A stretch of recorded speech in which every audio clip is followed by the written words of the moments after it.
All right. Let's see if y'all can hear it. Okay, y'all can hear it. I'm gonna try to make this real short.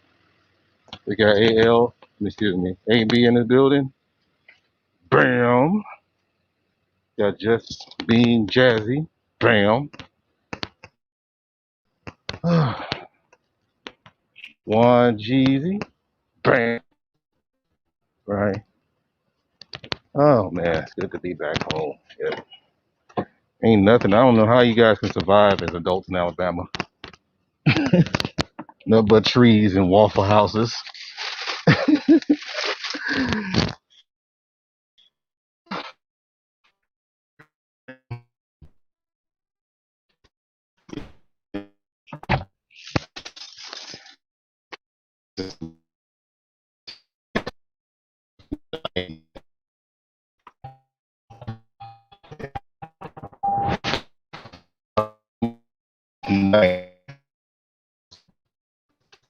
That's where all that blood crap, all that blood is occurring over there. Too. Just Crips. Like everybody's stacked on each other. Nellas and the Athens and Village people, Fruit Towns, Fruit, Bounty Hunters. Who else? Who did I miss? That's all I can remember. Yeah, they used to bring all that BS on campus. We got we here, Mr. Reliable. Bam. Yeah. Anyhow, man, I've been noticing. I'm gonna just start this off. This ain't gonna be too long because I'm gonna get me some sleep and then work my stuff. Man, I gotta get my academics out of the way. Then we gotta start work this week. But bruh, sis, and whoever, is it me or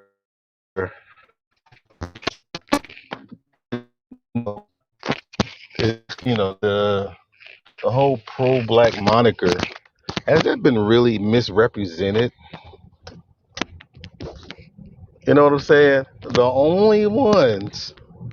Now I'm not taking the crap one, the practical, the unlearned, the what's the other one? Uneducated, quote unquote. But they tend to be the spokesperson of pro-black and pro-black education, pro-black academia, pro-black ideologies, even being redefined. You know what I'm saying? I'm gonna just repeat this again because I've been me and BGS for sure. We've been really pushing this most of the time back in the day, and then mainly in uh, spaces. Period.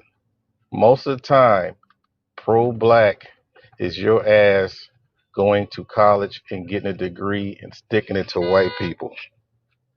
That was pro-black, and it still kind of still is, but now it's low key. Usually, the ones that have been proven to be pro-black, and they have these lectures. You go in and pay, and they're at the universities and all that. You know who's in these lectures most of the time? White people. White people there with pen and pads, asking questions in these pro-black uh, lectures and things. You know who's donating? White people, right? Only time y'all really point out, I've been hearing that. I just heard from somebody else. They only point out the the fate of a pro-black person by them dying broke is Dr. Ben. Now you can talk about John Henry Clark. He wasn't broke. You can talk about Ivan Van Sertima. He wasn't broke. You know what I'm saying? You can talk about Dr. Frances Cress Wells. She wasn't like she was well off. I mean, she could use a little bit as far as expenses, just out of the goodness of our heart, because all the money that she, time that she put in. My whole thing is this, man. And I've been saying this for years. People keep trying to use the fact that you didn't do what you were supposed to do to disparage the people that did use the pro-black system to make it. Me and Professor Griff had a long discussion in this because you look back at hip hop back in their era, you had the Public Enemy versus the Boogie Down Productions. Public Enemy was definitely some scholastic stuff. That's academia. Uh, Boogie Down Productions was mainly, self-taught, at home, read a book, discuss with your friends, smoke some weed, hang out. And then you had that middle line, like the 5%ers. That's in the middle, right? Where you gonna study, you might go to school, but you're gonna get high and get drunk. But you just don't eat no damn pork. That was the whole moniker, fam. And I'm just sitting there like, where the hell y'all mugs getting this stuff from? As far as I'm gonna do the pro black stuff, but at the same time, um, I'm gonna fuck my life up. Look at the pro black stuff, and then when I get older, time go by, then I'm gonna shit on it.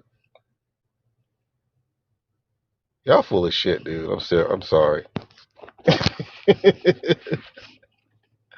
I just can't help I'm like, wow, man. What did you get out of it? We got Sir Obadiah here. Bam. Mr. Cleveland Goodman. Bam. That's why I put the question in the title. When you listen to pro black stuff, what the hell are you expecting? Get rich? Win the lottery? Are you supposed to get superpowers just because you learn about the pyramids and you learn about the father of civilization, all this BS? Is that supposed to really just make you just all that? Is that what you get out of the whole pro black message? You know, the whole fact that you're better than the white man. Is that how it's supposed to be? And if so, is that helping you? Right? Why are you guys putting all these different expectations on this whole pro black thing? Are you supposed to be rah rah rah? Everywhere you go with damn picket signs and in your face, and you start being fanatical. Say, no, man, I don't want no white sugar. I want brown sugar. I don't want no vanilla cake. I want chocolate cake. I don't want no white flour. I want wheat flour.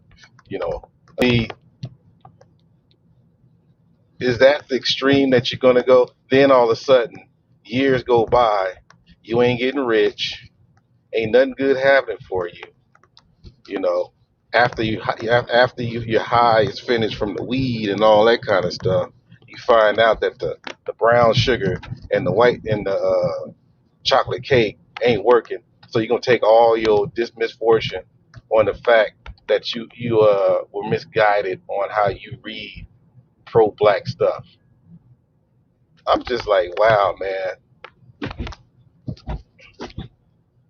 And then when it's time to learn something, you try to talk it up. You talk it away from people that need to discover the good things about black people. That is the whole message. You know, the fact. Would you think about this, man? What's that guy's name to be wearing a dress all the time? God dang. Usually, I kind of get them out of my mind. dang, what's that dude? Anyhow, dude they be wearing a dress all the time, and then Little Nas X, Cardi B. They corner the market with the whole strip culture, right? You got them. What's his name? Make the Stallion. Then you got Lizzo too, the one that's crying about people being critical on her aggressiveness of us trying to accept her fatness, right? Where she could be more classy with it. You got dudes that you got some chubby chasers out there that would probably wipe her up. Let's just keep it real. The whole raunchiness about that, it ain't working. But a reason why I'm bringing these images up because I'm sitting there like, oh, somebody gonna try to derail my shit. It's all good. I'll read your stuff in a minute. Anyhow, my whole thing is when we're talking about pro-black, during the time when we were really going that hard in the paint about it, that little Nas X BS would not occur like it is now. It would not.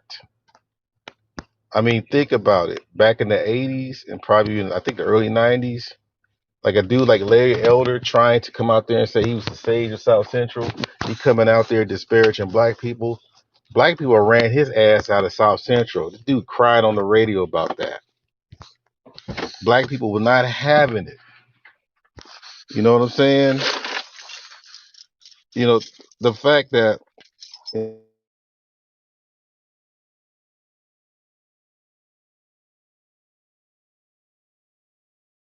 the 80s, man, or yeah, 80s, 90s, the whole pro-black thing, that was so prominent. Even Latinos, they had to look at things sideways like, hey man, that ain't really black. You know, that ain't really black. We didn't have that whole Akata BS stuff. And, we didn't have the Akata problem like we have now. Where the people were hearing people call black people Akatas and all that. We didn't have that. I'm gonna keep it real. We didn't have that kind of problem. You know what I'm saying? So, make sure. Okay, y'all can still hear me. Yeah. So I'm sitting there like, if you have, the more you have the prominent images, the prominent spokesperson of the black image, the black ideology, all this kind of stuff. Whether you are indigenous, quote unquote, or African centered or whatever you call it, it's hard to bring in that other agenda stuff. You understand me? I don't think you guys hear me. It's hard to bring in that strip culture when you keep talking about black excellence, when you keep bringing in the images, the history, all that kind of stuff.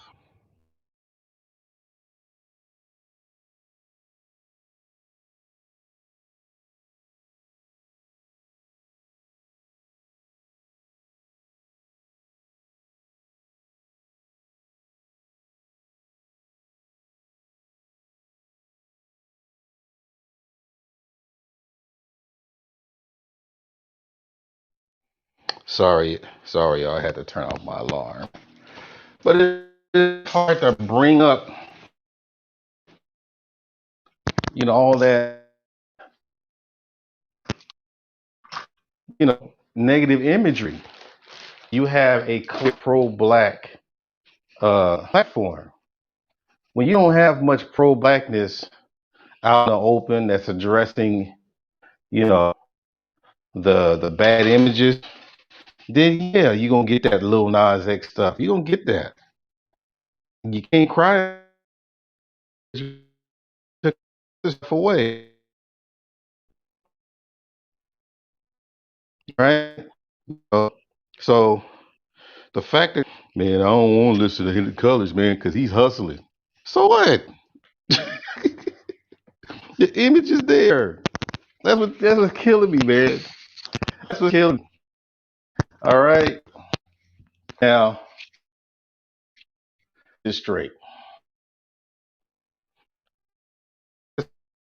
Let's the sheet. Right. Because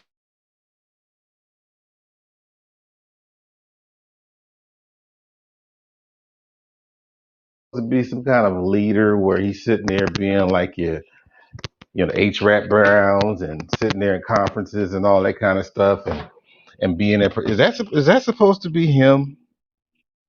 I mean, you tell me, man. And then is he supposed to be broke? I mean, he's supposed to come out with all this product out of thin air, all that kind of stuff. Is that supposed to be his story? Right? You guys, man, let me put this here, dude. I'm tired as hell. That time change. Oof. I mean, that's supposed to be his story. It just trips me out, man. That the pro black moniker is hijacked by the people that's not being honest about how they fuck their lives up. Okay, that's why I put in the description. What did you get out of it? That's why I keep asking. What did you get out of the whole pro black thing? Right? Let's go with some. Let's go down the line here. Ivan Van Sertima, right? He broke down the black presence in Europe. He broke down the black presence in Latin America and all of the Americas. He broke down the antiquity of black women in different cultures as far as being queens and all that kind of stuff. So he did all that. He broke down the presence in early Asia along with Runoko Rashidi. So let me get this straight. I'm listening to these lectures. I'm reading the book. I'm getting the history. Now, by me reading this stuff, this is one little aspect of the whole pro-black movement, right? Do you mean to tell me you gonna disparage that just because you read this? You didn't get rich. The fact that your weed didn't help you along with this and your alcohol, and the fact that you didn't go to college, but you read some lectures. I mean, went to some lectures, read a few of those books, but you didn't do the rest of the stuff. So like years later, you're gonna disparage his work, his scholarship. Make that make sense, dude. Is that what that's for, though? You supposed to go through all that to disparage that from scholarship, right? Now, let's take his work away, and you didn't know these things existed. So when you bring up Asia, if you didn't have that, you're gonna only think that Asian people only existed with just light colored, light complected, Bruce Lee type, figures in Asia. Nothing with black presence. In Europe, you're gonna think nothing but white people only existed as far as roots in Europe. The Americas, you're going to only think that they existed in history and going back BC, all those different things. And you would say, man, what difference does it make? The difference is that image is everything. Then this stuff extends your conversation to find out that you do have lineage there and there's people there waiting to connect with you. So therefore, even if you didn't go to college, right? Because we keep getting this whole thing about why you trying to force me to go to college. Ain't nobody trying to force you fail. Get that plumbing certification. Who cares? But you'll still be able to have that conversation because there's people out there that weren't really allowed to fly over here, but now you know they exist and they're waiting to meet you. The issue is How far are you going to go to make the connection? If you're too lazy to make the connection based on Ivan Van Sertima's work, you ain't got shit to say, right? And when I mean by make the connection, there's probably business opportunities. You probably have relatives overseas. You probably have all these different things that you can tap into based on Ivan Van Sertima's work. Now, everybody that reads these things, research these things, attend his lectures, read his literature, not literature, but read his research, where he, by the way, where he did travel. He did travel, and I'm not talking about museums. He did interview and did research and did all kinds of findings of with the experts there in these countries. He didn't go on YouTube. He didn't go on Wikipedia and then wrote a book. I'm just saying this was his thing, right? But that's just an example, you know. Now let me ask you guys this: that's that keep disparaging pro-blackness, whatever. If you did check out Ivan Van Sertima's work, what did you expect to happen once you read the stuff? Let's keep it 100, y'all. What did you expect? What was we got the Leo brother up in here, Jay Shine. Bam. We got Kern. Bam. We got Cam Rob. Bam. Now, when I keep throwing in the weed stuff, we got Shaka. Bam. I'm not talking bad about weed. I'm talking about people that abuse it and then not realizing that some people use weed to forget about everything and put that above responsibility, to where you taking it too much and a lot of time is going by. That's what I'm talking about. Now, those people that are responsible about the weed smoking and all that, kudos to you, because you're showing example that you know what you're doing and you're not really abusing it. So I will acknowledge that. But I'm talking about the ones that keep using this whole weed thing as a way to cope and take away from your responsibilities. That's what I'm talking about. So shout out to those people that's showing some kind of restraint. But anyhow, um, so that's another one. Okay, let's go with Dr. Ben. He's mentioned a lot as far as let me see here. He's mentioned a lot. Dr. Ben has mentioned a lot of dying broke and so on. What's his whole thing? His whole thing is black presence in the Bible. His whole thing, they're black. They were black Jews, right? Mainly damn near everybody that you mentioned in the Bible is us. He has proof. He shows you straight up, who these people are, what lineage they come from, right? So before him, a lot of people were going to church thinking that Jesus and all these other things came from a white perspective. You see what I'm saying? We kept thinking that. But when he came in, he took that away. And again, guess who's in the front row writing down shit during the lectures? White people. So after his lectures took place, you know who took that information and became professors after that? Not your black ass. Your black ass listened to the lectures and went home, got high, didn't do shit, and time went by, probably got a few babies, thought that your McDonald's job can help you pay rent, and then time went by again, you know, and you got a pot to piss in, but you're gonna blame the fact that you only sat through a few lectures, watched YouTube, and thought magic was gonna happen. Get the F out of here, man.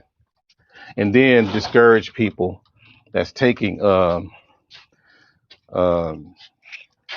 taking stuff seriously and moving on, right? So I mentioned I appreciate you guys. If y'all want to hit the likes, that's fine. If y'all want to donate, that's fine too. You know, but I mentioned the whole comparison with Professor Griff and Boogie Down Productions. I mentioned that whole comparison, and the important part between that is that um, the whole KRS-One thing, it wasn't that much of a structure like Public Enemy. Public Enemy was more of a structure thing. You had the whole Nation of Islam behind it. It was more school-like, discipline type. Where when you had the Boogie Down Production, it was a little bit more freer, less structured, and therefore, whatever happens, happens. Now, both sides of people, you didn't hear too much of people, you know, selling each other substance. I would just say substance, right? It wasn't as heavy as it is now, right? So, so that's why I did I put something in the chat already? I didn't. I'm sorry. My bad. If y'all want to come up and talk about pro-blackness, because every now and then I don't mind having that conversation. Because some of y'all be putting y'all foot in y'all mouth about that. Because I think sometimes y'all be borderline lying about pro-blackness, right? Like like the narrative about being pro-black is to hate white people, that kind of stuff, you know. And I've been to these lectures too, the real ones. And I'm gonna just keep reminding you guys, these quote unquote pro-black lectures or whatever, how you coin it, white folks, half the time the real pro-black lectures were usually white people. They were there. And after the lectures, they're talking to us. Oh wow, wow, that was pretty interesting. You guys really contribute to this, society. I'm fiberglass. They try to do all that stuff. Wow, I mean, that was a very important thing. I feel so. They sound like dude. I mean, the ones that really went to these lectures, I'm gonna keep it real. The ones that really went, you haven't really heard white people testify. I can tell when some of these people talk about pro-blackness, I can tell who really, did what they supposed to do, and the other people that just watching YouTube and talking BS. I can tell. I can definitely tell, man. Let's see. Uh-oh. We got Mr. Clark up in here. Bam! Right? He said, I'm pro-black. And it has nothing to do with anti-anything. Thank you. Pro-blackness is not a lecturer, speaker, series, mindset. Thank you. That's why it was, I think, I forgot. Maybe it was I don't know what lecture or what speech I heard, but somebody was talking about how they had a back and forth with their father about blackness or whatever, right? I want y'all to listen to this part real good. It's very important. And feel free to download this because I don't think I'm going to keep this up because it's going to be like maybe 100 people that probably viewed this. But this one guy, he went back and forth with his dad. And after his dad heard everything about this whole pro-black thing, the father asked the son, okay, we know you black, but what else can you do? That was a very important question. I think the father is from the silent generation, right? And That's what I was asked. The ones that disparage the whole pro-black thing or whatever. I'm like, you heard the lectures, you read the books, uh, all that kind of stuff. Okay, what's next? What what were you supposed to do after that? I bet you they don't know how to answer that, right? We got Jay Shine in the building, my fellow Leo. What's going on? Hey, what's up, brother? And Oh we got shit. we got BM, BMT in the building too. yeah. The young Black warriors. black minded. Oh, or is it business minded? Yeah, man. What is it today, BMT? Business Bruh. minded or black minded? No, I'm business minded. I got to. Okay. You got. Actually, I'm both. I got to be both. Yeah, I you got to got be. it. I got to have a black mind and also got to have a business mind. But you got to be both in this world day and age. I That's right. think. I don't think some people know how to do both. That's the difference of knowing how to do both. Uh, and keeping their type of integrity as they maneuver. Like, I think that's a difference. Like, I think so. Like I said, I just been sitting back watching certain stuff, you know, drinking my goddamn elderberry and eating echinacea tea. Just watching people these days. Oh, Yep. I'm just watching. you eating pro-black stuff? I'm just drinking my teas these days and just watching. Right? Like I said, You drinking the power to the people tea? Okay. I don't. What's I good? don't like What's good to everybody on the panel? BMT what's Art, up? what's good, bro? How you doing, man? What's the We- deal, bro? was- Welcome back, AC. What's going on with you, fam? What's good, I AC? don't, I don't know, man. I'm trying to understand all this hate for the pro blacks, man. Well, for me, I'm confused because it's like I'm stuck in this paradigm where I'm trying to, I guess answer for pro blacks in a sense, but I'm not really answering for them because it's like pro black is a mindset to me, and it just seems like everybody keeps making this pro black thing this all encompassing thing of that's owned by Brother Polite, and them people ain't pro black. Right. Polite ain't pro Thank black. you. Sonnet is not pro black. Yeah. Thank you. Whatever the little Pharaoh, That's young Pharaoh, they're that not pro AC. black. That's called pro black chic. Yeah, Yeah, them hustlers, man. Those are your it. hustlers. I don't. I They gotta they use took that, over the Jay whole Sean. pro. I Don't mean, don't beat me up, but I gotta use that one day. My brother, it and is you know what's yours. funny? Pro You know black what's funny sheep. about these guys? These guys, and in their defense, they never even claim to be pro-black. Do y'all know that? I never ever heard pro-light say I'm pro-black. I never heard him say that. Have y'all? Back No, in the day, he I haven't did. heard him. Yeah, back in the I day when he know. first came around, yeah, he did. He stopped saying it though. I don't know them too much like He that. started. He changed. He went from pro black to pro spiritual something, and then he went to pro money. And wealth. Yeah.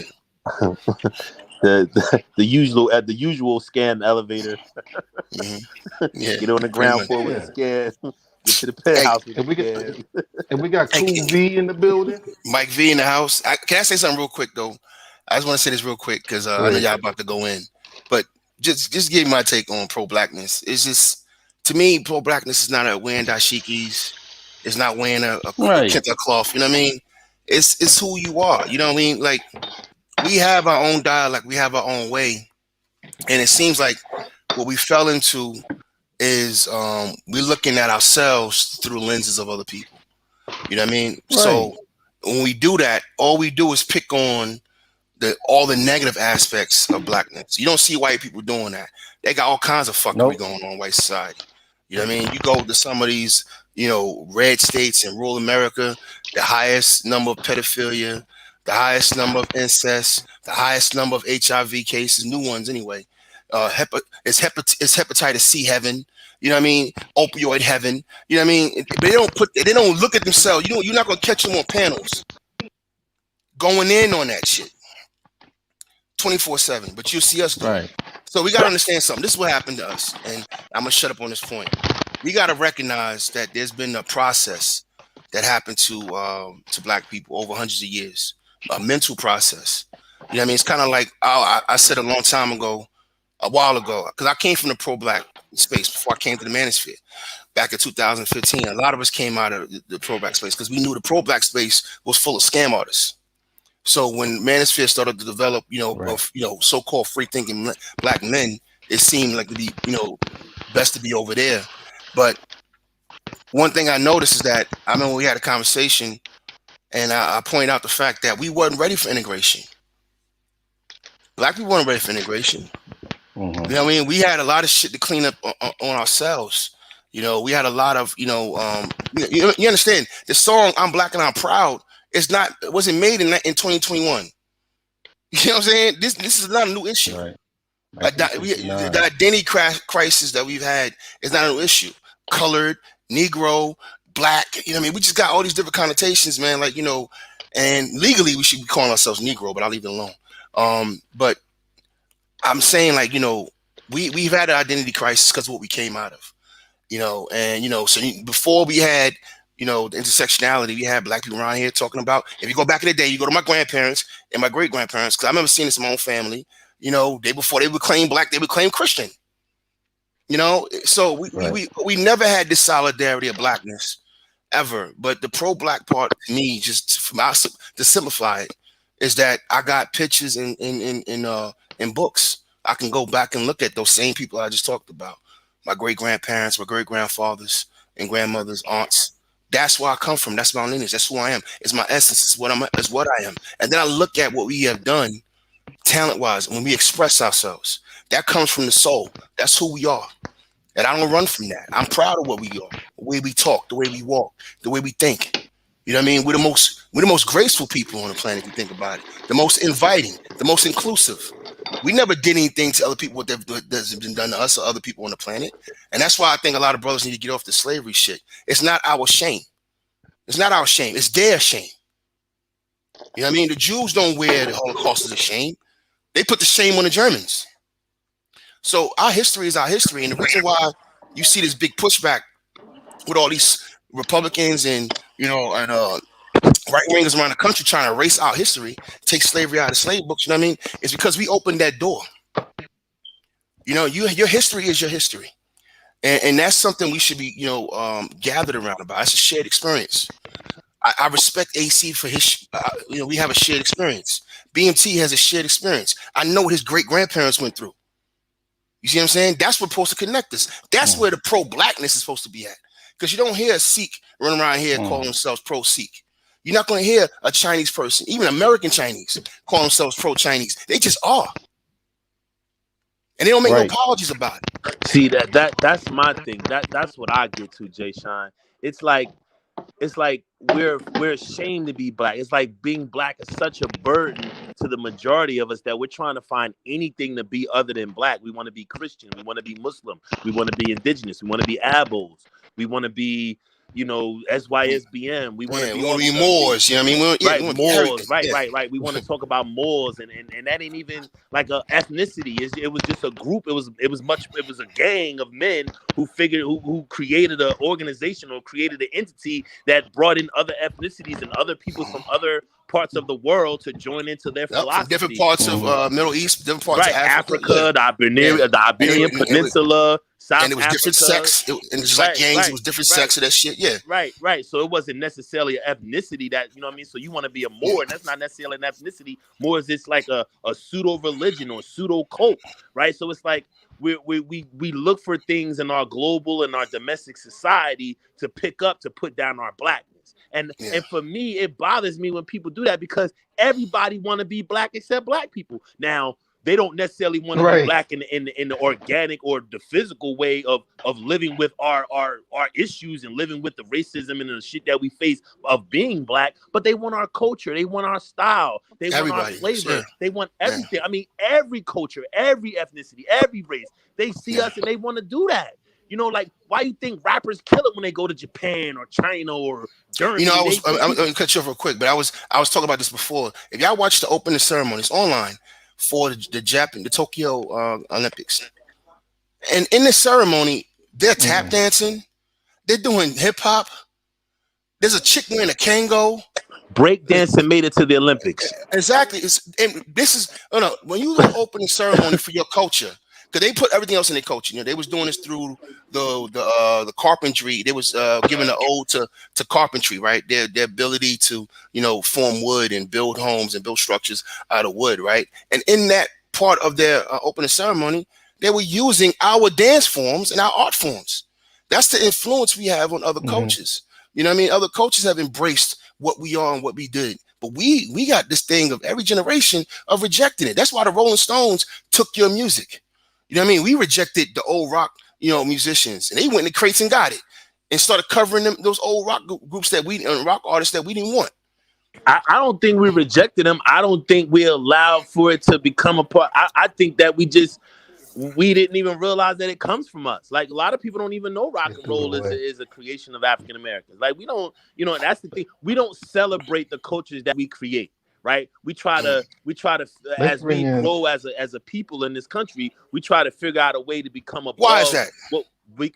Because they look at those cultural narratives and those cultural things as dancing and shucking and jiving and things of that nature. They don't think they're power brokerage things. They don't think that that's power. See, a lot of people want the cultures where they can beat their women up, right? Or had make their women make a sandwich. They think that's culture, right? They think, you hear a lot of guys say, well, in this culture, women do this, that, and the third, and da. But they don't, that's not culture, right? That's behavior. Yeah. That's the behavior within the culture, but that's not the culture.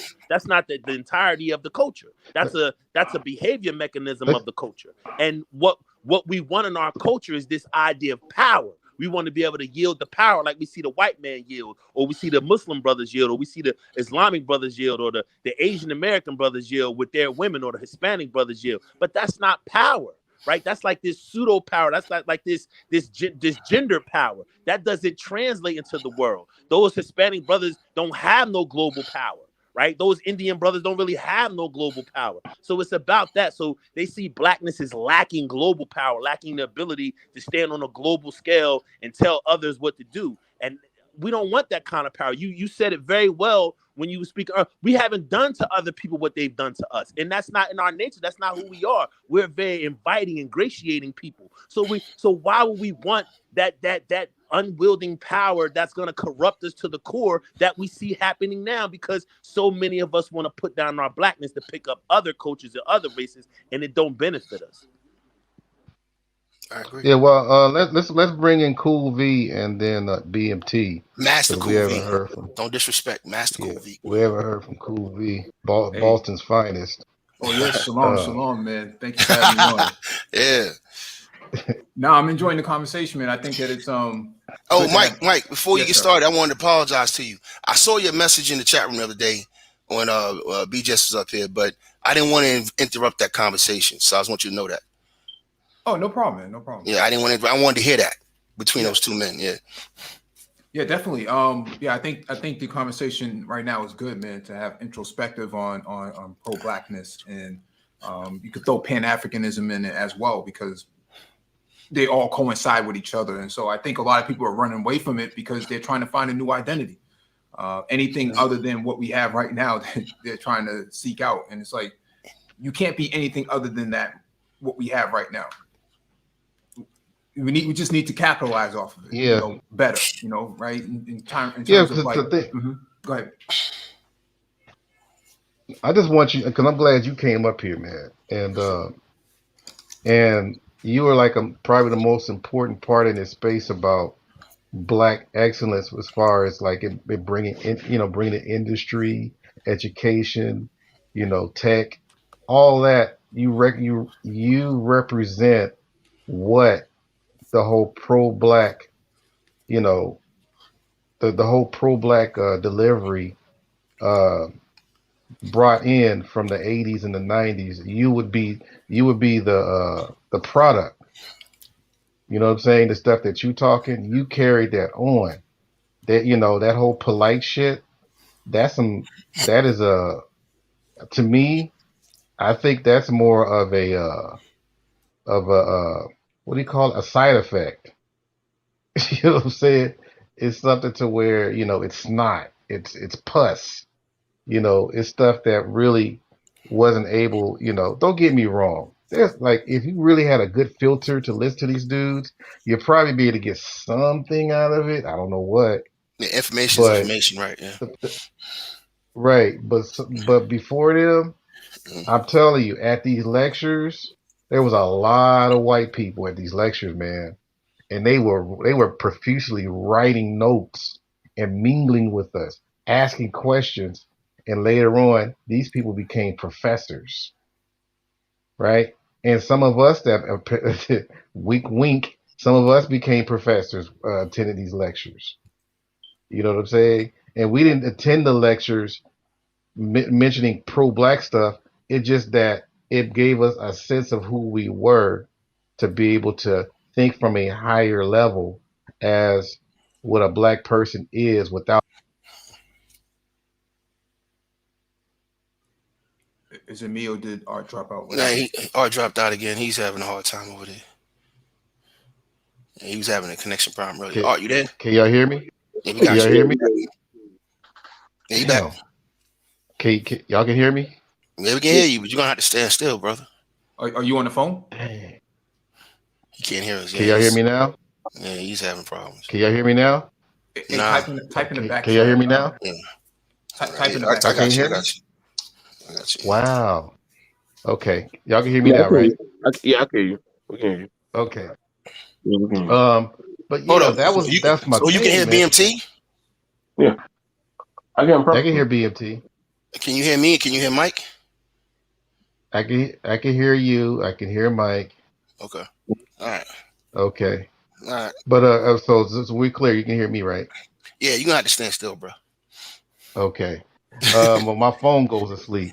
Oh, Anyhow, I just definitely wanted to just put that out there as far as people misleading. They're misleading us as far as pro blackness, man. I hate that. It's almost like a white person lying about you whistling at her or talking about rape when you never even touched her.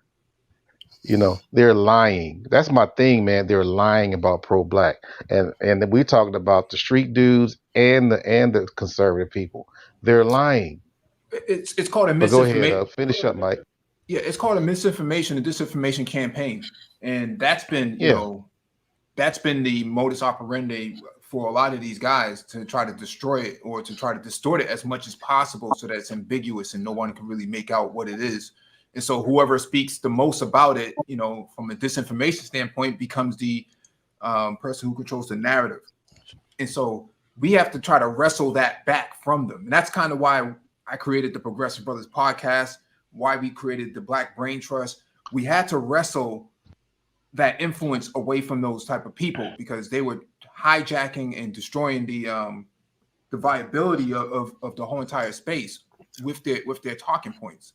And so we try to put everything under a very pro-black lens. On the Progressive Brothers podcast, we really focus on all of these worldly events and domestic events, but how does it impact black people, right? Where do you stand with such and such happening, whether it's you know uh, legalization of cannabis, or you're talking about voters' rights issues, the census for 2020. Where do all of these sort of things come from, and how does it impact, and what are you going to do, in response to it? That's kind of yeah, how we grew up. yeah. Because I'm gonna I use came from the graffiti era, so the 5 areas right. of hip hop, right? The MCing, the DJing, the breakdancing, the fashion, the graffiti, all of those sort of elements were part of that pro-black Pan-Africanist movement. And here locally, we had I think I talked about this before. We had ALA, which is the African Latino Alliance. It was a conglomerate of Afro Latinos and African Americans and Africans coming together under one umbrella to really dominate the graffiti sector. And so all of those sort of elements, I came out of that era, so I really carry that type of tradition with me. Yeah, and BMT. What you got, fam? Yeah, and peace to that. And Mike V, I love y'all podcast. You're a renaissance of doing. Y'all keep up the good work. I always tune in and listen to it. So y'all been doing a good job. and I hope y'all continue. Um, I come more so I'm more of the late '80s baby, so I already know I carry the more the younger torch, and that's the one that you're hearing on a lot of the social media platforms now, and a lot of them are lost. A lot of them are lost, and they're grasping, trying to find an identity or a label, or trying to find something to say, well, you failed us, or you did this, so this what it means to be black, or this is black, or they'll grab bits and pieces of different fragments of of whatever is good on the bread or the loaf of bread, and you gotta understand it's all still the loaf of bread. Still, it's all still the same bread. Um, that's why I never tried. That's why I stay away from these labels. I don't even want to take on a label now. You know what I'm saying? That's why I told Art. Me and him had a long talk way back. I said, "What do I have to lose now? Like shit. Like at this, Marriage. Yeah. when I had, and that's when I've been on the panel and Art done seen it, where everybody done said, "Why are you married?" I'm like, bro, like at this point, like there ain't gonna be much of us left, man. So we gotta build. We gotta start somewhere. Like I get it. The cabin floor, the house floor don't got no damn. The floor don't got no damn. Ain't no floor to the house now. So we got to build a floor, and so we got to do what we can, and we got to make it work, man. I get it. It wasn't. We some of us don't have the best starting line, but we got to start running the race regardless. And so we're hearing a lot of narratives about a lot of the gender shit and a lot of y'all got this problem. We got that. I get it. I get it, bro. But we still got to keep running the race. And so when you hear that, man, you don't care. You don't care. I ain't say I don't care, but I don't have time to complain. It's got a lot of work to do. You know what I'm saying? And we got a lot of stuff. So, you got it where we got certain brothers, everybody has their part to play, whether it be in the education, the military, whether it be in the contracting, the technology, whether it be different stuff. But we all listen, man. The work ain't never going to be done for that of a black person. I don't want to say a man, but as a black person, because we need all hands or any hand on deck to get the work done. And at this point, we're trying. You know what I'm saying? Like when it comes to politics, we need as many voices in holding accountability. You know what I'm saying? I get people like, well, we gotta go to the national level. Let's start at the local level, man. Like I can't think too big on the national level.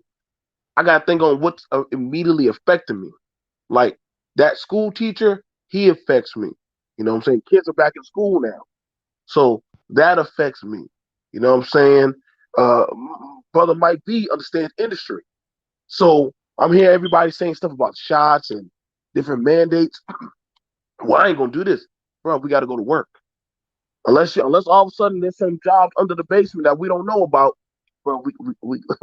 We got to do what we can, man.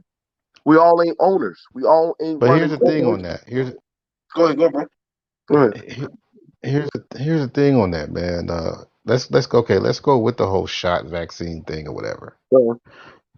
When we had the true pro black Mm-hmm. community type thing, we did have chemists and scientists and things like that, Right. based, talking about melanin and DNA and having extensive studies from a Yes, sir. chemistry standpoint, and they did lectures on that.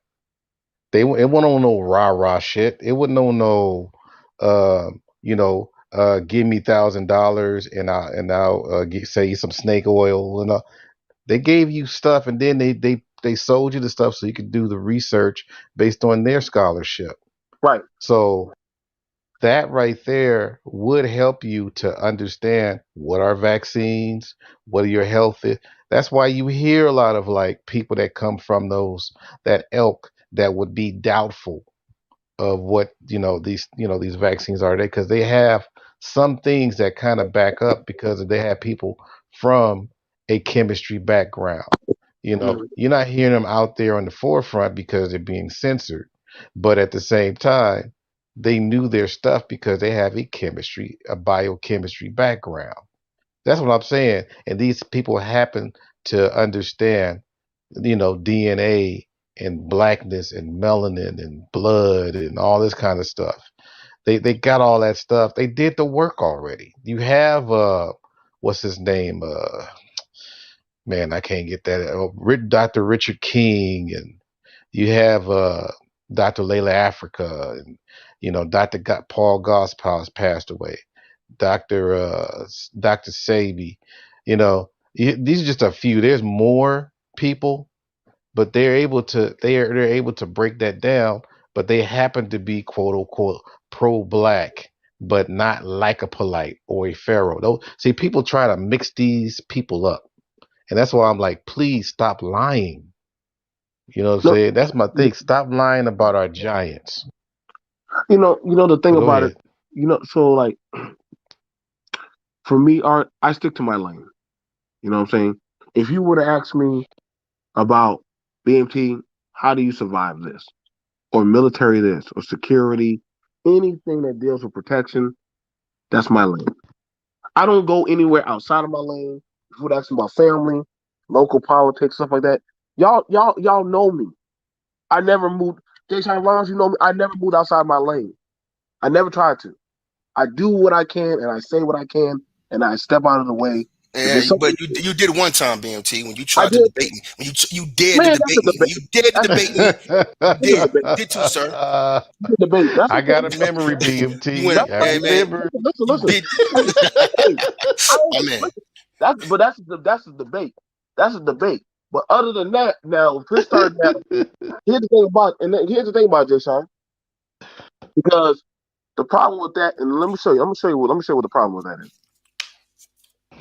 Black people look too much toward white people to do the work, and hopefully that they're gonna do right by you.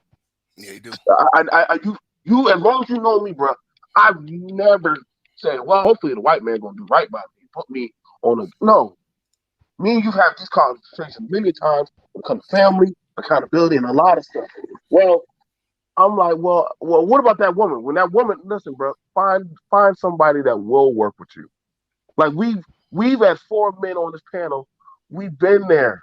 Like, and I get it. Like like I said, that's why I don't even want to take on those titles. Like, you know what I'm saying? Like my dad said, he never had to tell nobody that he was pro this. He just lived his life. Hmm. But it's sad nowadays. You know what I'm saying? And I get what Art is saying about, hey, like you've had these people they were good at their craft. You know what I'm saying? And they knew about the science and the alchemy and all the stuff. Like I said, me telling y'all about me drinking elderberry and echinacea. I sat down with somebody who does herbs and stuff. You know what I'm saying? Different other things. They said, yo, you need to get this. I can show you the packs of stuff that I drink now. You know what I'm saying? And so I don't really depend on certain kind of other things. But it comes to that point where as black people, it's like you got to ask yourself, like, you got to ask, what are you standing for? And a lot of people, they're clinging on to other mantras and other labels. Well, look at this group of people. See how they Yeah, do this and see how they do that? That's them. They're yeah, not us.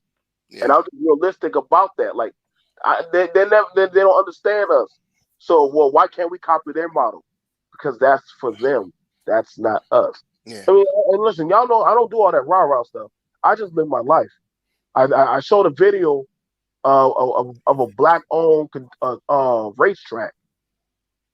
A lot people wouldn't even know that black people were running racetracks and derbies and stuff. We think that's the white man's thing, but that's something that we were doing.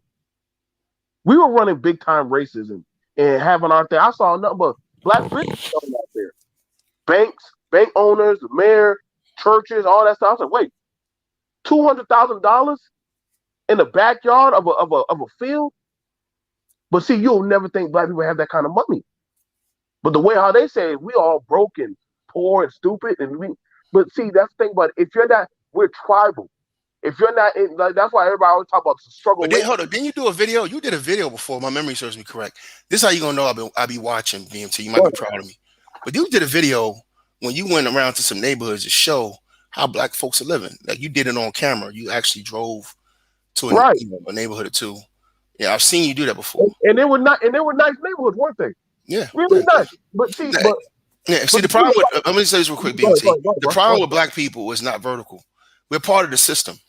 We got upper class communities. I can name the areas of the country you can go to right now. There's upper class communities in South Carolina, Georgia. I'm talking black ones. Texas, plenty of them out there. Texas, Maryland, even upstate New York, other parts of New York, Long Island. I know where my people are who are doing well. We have there's going to be vertical because that's the system. The problem with black people is that we don't have a horizontal. Other Mm, groups have a horizontal. We don't have a horizontal. You know what I mean? We the vertical is not the issue. We got cats out here who can grind and fit in the system or coon and do whatever they got to do to get to the bag, right? You can get mhm. to the bag. You can do it with integrity or without integrity. You can do a vertical in American society because of the money system you're in. You're in the most fluid credit system in the world. So if you just play the system and play the game right, 9 times out of 10 you're gonna walk into some money. You just work a little harder than you usually do, focus a little bit, concentrate on one thing you're good at, and you're gonna make some money.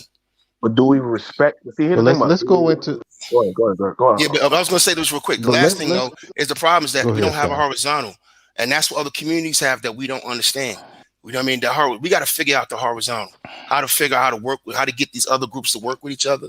To fill out what I call a group economics, right? And Mhm. we don't have group economics because we don't have a horizontal. But let's go into, and I think that's the reason. And I appreciate the 34 people listening. Please hit the like buttons, or you can do the share, like our brother, the faithful Obadiah. Mhm. Man, people have to understand the purpose of corrective history. They have Mhm. to understand what is the purpose of pro-black philosophy, thought, history, all these different things. What is the purpose? Because the stuff that I keep hearing on these panels, at least, is like everyone that put. I'm gonna throw these names out here: Dr. Leonard Jeffries, Dr. Asa Hilliard, um, hell, Dr. Claude Anderson. It's like they're acting like these brothers wasted their time. Dr. Shahrazad Ali, Dr. Khalid Muhammad, hell, going back, Marcus Garvey, Elijah Muhammad, Noble Drew. They act like these guys waste their time. They act like these guys shouldn't even exist. You know what I'm saying? Like, like they were wasting their time. I mean, if you hear these dudes, it's like they really wish that they don't exist because they fucked up in their life. So therefore, this stuff shouldn't exist. I mean, are y'all hearing that? I'm hearing it. So I'm hearing it from that point, and then you hearing the ones that are we call coons or conservatives, whatever. We're hearing that other thing to where if they listen to these pro-black people, their white friends are not going to like them anymore, or it makes them look at their white friends in a bad light. You know what I'm saying? You Let me gotta know pick. what y'all see. You gotta pick your. You gotta. That's why when you ask me, are you business minded? Are you black minded? And that's like you gotta find a balance to both. Like I'm never gonna drop my blackness just to just to get a deal as a black man. I think that would bring shame because they'll never ask an Asian man to do that. They'll never ask any other group to, hey, could you stop being less of this race so that way you can fit in? But I damn sure had someone ask me about my hair or my dialect. I won't do it. I won't do it. I think that's some Have you people really. guys heard? Go ahead. Do we have any kind of history? I mean, think about this. Now, shout out to the black conservatives. Back then, our black conservatives kicked some major ass because even though they they weren't on like the super rah-rah stuff, they did bring a level of conservative to black excellence. Think about that. They did bring a level to this, right? They Hmm. were able to contribute to the circle of academia, business, and all these particular things. You would be amazed who you would consider a black conservative back then. Right now, a lot of these black conservatives are anti-black.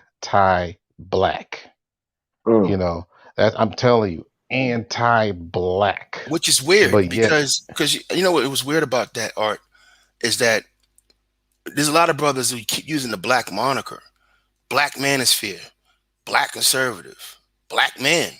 But they make fun of and they'll turn right around on YouTube and call somebody pro-black. I don't understand it. You know what I yeah, mean? man. This, So this is yeah, behavior that we don't see in other groups. And the funny thing about it is the same people who talk that way, right? The same people who talk that way always uphold another group. And when Right. you uphold the other group, they don't observe the other group doesn't do that. You see what I'm saying? You're gonna tell me about yeah. So Asians and Hispanics, but they don't do that. You're gonna do exactly what they don't do, and then at the same time use them as an example of uprightness or functionality and say we're dysfunctional when you're exhibiting the dysfunction. so what I was saying is that, don't get me wrong. You had a lot of black conservatives that had a level of trying to, uh, turn your blackness down a little bit, to where, like for example, you had your, what's the brother's name? James Baldwin versus Malcolm X. And, so looking at those two opposing sides, to where you had some people that kind of had the door open a little bit for being the whole inclusive thing with white folks, but yet still keeping it black and all that. That whole philosophy was still a moniker to black conservatives. They weren't really fully pro-black, but they still had somewhat of an inclusiveness to the American platforms, for so to speak. But yet having some kind of economic blueprint. They had that.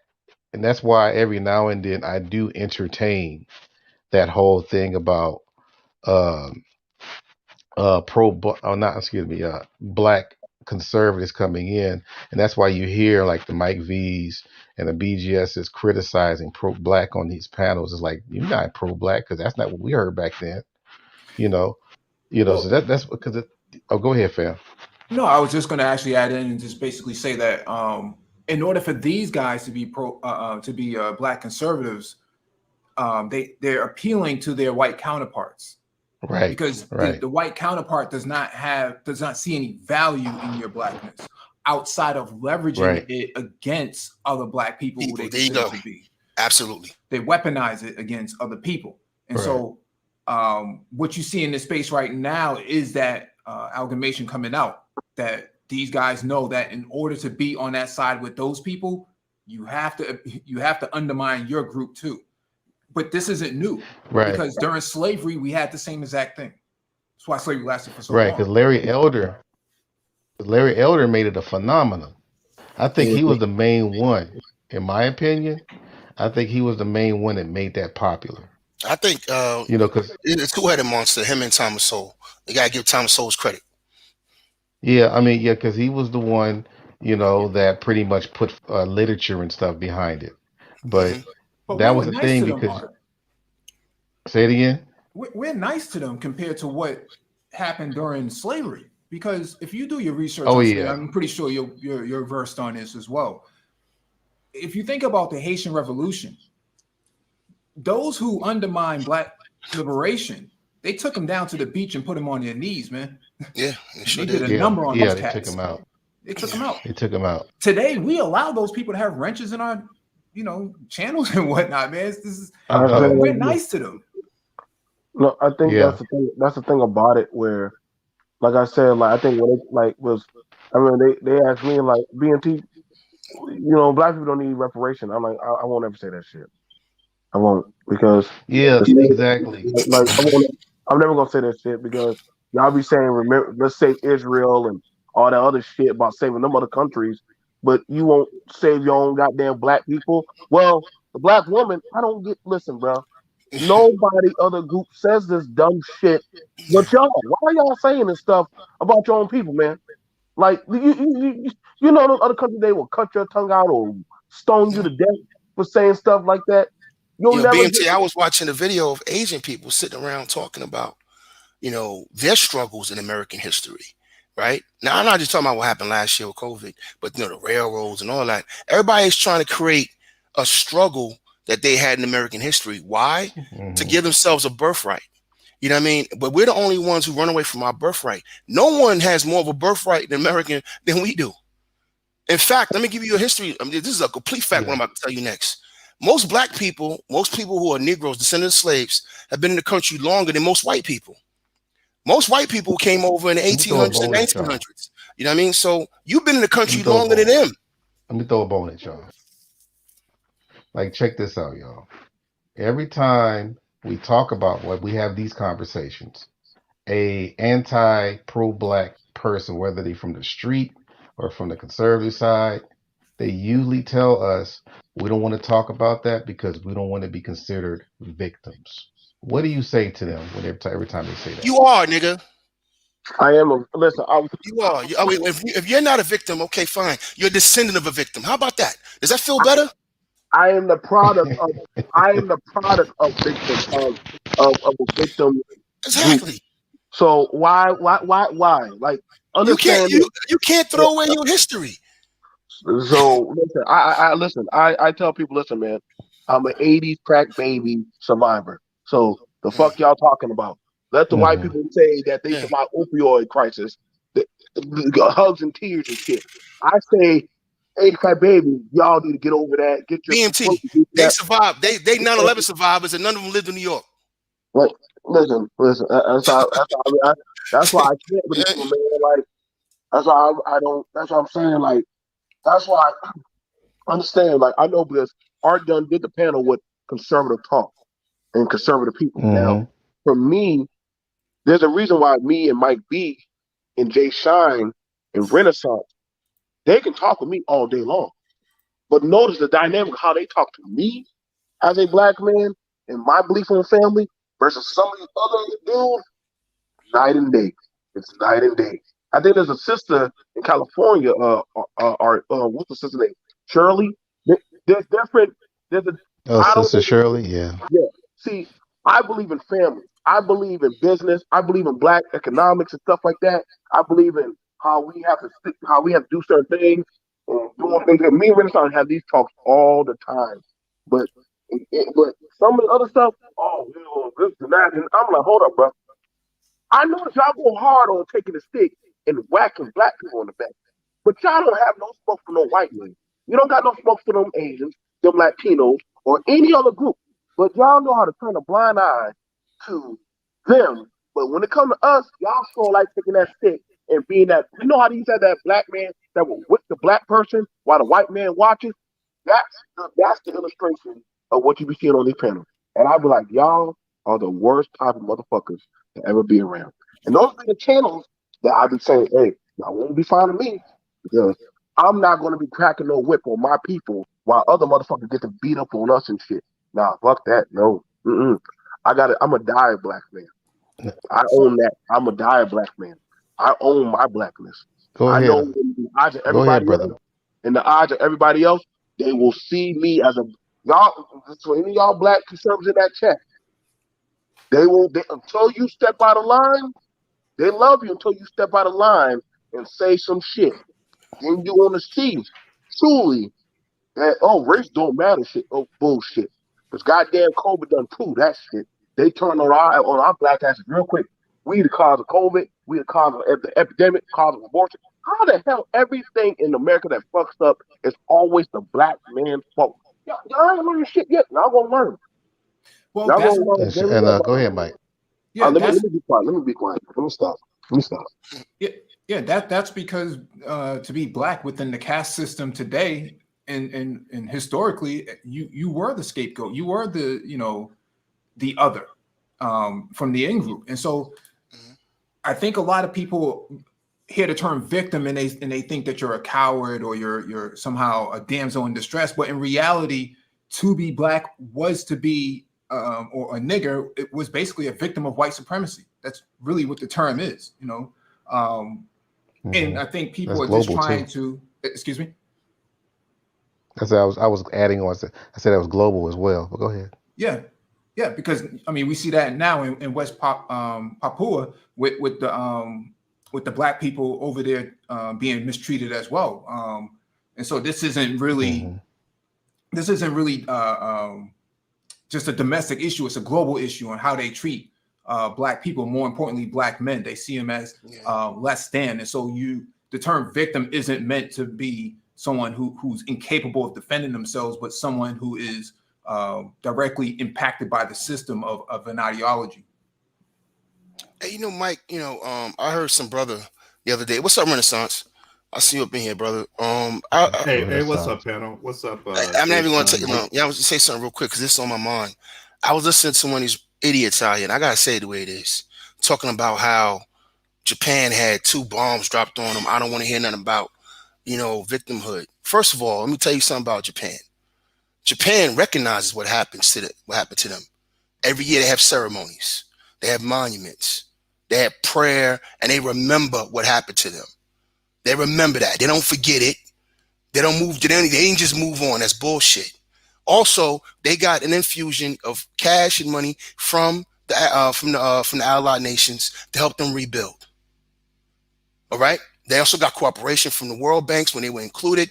After the war, they were defanged. They had to give up their weaponry. They had a lot of things they had to go through. Their women were whores for a little while. They had gang issues. That was the rise of the Yakuza. So it's like cats got revisionist history, not only about themselves, but other people. And they try to splash that onto you. I'm going to tell you something. I'm out here in Germany right now. They don't forget the Holocaust, boss. There's monuments and camps all around this joint. Landmarks. Where are yours? We got monuments of Confederates on our side. We still honoring the people who rebelled. Exactly. And then when somebody like Brian Stevens from EJI gives you, the memorial down in Alabama and a museum in Mount Alabama, you don't go to it. So there's something broken in you. You got a shame that you're carrying for something that was done to you and your people. At the same time, you're saying you're not a victim. So if you forgot about it, why are you ashamed? Why you feel it any kind of way? Why are you not teaching your children their history so it doesn't repeat itself? See, the other groups out here say never again. But you can't say never again about something that didn't exist. But see, that's my thing. I was thinking about this earlier. See, people always say like Black folks need to forget about slavery or get over it, this and that. I'm like, truth be told, Black folks don't know enough to forget. Like, that's the thing. All Black folks, the rank and file Black person, I think, knows that, hey, I was in Africa, I ended up here. They don't have any clue about, a fourth of the slaves that were brought over here were Muslim. Don't have any clue about how many jumped overboard, how young the average slave was. Don't have any clue about none of that. So, like, when people say that, I'm like, no, it's the opposite. We don't teach enough about it. Mm-hmm. And the Jews teach a ton about the history, everything, and then they use they use the hardship as motivation. Hey, I'm gonna go do this. I'm gonna go take advantage of this opportunity because my people didn't have it, or I have opportunity that they had. That's how they roll. We do the opposite, and then we have people who want to say that, oh, we need to forget it. I'm like, no, we don't know enough. Right. Now the thing is too. Let me ask you guys this: some other talking points, and any conservatives can come up and dialogue with this. I don't think we'll attack. We'll just have a dialogue. But I keep hearing also that the fact that we do talk about Black history, slavery, or any type of things, we use that as an excuse as being using the white man to hold us back from applying for jobs and not really going for opportunities. We use pro-Black talk not to even try to make it in this white man's world. I mean, have y'all heard that? And what do you say to that? I disagree. I mean, learning my history has inspired me to go for, different disciplines that I didn't even know people who were Black are in. Like one of the reasons I started that got me motivated in finance to keep going through was reading about Reginald F. Lewis, what he did on, granted, I don't work on Wall Street, but, just in the area of finance. That's something that's literally what really pulled me into it. So that for me, I don't see, they may hear that rhetoric from people who try to push that narrative, but for me, like I said, it inspires me more than anything. I forgot the brother's name. There's a Black man who created the ISDN grid that the cell phone technology was built on. We have incredible. He's Nigerian. He's Nigerian? Yeah, he was Nigerian. Yeah. Okay. He had a PhD in computer science. Yeah, okay, but I'm talking about in American history. We have a bunch of inventors that invented things in medicine, science, electronics, that changed the world, because the American economy was changing the world. It was American innovation that was changing the world, and you have all these black men that are behind a lot of that stuff. You know what I mean? So it's not. So I think when you look at our history, you got to understand that you have a lot of great black people and great cultures that came out of one of the most horrible conditions and situations in human history. No one in history has been through what we've been through. You know what I mean? No one's been in captivity for hundreds and hundreds of years the way we were. You know what I mean? Yeah. Yeah. So I look at the good stuff that came out of it. You know what I mean? And I got to ask myself, what kind of people do you have? Chilling. What was that? It's not me. That's Alonzo. You gotta mute him. Oh, okay.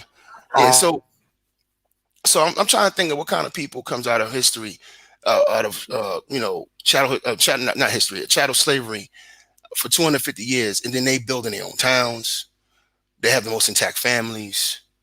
They formulate their own cultures, because after that we ended up in segregation. So we dealt with nothing but ourselves, and those people were getting along just fine. If we were uninterrupted, we would be a powerhouse in America right now.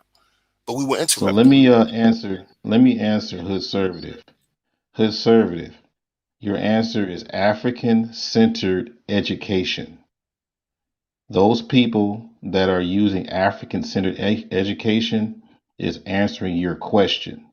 The problem that we have with you trying to allow the white folks that you protecting to determine how we read, right?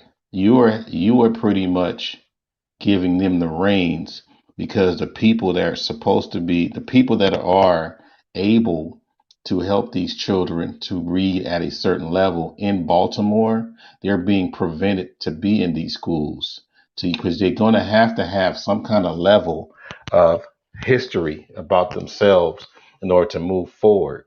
Because if you go to these Chinese schools, Korean, whatever it is, they're going to learn some kind of history about themselves moving forward. That's what that is for. So the fact that you are frowning upon, mix. I know what you're trying to do. You're trying to mix in history with English, brother. There is a social science department and they have an English department. Okay, those are two separate things. But I'll play your game.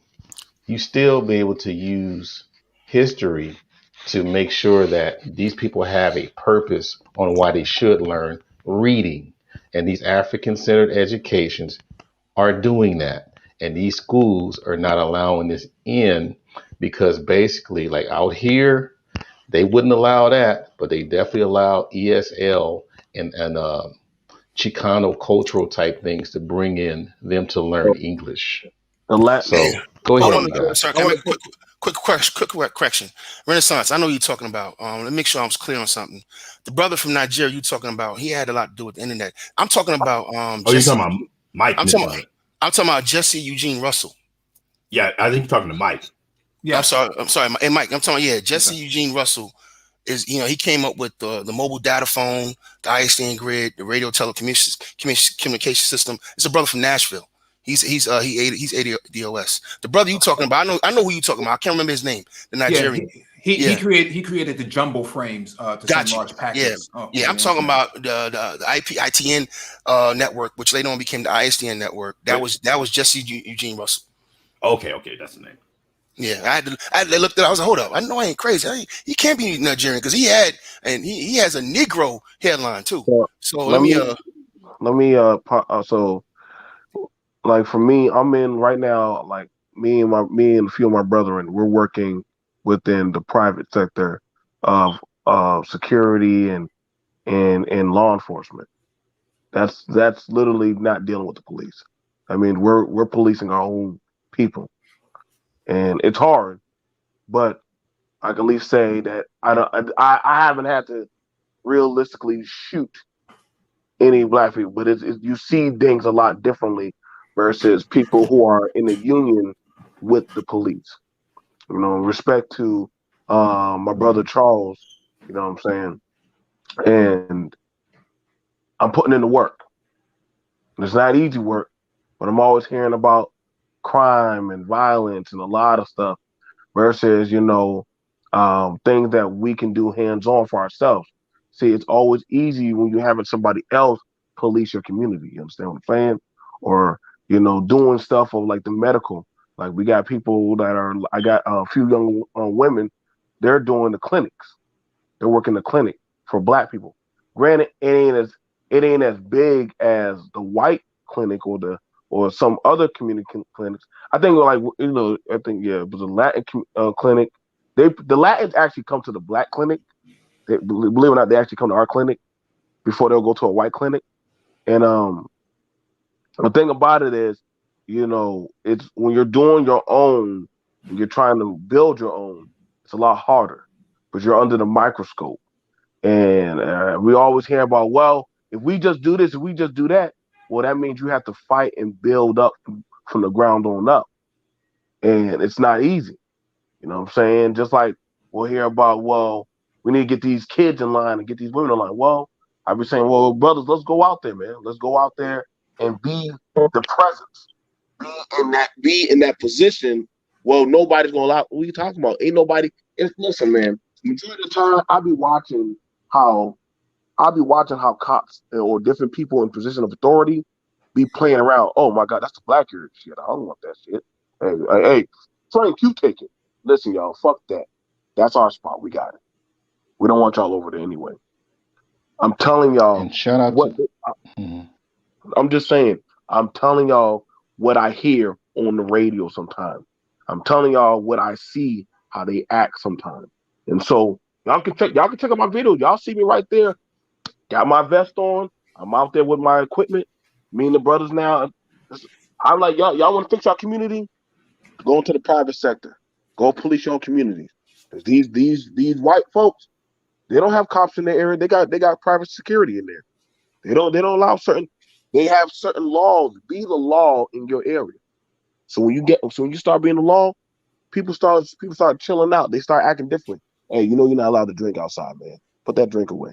I got you, bro. I got you, Mr. BMT. No problem. But we have to start setting up somewhere. You know what I'm saying? Respect to my homie SKC. What's up, man? What's up, BMT?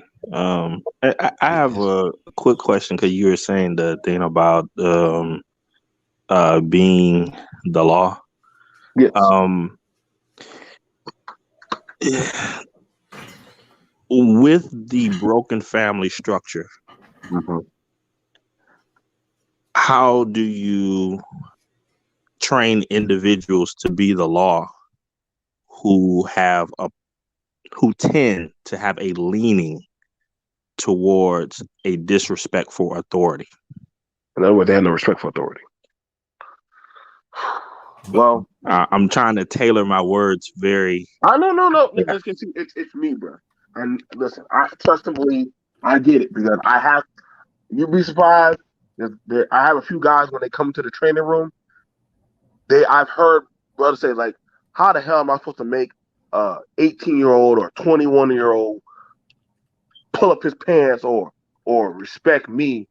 With me wearing the uniform. You got that verbal that verbal connection of us talking. You know what I'm saying? Whenever I see a group of men, they walk in. I mean, they be driving some nice cars too. They get out. I say, hey, how y'all doing? How y'all doing, guys? Hey, what's up, man? Then I mean, they ain't stop eating. How y'all doing, guys? Hey, y'all, can y'all just pull up y'all pants? Y'all about to go in this building? Hey, sometimes they'll do it. They'll just do it. Like, oh, okay, no problem. Hey, y'all, we got kids in here, so y'all tone down on that cursing. All right, I got you. No problem. Yes, ma'am. Yes, sir. If you just Nah, tell them, nah, they ain't gonna fight you. They're nah. gonna be like, oh, BMT. I've heard. I think it was Max who was telling me on another channel. He said he does the same thing. He says the boys listen to him when he's back home.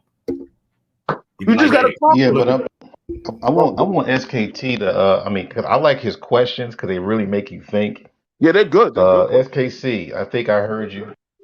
I heard you every now and then kind of, do somewhat of a calm criticism of people using the whole black talk as an excuse to to keep the whole ratchetness and the community going and not really trying to go out and do things in the world or whatever.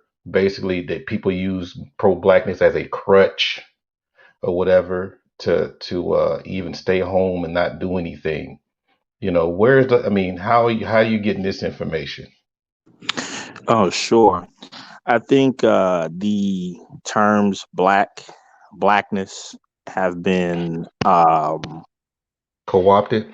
yeah, co-opted, transferred, you could say, just as people have attempted to change the word nigger into something else. And Term of endearment. yeah. And so now you have people who have taken a lot of negative concepts. All of the we could go on and talk about it for hours about all of the different negative aspects that are attached to Black culture. And right now, the majority of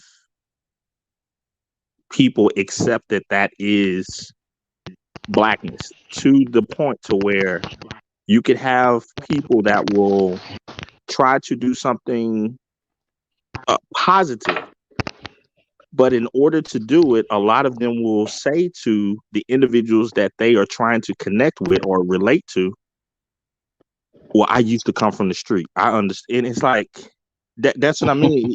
There's almost like an endearment of, no, I am authentically Black because dot dot dot dot dot, and most of those dots are negative things.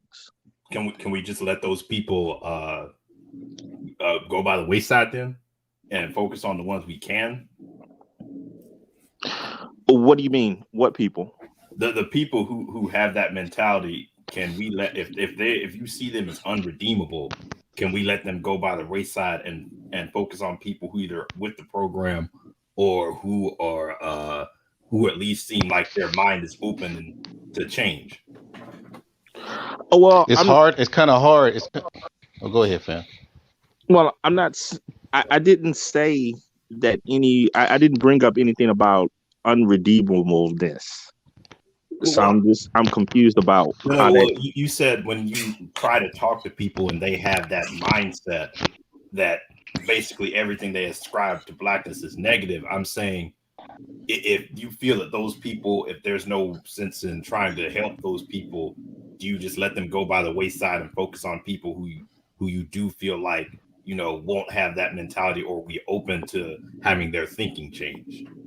Well, that's part of it. I think in order to change people's mentalities about something, you don't give them a pat on the back about negative concepts and ideologies. You don't say, you can relate to me because I understand these. It's like, no, negative concepts are negative concepts. Call them out for what they are. We do not repeat those. We don't look back at them with adoration of any type.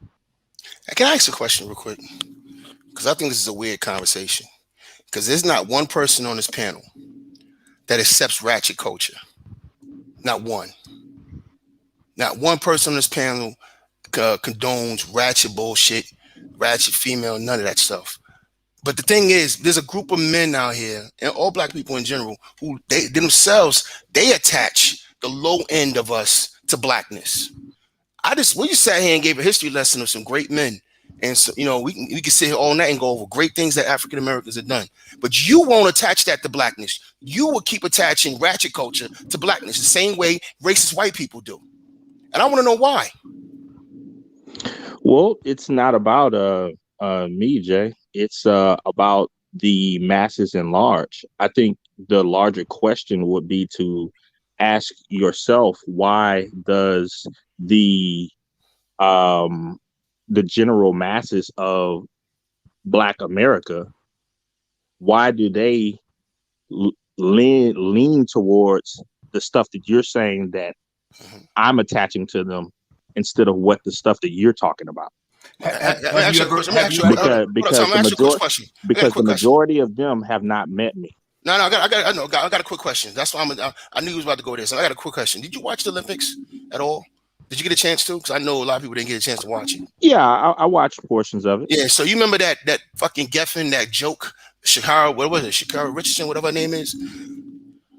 The chick with the tattoos. She wasn't there. Yeah, she wasn't there, right? Because she got caught and she did some shit she wasn't supposed to do. Now, my question to you is this: have you looked at the rest of the Olympic female team and the sisters who had no tattoos, women who were well spoken, well bred? What was it, Gabby Thomas? Yeah, that was. I mean, I'm talking about across the board, just class personified. No, that was like Felix and others. Gabby Thomas, the girl who went to Harvard, who's going to Harvard. Okay, but my girl Felix, Allison Felix, has been nothing but a classy female since I don't know when. You got a sister named Simone Biles who's been classy as a teenage girl. Now, my question is, why are we not applying them to represent our culture? We're gonna look at the one Geffen with tattoos down her fucking back and make her black culture. Well, I think one of the bigger issues is not when you say we. Who are you talking about, Jay? I'm talking about the people that have the voice.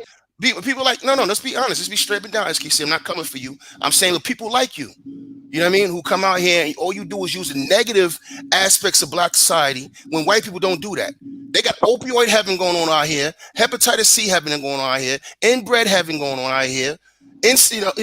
Fucking kids left and right. And they don't use those connotations to represent their people. And they don't get on public spaces to do it neither. And I'll accept that, Jay. I'll take you at your complete word as you're 100% correct. But then I just want to ask you this: the people that you say are like me, are we the majority or the minority of what you would say black people are? I would say the majority. The majority? Yeah, because even it's not just people who consider themselves conservatives. It's a generational thing. I can go to the hood. Who, before you go on, Jay, I'm gonna hand it right back to you. I just want to know everybody else that's up here. Who else agrees with that? That individuals like me are the majority in Black America. No, that's what I'm saying. I was saying it's not just black. Yeah, that's what I was separating. It's not just black people like you. It's black people in general. We have a habit. They have a thought process of using negative, parts of ourselves. You know what I mean, and using that as the generalization of our own selves. It's projection. It's negative projection. That's why I was sitting here before with Art talking about. I don't think it's even cowardness or fear. We dealing with a not insecurity. We're dealing with we don't inferiority complex. Thank you. We have an inferiority complex. That's exactly what I was talking to Art about. We have an inferiority complex where we don't feel like we can be great. So we have to attach ourselves, whether to white liberalism or white conservatism, to feel that's a way instead of coming up with our own way. SKC, I think another thing I would throw in too is I think it's a stretch to say everybody embraces sort of a lawlessness. Because I mean, I look at something like the drug laws. We don't talk about it a lot, but a lot of black people supported. The majority actually supported things like Rockefeller laws and the mandatory minimums.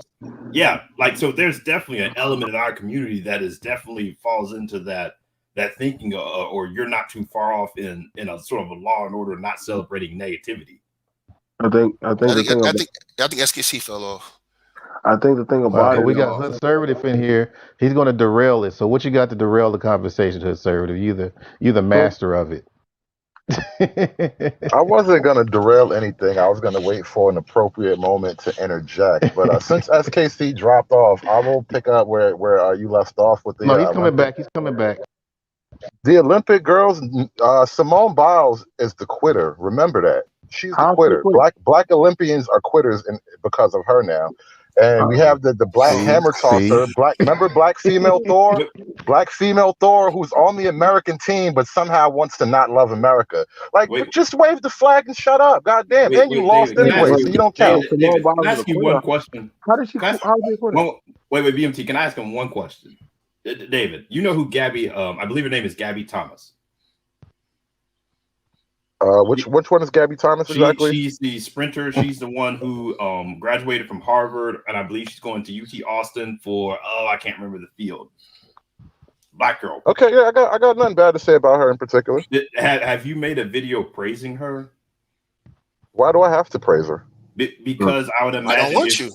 No. I'd imagine that if we're going to say we celebrate too much of the negative, doesn't that mean we need to also shun the negative and celebrate the positive? Well, as a matter of black male perspective, I think we celebrate females too much anyway. So I'm not in the business of pointing out when women do something But good.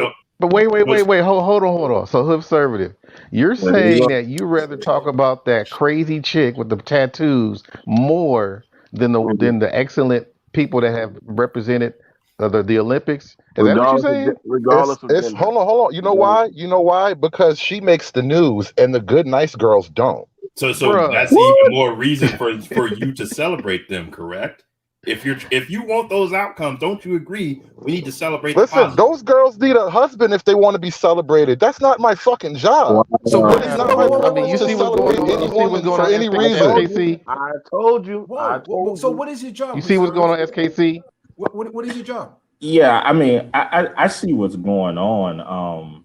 I sorry I had to drop out. I was changing from my phone because I was walking into the house. But yeah, it's I wanted to kind of go back to what Jay Sean was saying about this about the majority of people being like I would say myself or hood conservative. I'm still a little bit confused about that. How is that? I wasn't right? saying in your ideology. The question was, you said, do we talk negative about ourselves? And I can go across the board. That's one thing that I'm talking about. As black people, we have shared issues. You know what I mean? You know, we have this inferiority complex that goes across the board. You know, But when you talk about black people using the negative as the standard, I can't just point the finger at. What I'm trying to do is be actually diplomatic here. I'm saying it's not just you guys that do it. Yeah, I was really thinking Right. that the majority of Black America was saying I that was talking to my sister Miss earlier today. My Richardson. sister is a liberal who goes along with all this democratic bullshit. I'm always arguing with her. She just got married on Thursday, and she Well, does the same shit. well, You know what I'm saying? maybe y'all can educate me because Yeah. I was of the mindset that the majority of Black America saw Miss Richardson as, hey, why don't people just leave her alone? Yep. I thought there was a thing of it was just some weed. I mean, she just lost her mama. What else you want her to do? I thought that was the narrative. Because the problem. I saw a lot of white media doing that. All right, No, that's what I saw. I'm talking about for Black America. I thought Nah, I didn't see Black a lot of black men. I America saw a lot of pretty much NBC. shielded her. I saw a lot of NBC. I saw a lot of CNN doing that shit. That's what I saw. I mean, like I said, did she come out in an interview and say that, hey, Yeah, on what? SKC, NBC, CNN. No, but no, I'm talking about Black America. I'm saying Black America a as a monolith? whole shielded her. and SKC, said, me and you don't Black agree. Twitter, Black Instagram, Black media, period, was on her It's side. bullshit, man. That's not true because what you're doing is you're ignoring people like me, which is fucked up because there are plenty of brothers like myself and sisters. Matter of fact, one of the sisters The who whole ran in the Olympics. manosphere. Hold up. The manosphere is a minority movement. No, What the we fuck ain't are you gotta do that. saying, We bro? ain't gotta do that. Sally Richardson, who's married to that brother from the Giants, she ran in I think London. She was part of the team, and he took her ass off the TV screen real quick because that's what I'm talking about. White liberals do. They push an agenda. That sister got on there and called her out for the bullshit she did. A black woman. All right. So. Right. Just like how we had, like when the Kobe shit happened, Lisa Leslie stayed on code. But y'all don't point that out. All y'all want to point out is the fuckery. You know what I mean? That shows me an agenda. You know what I mean? That's an agenda. I agree with you on that, Jay Sean. The thing that I'm saying is, but we have to recognize that Lisa Leslie and her ilk were the minority. Why is that so hard to You acknowledge? stay quiet The about numbers it. matter, bro. So I'm gonna say it like this. So, only thing, like I said, is like there was a girl who won the spelling bee. I didn't see nobody, and she broke 2 world records. I saw plenty of people praising her in Black America. Like I said, I talked about her. I talked about a lot of these people, and the thing about it is like, hey, like if we don't start praising the ones that are doing good, then they're gonna be like, well, why am I even bothering? Because it's not like I give a shit. Did you do a video on her, David? Did you praise Like the I black said, woman won the spelling bee? Again, it is not my job in life to praise every chick who does a good thing. So, Why so y'all you so afraid of that? What Have you exactly? praised one? What exactly is your I job? don't give a fuck if I don't praise none of them, dude. So, Why y'all David, if bothered you by that? wait, That no, bothers me that y'all bothered by David, it. you say you want a better community, but you only want to point out the negative behavior, but you never want to praise the good behavior. You know the women I like to praise? Happy, committed wives. Women that are home baking cookies right now, y'all have my utmost respect. You know If you what, Dave? outside trying to Okay, we got slam a Sada butts or Muhammad. We got cuff a a bitch Sada over, Muhammad in this I'm space. chilling. my All right, we got a Sada Muhammad in this space. Oh, server. thank you. Hold on for a second. I gotta say this real quick. I pointed out a sister that just shitted on that sister on national TV, and also earlier I pointed out Allison Felix, who are both married women. And you said after I brought up Allison Felix, it's not your job to talk about none of them. Now you saying that you promote married women? Yeah, you support them okay, because so they did some shit on TV. I respect them for being happily married. That's the end of it. Yeah, but so what exactly is your job then? I don't have a job as far as you niggas is concerned. What the fuck are you asking me this question for? Because It is not my job to do anything for anybody. If I could jump in None of these are real quick. anybody's jobs, bro. None of these are y'all jobs either. No, but you Real just quick, said Hood. it's Real not. quick, You Hood. just And I said- think this will answer your question, Hood. Renaissance man, earlier you stated that you were saying something about Hood Conservative wanting to see a better community, but not praising the individuals who would uphold the ideals of that community. Right. I think Popular one ideals. of the problems that I guess from guys that are from my perspective are stating is that you've reached a point of critical mass at this point.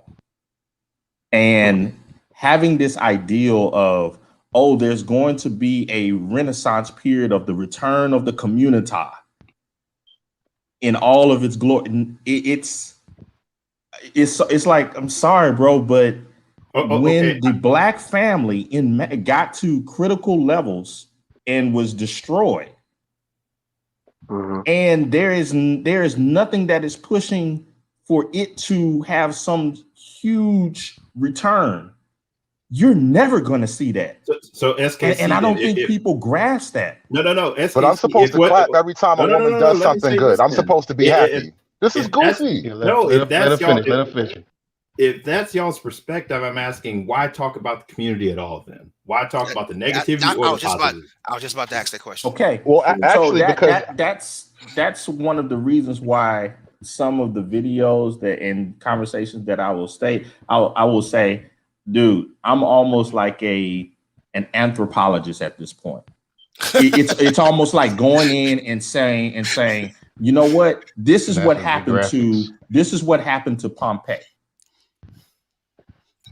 So at that point, you're trying to ask me, well, why are you even interested in Pompeii? Because it's a story about a. This nigga said this is Nat Geo and shit. He's the narrator. And then it's destroyed due to its own folly of not seeing Mount Vesuvius giving many warnings of impending destruction. So why don't you talk about the history? Going back to the anthropology. Whoa. Why don't you talk about the history of it then? Right. I do. Oh, really? How far back? Yeah, but they have victory stories though. These guys have victory stories. Come on now. We don't have victory stories. What, black people on these shores don't have victory stories that we can feel pride in? According to you, no, we don't.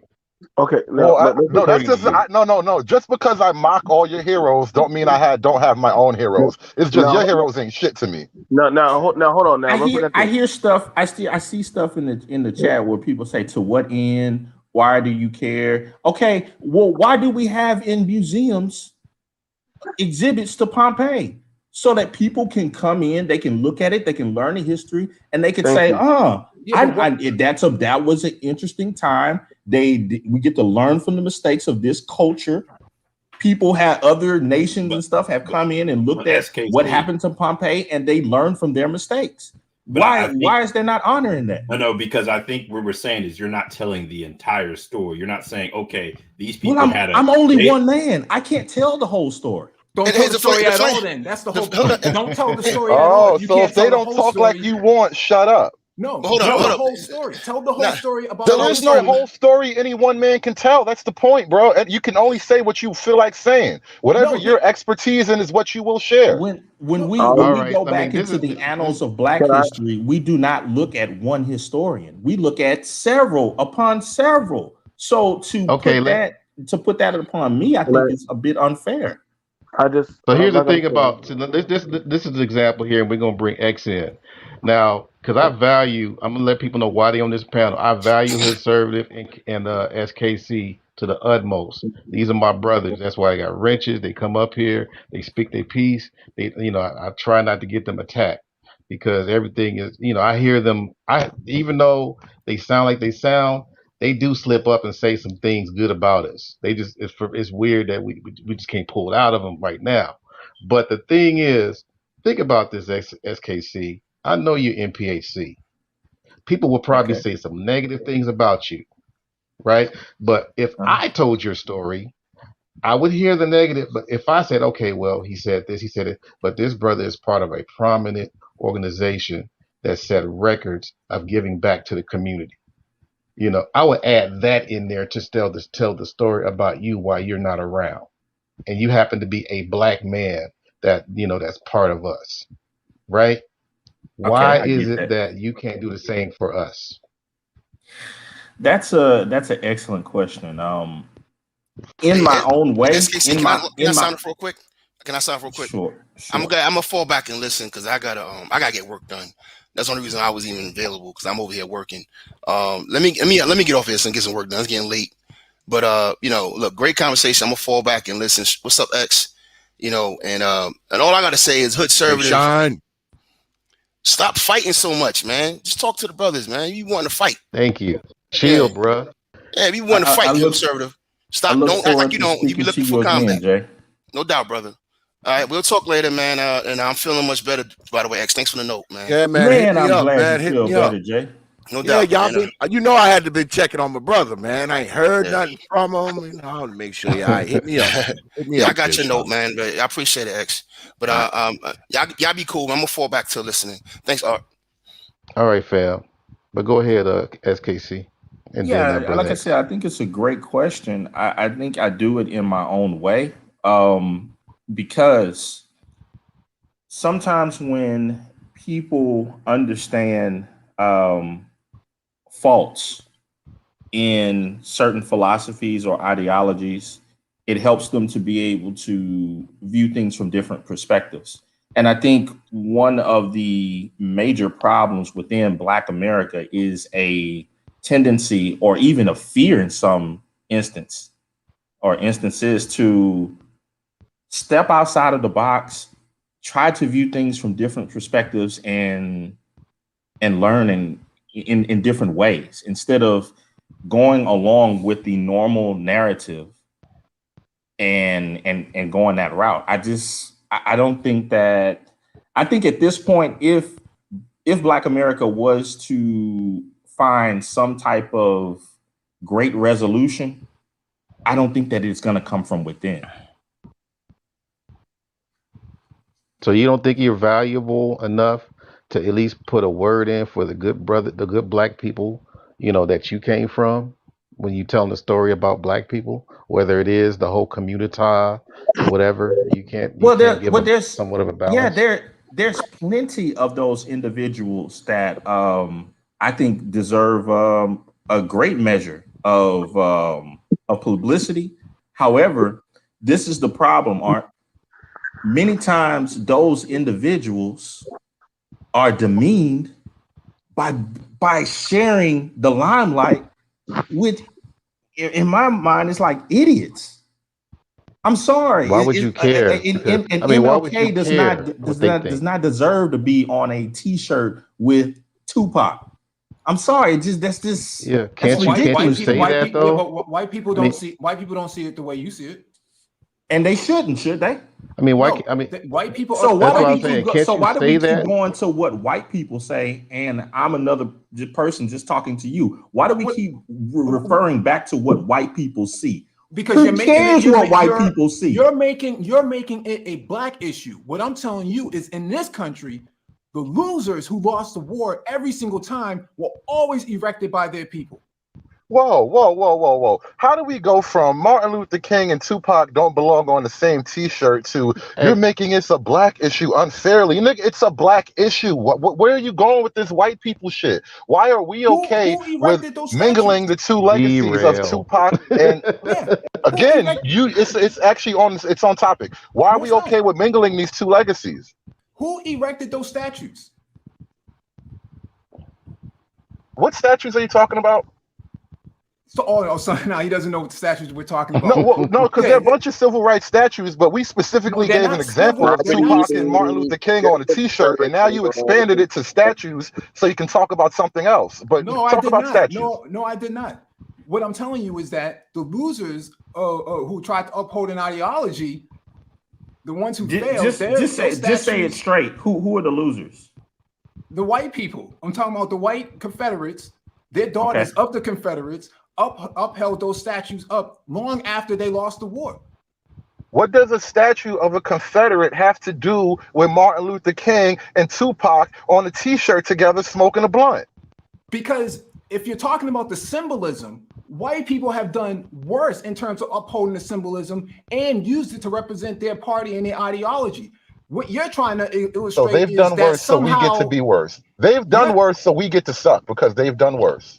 No, what you're trying to do is isolate it to it being a black issue. It's not a black issue. I'm really confused by that. So is there anything that is purely a black issue? Is there anything we can talk about amongst black people where white people will never be mentioned ever? I mean, yeah, you can. I mean, I'm gonna answer this, and then I'm gonna bring it to X. But like, for example, let's go with the whole MLK. There was a shirt with MLK with a blunt with Tupac or something like that. All right, so yeah, I think most of us would criticize that, but we would also talk about something that is happening that is positive to offset that. That's how we usually do it, instead of just saying, "Hey, this is the only thing that we're going to talk about within our family." I do have one quick question for David. As conservatives, you all see individuals. Why do you hold the collective responsible for what an individual has done in Black America? I don't believe in collectives. I'm actually going by majorities. But you're saying you're literally indicting all of Black America for someone putting MLK on a t-shirt with Tupac. But I don't think anybody on this panel would condone doing something like that. I got before you go on too further, because I know y'all gonna go back and forth. Just really quickly, just to clear something up. Renaissance man. Yeah. I'm glad that Hood Conservative is here so that everyone here can hear it. Hood Conservative, has there not been many times on your panel, on Trey's panel, where SKC has stated, I fear the right going too far, the pendulum swinging too far and taking things in a direction that will be ultimately destructive? Yeah, and I'm the one who says, hell, we need to go a little bit far to the right. So yeah, we've had that argument. You are the one who says that. And I'm like, don't be afraid.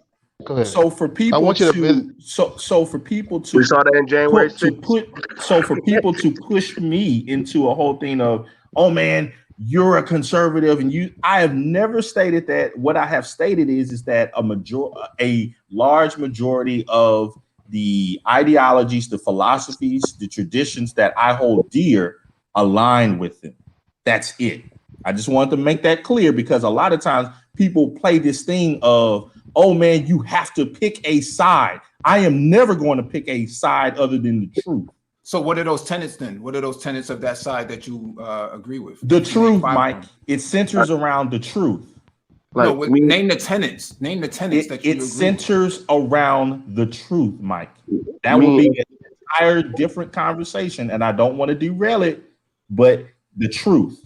I'm gonna give SKC. I'll give him that, because me and SKC, our our tie together is mainly off of family. Like that's our tie is Well, we got speaking of family, let's go. Let's bring it to brother X because he didn't get a chance to weigh my in. Go. brother. What's going on, Prophet? Peace, brother Art. I see the gangs all here. Um, I got I love this balanced panel. I like balance. a, But go a ahead. few, Are we a on few Exodus now? things.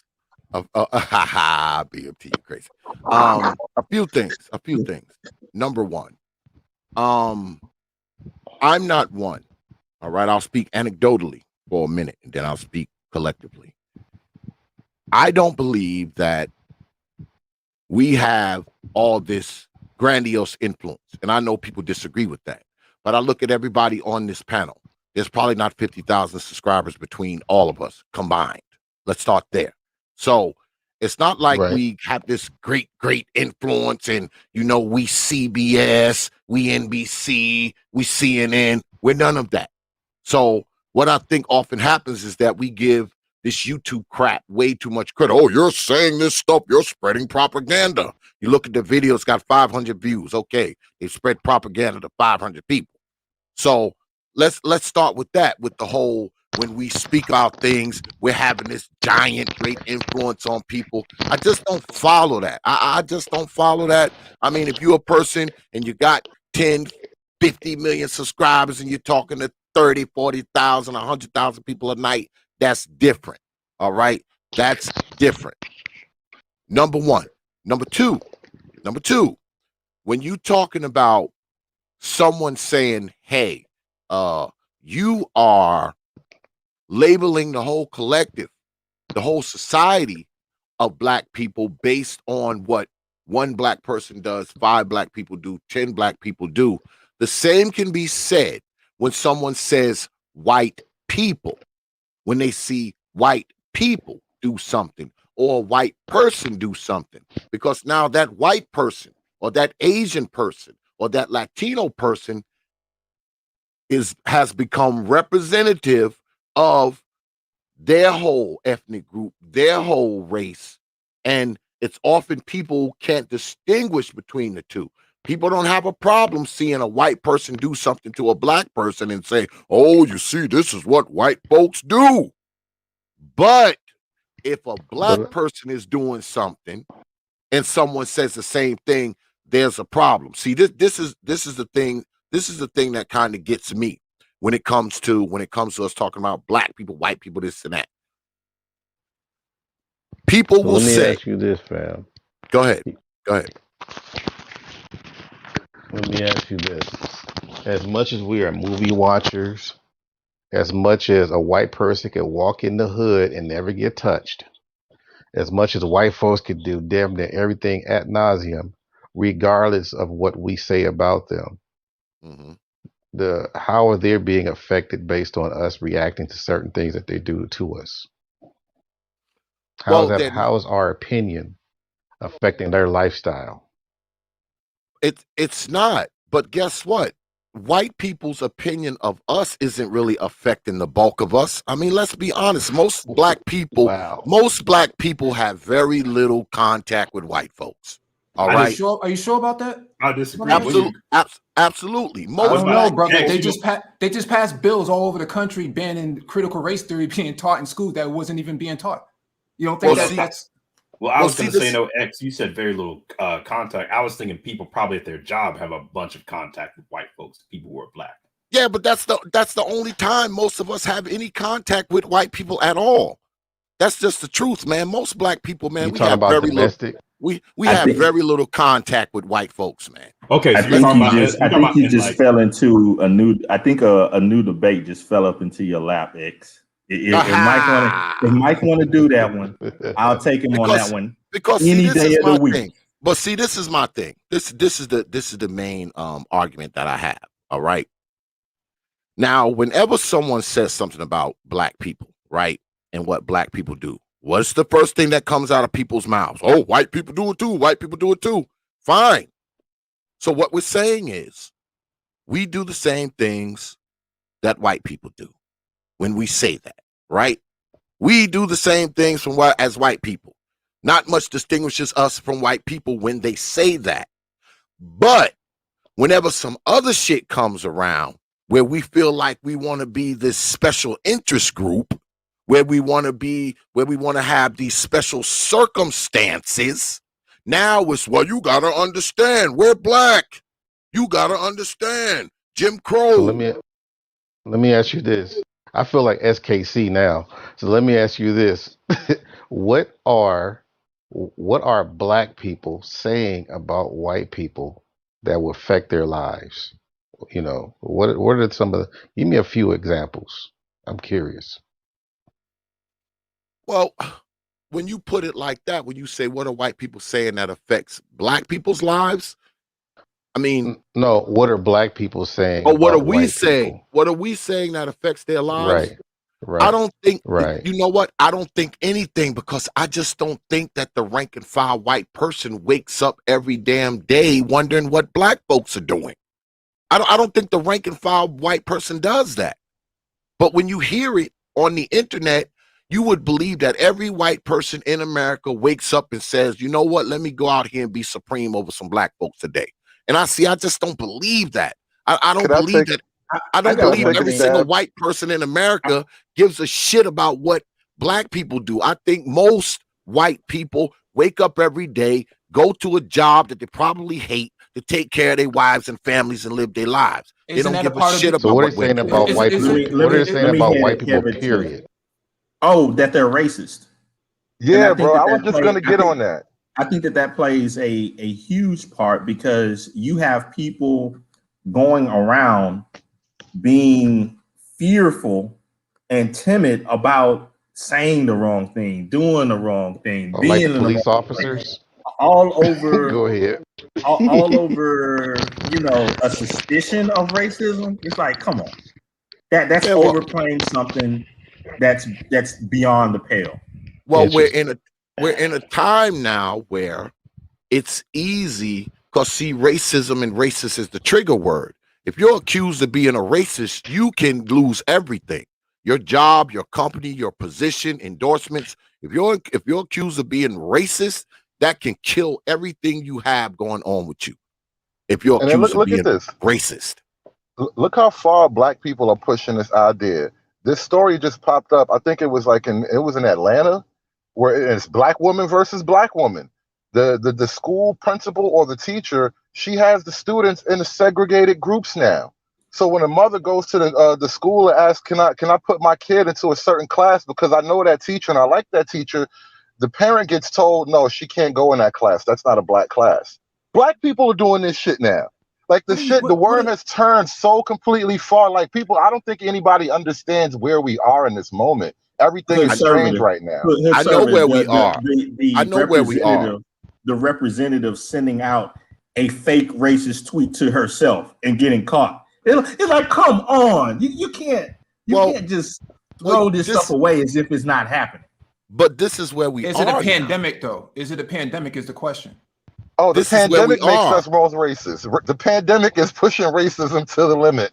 No, I'm asking, is the action that you're referring to, is that more common than not? Is it out of control? Is it a pandemic? Well, what I'm saying, Mike, that issue in particular is a one-off. Well, what I'm saying, Mike, is if it isn't a pandemic, it should be dealt with accordingly so that it never becomes one. And let me add to this though. That should be a fireable offense. If we're gonna fire that person, then there's gonna be a whole lot of white people that should be fired. Then go ahead and do it, because there have been other people on the other side of the issue who have been canceled and fired for it. No, so when you have people that are putting off false narratives about something, isn't that going back and going to the history of everything that you just said, and then seeing somebody use it in an improper way, basically pissing on it?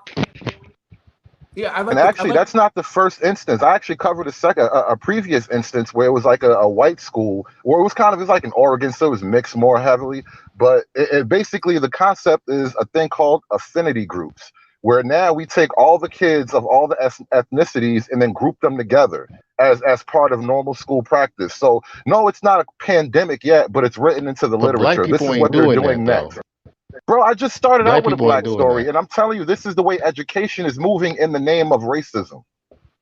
But it was always like that. That's a Hood sir. white that's a white educational system, fam. It's not So it's why not is a it a black black woman educational versus a system. black woman suing each other in Atlanta, the Black Mecca? You just said it's a one-off case. It's not a Don't y'all pandemic. brothers think that we are in troubled times when we're looking for racism under every freaking rock, behind every door, under every They just rug? moved the rock. They just moved a giant rock because it was fucking racist, bro. Like seriously, they carried a rock off campus. You can't look for racism under every damn rock, man. Everything ain't racist. I mean, if I stump my toe on my step, I can't blame the white man who built the damn step. I mean, but what are you defining as racist, though? But on top of that, X, I think what the issue comes down to is when stuff happens, there is a lack of people just being honest about justice. It's like whether it was a one-off or it was done 100 times. Why can't we just say, Mike, that's wrong. We need to deal with it so it doesn't become a problem. What's wrong with that? Why do we need to just say, no, well, it don't happen a lot. Let's just push it underneath the bush. Because no, you're pathologizing a one-off instance. We're not pathologizing it. We're dealing with it. Didn't you just say you're basically doing Nat Geo on the black community? You said what? Didn't you just say that earlier? What? Studying is not pathologizing. Categorizing is not pathologizing. We're just taking notes, dude. Oh, really? So tell the whole story on how we got here. Don't just tell. You want to go back to the slave ships when the black people sold black people to the white people and the Arabs? So we did have slave ships. We had slave ships. We didn't have slave ships per se. Now you see how the whole thing got pushed away when we just deal with a direct thing right here. 2021, two black women pushing, one of them pushing just a straight up racist ideology. No, what we're talking about, and we as men cannot just say that black woman is wrong. She needs to be dealt with. Nope. What is the problem with that? Because slavery. Nobody said that she wasn't, fam. Yeah, the conversation wasn't even about that. So why don't we keep moving the conversation when hood services brings it up? That's what it's weird to me. Because I can understand it. I can understand it on the other side if people were like, you know what, fam, that's wrong. We do need to deal with that. I'll be like, man, at least those guys saying, hey, we got to get rid of that stuff. That's wrong. But you rarely see other people that will even say that's wrong. Who's protecting them here? Was she wrong, Mike? No, who's protecting these? Was she wrong, Mike? And that's the protection. And that's what I'm talking about. That's silence. The cone of silence. It's not the blanket of silence. That velvety cape of shut the fuck up. No, I was muted. What I was going to say is let the court decide that. It's not my place to decide. It's not your place to have an opinion.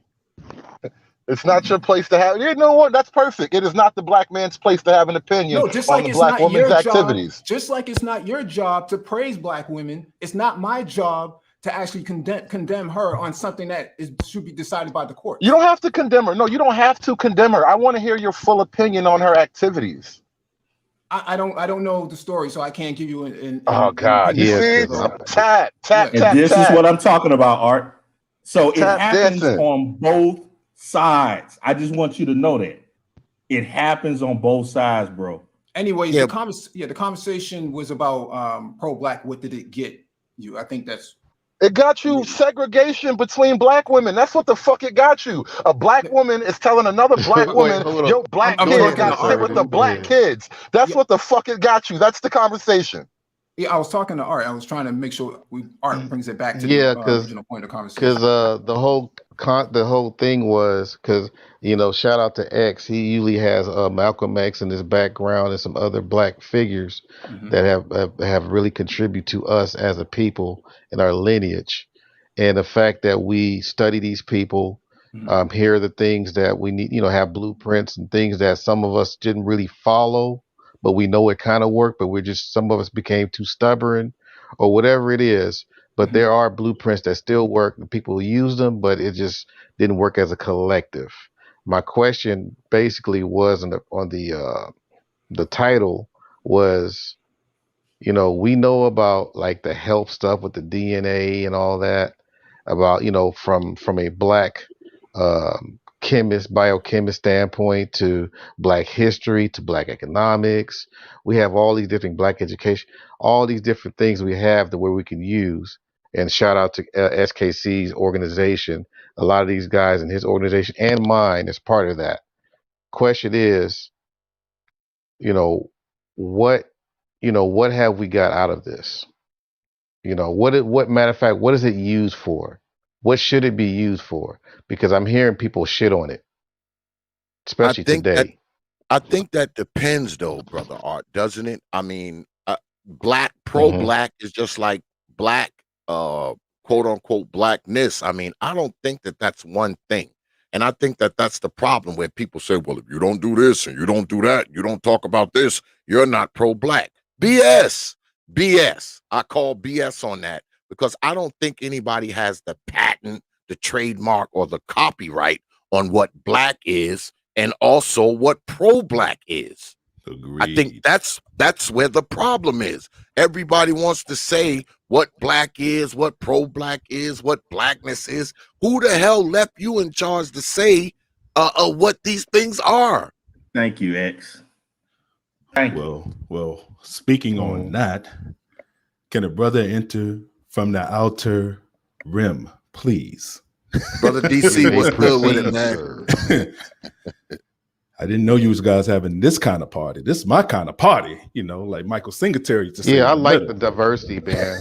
But I Yeah, I appreciate it. normally don't get But invited go from ahead. Coruscant, but since I was hitting in light speed and traveling, this is pretty good right here. But no, X is right. Nobody holds the rules to blackness. I mean, look at the panel, look at the space. Nobody holds it. Now there are different viewpoints, there are different perspectives. There are people that think that they're right or more right than others, or that they're doing one thing better than others, and then we disagree on that.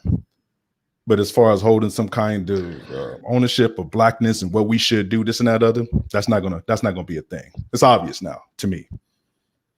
So what I would suggest for brothers to do, this is a suggestion. I'm not telling, suggestion. Build where you can build. If you deal with black people that agree with you and you think that's going a positive way, do that. Be progressive in that, or be conservative in that. However you want to put it. But if you believe that what you're doing is right and is that, do you. Now, one thing that I do have a problem with is when we lie about the history. Thank you. That's my problem. Other than that, I don't have an issue with you brothers. Your analysis, what your viewpoint is, because I haven't lived your life at all. So I can't judge you for what you think. What you think is what you think. But what happened is what happened. Do all white people think about black people all the time? No. There are a significant amount of white people that do. That's the record. That's a fact. Either that's true or that's not true. But that's what the history says. And I stop right there. Could you expound upon that? I'm curious as to how the history shows that the majority of white people had black people on their mind. I didn't say the majority, brother. Oh, a significant number. Significant number. And when I say significant number, I mean the people that hold some kind of power, hold some kind of weight. So when you hear, hold on. Let me get specific to your question. Okay. So when you hear things like "Make America Great Again," "Blood and Soil," "Taking the Country Back," don't let them over here. You know, keeping America, keeping to our American values. So if you're talking about that, what are we digging up? What are we going back to? And I'm not talking about slavery either. I'm not talking about slavery. Keep America great. What do you mean by that? Hold on. Black people have no ownership. Let me just say this. Let me just say this real quick, okay? We would agree that the Civil Rights Bill, the last Civil Rights Bill, was the 1968 Civil Rights Bill. We will agree to that, correct? Correct. Okay. Go ahead. What were you about to say?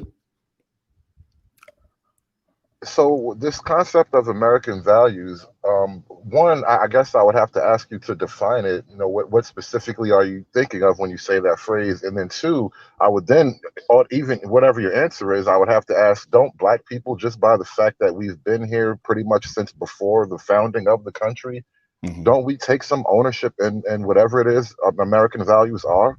Yes, we do. Is this before or after slavery? It's both and. It's both before and after. Okay, No, I'm the talking civil about rights the ownership. Oh, the ownership. Oh, Yeah, no, that's ownership. always No, that's always been like that's always buying been into present. the concept of American values. Hold on. So first off, like, what do you mean specifically by American values? And then, don't Black people have a place in that concept of American values? I don't use that term. Number one, I don't.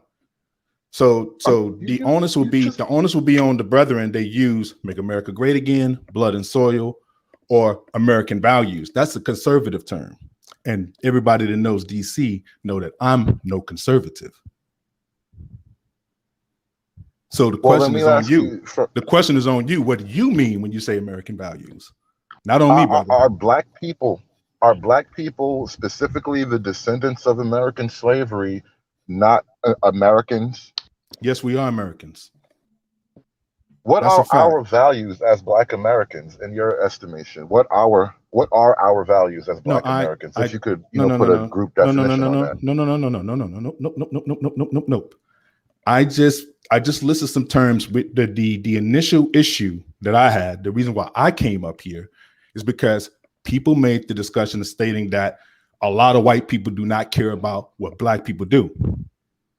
That's not true. Okay? That's politically motivated. That's been proven. That's the record of this country. That's a fact. Well, to be fair, I think I would agree with you, but in the opposite direction. White people care so much that they can't stop helping. No, there's something called sundown towns. There's something called. Are you serious, fam? Have you ever heard of subversion? Subversion, dude. I'm not the one down. I'm not the one a part of any of these liberal movements that want to help Black people. So don't give me the subversion card. Don't give me the subversion card about liberal people helping Black America. And you mentioned Malcolm X a minute ago. What did he say about the liberal? I did not mention Malcolm X, brother. But not you specifically. Sorry. No. But back to what I asked you. When you hear American values, because like I said, DC, everybody that knows me, the code breaker, know that DC is no conservative. You dig? So for the conservative brethren, when you say American values, what does that mean to you? That's the question.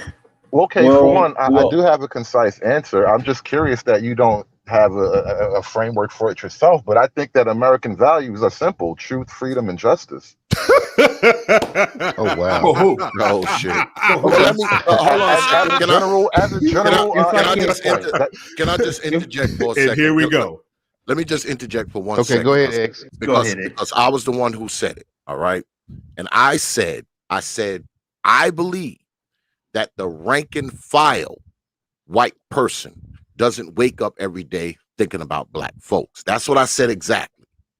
That's what I said. I said the rank and file white person gets up, goes to work to a job that they probably hate to take care of the kids and their wife. That's what I said.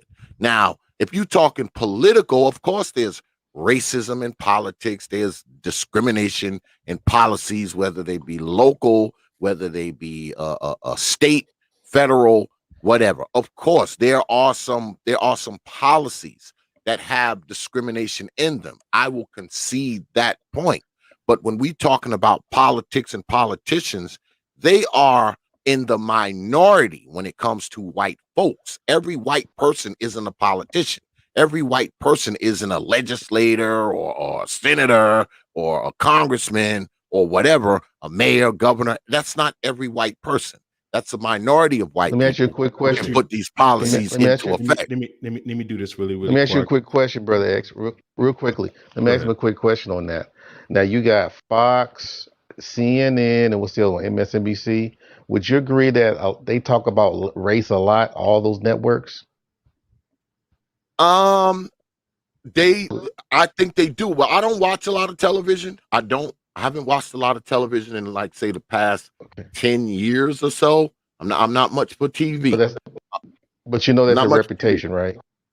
Oh yeah, of course. But I mean, I still so you agree say with that? They're I still say that the I was rank gonna and ask some file, follow-ups. the rank and file Okay, white I got person. you. We We're got not that part. talking about Hold on. That politicians and question. Wait, hold on. news Wait, hold on, outlets. you We're guys. not Hold talking on. about those people. I'm getting somewhere. Okay, well I'm going somewhere with this. So we're going to agree that these are white-owned, white establishments, correct? Yes.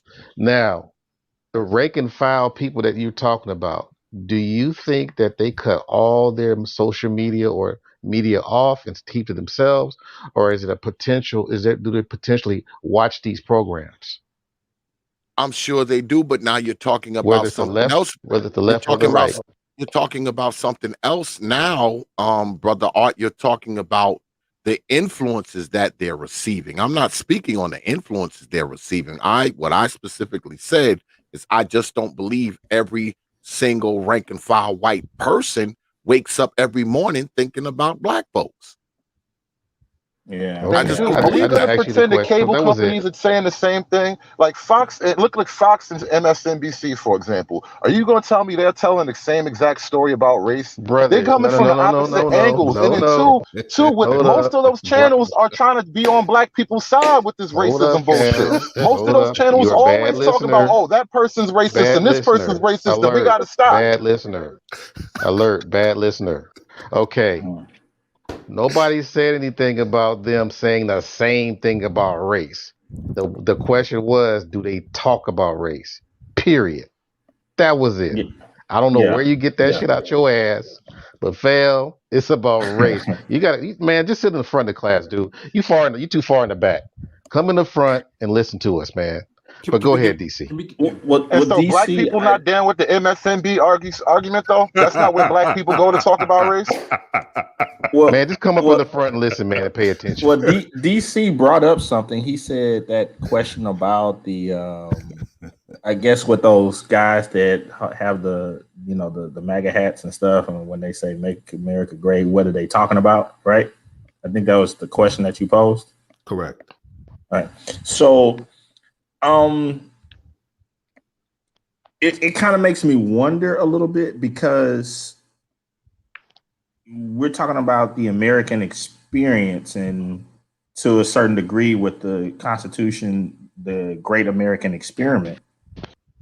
Then why do so many other countries and nations around the world buy into it if they found nothing great in it? You wanna go You see by that the picture of people you, falling off the planes from Afghanistan I, trying to I get over I there? see it. Trust me, I do see it. The benevolent American war machine. I do see it. Absolutely. Okay, I don't before hold on. War Machine, Bro, they are hanging Let me say onto the this. Let me wheels say of a this. Let me say C-130. this. Let me say this. I Okay? Have you ever hung Hold onto I'm the just on. trying to wheels of a Hold on. jumbo jet? Hold on. before y'all jump in Let on them, me I just let me want to let me know that there's let different me give sections of it. let me Before give it was a room. war machine, there Let me was a give great immigration that was here before there were any major wars with any other country. So I just want to add that in before you continue. what do you mean before any other wars before this country was built? Before the Great War, Yeah, there before was a World War great II, you mean, right? before World War One, there was a great migration to the country. No, there were wars before that. SKC. Yeah, there was to Yeah, establish wars. land. Hold on. yes, but we're talking about before America became dominant throughout the entire globe. Well, that's what I was about to get to. Right. See, So before that, there was you know what you guys do, and you're very crafty. You know, I give it to you. I give it to you. Get in black spaces, you trigger, you do this, but there's no strings on me. Okay. So here's the thing. I concede. America is a great place for a lot of different people. It is. There's a reason for that. We can get into it, okay? If you have the time, if you want to. But there are a lot of benefits to actually being here in America if you're from somewhere else, especially in a war-torn country. Absolutely. What about if you're from here? Absolutely. That's not no denial. I'm not going to deny that. But there are reasons for that. Just like anything else. Now, okay. What we're talking about is the American experience. We're talking about pro-blackness and we're talking about different things. Now, I'm trying to make sure that we're talking about the history and getting the history straight. You know, the accuracy of that. Now, like I said, I asked the question and I posed this to you, SKC. We already heard Teapot. I have a little bit of a rebuttal for that, but I want to get you guys online. What do you consider American values to be, SKC? When you hear it, what do you consider it to be? There's a ton of things. I'm kind of waiting for you to answer my initial question of if America does not have great values within it, why do other countries and nations buy into it and try to mimic it? But you never did. Yeah, you never did ask me that actual question. But to answer your question, is proof that a system like this can work globally. Okay, and that it has basically been working globally. That's the long and short of it. And so my answer to yours is the ability of individuals from different backgrounds, although there's not, there's going to be some parity of just complete fairness, but you do have the opportunity to be able to lead a more freer and I would say have more options and choice in who you want to be and become than in a lot of other places throughout the globe. Sounds like truth, freedom, and justice at play. Truth, freedom, and justice. Okay. Our ability right now, as primarily, representing Black men, to be able to do this right now in some countries would be completely banned. We have the freedom to tell the truth about justice. I think that's a great thing. And I have a question. What do you mean by that? Actually, I think that the ability of us to have these type of conversations is a great thing. Oh, absolutely. Yes. It proves the power also. But yes, absolutely. There's some countries in other places, there's some countries, our families and our necks would be on the line for just having this type of conversation. Because they don't have the actual gravitas or the power to withhold dissent the way that America does. And the way that they do hold on to their power is by negating people underneath them from being able to have these type of discussions. I absolutely agree with that, because they have a fear of actually causing a power vacuum. Right. So you will have dictators. You will have people that will move around in an iron fist because they're already being dictated to globally. Right. And I think it's very. I'm saying psychologically, the weaker vessel is going to fight more anyway. Well, and I agree with some of that, but I think it's weird, DC, that me and you were having this conversation on Art's a thing that he's opened up to all of us gracefully, and then on a panel that it doesn't belong to any of us, and it's open to anybody to hear this conversation. And yet you will have people who will say, no, this other nation, which would not even allow us to do this, we should do more stuff like them. I'm like, what? For example, can you give me an example of that? China. Who says China would? Oh my God. That No, was a whole I'm thing asking. last I'm night. asking Oh man, specifically, like who last night was saying China is a place to be able I'm to gonna have shut up. open I'm gonna shut discussions and up. discourse. Now you gotta remember, like I said, I don't have any strings on me, so my opinions and my perspectives are my own. So I don't, you know what I'm saying, I don't join groups. I'm not part of any kind of major, outline here. So I know you guys want to throw people in boxes, but No. I'm not trying to Right. throw you in a box, This but is the I'm pro just black saying discussion panel too. those conversations happen. I'll let Hood go deeper into you would that. never, But if you listen to me, and I'm pretty sure that some of you guys do listen to me sometimes, you have never heard me say that ever. I'm pretty consistent, if anything. And this is a pro black discussion. I have a question, and it's to the topic, and this is for everybody. All right. What is pro-black, Negroes? man, I've been asking that for a Being long here, time. being here. I've been asking, what does black mean? What does blackness mean? What does pro-black mean? You're gonna get all sorts of different these answers questions have based no upon how definite. people Can I feel go at the moment. first? For a person that has answered this question, did like at least about 10 Ad shows nauseam. on blackness, actually, on the whole classification being forced. First off, definition. Clearly, like on this panel, no clear definition for what blackness is. So my compensatory definition for it, yeah, I listen to Mr. Fuller. My compensatory definition, a forced classification deemed on people of African descent, whether majorly or minorly, forced into a group dynamic of a power system, shared history that's not their choice. So it's a forced tribe that we're in, not something that we agreed to, obviously, right? Because we don't agree with Africans. We don't like African people. We don't like none of these people, okay? Mostly. So they don't have the same experiences as us and this and that other, but they still called so-called black people, right? They're still called black. Who's forcing us to be black?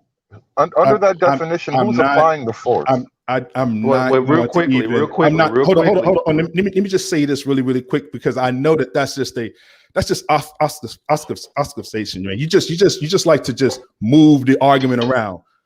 Who brought up who created race? Who created the race classifications? That's a question. Who created it? It's an objective question. You're providing definitions. Why can't I answer? Why can't I ask you about the definition you provide, bro? This is a derail, because if you want to do that, then I have to ask you the next question: who created the classification? Because as far as I know, people in Africa called themselves Ibu, Zulu, Asante. These were not the same people. It depends on which real history quickly, you check into, DC, because some people say that Yakub created the first white person. But real quickly, you guys, I believe X was asking what. I believe X was asking. See what I'm saying? Real quickly. You see what I'm saying, man. You see what you guys. Yeah, be but doing, real bro? quickly. What the hell did you just say? Hold on. Real quickly, X was asking what is pro-black. That's what his question, not what blackness was. I believe it was what is pro-black. Yeah. What is pro-black? Yeah, anybody that's willing to have a discussion within the group, don't have to be agreed upon, that they think is being basically moving forward during the group. So that includes black conservatives, that includes black liberals, black feminists, whatever the case may be, because we don't own the actual lexicon of black. All of that will be their form of being pro-black, so to speak. Same thing with the conservatives. They're over here. They're having these discussions. They're in the so-called, what you call the black manosphere, right? So these are black brothers that are sharing their perspective, joining up with other brothers that share their ideas and views, and they want to move forward their way. That is a form. That is a form of pro-blackness to me. I'm glad you said that. I'm glad you said that. Hold on a second. Hold on a second. Then I'll give it away. Hold on a second. All right. I'm glad you said that, brother DC. And you know I like and respect you. But you know what? I disagree. I disagree. I disagree. I believe that pro-black is having a pro-black family, a strong pro-black family, a productive pro-black family, and passing those those strong family values down to your black children and black grandchildren. See, that is my definition. of pro-blackness. You see how that works? Right. So Yes. there It is is a no political there construct. is no trademark on it. Pro-black can mean anything between it could be 100, 1,000, 1,000,000 different definitions. That is my point. Everybody don't wants give to me label it. Don't We give me agree, ideas, Teapot. X. I trademark agree. that joker. No, I'm sorry, Go brother ahead. X. Brother X, we agree. Nothing you said contradicted anything that I said. So what did I say? Hold on. Hold on, no, hold on, because I gave room for all of that. I just said it. I just said that it's not agreed upon. Now, all right, just keep me true to the record. Have I always said this? Have I always said this as far as what pro-black is and what the definition of so-called black is? Have I always been always kind down of to consistent? Nelly Fuller. Yeah, Well, I've always have been we actually consistent with examined that. the usage of the historical usage of the word? Because I want to look at a comment Zero just dropped in the chat, and I want to actually tie it back to when the word first actually became a thing. And it was very much a political usage. It was very much started out in political usage. And so I want to offer this idea that when we say pro-black, most of the time we're talking about a political construct. Right. That's on your behalf. Not necessarily. It's not necessarily on my really? behalf. If it was on my behalf, then why Oh, do the black wow. communities exist in such a state of dysfunction in the inner cities? It's not on my behalf, What apparently, is the if it black doesn't work for community? me. What is the black community? What No, is the I black said my community? behalf. Listen, I come from the inner cities of Black America, and that doesn't work. The politics that are pro-black don't seem to work down here on the street. So I'm challenging the notion that it's on my fucking behalf. Huh? I'm a little confused, fam. If it don't work for me, how it's on my behalf, bro? You can't beat me and tell me you love me. No, well, wait, hold up. Where are you getting this from?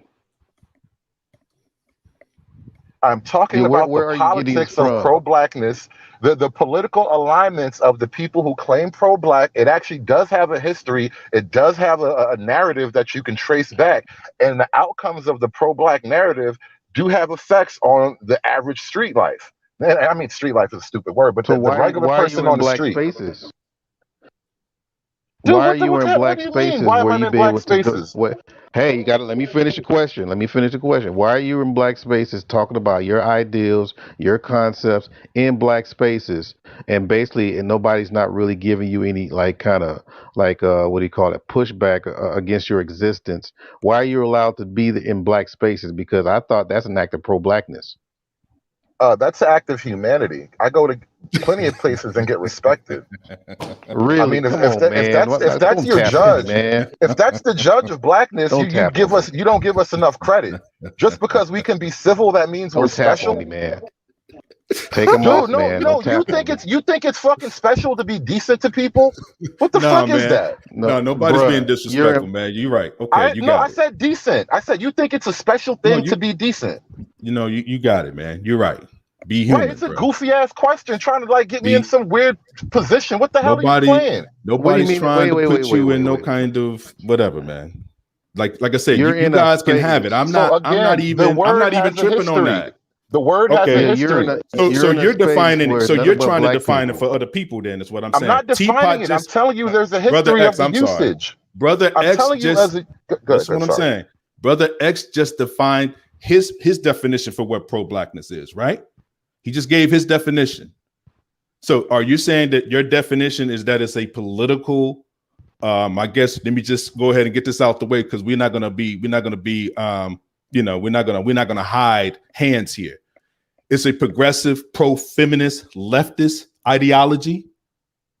Is that what pro-blackness is to you? I didn't say that. It became that, but I just initially said where it started. I just tried to give an objective history. Let's go with it. Let's if you ask me flat out what I think, yes, it is all of that. There you but go, I was just telling you how it started. Has it always been that? Thank you, brother. Since around the 80s, it's become that. But if you ask me how it started politically in a certain context. Yes, it didn't just fall out of the sky, bro. I rest. My question. Go ahead. Your witness? Okay. I'm just Woo! I'm just, what's up, everybody? I'm just a little. I apologize, I Style. You should have never put this thing in the chat, man. You know this is my kind of party, man. I love this. You got trapped. I would like to hear a rebuttal to the argument I just laid out. Like, your jokes are cute, but tell me what's factually incorrect. Any time that you want to have a serious discussion, debate about this, brother, I'm what's definitely factually your incorrect, though? Hold on. What's factually incorrect about what I laid out for you? Anytime. The time is now, bro. The time is now. What's factually incorrect about what I said? Anytime now. I didn't say that anything was incorrect about what you just said. Okay, cool. All right. You can have that. But what you're doing also is a form of pro-blackness, in my opinion. Okay? Yeah, because I can't limit and define blackness for you, obviously.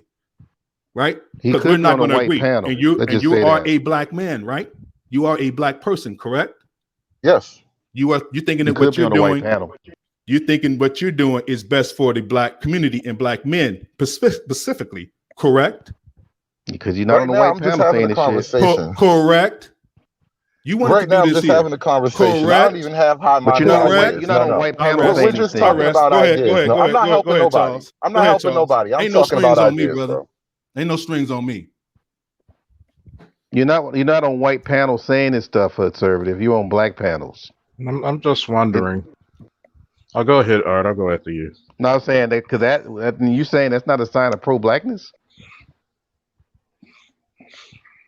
If you call it, if you want to call it that, I don't really want to argue your personal definitions. Because you said it was ridiculous, but okay. It's kind of your personal definition. Okay. It's kind of weird because pro-black movements weren't leftists when they started, at least, and it's funny because when we have this word black, I wonder why so many black people don't like it until it benefits them. But yet they're part of it. Yeah, but they can never escape it. Yeah, it's like it's one of those weird conundrums, really. Like, I don't want to be around black people, but I'm gonna take advantage of the black manosphere. Just saying. It's like Brandon Tatum, want to talk about racism, but he's big up in racist cops. Fuck. Like, you got to pick a struggle.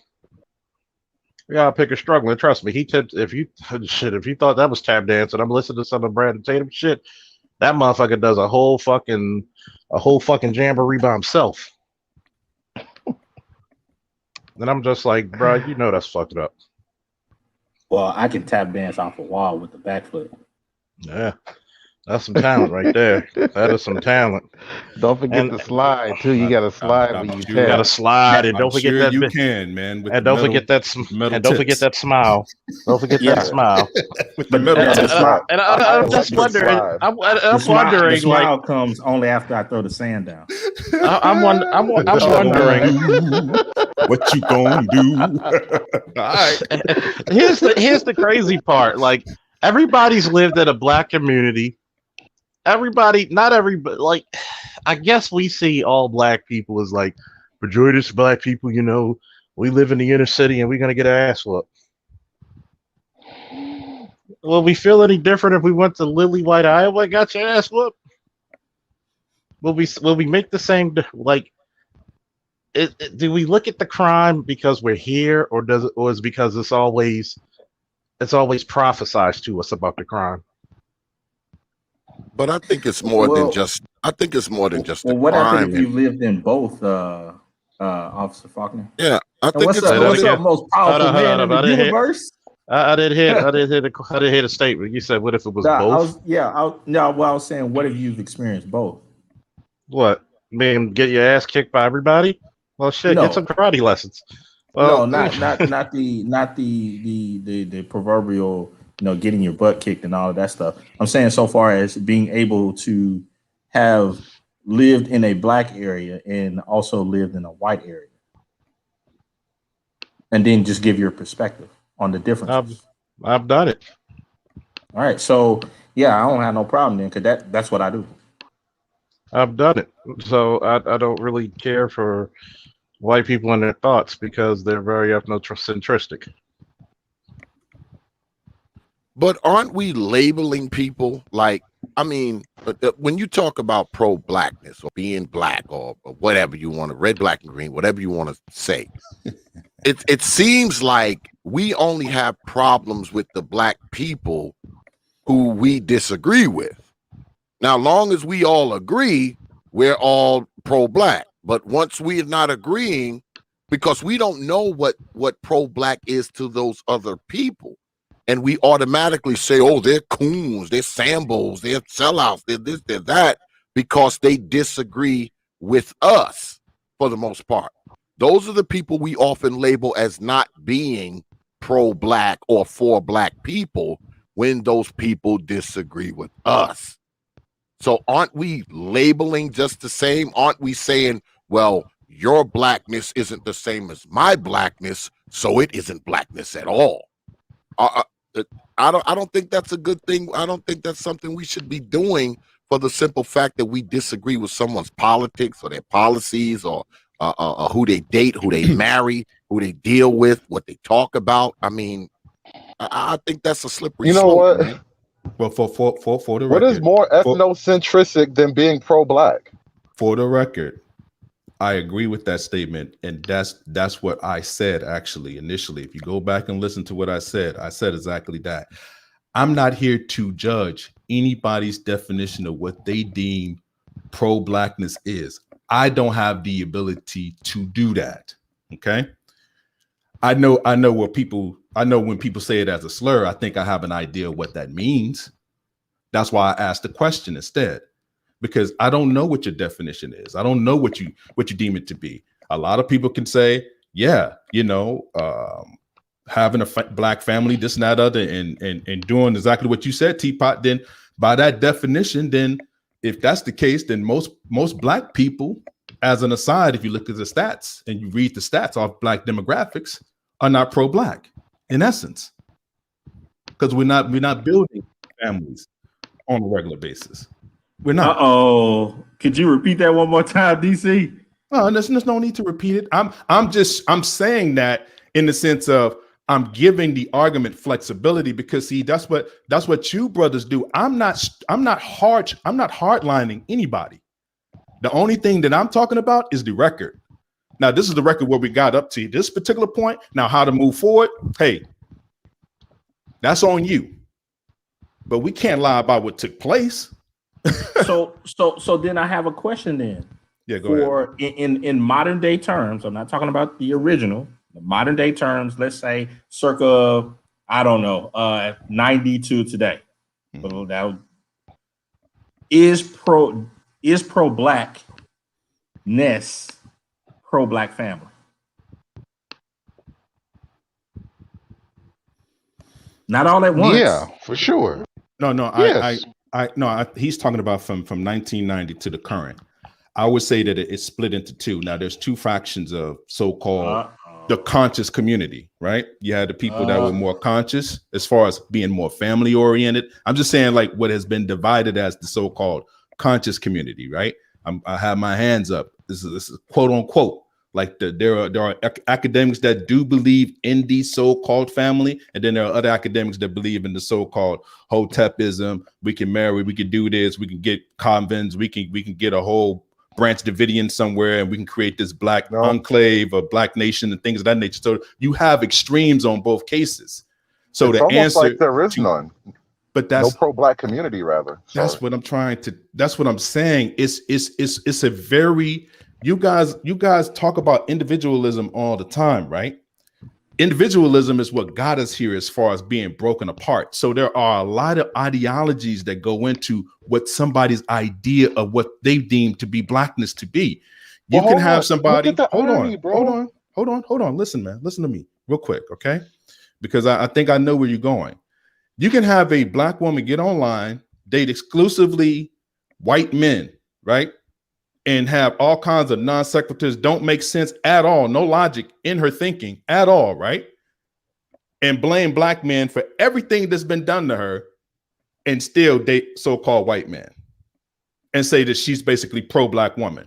Make that make sense. But it does, I'm saying, but it does to certain people, right? Because, it does bro, to certain people. Listen, you guys get on the conservatives, so to speak, for being fierce and rugged individualistic, right? That's the concept, being ruggedly individualistic. But here's the problem. The very people who are pro-black, well, the very people who are pro-black also talk this collectivism stuff, as in we all got to be moving in unison. But if you look at them, they themselves are heavily individualistic to the point where they're sleeping out, they're gay, they look crazy. Like the shit just don't make sense no more. But somehow the conservatives are wrong for pointing out these like just do what works, bro. Stop being all fancy. But David, I think you're oversimplifying a little bit. People don't just come at the conservative movement for individualism. People come at the conservative movement for the anti-blackness that they put out. I disagree, Renaissance man. How are we now anti-black when the pro-blacks are gay, sleeping out of the race, and basically unproductive?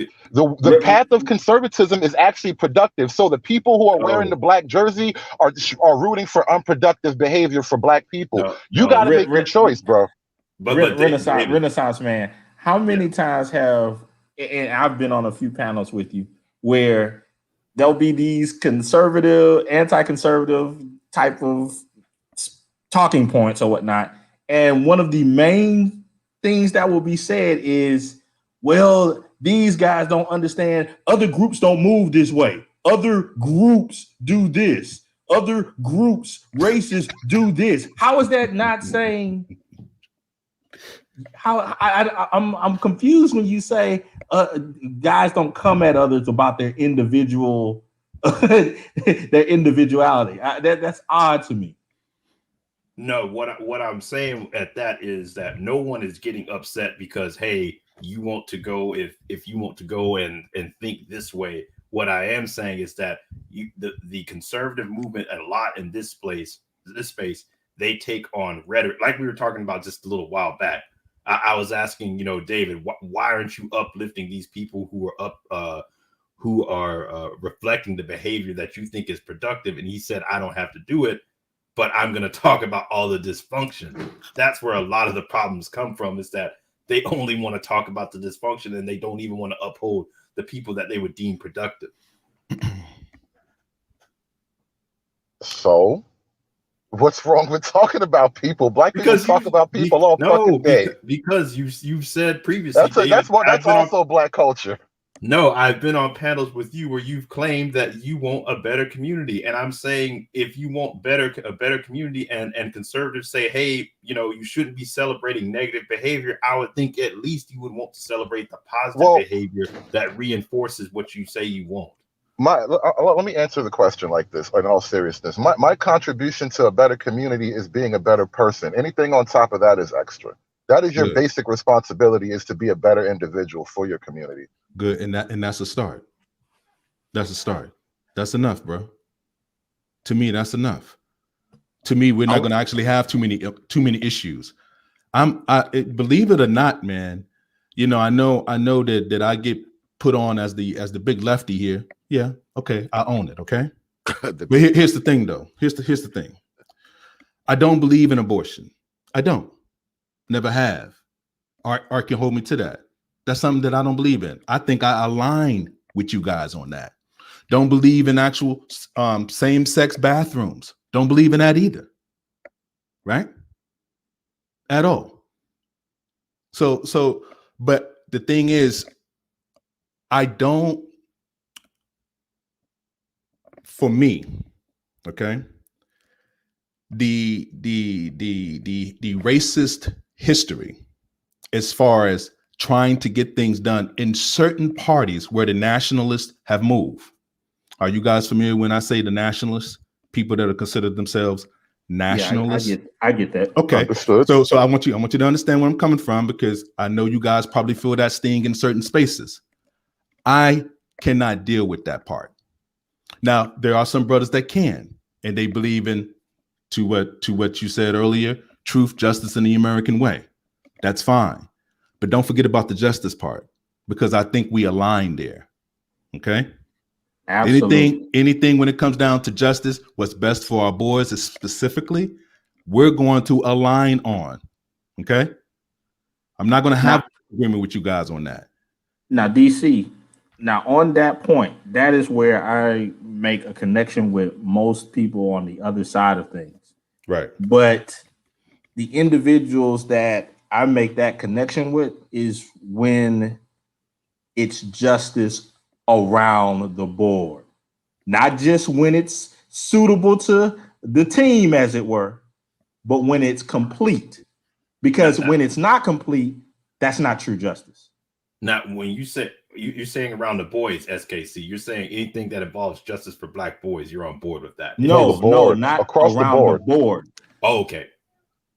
Well, it's just like because there's a lot of people that like to say the whole thing about justice. I get it. But then I get it. Other stuff comes up, then they turn their neck and act like, oh, there's nothing to discuss here. I am around, just because of the job I do, and Charles can kind of attest to this. I'm around a lot of military folks, so-called high-level so-called people, but I'm at the very, very bottom of that. I'm a peon, okay? So I'm not nobody special. But just as an aside, the thing that they always say, it can always be worse. It can always be worse. So when you talk about getting little things done, that's how I look at things politically, if you understand what I'm saying. Where can I get a little something done instead of getting nothing done? Am I being used as a pawn against my own people, forced people, which is going to include me? Or can I actually get a little bit things done over here and have the discussion and push forward that way? I just choose the latter. That's all, brother. Another thing that I want to say. Like I said, man, you guys got to stop generalizing everybody. Like I done had discussions with all you brothers before. And like I said, I've been fairly consistent. I never derived anybody for whatever they believed in, things of that nature. The program I do the program with, the platform that I have, that I share with my brother, he's very conservative, strictly conservative. Would never vote for Biden, period. Thought I was a fool for doing it. Aligned with you brothers. But you know what we don't disagree about is the history. That's all I'm telling you, brother. That's my only contention. That's it. Everything else is your point of view. You can have that. There are points of history worth discussion, though. Let's not say we disagree about history, but I think there are other facts that need to be added to the narrative. Okay. Well, I think we disagree about history, David. Okay. No, but like I'm saying, like if you present something, just let the record show it. Okay, that's it. Agreed. How far back are you willing to go in history, though? DC, I'm you didn't pull me in. We don't really have to go there. I thought you guys didn't want to go back to Macedonian times and Roman times and all that type of stuff, and talking about the Moors like we thought that they thought of themselves as so-called modern day black people in the 21st century. I want to go all the way back to Yakub. Right. So right. Like you really want to play this game? Y'all gonna be triggered, jumping bro. that ship. That's a ship that I don't jump, bro. Like I said, there's no strings on me. I never believed in that. But what's really funny about this? This reminds me of that conversation I had with somebody in a comic book group in Facebook about the Tim Drake coming out his buy. And I gave a person all these reasons why it's not a good story. It's trash. It's just bait. It's agenda. He breaks up with his girlfriend off panel. That's a coward's way and a very lazy writing way of tackling that story. So what does him being bisexual is being wrong? And I'm just looking at the dude like, I said, okay, you want to play this game? So for 50 something comments, we go back and forth. I just went to go look into this. I just went while this thing was going on, went into his page. No wonder you're so hard on. You're a part of that fucking community. But yet, it's like I told him, you just want to see representation in his trashy writing. I gave you everything but him being bisexual. which in 32 years he never was before. So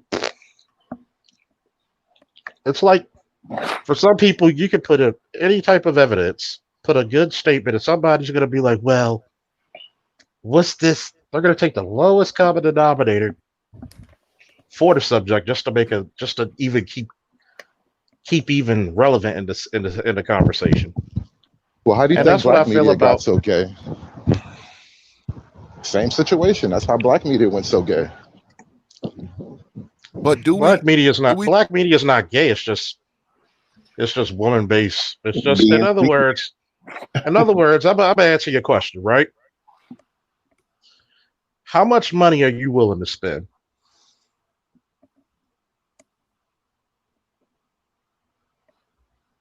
Hello? I would imagine the answer would be none if you think the community's over.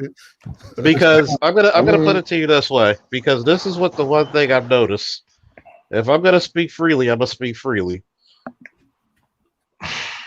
One thing the military and a lot of paramilitary organizations always teach you is, if you see a problem, first you have to acknowledge there's a problem. Now you have to strategize and plan for this problem. For example, what's all that background noise? For example. Oh, sorry. I was tap dancing. Fred Astaire, just on Sammy Davis. What you gonna do? So I've asked this question. Pete, when I first came up here, people had everything to say about police brutality. They're no good police and all this. So I asked this one question. How many of you motherfuckers gonna put the badge and gun on and change the narrative?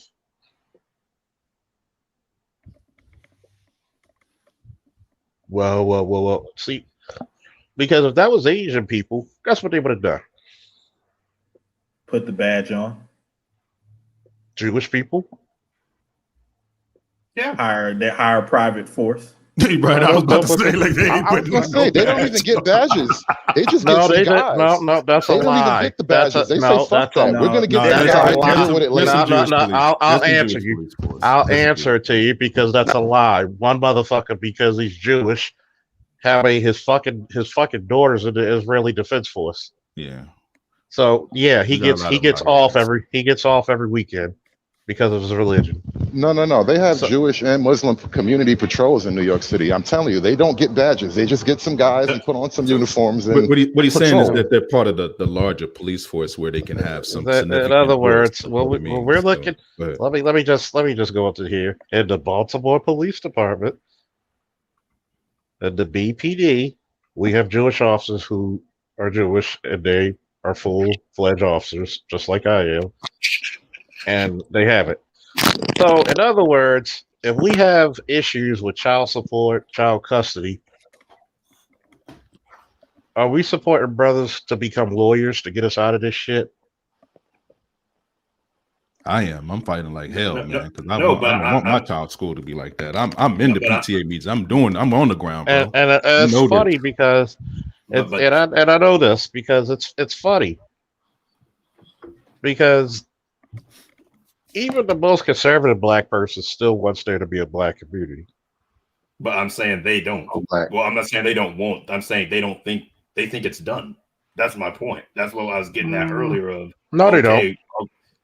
I can prove that. They wouldn't be here. They wouldn't be here. They wouldn't be in this manosphere shit at all. They wouldn't be trying to shift minds, Renaissance. They think they have a better way of doing it. They think they have a better way of doing it. That there wouldn't be a certain way to. No. So there would not be. Do you care to chime in on this? Oh, sure. I mean, don't let SKC gaslight you. Go ahead, man. Go ahead. Unleaded. We got unleaded. We got 93. What we doing, man? Go ahead. Yeah, man. I'm the community anthropologist. I'm just taking note of when Mount Vesuvius does his thing. In the meantime, I do get to crack a few jokes, make some nice coin, and go about my way. I mean, I don't understand what's the problem with it. No. I'm saying, but he cares about the black community, Renaissance. It's a foregone conclusion that he stated. Oh But no, I think the it conclusion is is a one foregone thing. conclusion. The conclusion I'm is the one one that thing. said let it burn. Is it wrong for him to think that there is a better way? See, we right back No. to that again. Is No, that No. wrong? At all. Is it Nobody wrong ever, to No. say, nobody ever says that. It's even if it's great. Like, let me put it to you this way: even if you're great, somebody's either got some Got the Flash Gordon going. some Flash Gordon. I was gonna Yeah, say the those. old school, what some kind of Atari video game going on. Can we at least get some That Power was of Great Skull or my something, or some Thundercats Ho? Sega Can we get Genesis? can we get some Sega, Thundercats Ho or something, No, or that some was way Power? before Sega. That little pea shooter. Atari, was that the That was some Atari Atari shit. 5200? Atari That was 5200? some Atari or some. That's like 2600 right there with the one button jump. every time I Yeah. ringtone, Coleco vision. every If time what my if you if ringtone what if come up, people look in the air. He No, said Yeah, I but mean, go ahead. original joystick. I'm curious. SKC, do you feel like you're wasting your breath being on here talking to people of the community that you are so called a part of, also by being Hey, in the fight! classification of being a black person? What's going on? You know, no. I'm actually learning. Good. A lot of conversations that I get involved in, I get to understand a little bit deeper into the mindset of various individuals that hold views within the community, as it were, and it makes for good stuff to write about in the future because I am a writer by trade, so I do get to put a lot of this stuff to pen. And when I do videos and stuff, things of that nature, I'll storyboard, put together statistics and data, and it's You interesting always stuff because when I get to when my sons get of age and when my daughter gets of age, I'm gonna have to recount to them about what happened when Mount Vesuvius did his thing. you always invited to the rim, Hoodservative. You too. It's not a problem at all, man. Anytime that we have a discussion, I don't hate anybody. No, I got you. But please come through. I think that you could definitely we can definitely have an actual serious discussion about what you guys like to talk about.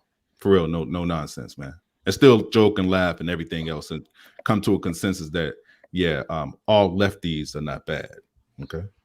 No, I don't think that. I don't think that they are. I don't have my communist shield or my communist necklace on. Since I'm a lefty and a commie. So go ahead. I don't think lefties are all bad. I think the ideologies of leftism are dangerous and troublesome. So it's not a personal careful, thing. David, careful, Right, brother. it's not a Careful, personal brethren. Sounds like you leaning a little bit. You hedging. You're hedging. Don't hedge your bets, man. Don't hedge your bets yet. No, you're not supposed to hate people. You gotta be wary of that sort of thing. I'm just waiting for somebody to be like, I got leftist friends. I got two of them. I just want to hear that. I got two leftist friends. How can you be black and not have let me ask this question. Y'all didn't know that I was the troll. Let me ask big you, bad brothers, troll on the left, right here. Let me ask you, brothers, this question: do you feel that the onus is on every single black man who gets up on media, whether it be YouTube, Facebook, Twitter, whatever?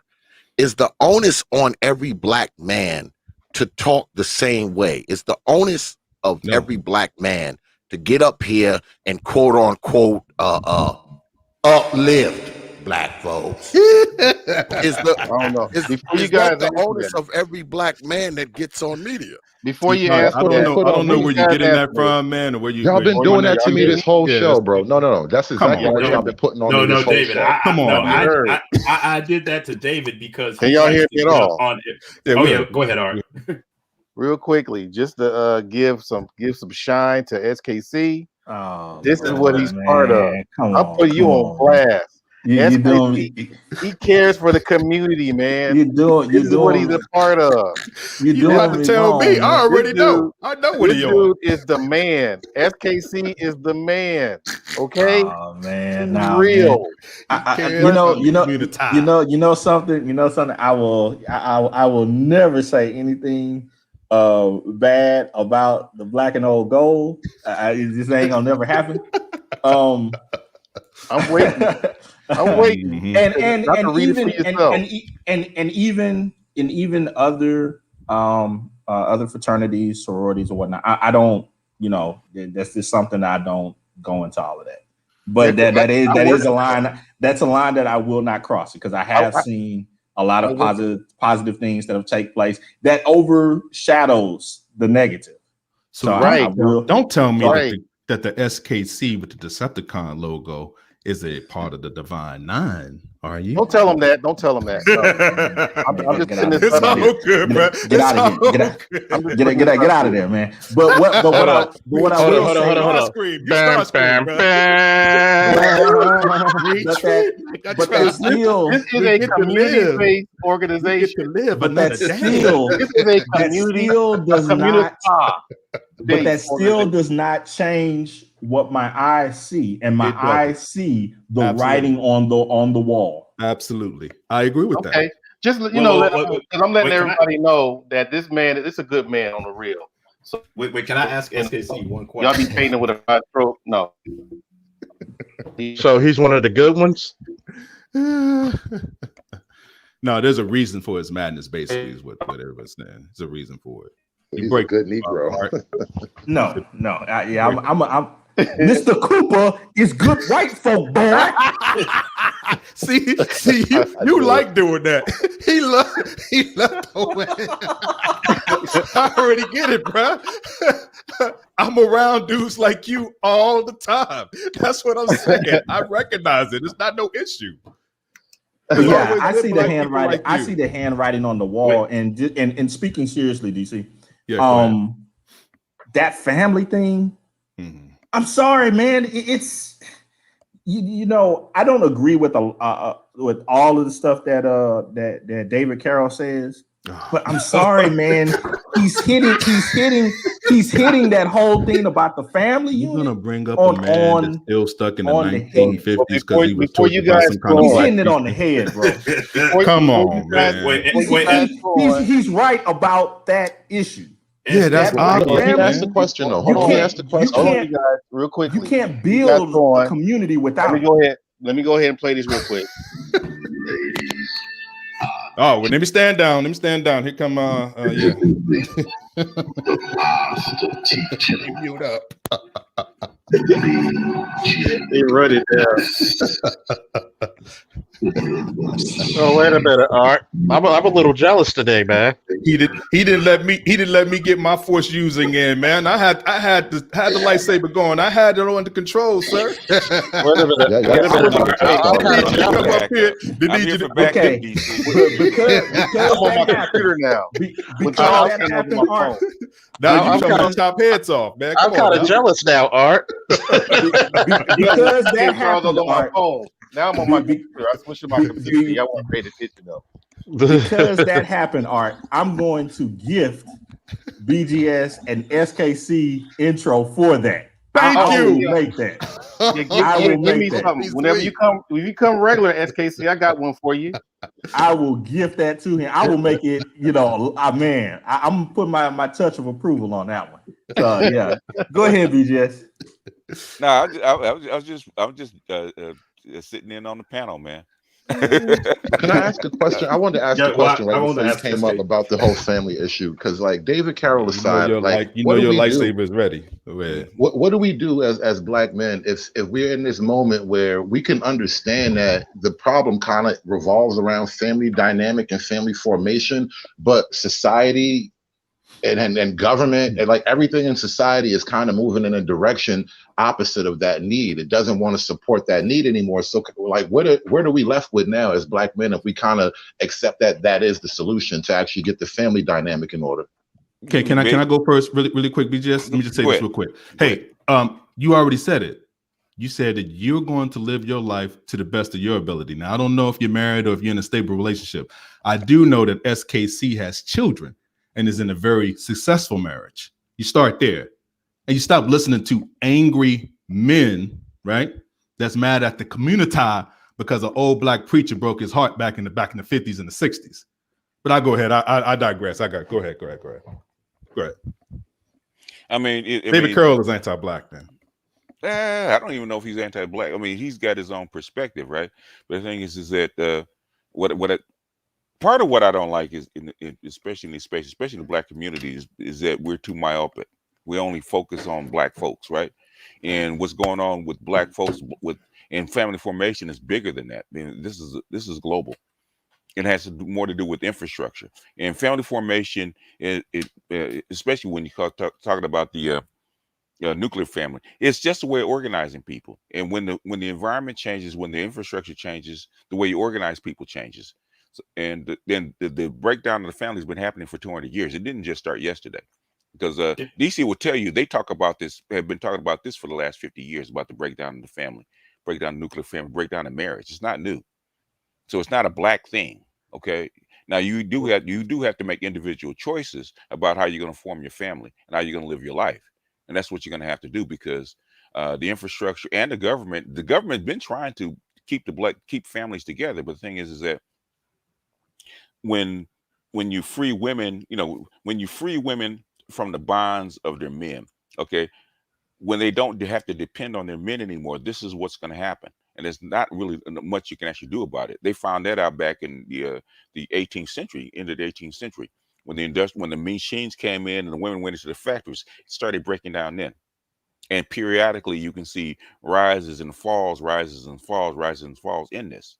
So it's not a black thing. It's not a black male thing. It's not a female thing. It's a societal thing. And your culture always depends on your environment that's around you. And that's going to change.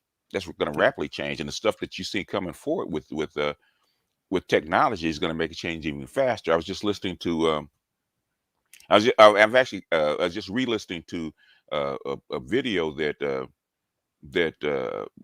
what's his name, Sandman, did with an incel, and describing how just an app like Tinder changed the way young men and women get together, even date. Okay, that's an infrastructure thing. That's a societal thing. And when you start doing that at the foundational level, just how a man and a woman actually get together, it's going to change everything, including how the family is formed. Now, how the government can actually come in and actually reform that or change that back, and without altering the infrastructure the way it is, that's the trick that, if you guys got the answers to that, I'm sure DC can actually email you a ticket to the Senate, because they can't figure it out either. They would love to hear your answers. They would love to sit you on a committee and figure out how you're going to fix the family problem. I don't know. I was watching Afghanistan yesterday, and I kind of feel like the Taliban is on the right path. I'm just throwing that out there. Wow. The thing is that's what I'm talking about, because I just had an argument with somebody on Facebook about the Taliban and stuff like that. The Chinese are going to come in and going to build infrastructure. So what the Taliban is doing, eventually that's going to go away too, because once you change the infrastructure, you're going to change the way people do things. Once you start giving people jobs, where the Taliban doesn't have to run around and try to enforce their will, and they start eating and the women start working, all that stuff is going to change too, just like it changed in Saudi Arabia. It's already changing. Can I, SKC, can I ask you one thing? Is he there? Yeah, go ahead, shoot. Sorry, I got multiple screens open. I'm working. No, I just wanted to ask you. You were saying you're waiting for the volcano to erupt. Mount Vesuvius. Yeah, Mount Vesuvius. When that occurs, do you think the greater society is going to be affected by it, or is it just going to be something that stays within the black community? No, I think it's going to explode. Yeah, I think greater society is going to be affected by it, because whenever you have a portion of society affected by a meteor as it is, it's going to have outland effects. But just like everything else, there's going to be a reformation, and individuals are going to learn how to basically feed off of the mud seal, as it were, and it'll go on from there. There'll be people like Pliny the Younger that will escape, but they'll write about it. So you're basically seeing a permanent underclass that could infect the whole society at some point, though. I think that I think that permanent underclass is going to be built, and then there are going to be some that are going to fall into that crater. But by that time, it's going to be a lesson learned type of thing of, oh crap, we can't live like that type of thing. Okay, so you don't buy into people being absorbed into the greater society then. That's going to happen. It's just going to be there over there to themselves. I think that certain subsets of individuals want to be set to themselves. There's and I'm talking about across the board. You have people from all subsets that they enjoy the lack of authority and law. Okay, no, fair enough. Okay. That's what I'm saying. I guess because conservative left, he didn't have anything to derail. What happened to that? What happened to the conservative? I got on just because he was on. What happened to him? What did he run? And he's like, retreat and live to fight another day. Yeah, because wait a minute. The lightsaber comes out. It's him. Darth Vader comes in. Everybody starts running. Huh? Oh damn! I had stepped away for a little bit. I didn't even know the master teacher was here. What's good with the master teacher? See, what's going on, X? Don't run when the master teacher comes. See, I don't run. I'll stay here and take the whooping and all that shit. You know, I ain't running. Everybody's dropping off. Where's everybody running to? I ain't running. Charles gone. I'm here. Hey man. Yeah, but that's what I was. That's because I heard a few people, and it kind of got me because I'm hearing it from both sides. I'm hearing it from the conservative people. I'm hearing it from the street dudes, as far as because they were name dropping. John Henry Clark to Dr. Ben and Ivan, to where they were a waste of time, and I was fooled by them. But now I'm woke and I'm doing stuff on my hustle. All this BS, right? And I'm like, okay, when you were listening to him, what did you get out of it? What did you take? Because because you know how it was, BGS, SO1 books, and all these different places. Yeah. They were there doing lectures, and I, if I can remember, we had white folks in there taking notes. Yeah. They were writing stuff down, and they were like dialoguing with us. And then later on, you found out these guys were professors. Yeah. That's so all of a sudden, did they waste their time? In fact, you see them adopt the same things that we were teaching 30, 40 years ago. They adopted it. Yeah. Right. Yeah. Right. Because you said that, Art, I was looking at a Manhattan Institute panel, and Ian Rowe was on there, and he was speaking about different strategies that can be used within charter schools, private schools, to improve scores. And one thing that he spoke about was alerting children to the decisions of their predecessors or their parents and grandparents, and how statistically some of the choices that they made would make life harder for them and also their grandchildren. And he said this is information that these middle schoolers, they should be privy to, so that they have some type of or some type of push towards making better life decisions. Now he stated that the majority of the audience, not non-Black, but a Jewish professor jumped up and stated, hey, you know what? Could you forward some of those things to me? I want to see how some of those programs can be implemented in Israel. Now, I'll send that clip to you. I'm going to use it in our own video, but that's what I'm talking about so far, as individuals stepping outside of Black America, as it were, and looking at answers that can come from wherever. Because just like Ian Rowe, who is a Black man who can come up with various ideas on education, Black people can look at other concepts from all over the world to see how to fix some of their internal problems. But there's this, I'm sorry, huge cultural trend towards, what do you want to do? You can't be like them people. Why you always want to be? And it's like, come on, that's not it. You're just looking for better ideas. But what is your circle? That's the thing. Where you get, when we hear these things about, you can't do this, or black folks are doing that. Where are you getting that from? Mm-hmm. Because the reason why I'm asking you this is because, like, for example, when I talk about college and people getting degrees in education, there's usually someone that come out of nowhere and say, well, the only people I know are the people that don't make it in college, and they got caught up in loans, and they're homeless or whatever. And I'm like, okay, I can turn around and say, well, every person I've met that went to college is been very successful. Matter of fact, they teach the same school I teach at. Meaning, isn't the environment. So I'm around people that have took the degree and did something with it, while this other person that say that is around a bunch of people that just couldn't cut it. Mm-hmm. So I'm like, where are you hearing the stuff where you hearing, black people only get stuff from only black stuff and only having a black view and not really going anywhere and exploring and stuff like that? Where are you getting this from? I'll give you an example. And X can vouch for this.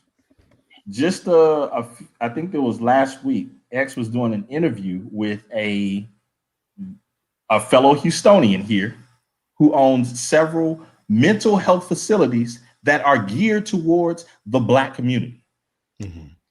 He was stating those things so far as we can't be looking at other races of people for ideas. We need to focus in on ourselves. There's been many great black people, and we got our own stuff, and we don't need to be grouping with the other. That's where I'm hearing it from. Another educated black man who has a direct influence to black community, which he sees every day, giving them mental health advice. So you just letting you know who you surround yourself with.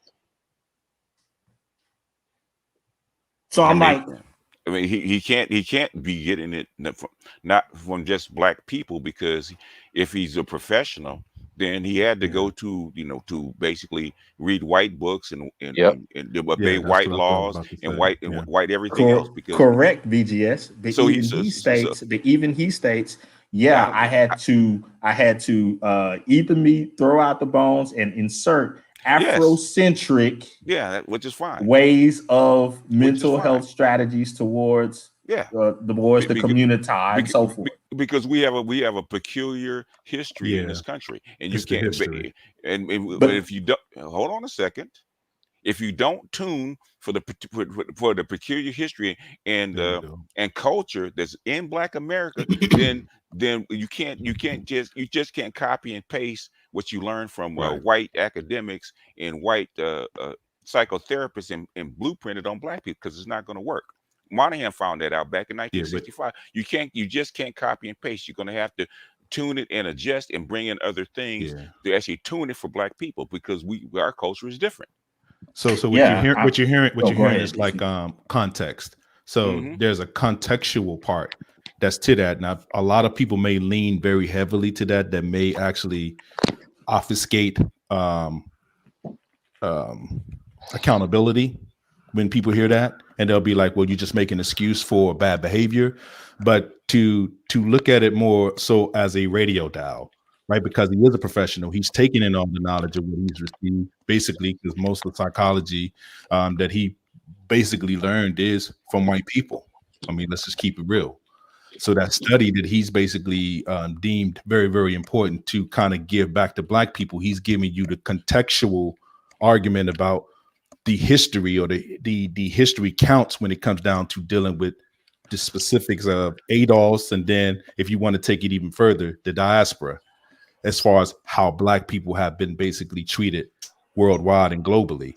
Not that we're that much different, but our history is different, which means that the dial has to get tuned in to a different station, and then you can still do help that way. Because if you try to help in a particular way, just speaking to what BGS said, there wouldn't have been no such thing as the Monahan report, which was the analysis of the Negro family, by the way.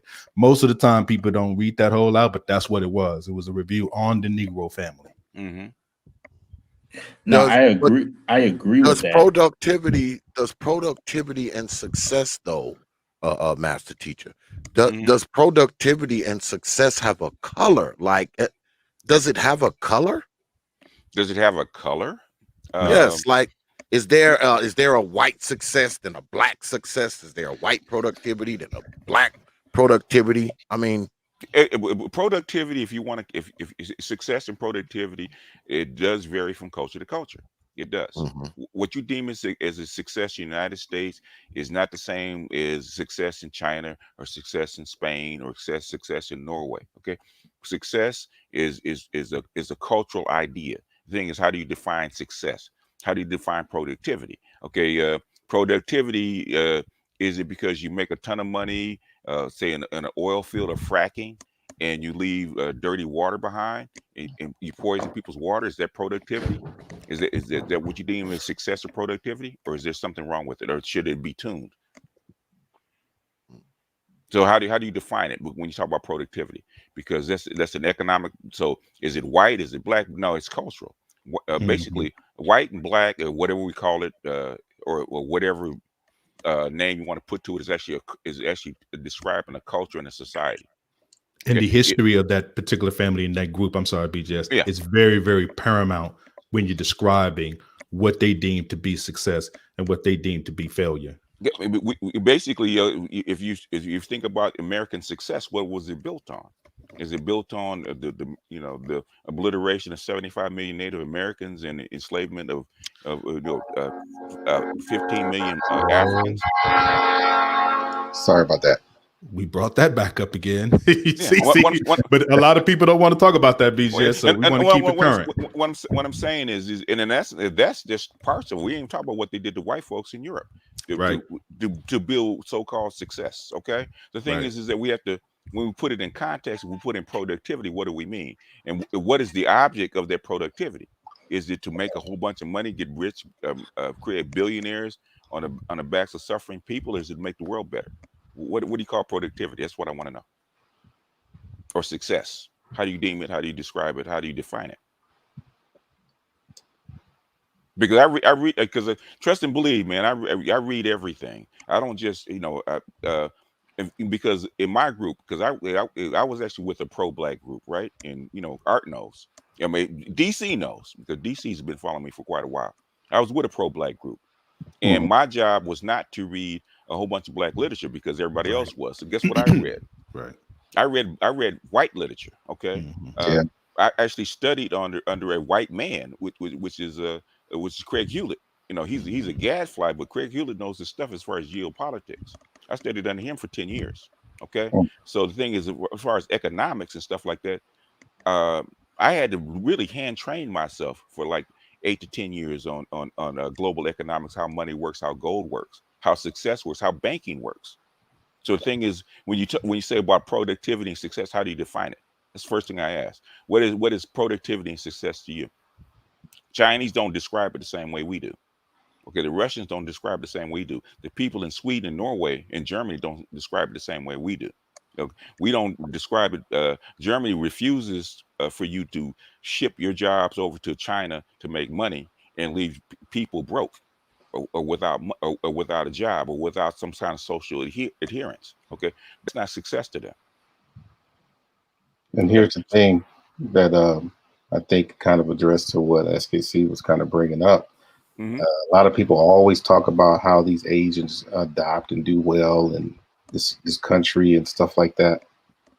But not too many people talk about how did they learn that, because they didn't learn how to adopt to America over there. They had to look at the people in the silent generation. That's true, but the thing is, nobody talks about the Asians or about the billions of Asians, 2 billion Asians that make $2 a day either. Way below the poverty line. Way below the poverty basically. line. Oh yeah, they do that to each other for sure. At the nail shops and all these other places. They don't make anything. Some of them don't even make anything. That's correct. So the thing is, we talk about context. You talk about a small group of like 1% of the Asians or the Africans or whoever else makes it here. Okay. And then you say, okay, how come black people don't compare to them? Why don't you, if you really want that answer, why don't you fly to their country, go to their slums, and then ask the same question? And then come back and compare it to the slums in the United States, and then see where you want to live. Because they come here, the people in the slums come here from slums in India or China or Mexico or Africa. They come to our project and say, this is heaven. Oh, y'all got large screens too. Oh, this is yeah, absolutely, yeah. So that's what I mean. Yeah, context is everything. Context is everything. Absolutely. And so when I talk about it, when I bring it, like Dr. Johnson was telling me. In fact, I had a sub and Dr. Johnson tell me. He said when people get on the line with me, they don't know who the fuck they talking to. Mm-hmm. Now, context does matter. It matters a lot, and one of the issues that I find when it comes to the specifics of my wife's community. Okay. And your wife's community is? Well, I know there's a lot of doxing people out there, so I would just say Greater Asia. If you're gonna bring her up, do you have to tell what community that is? Because we have. Well, I would just say Greater Asian. Okay. Okay. All right. So, and I know you know that that's very large and very segmented, but we don't go into the weeds. But I'm just as a general point, though, I think a lot of people within the community, as it were, come on panels, radio shows, all sorts of different media outlets, and all of a sudden, individuals who, I don't know, they may be in their 20s or 30s, 40s or whatever, they're automatically experts on all of these different races, as if they know exactly what they think and what's going on in their mind. It's just it's the ignorance of youth. I don't care what society they come from. Yeah, you're talking about an uninformed populace that may be speaking on topics that they're not very, very versed on. So I think that it's really odd, DC, when I hear speaking points from people who, let's say, I don't know, you visited a different country or whatnot.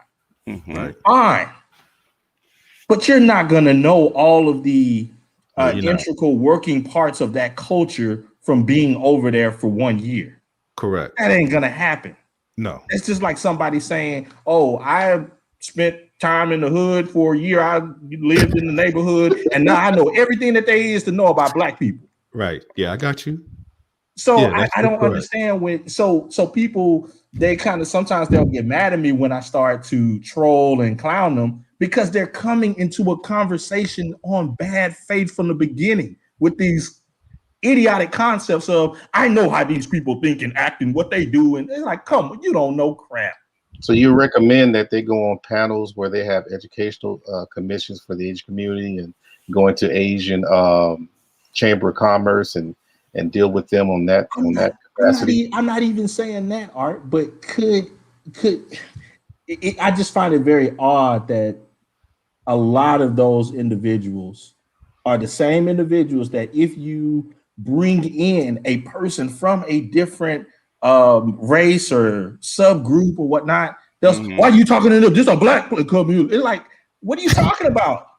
I get it. I'm supposed to only listen to you because you understand all of it. Welcome to my channel.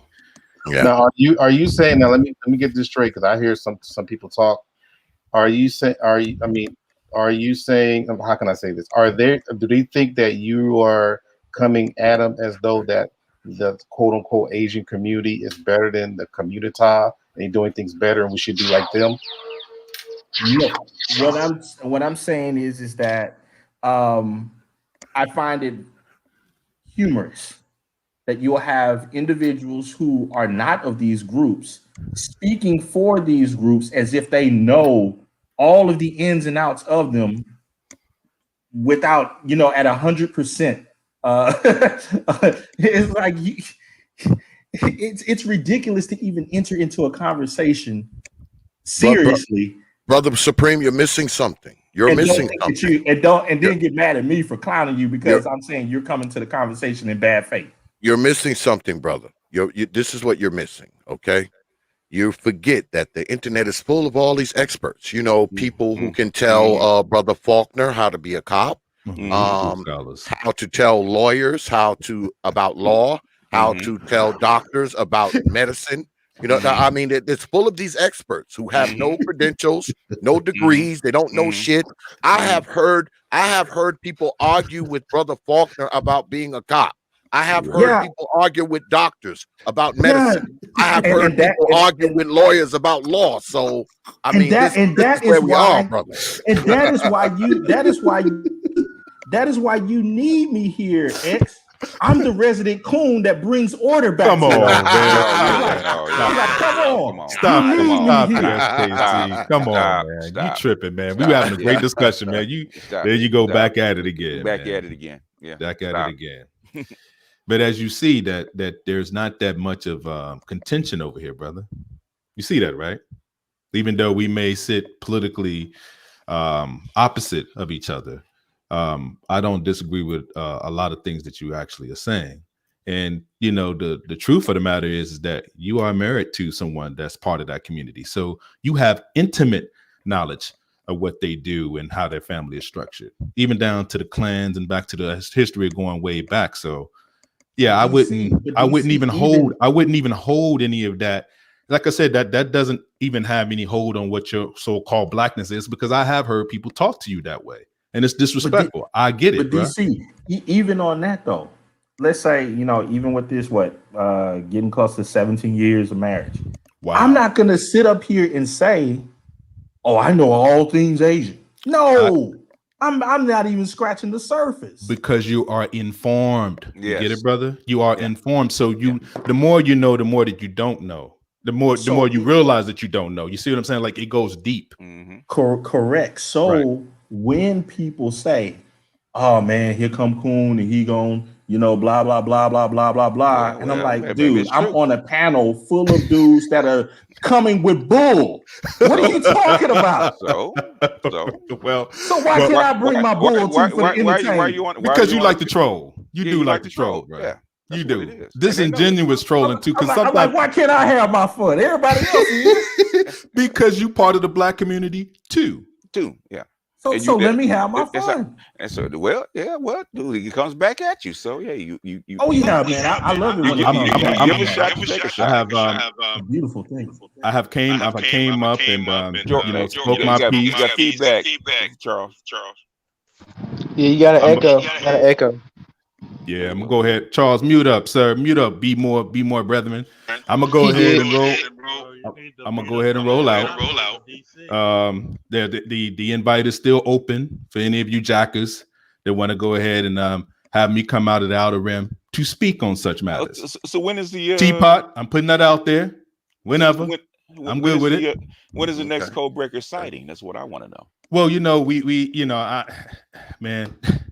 my partner in crime, man, he just be like, he just gets frustrated. But we're gonna try to do something this week, man. Y'all rarer than the UFO sightings nowadays, man.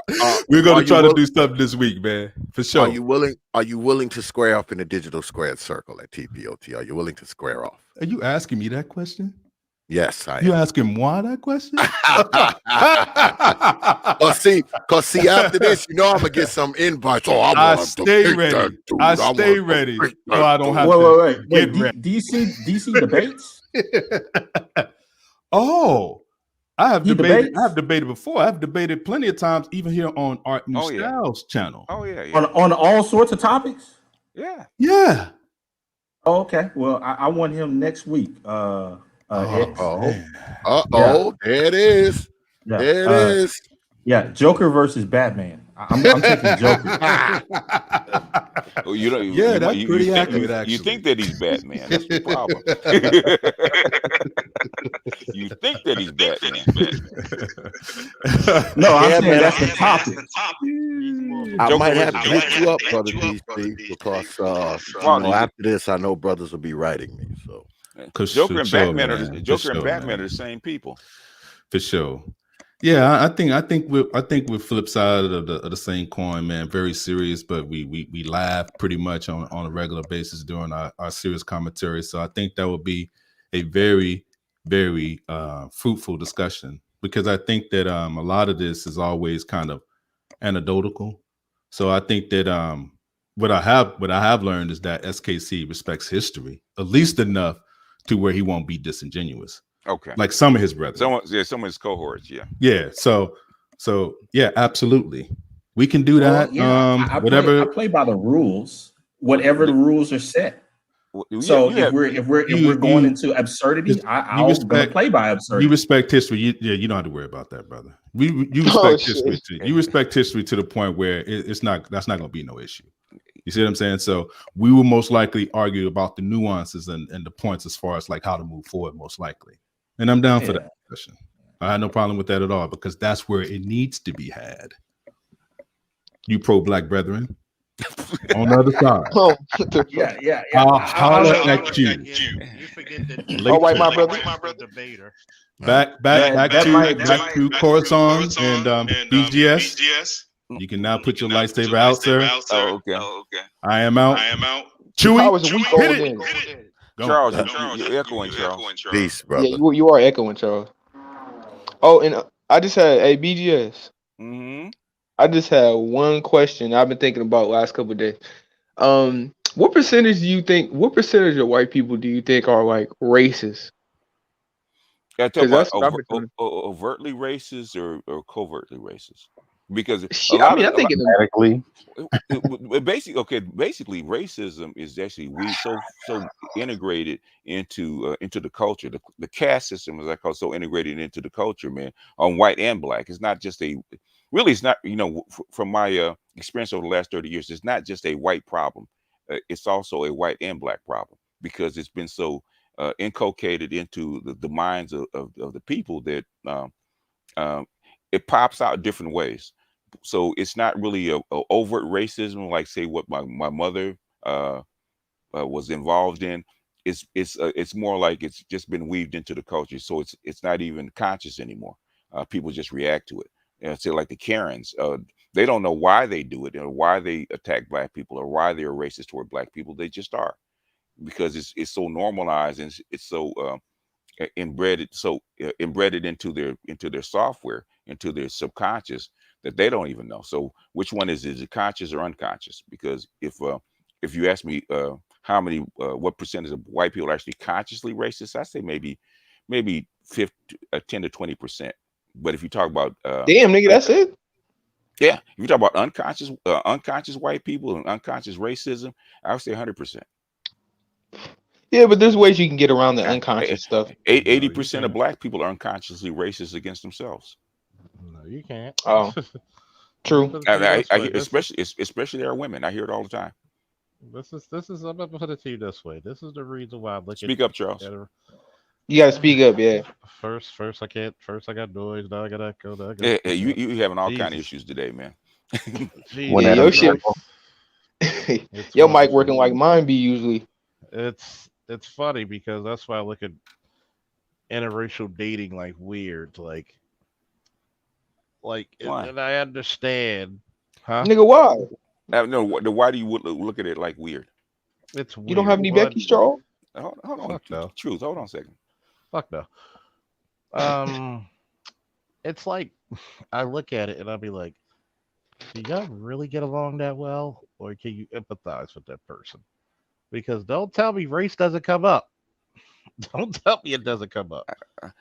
Well, let me ask you this, Charles. But I noticed you'll see more the liberties in the West Coast than the East Coast. I've noticed. Yeah. Let me ask you this: it's just black women and black men. How many black men and women actually get along that well? None. What's the difference? In other words, what's the difference? Thing is that it is what it is, and this is pretty much. Admixture is actually natural. Why do you think they put miscegenation laws up against admixing? Right? They did it on purpose because they know that it's a natural formation. It happens everywhere else. And at that time during slavery, we would have been like, they would have been out. They were outnumbered. Well, they were outnumbered, but they were outnumbered. Also, there was laws that divided them because that's how they recognized slaves.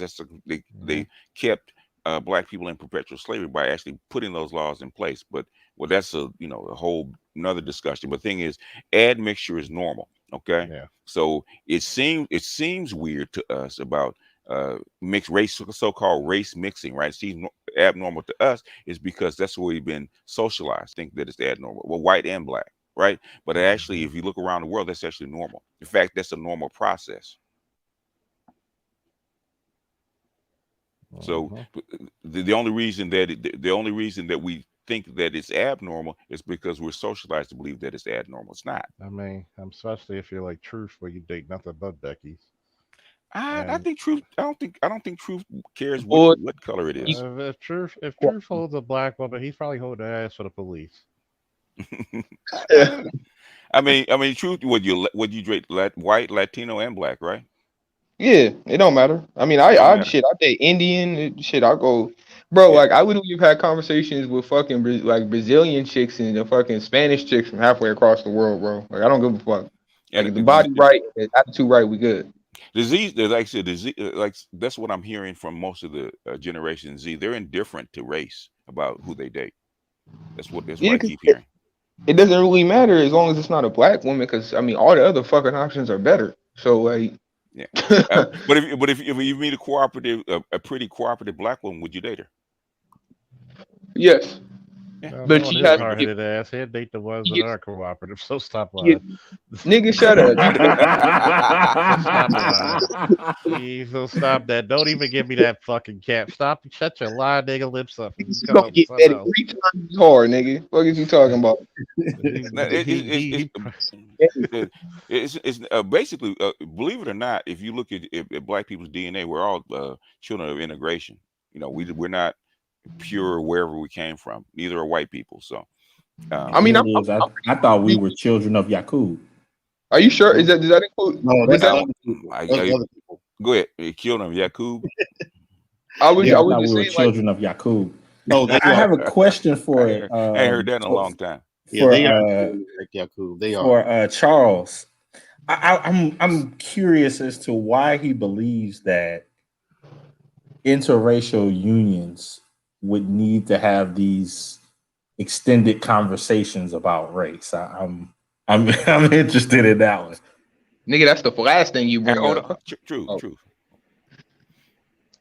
One, like for example, most people in where I live do not date interracially. Most people, well, a lot of people in the state really don't. You rarely see it. So it's a certain nuance where you got to remember. I'm going to tell people about East Coast. It's the same thing about police departments on the East Coast compared to the West Coast. What's older? What has a more traditionals and what are more liberal, East Coast. progressive thinking? West and Coast what's is more liberal and progressive thinking, right? Mhm. So you got to remember, a lot of crazy shit happened on the East Coast that people do not forget and forgive. All right? Because trust me, Carroll County, they still got the Klan. Carroll County, Maryland. A lot of people do not forgive and forget, both black and both white. So yes, that subject matter of race would heavily be talked about. Because you can't say if I'm dating with a white woman, she's not going to be able to say she understands what's going on when people look at us weird. See, that's interesting. I mean, I hate I hate doing the anecdotal thing and bringing myself up. I'll put it this way: the other couples that I know that are like myself. you're dating or married to what? I'm married, yeah, and it doesn't Asian, come up right? a lot. Yeah, To it doesn't Asian, come right? up. Yeah, it doesn't come up because you don't want it to come up, or it doesn't come up because it hasn't come up. Other people have made it come up. We don't have conversations at home about race. And it's like, hey, hell, even if you're dating a black woman, okay, even if you're dating or married a black woman, I've had conversations with black women where they'll be asked, why can't all these guys get jobs? Because they're too busy hiring you. Oh shit. Which is the truth. SKC, do you have children? 3. 3. Okay. Do you actually discuss to them about race and what? My oldest, he had a subject come up during a practice, but minor thing, nothing nothing really big or whatnot. And actually, is he male? Is he male? What do you mean? Is he male? I mean, what I'm saying is he's a boy, right? So in other words, he's a male. Your son. Two boys, one girl. So when they get out into the world, how do you think they're going to be seen?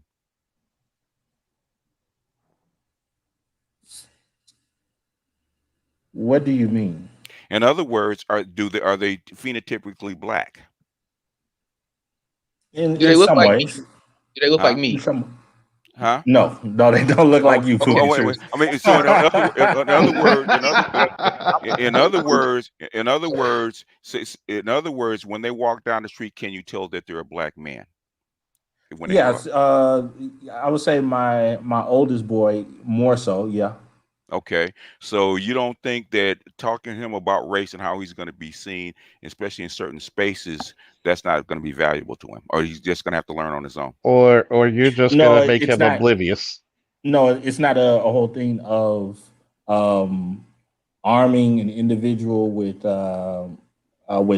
information of, oh, these individuals, they may see you this way or whatnot. It's more knowledge of this is who you are, regardless of how other people see you. This is who you are. These principles, these tenets, these family, these things that come from our family culture. So in other words, his culture comes from within. That's all nice and that's nice and good, but when you're being pulled over, there we go. Yeah, is he gonna? I mean, it's reality. I mean, guess what? If he's pulled over, put it to you this way: there's plenty of cops I know who would have done some crazy shit if I didn't have a gun and badge. Okay. There's crazier shit that would have happened to other people if I wasn't there, if I didn't have a gun and badge. So in other words, are you going to teach them about the ugly realities and truths of being a black man in America, or are you going to let him be oblivious? No, I'm not saying. I'm not saying. Well, hold on. Let me finish. Hold on. Let me finish. I'm not saying you shouldn't teach him to be proud enough to be who he is and to accomplish great things, but are you going to teach him reality as well? I teach him the reality of all things. No, we can't teach everything. Again, as I was speaking to Mike earlier about this not this specific situation, but why people can't push me into the whole conservative box or say left, which I'm definitely not, because the principles are set on truth.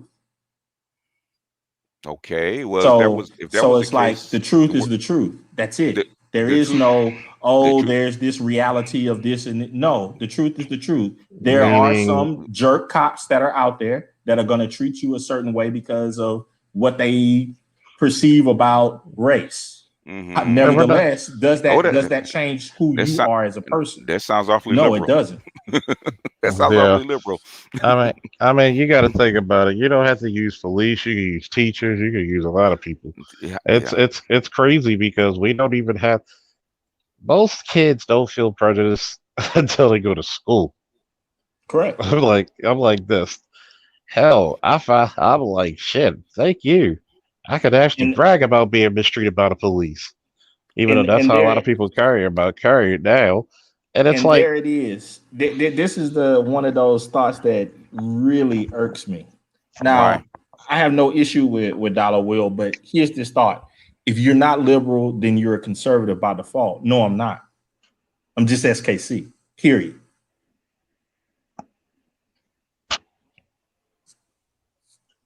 So you don't see yourself aligning yourself with a lot of conservative philosophies or even some of their talking points? How about the other way around? Well, liberal. We don't know. Yeah. I mean, how about the other way around? How about no? There's been a long lineage of traditions, philosophies, ideologies, principles that have been pushed down throughout my family. And now you have a lot of people that find that those things are profitable. I don't know what that means. Yeah, we're trying to figure out SKC. And we don't know what that means. But that's you said you don't know. You say you don't know where it is. It sounds evasive. I'll spell it. I'll spell it out. I'll spell it out. Give us an okay, example. you have some individuals that they say that they are conservative, that they are conservative. Okay. Then you have people on the other side that are arguing against them, saying, no, they're not true conservatives and all of this stuff and blah, blah, blah. I see what you're saying. But what I'm saying is, no, you can't put me in a conservative box at all because I'm following my family traditions, the philosophies that have been pushed down from my great-great-grandfather. So what are you talking about? This whole thing. So what he's saying. So what he's saying. So when you're trying to push me into that and say, no, your thoughts align with this. No. How about their thoughts finally align with me, with mine? Bro, hold on, bro. No, truth. No, go ahead, Art. What he's saying, because I think people don't understand. He's saying, just like how Dollar Will was saying that if he's not a liberal, he's conservative by fault. He's saying that even if he's not a conservative, he's not a liberal by default either. Is that what you're saying? Correct. Okay. So what philosophies have your great grandfather passed down? Oh man, that's a long conversation, man. Give us the top two. Come on now. I gave top two or three. I gave this to Mike earlier. That's Mike. With truth. That's Mike. Before you go into that, SKC, before you go into that, because I forgot to ask you, the missus, is she Americanized or is she from the another country? No, does she hold the tradition from another country? She was born here. Nevertheless, her family on both sides are not Americanized. Okay, that's all I need to know. Okay. She sound like Kimora Lee to me. Kimora Lee. Sorry, what? Yeah, what's his name? Russell Simmons. I finally figured out what he said. Right. Oh my goodness. Yeah. I'll take that. I'll take that shot, Mike.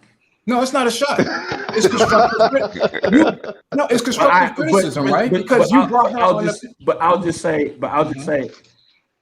take mine when I have them, because I got jokes too. He's pulling that rubber band all the way back. I got jokes too. No, I'm saying you brought her on the panel. She said she can cook like she's from the community, right? Remember when did I say that? Right? She said that. She did say that. I heard her say it. Did anybody hear that? Where did this coming from? Wasn't she on Obsidian's panel? Who? Obsidian? No. So whose panel did you bring your wife on? You all heard her in the background one day after I had done some work for the breakdown. I created some work for them that they hired me for, and they wanted to have a conversation with her very briefly, and that was it. I didn't bring her into anything. I had never brought her into anything. But what did She's very private. She doesn't even engage in social media whatsoever. What did she say? What does it matter? Everybody heard because it. It's on the record. That's why. So if you heard it, then you would know, right? Oh, do we got to go back to the video clip, or you gonna be big enough to show? Like, you fucking serious? I'm gonna do that because when it does come to my wife and she with her privacy, it's already. I'm gonna respect that. We're asking what she said. Well, then you should be able to find it, right? Art, can I ask the question? Where are we headed with this? That's what I'm asking. No, I'm asking Art. Where are we headed with this? Because this is going circular. Because you asked Charles a question. Okay, he answered it, and then we started going around in a circle. And I'd have a question for that one too. Why do you think it's weird for my statement? So far as the idea of race coming up within interracial unions, yeah, because you believe that would be such a let me ask you this question: an integral part of the conversation. When Yes. it's obvious, you want me to answer this? Do you want me to answer that shit directly and only the way Officer Faulkner can? Fuck yes. Yes. Okay. Because guess what? If I'm dating a woman outside my race, yes. Yeah. Because guess what? Culturally, you're different. Your mic went down, Lord. Speak up a little bit. We can't hear you, Well, Charles. he muted himself. Yeah. But he Yeah. said culturally that they were different. And that is what the conversation would be about, not about race. Well, race is culture, sir. Is it? Yeah. Yes. Oh, so there are wiggers around here? Yeah. Yeah, there are wiggers. Basically, yes. That race is culture, especially American culture. Race is American culture, especially between white and blacks. Okay, that's been the culture for the last 200 years. Okay, I'm back. Okay, I'm back because somebody called me. Hold up. See, I'm gonna answer this one. Number one, where are you from again? Houston. What? Houston? That's why. Correct. And it's like, see, number one, to be fucking disingenuous. Now you're being fucking disingenuous to say race wouldn't be a heavy subject, unless that motherfucker is born in a bubble, or is so controlled that they're basically like a robot. Race will come up, Right. and that'll be, it will come up. But not how you're putting it. And You're then putting and it then as if even it's some and type then, of like it's some type of top 3 conversation. It's like, it no, is. you're If I'm talking dating about- somebody outside my race, it will be number one. And again, that's because where, guess what? Because guess what? That is because where the guess whole what? I setting gotta stuff go. up. It's no different. It's no different if I gotta see who your parents are. If your parents were a bunch of fucking racists and you're just dating me for whatever reasons, I'll need to find out. Because if we have children, there's no way in hell I'm gonna have my children being influenced by that. Yes, it should come up. It's gonna come up. That goes around the board, though. But at the same time, like you're trying to see, you're trying to give us this evasive shit when we ask you the same questions. But yet, when I come out there and give you, even when we ask you, are you going to teach your son about how it is to be a black man in America? Well, I'm just going to give him these philosophies and all this other shit. Yes, guess what? I have a black son. I had to have those. Well, guess what? I have a black son. Do you live around predominantly black people?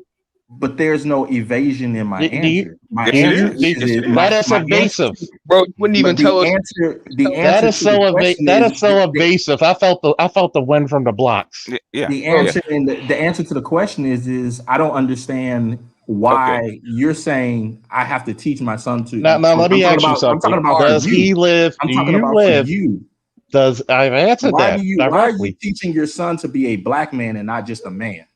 I've taught him both. Because wait, stop. Let him answer it. Because guess what? He's both. That's okay. why. So which one is he first? The black man. He's going to be black first. He's going to be black first. He's going to be both first. Matter of fact, to give you a question, that's where we differ. Can I answer your goddamn question? Because number one, goddamn it, he's going to be seen as both before anything. When you walk down a fucking street, is he going to be seen as black and male as a goddamn threat or an asset? There's only 2 goddamn things he's going to be: a threat or an asset. So, can I finish, please? Go ahead. Can I finish, please? Because guess what? Do you live in a predominantly black neighborhood? No.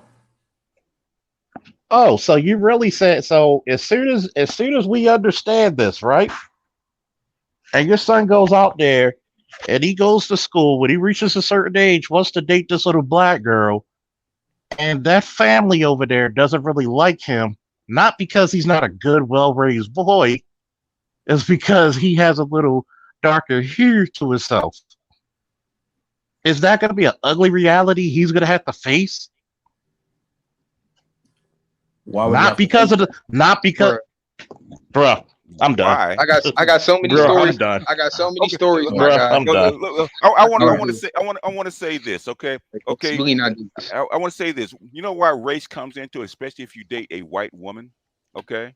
is because her family is her society is the first person that's actually going to look at her sideways. She knows about race before she even dates you, because And she's taking an L.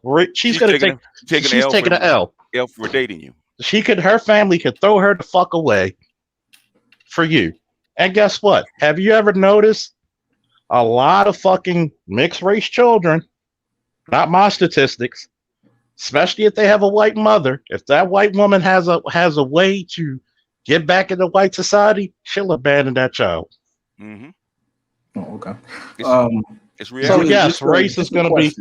It's just that. Guess what? Hold up, SK. Because guess what? You're blessed. That's not everybody else. And unfortunately, guess what? My son, he's black male. You're not. You don't have an option of which you are first, a man or black. You're both. Yeah. Because my brother is married to a Filipina, and he has 2 kids by her, right? And my nephew, love him to death. You know, shout out to my Pookie. He's 6'2". He's 6'2", and you can tell that he's black. Guess what he's seen as? He's seen as a mixed race guy, a Filipina. No, he's looked at as a black man, and he lives in Texas. Lives in Killeen, which is one of the most mixed areas in the country because it's right off the army, off an army base. Guess what he's seen as? He's seen as a black man.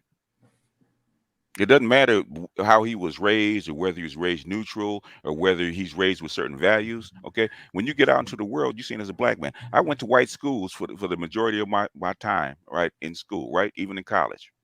Go out and get a job. You go out and get a job, and you talk the vernacular, and you think that this is color neutral. Now this may be 40 years ago. You think this is color neutral, and you figure out how come people aren't hiring you, and then you look yourself in the mirror one day. Oh, that's what it is.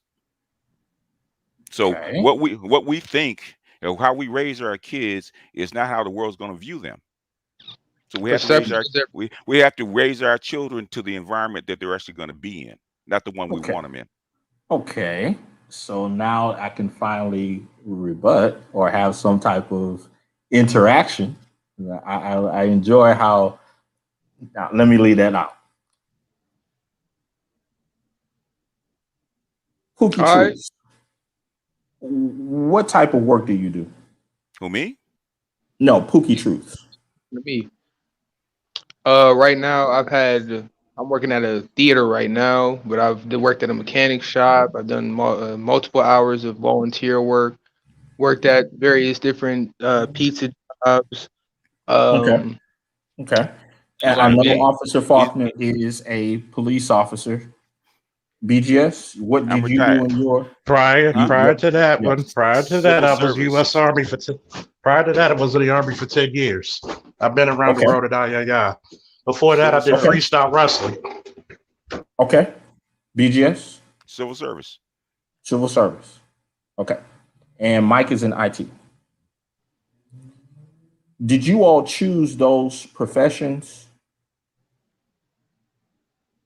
because that's how white people saw you?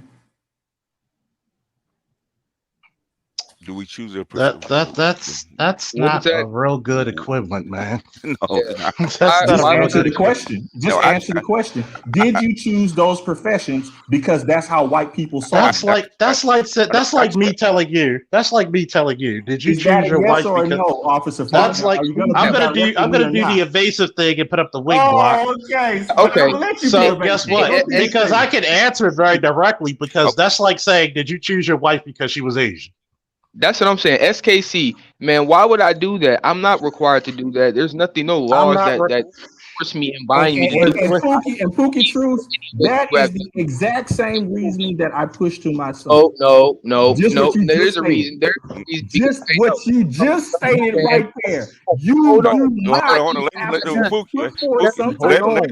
him talk. Based upon what other people will perceive you as. SKC, I'm not done. What is you talking about, bro? That's bullshit, man. The perception out here in the streets can get you killed by a race cop. Motherfucker, he could be a whole race soldier with joined multiple different organizations, and you wouldn't even know it because he's on the police force.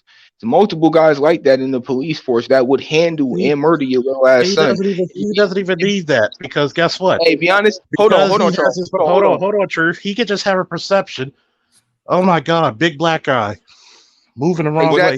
But I will tell you, I did choose my profession and where I work because of the way white people do perceive me. Yes, I did. And start tax is wrong. I'm not dancing. I'm tap dancing. Hold on a second. Because I didn't want to work around a majority white people. Okay, I didn't. That was a personal choice, right? It was Casey. What was the question that you asked me? That was a personal choice, right? What question did you ask me before the original question? Did you choose your profession based upon what white people thought of you? Yes, I did. Okay. And that's you. Did everyone else? In other words, that answers your question, did it not? Okay. I mean, in my particular case, I didn't. What about Charles? In the future, I will. I'm sure in the future I will when I get what about Mike? And deeper into the Art? Did Art become a teacher based upon how white people saw him? No, I didn't. I just wanted to move out my mama's house, but that was it. I didn't care about white people. I don't know what that has to do with it, but see, I'm talking to you. Hold on, bro, because you said it didn't matter. Then okay, then why does stuff like this happen with Jackson Haynes, the NBA player, light skinned NBA player, curly hair, blue eyes? Why was he getting stretched out by the police, getting punched in the stomach, getting wrestled to the ground in front of his house and stuff, and getting violated like that? And he's a multi-million-dollar athlete. And why did he get handled like that? If it don't matter, if perception don't matter.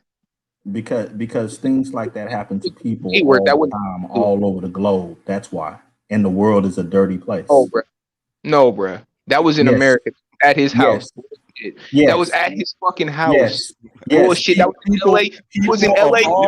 Just because you said don't make it true. Bad things said don't make it true. Yeah, come on, man. LA. Come on, man. LA, nigga. LA. Man. That was in LA, nigga. You're in Houston. Come on, man. You're in Shit, I don't want to hear no motherfuckers. In Houston, they're really doing nigga dirty. We bullshit in Texas with this shit. Get the entire fuck out of here. I'll put it this way. I'll pass down the same things, that helped me to avoid all of it. Let me put it to you this way. Can I ask you a question? Because when it comes to people and this conversation, black veterans in Texas, and see what they think about people in a lot of situations, it always comes down to something bad gonna happen. So let me put it to you this way, SKC. Let me put it to you this way, SKC. That's like, did you pick your wife because she was Asian? No. So why would I have to pick something? Did you know there was going to be a difference in culture between you and her? Yeah. So I'm wrong for looking up like, okay, what's going to be the cultural difference between you and I? Nobody ever said that. So am I wrong? No, I didn't say that. Am I wrong for asking that if I date a woman outside my race? I would think it would be a smart move. So if I could go to BlurredCon, sit down smoking cigars with a white gay man talking about race relations, okay, and sexual preferences, mm-hmm. and we have a very engaging and intelligent conversation, mm-hmm. Nobody's offended, right? Correct. Actually, we shook hands. It was like, damn, that was a damn good conversation. It's like we were like, more people need to do it. So actually, Unreasonable Man, thank you for that. I want to trademark that. But go ahead, Officer Falk. And it's funny because when I've noticed this when people are more on the East Coast compared to West Coast. And I noticed that Texas, because they have an influx of people from the West Coast, they're more leaning that way. It's not, when you go to certain states or certain places, guess what? Your son wants to go to college, he probably will. Let's say he wants to go to a college where some of my wrestlers go to Iowa and they're 2% black people in Iowa because they wrestled. They're going to be, if it wasn't for the fact that they were known wrestlers, they were getting harassed before they knew who they were. That's just the truth of it. There are some people who are not going to like you, not because you're a bad person, but because they have a fucking self-imposed idealism of you and what you represent. and what you represent. That's a given. And guess what? That can affect you.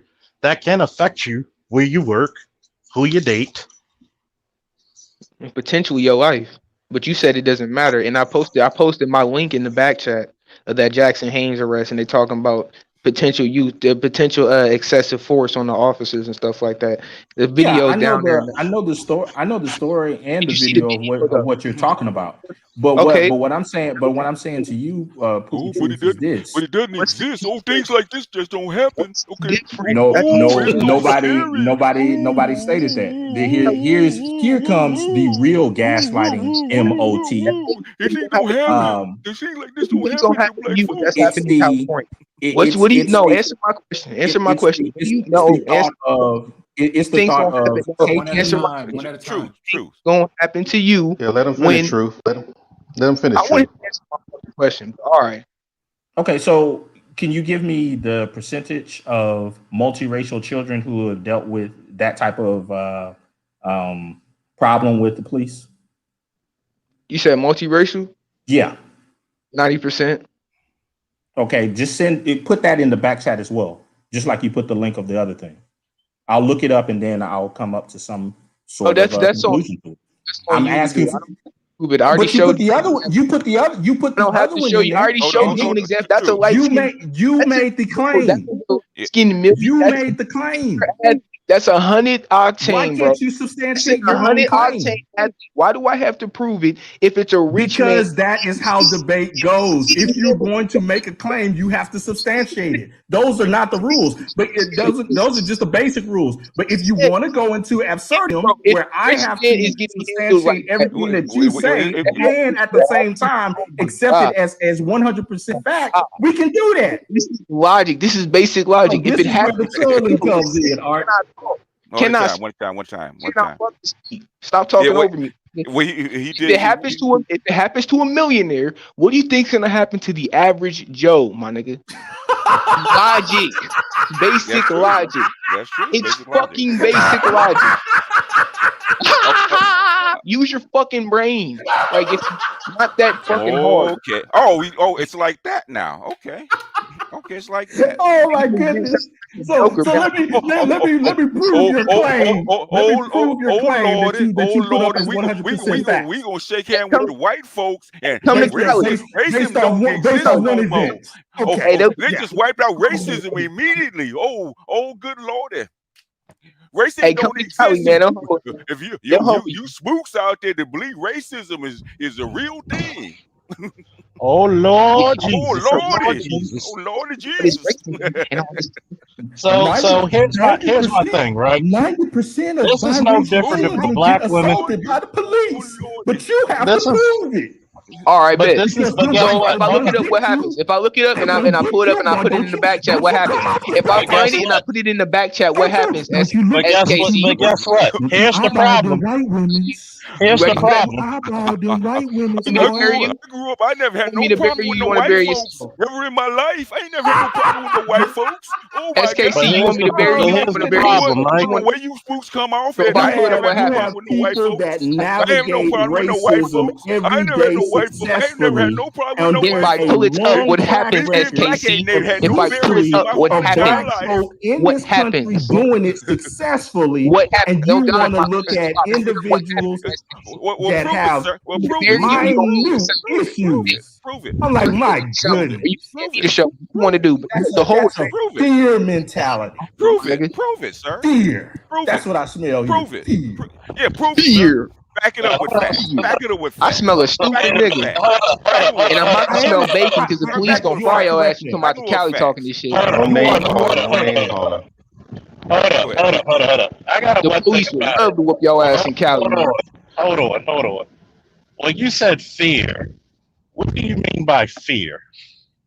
Well, I'm saying so far as the idea of individual taking a, I would say a situation with with an individual and then stating this shows you that if it can happen to this individual, that you should have this overarching dark cloud floating over you that you should alert everybody that's around you. Let him finish. Be careful. So God, Hold up. man, So come hold on, up. get up Hold out up. of here. Hold up. I ain't training my son on no fear mentality like that. I don't fear anybody. Okay. I'm not Number talking to two. you. Number I'm not two. talking to you. It's something called good common sense. Like you don't go to places where you're not welcome, right? Right? Yeah, are you super strong, nigga? Are you Superman? Like, would you go to a Klan rally? Well, there Would was a you? black man that went to a Klan rally, but I'm not going to say anything about that. I wouldn't go. I wouldn't go. But would you Shut up. like to test the mods? I don't hear that shit. So would you No. like to test the mods? Why? Because a healthy dose of fear keeps a motherfucker alive, right? Somewhat. Guess what? Would you encourage your son to jump off the top of the roof of the house? A certain subset of fear, a certain subset of fear, and then you don't have individuals who are explorers.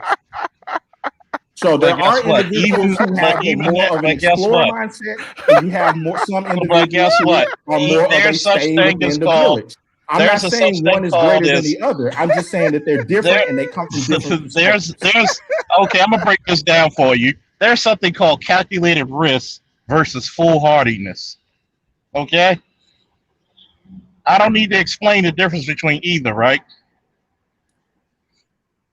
Right? Okay. I don't need to explain it, so guess what? To jump in a fucking swamp full of alligators would be foolhardiness, right? I'm trying to follow. I'm trying to follow your line of reasoning on this. So in other words, to go and not be aware of situations is be foolhardy. To think that America is gonna fucking have you on the same level and treat you the same way as that white boy. It's foolhardy. It's foolhardy. Answer the question correctly, nigga. Don't dodge it. Whoever stated yes or no, nigga. Yes or no. Stated that they're going to be treated as a white boy. Whoever said that. That's what you sounded like. This is what they're teaching the kids now. Whoever said that.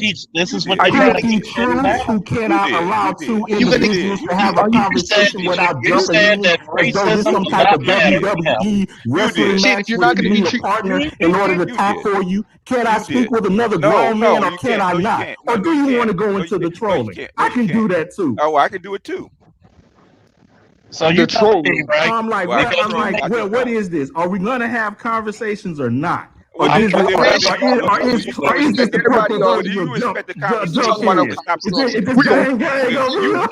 everybody off in this bitch? Oh lordy! With your party ass sound like a little boy, Peter Pan. I'm trying to get back to the point. Why do you find it weird? Why do you find it weird? Because I'm not probably like 5'4" some shit. I told you, nigga. I told you. I'll probably dunk on you, nigga. I'm trying to really hold on. I'm 4'7", nigga. I'll put my 897 pounds. Come on, Bosco, tell us, man. Hold up. How much I weigh? You can dunk on me all day, bro. Here's the point. Here's the point. Because dunking is manhood. How much I weigh? How much I weigh? How big am I? We just poured How big are you? How tall are you? How tall are you? I'm not gonna go. How tall are you? No, how tall are you? How tall are you? How tall are you? How tall are you? How big are you? This is funny. You like 5'7", 5'6"? Nah, he's about 5'5". This is funny. This is funny. How big are you, Rick? You been around white people. How big are you? Oh, that's funny.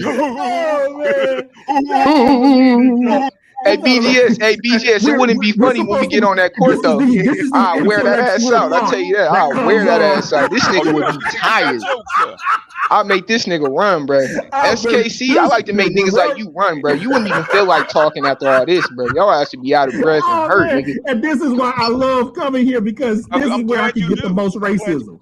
This is where I can get my load of racism at. Oh, good. He's transformer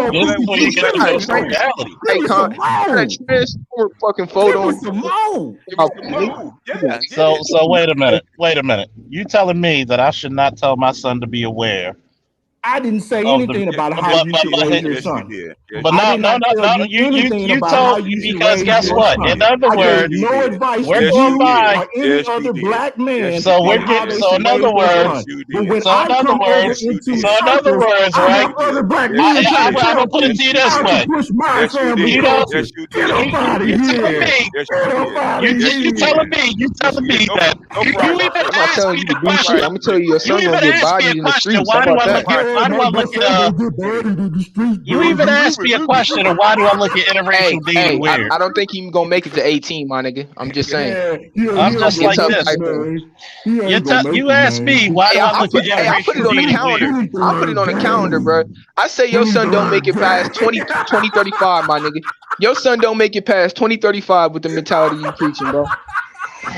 You said wait a minute. You talking about some game? We passed all that Oh bullshit. my goodness, man. I'm trying to figure Oh out some man. shit where shit makes sense. Okay, so how did You- it get to this? I'm over here like Like I want to doing get a whole back to bunch the of. subject matter of when he asked me about why do I look at interracial dating as weird. Yeah, I just asked you an honest question. I just wanted your viewpoint. Why do you care what another grown man I thinks about wasn't trying to interracial tell dating? you that your viewpoint was wrong, Officer I Parker. just wanted I I just just wanted wanted your to ask you understanding of it. why That's it. because number one, I've explained it in so many things. Like I don't look at it as oh well these women are better, these women are better. I'm just looking at it as wait a minute, there's a risk dating you. Yep, that's true. There's a risk dating you. And then on top of that, your people may not even like me. And see, this is the part of marrying or dating somebody. It's not just about love. It's about who your children are going to benefit from their resources and genetics. And it's also the network you create with that marriage. If So I Exactly. got a let's bunch of say hate, if I got a hating ass bunch of people who hate my child because they're a little darker than the other grandchildren, then you fucking up what was supposed to be.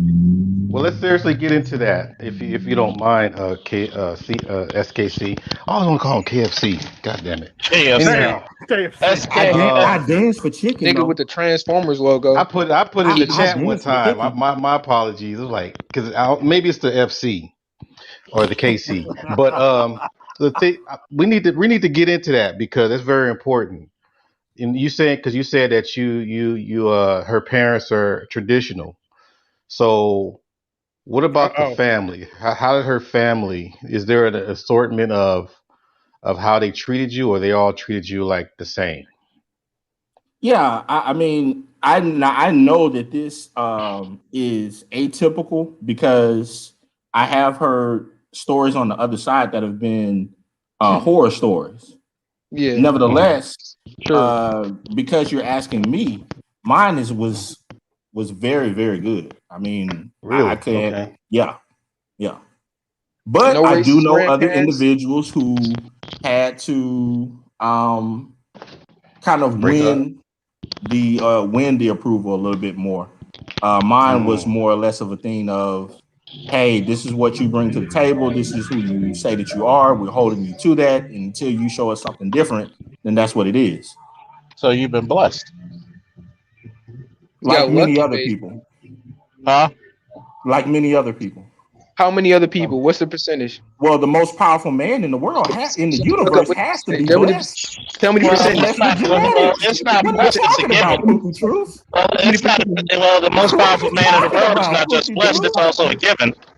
Sorry, Answer the question, nigga. it's Why a you given. dodging?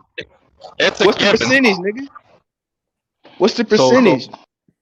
so we're gonna Now, say that. now Oh, here go we ahead. go. Now here we go. All right, How many? How I'm many? gonna let How you many? set this one up because this is How your many? platform.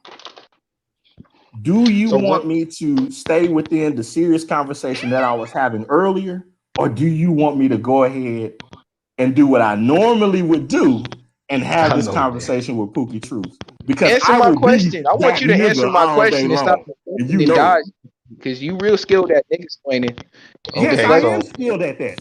I'm I going. am I'm going to skilled at ask. that. I'm I going You to doing, ask a nigga? serious embrace it. question. I use it Afraid to against answer. I'm idiots asking him like a serious you. question, but he's just bitching Well, out at the very I do end. that. So I it's do that. I do that as a no, I profession, know, I just for know. You're you. professional bitching out and not answering Yes, questions. yes, I'm all that. Yes. Yes. Get more. Come on, give me more. Yeah, I know. Answer my question. But Give me more. why do I need to answer the question when I can just fuck with you right now? What percent? I don't see. Fuck this. Why should I do that when I'm Talking having like so you much don't answer the fun? question. Look, I Art, I'm want to trying have to fun with you. I like monkeying around with other Negroes. So why can't you let me do that with you right now? But he It died. makes Yeah, me this feel, is it makes me this feel is good. KC, man. Real So you good. gotta understand how he operates. He's scared, bro. Yeah, I am You scared. gotta understand. He's been I am around for scared. I'm years. shaking in my boots over here or in my own home or talking over the internet. I'm scared, bro. Are you scared? Are you I'm wondering scared? if you're going to come dunk on me.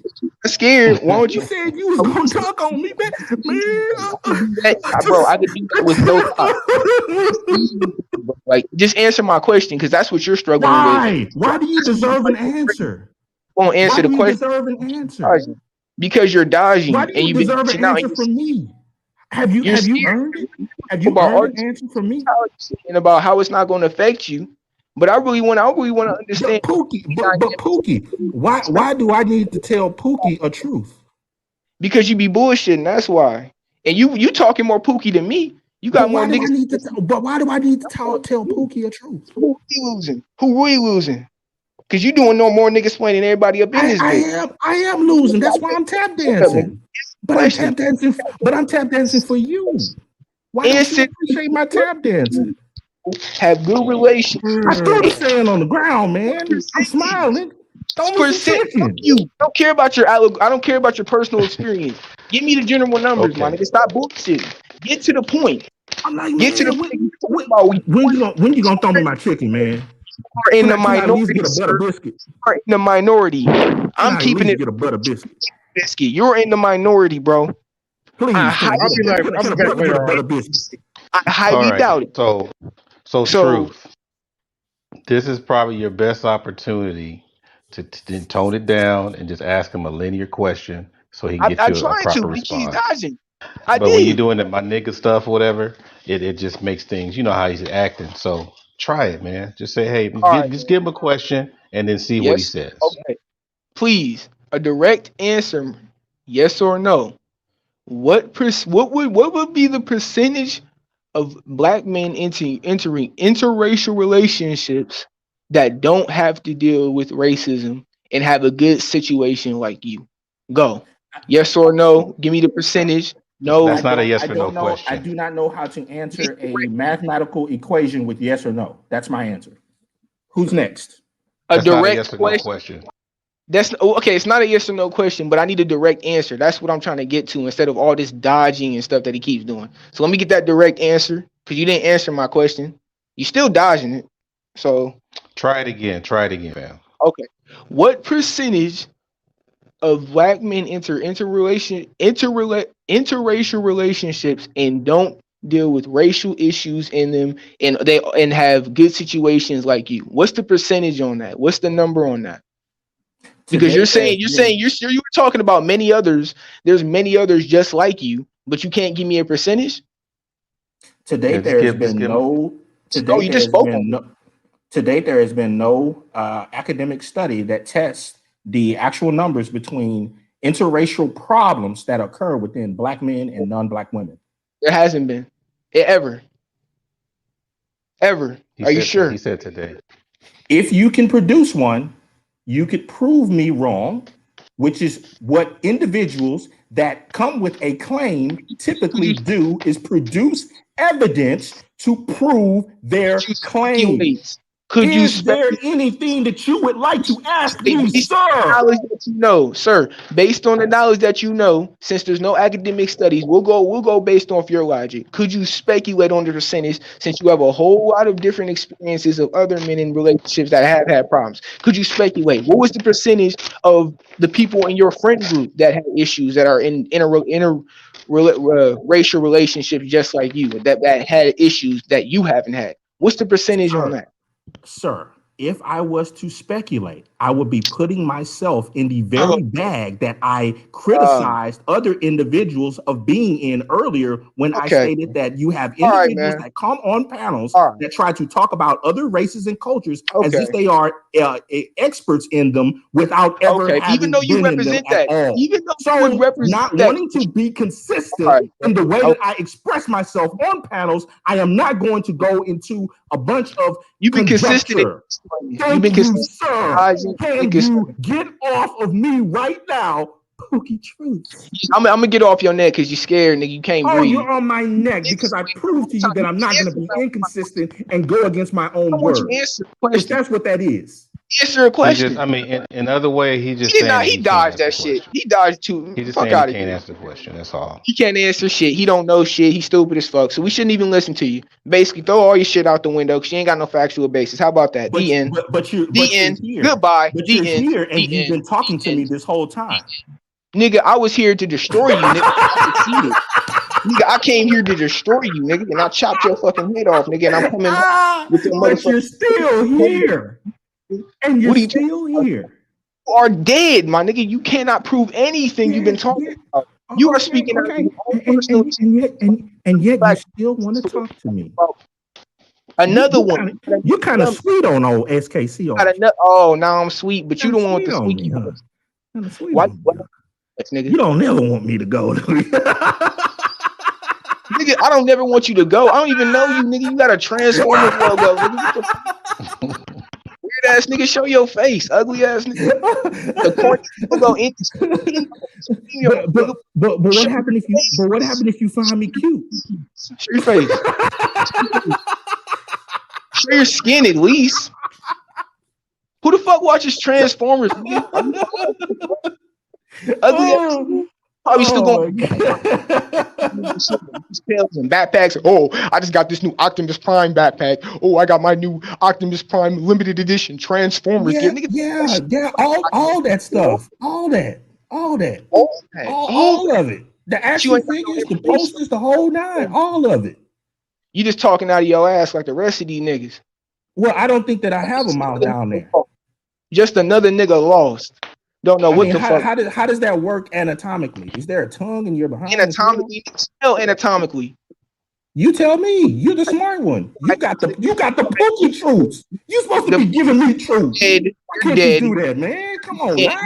Why you keep asking me questions? Give me the Pookie truths. Nigga, hey, man, you come out to Cali whenever you want, any day of the week. Give me the Pookie truths. I don't want the regular truth. I want the Pookie truths.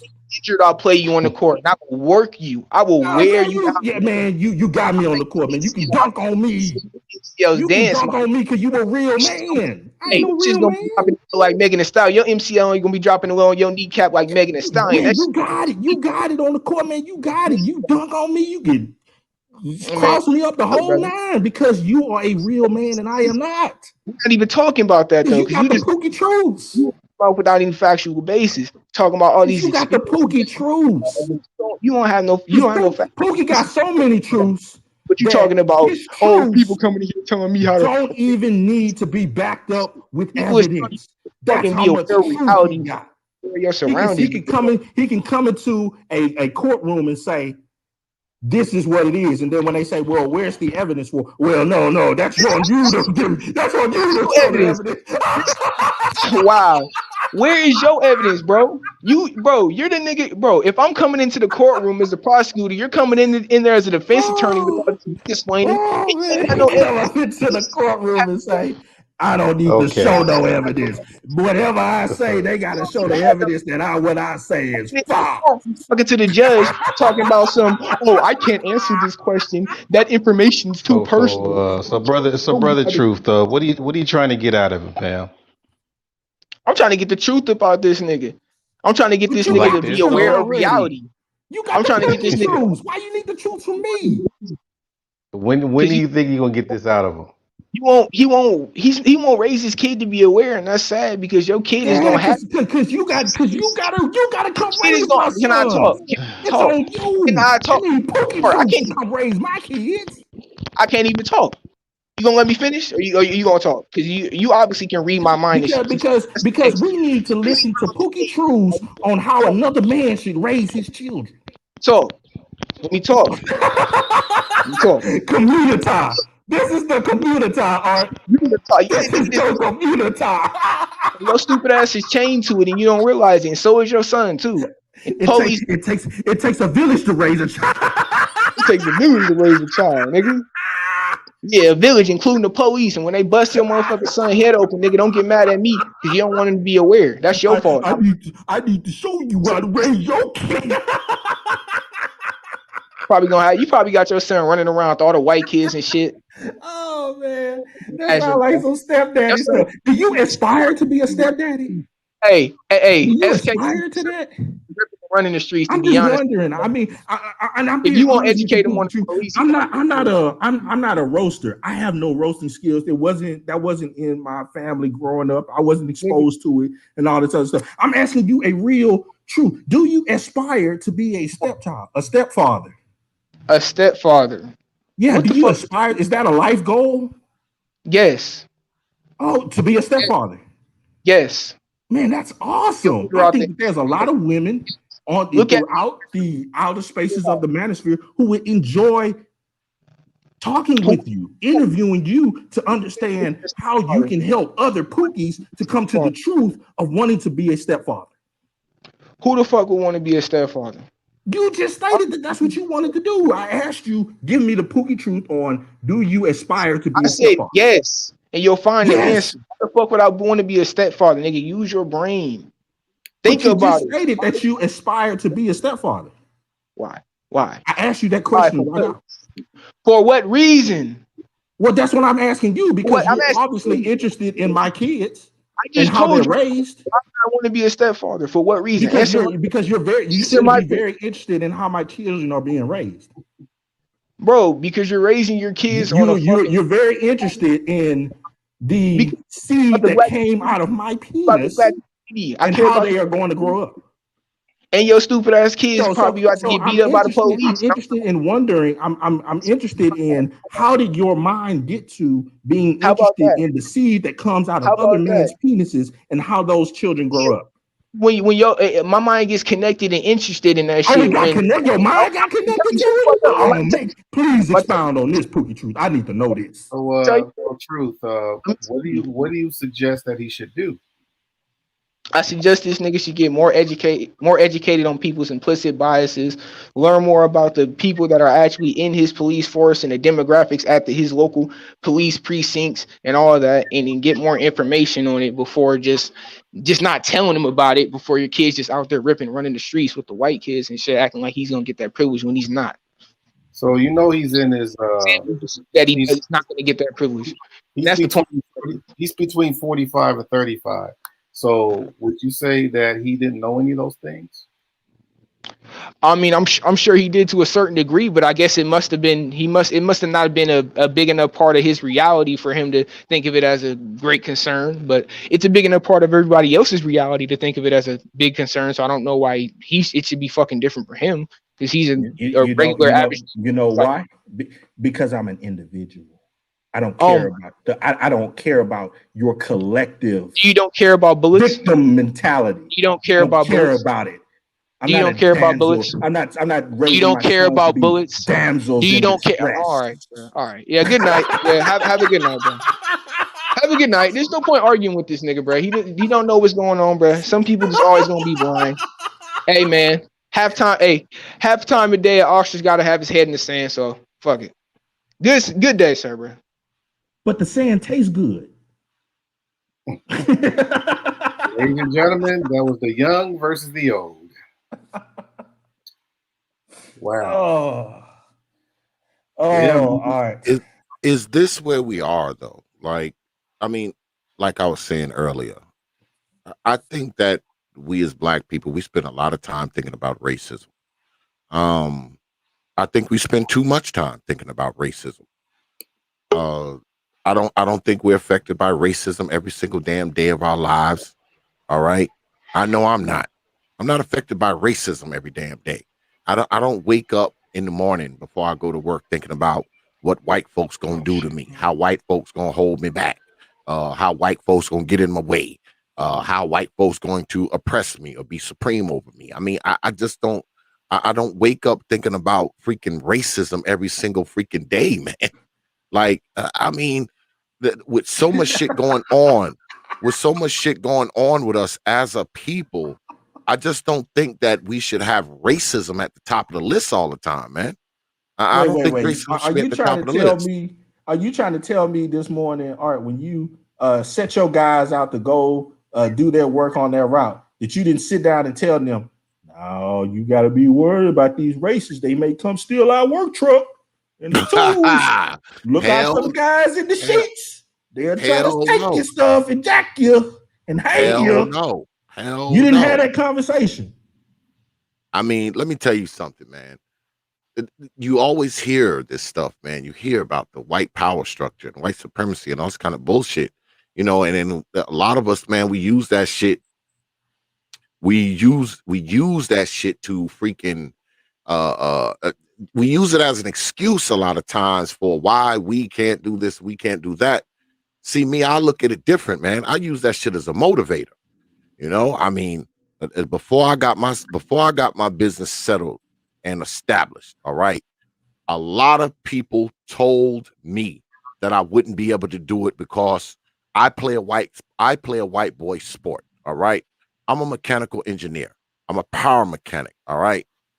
And I'm probably one of, I don't know, 3 freaking black power mechanics in this fucking county of 1.5 million people.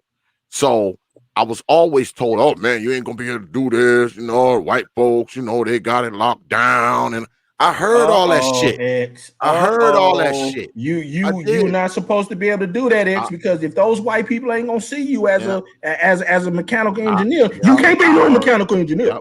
I'm kind of curious on that, you guys, because I heard all of that. When I drew up my plan, when I drew up my business plan about what I was going to do, I had many people telling me, well, white folks, the fucking white folks ain't going to let you do it. It's going to be hard because, you a brother and it's not a lot of brothers, in this industry. Man, I heard all that shit. I heard all that shit, man. I heard it all. I did. But you know what I did? I didn't let that shit stop me, man, for doing what I had to do. Because I use that shit as a fucking motivator. I use that freaking white supremacy, white power structure shit as a motivator, man. As a motivator to do what I needed to do. I wasn't going to let that shit stop me from doing what I wanted to do. So let me ask you this, because you said, people, just make sure that I paraphrase you correctly. You said a lot of people often use excuses on why they shouldn't do that because of racism, why they shouldn't succeed or make it or try or exert themselves, correct? Yes. But but basically they're acknowledging racism is holding them back. I'm just making sure we get that clear, right? Yes. But you're saying that you acknowledge racism, but you use it as a motivator to move forward and fight all the injustices and all the stuff that may come across to where you can show that you can succeed, right? Yes, and the stigmas. I use that shit to fight the stigmas, man. I'm not gonna sit around all fucking day, man. If I sat around all day worrying about white folks, what white folks is doing, and how white folks is gonna keep me from doing this and doing that, because guess what? I have to hold the same permits and licenses that the white boys do.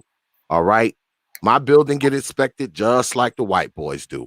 I have to follow the same ordinances and apply the same rules that the white boys do. I don't stand in no special line when it comes time to renew my permits and licenses because I'm black. I stand in the same fucking line that the white contractors do. I mean, it's not like I'm doing anything different just because I happen to be a black business owner. Now, Renaissance Man said this. He says, when has anyone on the panel said don't try because of racism? No, I'm not saying that anyone did. But for us to freaking think that racism is the biggest problem that black people have, man, I just don't believe that. I don't believe that. And I agree with that, Art, on this. That's why the question really didn't make a lot of sense to me when they were talking about the things with my children. because I'm sorry, that is not going to be their number one issue in life. It isn't. So what do you think your child is going to face? Some of the largest issues that they are going to face are going to be some of the internal pressures that they're getting from us. So you're going to keep them around us, or are you going to do like the No, I'm not saying us. I'm talking about my family. Or your family?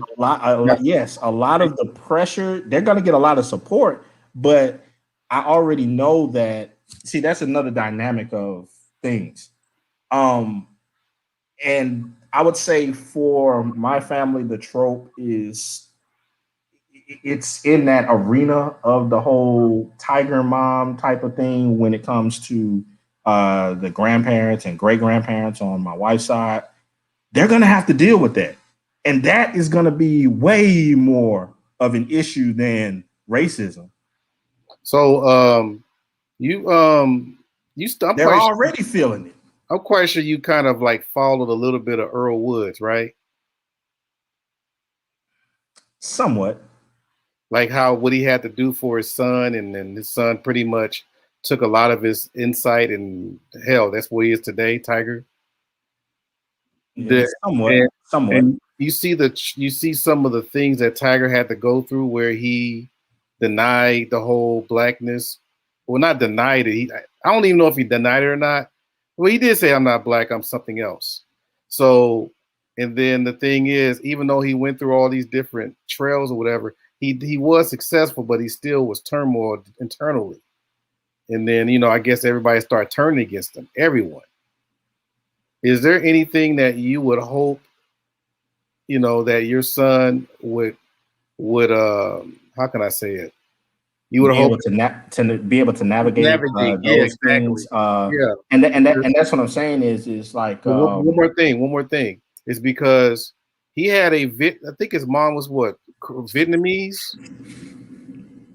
I believe, and his dad was black man, whatever, ADOS, but Tiger, I never saw Tiger with an Asian woman or a black woman.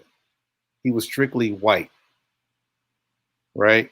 So I'm just wondering, is there any kind of, because I could tell he had some identity issues from both sides, right?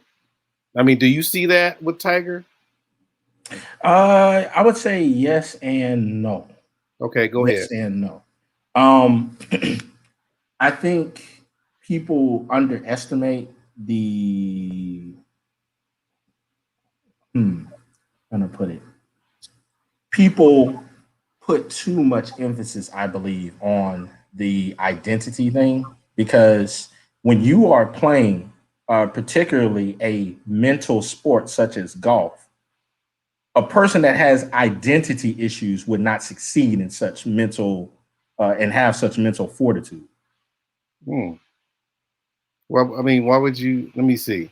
So, if you're denying, if a person doesn't understand who they are, where they come from, don't have confidence in themselves, how could they succeed in a sport that is what most people would say is almost 80 to 90% mental? Like Sammy Sosa? I'm just throwing that out there. I mean, you got a lot of people that don't know who they are, but they kick ass in the sport. Wouldn't you say that? Dennis Rodman. I mean, I could throw all kinds of people out there that's kind of out there that's not really into who they are, but they just kick major tail in their craft. Okay, I'll give you that argument, but I think if you look overall at the numbers, when we start getting outside of famous people that a lot of people can look at, I don't see a lot of multiracial psychopaths running around wondering who they are and having this mass difficulty of enjoying life and dealing with situations. That's what I was getting. That's what I was getting at.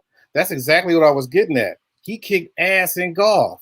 Everybody knew that, even after he said what he said about I'm not black, we still roll for this dude, right? but you know, for some reason, his personal life, it started catching up to where it damn near destroyed him. Yeah, but how much of that personal life had to do with his Identity? decisions on his no. His decisions on going against traditional family values that he was brought up in.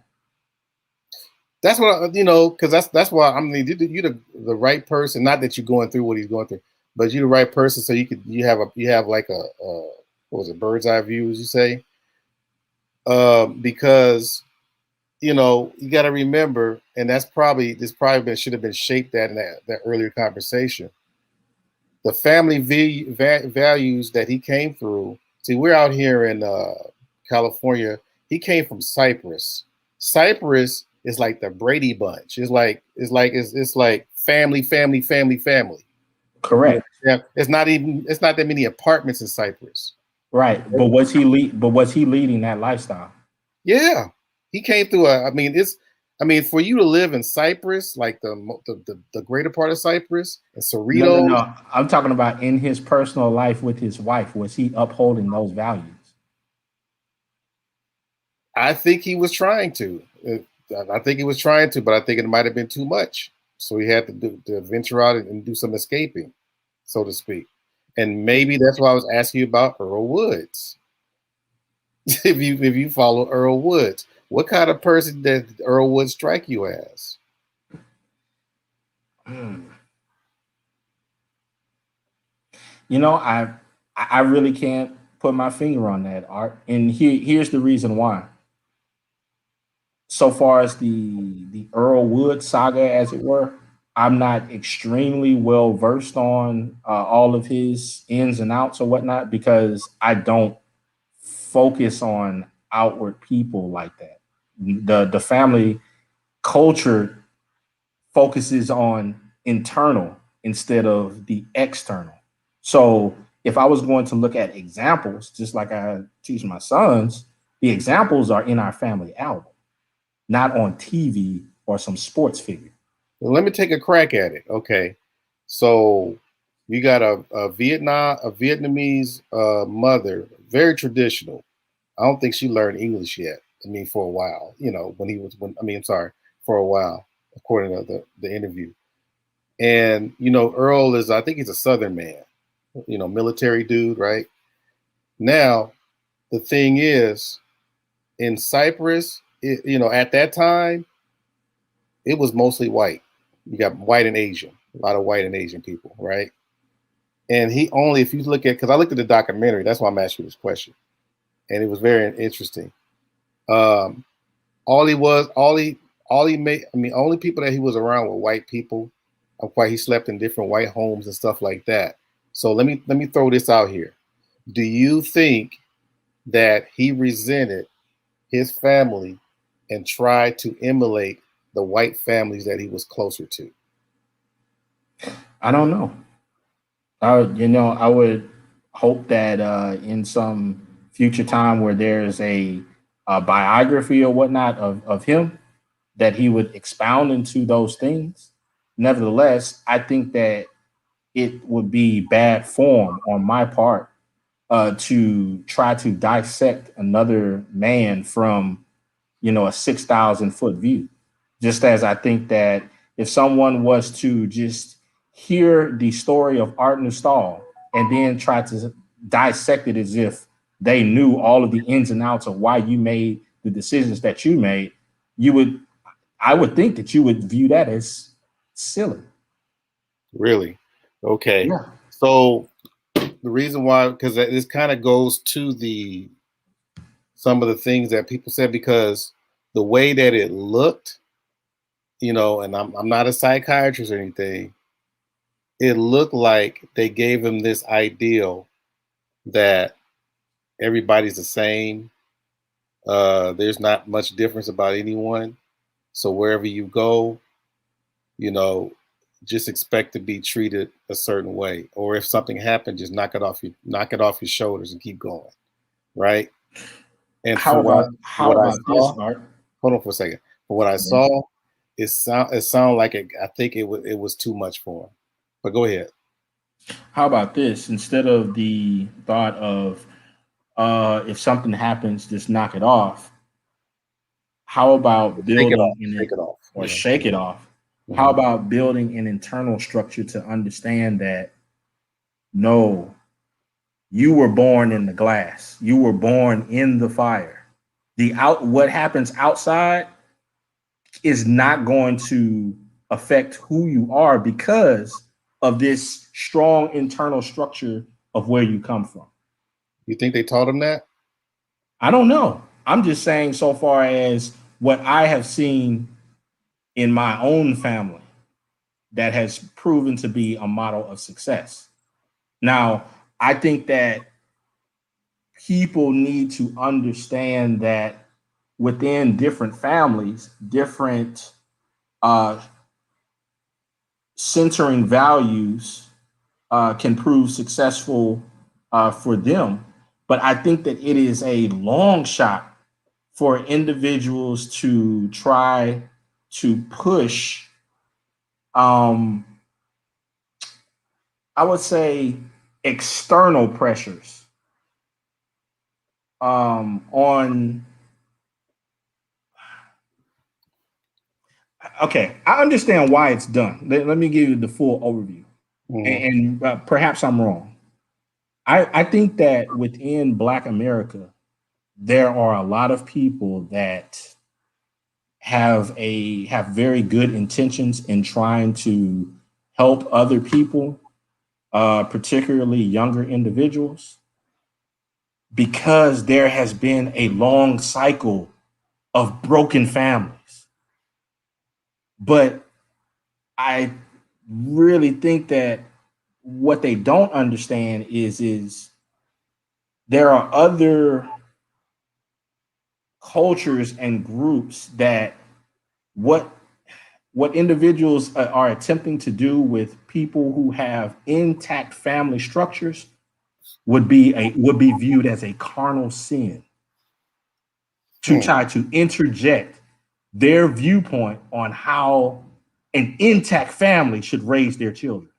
That So is like that. let me ask, That would be almost absurd in other cultures. so let me ask you this. Um, so if you like based on what you said, and usually children, usually when you have these, it could be African and African American. These because I'm going into culture here. Is there something that, I mean, are you saying that there's certain lots of aspects about your culture that you don't want your children to be exposed to? Repeat that one more time. I'm sorry, I'm getting a call from Is my there an wife. aspect of your culture, or the culture where you came from? Sorry, culture where you came from, your family. Is there an aspect that you don't want your children to be associated with or being exposed to? Absolutely. Like, can you give us some examples? Just some, not a lot. um, certain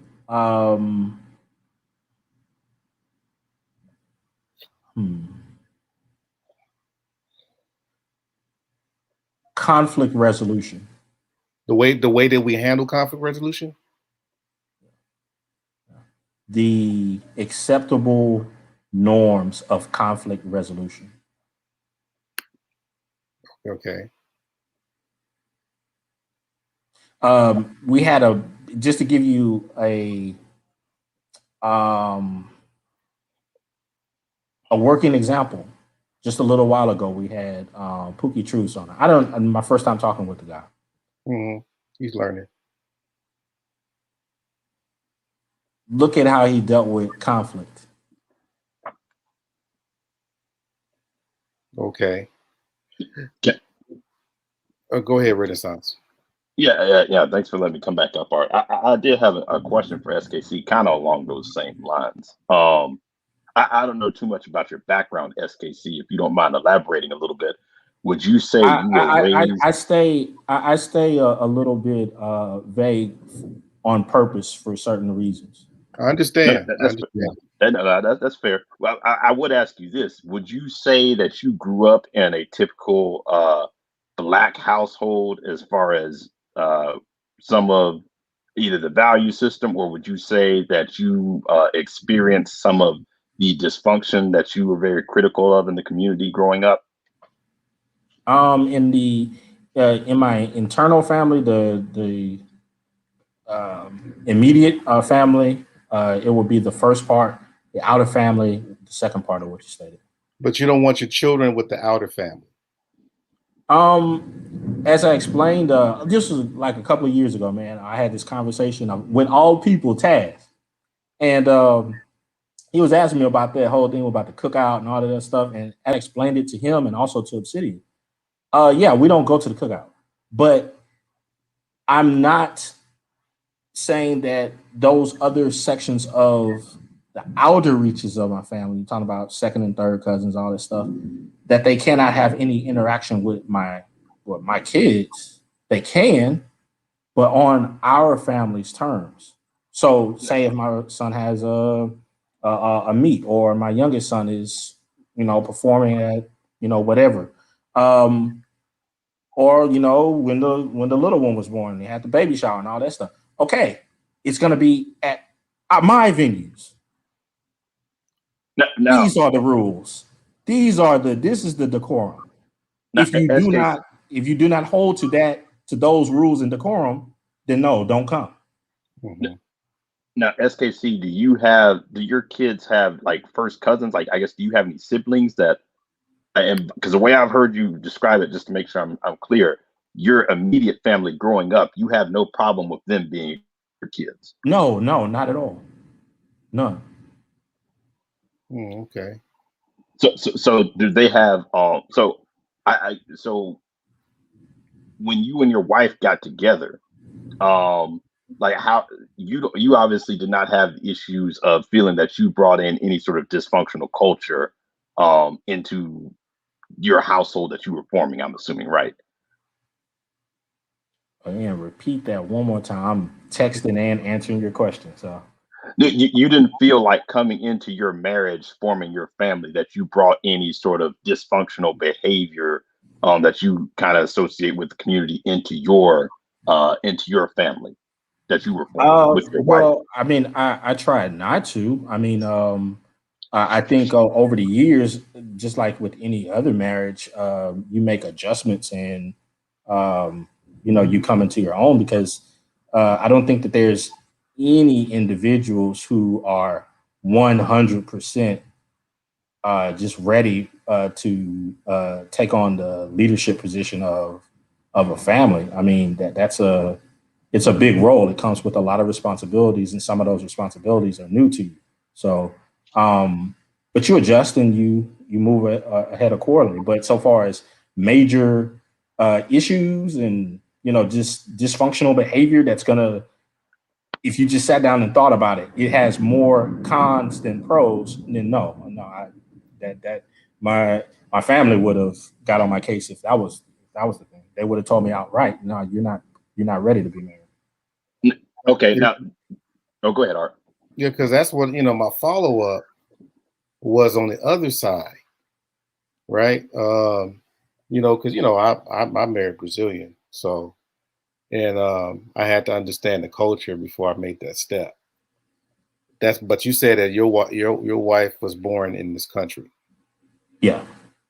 But now does she carry on more of the American type of lifestyle, or does she still hold on to her Asian values? She enjoys the old world more, and a lot of it has to do with stability. Her personality, she's a bit more reserved, and she balances me out in that way. Yeah, so yeah, the reason why I'm building this up is because at some point when we're raising our children, we already know that there's some kind of culture that they have to leave our house with, right? Of course. Some people try to make their, like the hippies, they try to make their own shit, right? But the thing I'm trying to figure out, because I think a lot of people that are listening, I don't think they're just listening to make fun of you. I think some of them might be listening to learn how to do things. No, something. And this is where me and you differ on that, Art. I don't think that that's the case because for the most part, what I've been finding in my community anthropology dealings and so forth is that Black people really don't value or want strong, intact families. Okay, They find them as boring. Boring, too much of a risk, too much responsibility in various ways. They don't want to say it that way, but so SKC, they find it as outdated.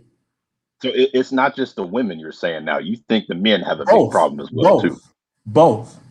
But because the majority of the men were raised by who? Women. By women. Okay, but so and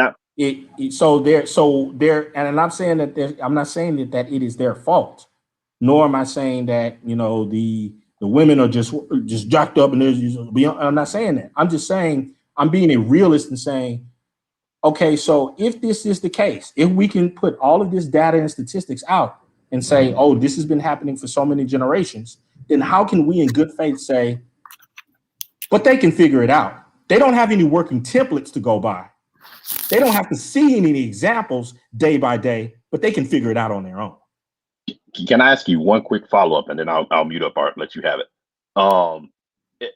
And this may even, Art, you may want to even jump in on this. SKC, just out of curiosity, we were talking about the two cultures and mixing. Would you say that because they say whenever people get married that, with rearing children, there's kind of a little bit of, even with people from the same community, there's kind of a cultural clash in like,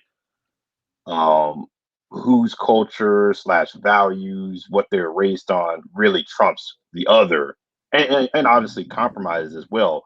Do you feel like any of that happens in your relationship? Like, are there things that you feel like, hey, more of, if you describe your household, would you say it's more of like a 50-50 split? Or would you say more of the culture you grew up in kind of trumps a little bit more of hers or vice versa? Just curious there. I mean, personally, I try to take the best from both and inculcate them.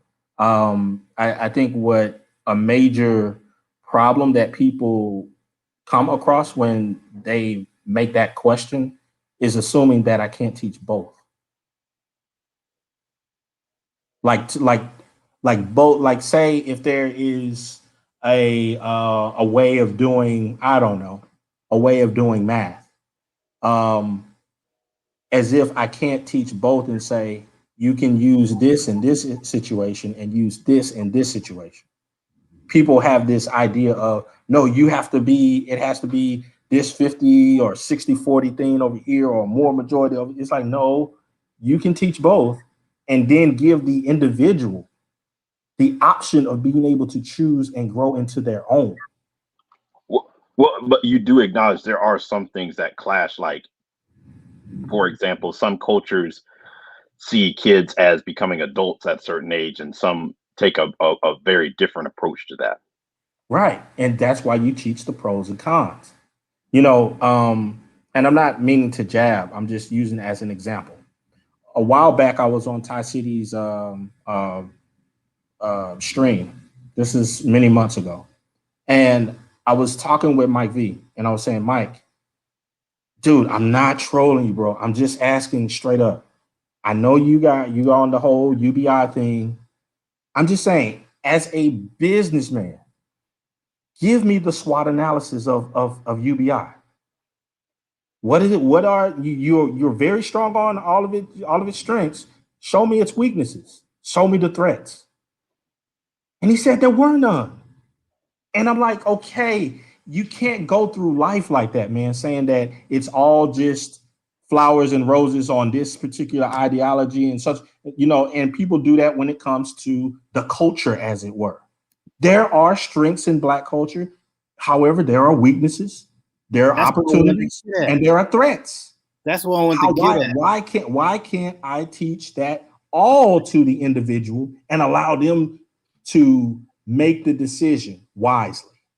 And brother Art, can I say something? Go ahead. Can I say something? Because I've been sitting here listening to this, man, and I talk to Brother Supreme pretty regularly, right?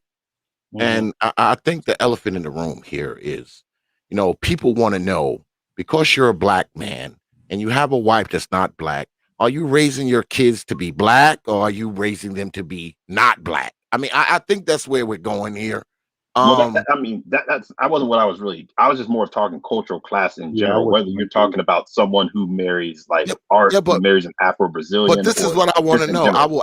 I will ask this question: what is black culture? What is that black culture? And there where we go to. That's where we go to. X is I can't teach something that does not have a sound definition. I mean, what is black culture? Like, we always talk this black stuff, but no one can ever come out and say, well, this is what black culture is. No one can say it. Here's another point, Art, that I find very interesting whenever this conversation comes up. Mm-hmm. You know how a lot of, like me and you, mm-hmm. we can have, and we've had positive conversations amongst each other, and at the end of the day, we can walk away from each other genuinely wanting the very best for one another. Exactly. Do you agree? For sure. And yet, when I will engage in these conversations and so forth, family comes up, people want to dig into my family history, my wife, my kids, and so forth.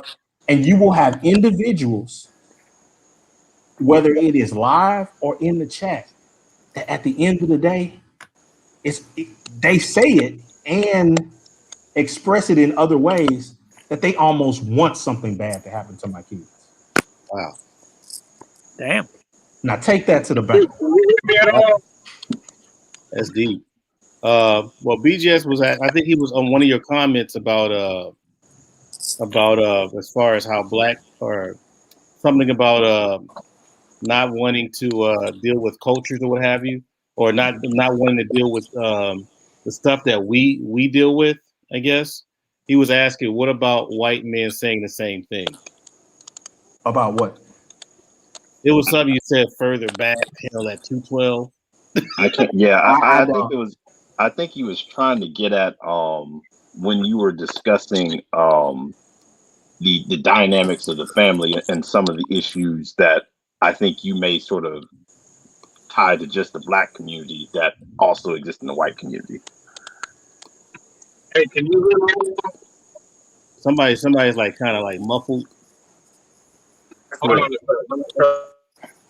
That might have been. That's PK. PK is muffled. He must be driving.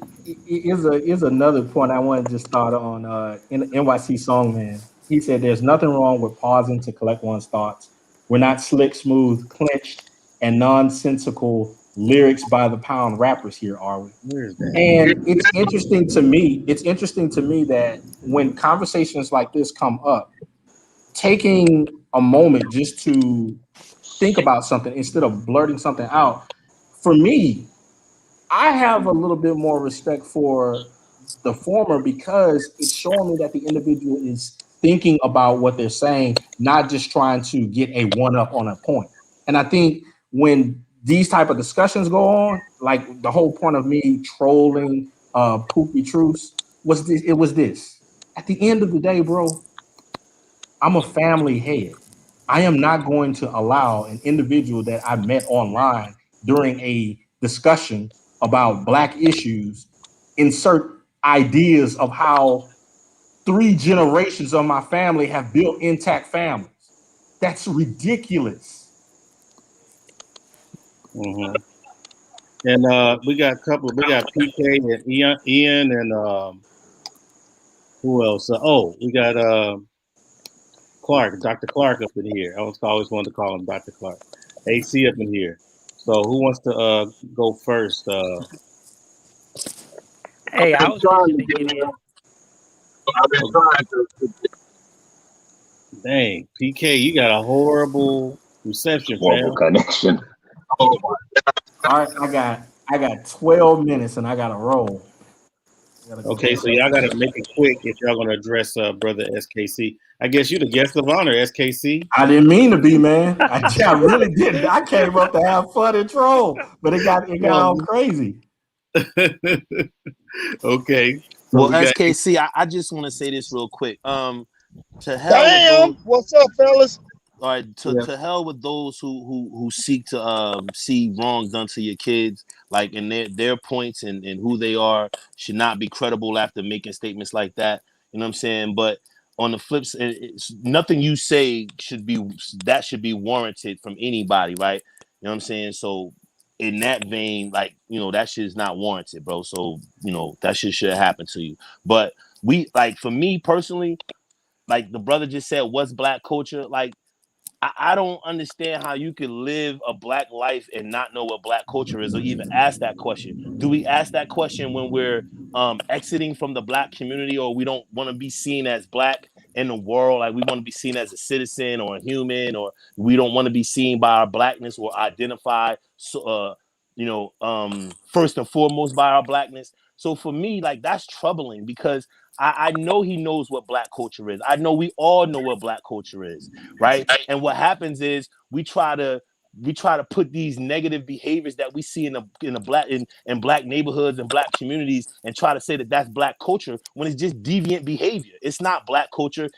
You can find that behavior in any culture. It's not germane to black culture. So a lot of times I think when we have these conversations, the idea and the greatness of our culture is kind of pushed to the side, so we can be linked to this negative, deviant idea of what blackness is and what black culture is. And I think sometimes we don't have the deep conversation about those who seek to do that, and not point out the fact that we all know what black culture is. We're, as individuals, we're black culture. If we're alive and we're living and we're thriving and we're successful in life, we're black culture, because we're contributing not only to the history of black culture, but the fucking institution of what black culture is right now in its present form.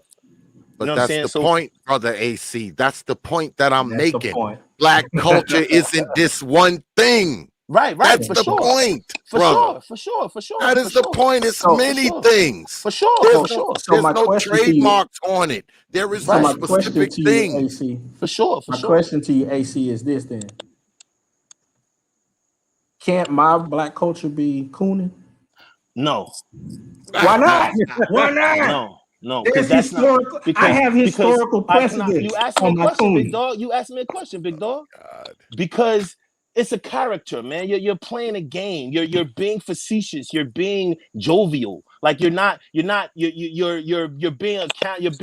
counterproductive just out of fun, right? Out of the sake of fun and just being who you are. You're being opposite for the sake of being opposite. You're not trying to institutionalize the idea or culturalize the idea of cooning. You're just coming to bust our balls and shit for pro-blackness and being ultra-black.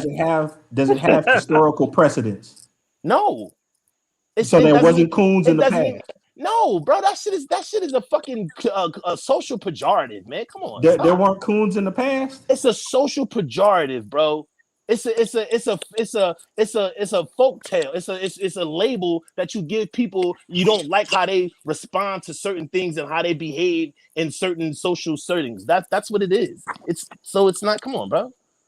Okay. That's the one I wanted to see. The one before that, Art. The whole thing about the way that you're setting your children up, and that's interesting to me, because what are you basing this off of? One, and then two, if that's the case, why are you so concerned with what is happening in a intact 2-parent household when you have so many other issues within the community to deal with when it comes to other people's children? Now, good point. Just on a quick note, I mean, there's a whole lot of other crisis and failure that's happening within Black America in children for one to have to worry about mine. Well, real quickly, a brother named PK. I guess I call him full black, but he's he says a person he sees a person of mixed race or what have you. He says to you, in short, SKC, you are setting your child up for an identity crisis and failure. Mm-hmm.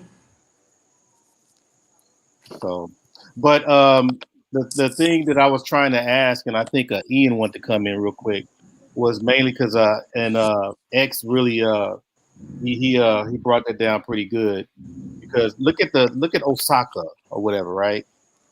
Osaka, the tennis player. Naomi Osaka, the tennis player. She's Right, Japanese and black, I believe. right. Now, but her black persuasion is Haitian. She represents Japan, but she reps for black people. So apparently, there were some cultural things that were instilled in her. You see what I'm saying?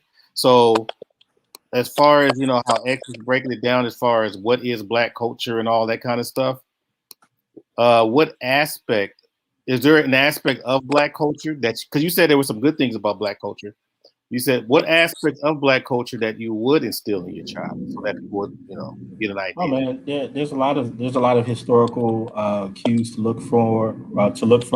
There's a lot of educational values that come from the past. There used to be a time of black excellence, black art, of course. When you go into to music, I mean, good grief, jazz in itself. I mean, you could spend a lifetime Now, just within SKC, it. So, but I think overall, when you're talking about modern times and the creation and maintaining of intact families, that is something that, I'm sorry, it's a huge gaping hole. And all of these people giving all of this advice on, my family and my kids, they can't address that. Address that first. The massive failure of keeping a family together, getting a black man and a black woman to join hands and stay together, and then pass on a tradition, and also I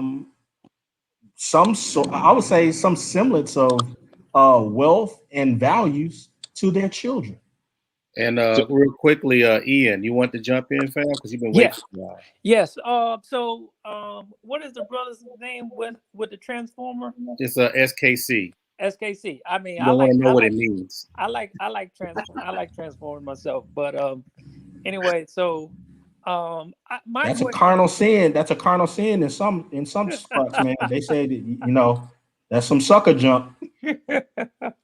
No, but my thing is, I only came in on the stream when you was going back and forth with the young guy, so I didn't know who was on what side.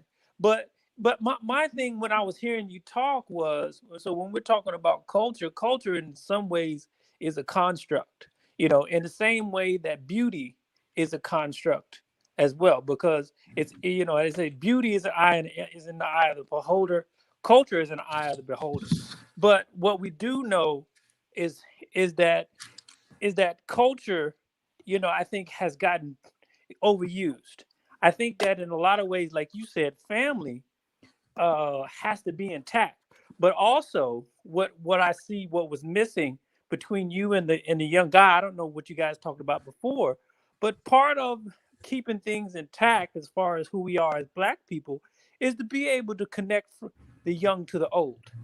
And I think that is something, just like family is missing, that is also missing. There's a generational gap as well that no one is addressing. And I think what was missed is, and I think what you may have missed is that young guy, he has anxiety. And when I was saying to BGS in the chat, this new generation, because you talked about internal strength, this new generation doesn't have the internal fortitude that you assume should be there, but because internal fortitude also has to do with the outer, like you said, family and societal structure, that I think in a lot of times the older generation doesn't it takes for granted has been stripped away from the younger generation. So I think sometimes when we have to address younger men, we have to take for granted that their internal is just different, and there's not really a way to have him man up without also changing the structure of the society too as well. So what his concern is, he's looking at, man, everybody's leaving the community and leaving him high and dry because he doesn't have that family support, and he doesn't have the sense of community probably that you once had. So he's living with almost a suicidal anxiety that a lot of young people are living with. So for them to navigate this thing, we really can't necessarily speak to them in these concrete terms because they don't feel that they're living in a concrete world at all.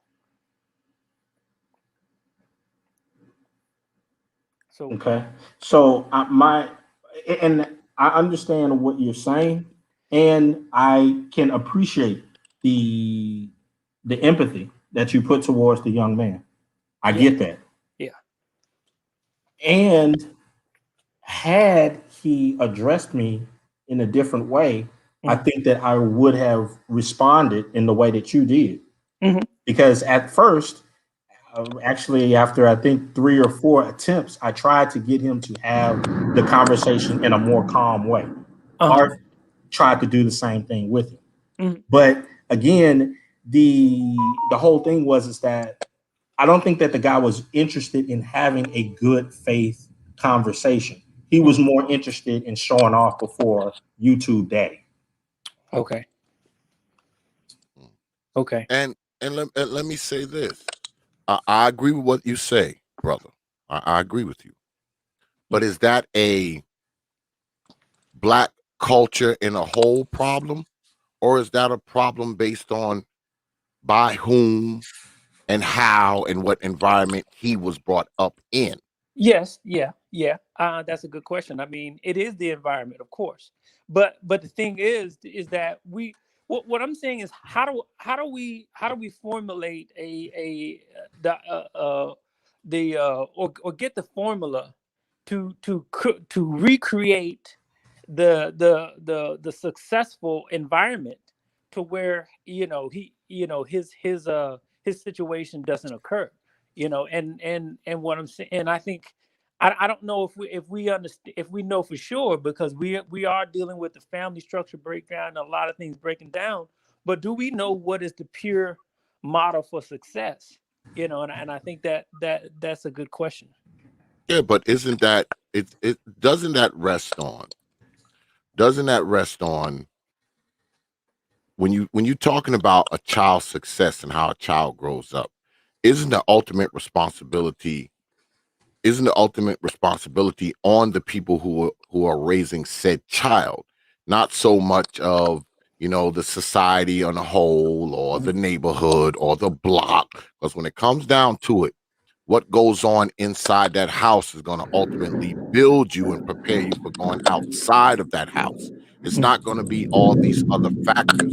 They may play a small part, but ultimately it's going to be the people who grow you, develop you, raise you, rear you, instruct you, guide you. These are going to be the people who ultimately kind of shape who you are as a human being, aren't they? Yeah, but here's the thing though, is that in earlier generations it was you could say in a lot of cases it was all the people in the house, but at the same time, at some point there was a reflection between what was going on in your house and their beliefs and their values. They saw those at some point outside of the house reflected in the community as well. And so what I'm saying is there's a schizophrenic nature, I think in this day and time where, you have the outside world pushing in just as hard as the inside world. And I don't think that was the case before, because before, I remember the days, the TV would cut off. You know what I'm saying? We're living in a real psychological warfare environment that never existed before. And so what I'm saying is I think we have to take that into account.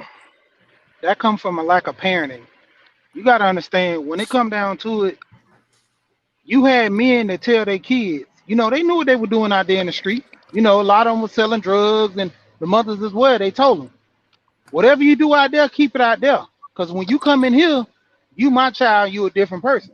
Mhm. See, over time, that was lacking in our homes, because the younger the moms and the grandmothers got, grandmothers, nowadays 32s and, probably early 40s or whatever, they're not teaching the youth like the other grandmas, showing the young girls how to, bake cakes, dress a certain way. My little cousins, the girls, they would always be over there. My grandma would always make sure they have a nice little dress for Easter, a nice dress to go out. And the men would always tell us about time ties and, little stuff like that, being men stuff, working with tools and all that. That's Hey, not but permitted no I, more. I don't, hey, I hey, don't but mean to interrupt. I'm just signing off. Art, thanks for having me, bro. X, man, we'll chat as we always do. And for Yeah, the hit me other up. brothers Hit me up. on the panel, All right. respect to you guys. Even respect to the young man, that I was trolling earlier, Pookie Truth. Brother And Supreme, we throwing down Wednesday night, man. Come through. All right. I will try, but All right. like I told you about the work schedule. It's If you can. getting If you crazy. can. And to everybody else that was on the panel earlier, Jay Sean, Mike V, BGS, all them, respect. All right, y'all. Yeah, but we're gonna do a family. We're gonna do a family one though. So I'll keep you posted. But yeah, to your question though, before we lose that, you're right, but I think again, what you're saying is that exactly correct. But here, like in Atlanta, so in Atlanta, you got what is it was it transsexual book readings for kids? You know what I'm saying? Like what I'm saying is at a certain point, the generation before was not living in a world, even with what was going on in the house, they wasn't having transsexual book reading for kids at Where they do that? the local library and courthouse. Where they do that in the A? I'm in Atlanta. Yeah, Where Oh that's yeah, at? man, you didn't know that? bottoms. So I've all heard. around the country they're doing those transgender book readings, right? Yep. And so at the libraries and different Yep. places, so Yep. they refuse the libraries here in Georgia because you got the governor we got and whatever. The libraries was like, nah, we're good. Mayor Bottoms was like, okay, the governor won't let y'all come in, or they have the sentiment here that they don't want you to come in. She invited them to the court, to basically to I was finna whatever her say. office is. Yeah, 'cause I was like, I ain't heard no junk in the libraries. I heard them in Texas and throughout, but Well, I yeah. mean, that was another little spot. Yeah. Bottoms had them come into her offices to do that. And so what I'm saying is that level of competition, you know what I'm saying? That that's competing with inside the home. I don't think the older generation is really given the level of impact They don't know. that means psychologically for these kids Yeah, coming up. I They don't know. understand. I understand that. But I mean, your parents, I mean that well, let's be honest, your parent in many cases, because it's only one of them. But I mean, your parent is supposed to serve as a buffer. You have to serve as some degree of a buffer. I mean, you can't just say, oh well, it's TV, it's the school, it's the this, it's the that. I mean, the parent, I mean, if you're not serving as some degree of a buffer, what the hell are you doing? But You're not being a parent. Historically, it hasn't mattered. Okay, why do you think they put the Preston school system in the first place? It hasn't mattered. How do you think we got feminism into the ether, right? Into the inculcated into these kids? It wasn't the parents that did it; it was the school that did it. The Preston school system is the best sociological brainwashing system ever invented. And as soon as you let it in and you let it take over, it might take a generation, but it's going to happen. Yeah. So, master teacher, what happened to the people who didn't fall victim to the outside influences, the people who didn't freaking go to the library where the transformer people were reading. And The what thing, happened to those people? the thing, okay, the thing is that we got to remember, you're looking at it like a 1, 2, 3, 4 year increment, or 5 or 10 year increment, right? It takes decades. Okay. If you go back and look at feminist literature, man, they started planning this in 1970. It took 50 years, but thing is, guess what? Guess where we are? All this stuff that you see, all this stuff that you see here right now, okay, that started with the gay marriage. We talked about this 20 years ago. So if you open up gay marriage, all the other people that are waiting to get in line are actually going to come through. How you gonna normalize gay marriage and not normalize everybody else? We said this. I said this over 20 years ago, man. This was going to happen. This is nothing new to me. And so basically, if you don't have your institutions, you're not down at the school board, you're not down at the state house trying to stop it. Once it gets in, once the nose of the camel gets in, the rest of the camel is going to come through.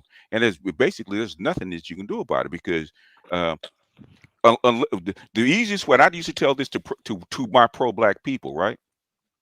About being pro-black and wanting to keep this kind of knowledge and this kind of influence out, right? You're gonna have to open up your own schools and basically separate yourself from the school system. If you do not, guess what's gonna happen?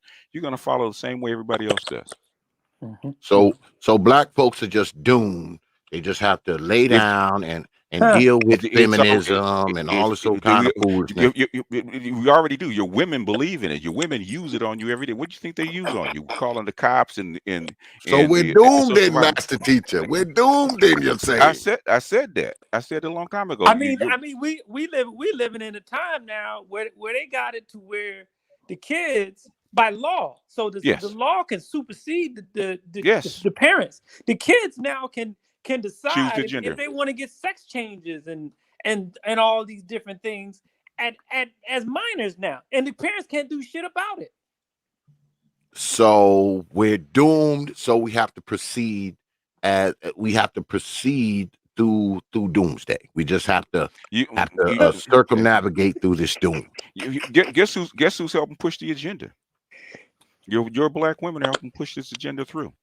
Your black female intelligentsia, because trust and believe, if you can go talk to them, go talk to the PhDs and get them drunk and ask them what's going on the campus and with policy behind your back.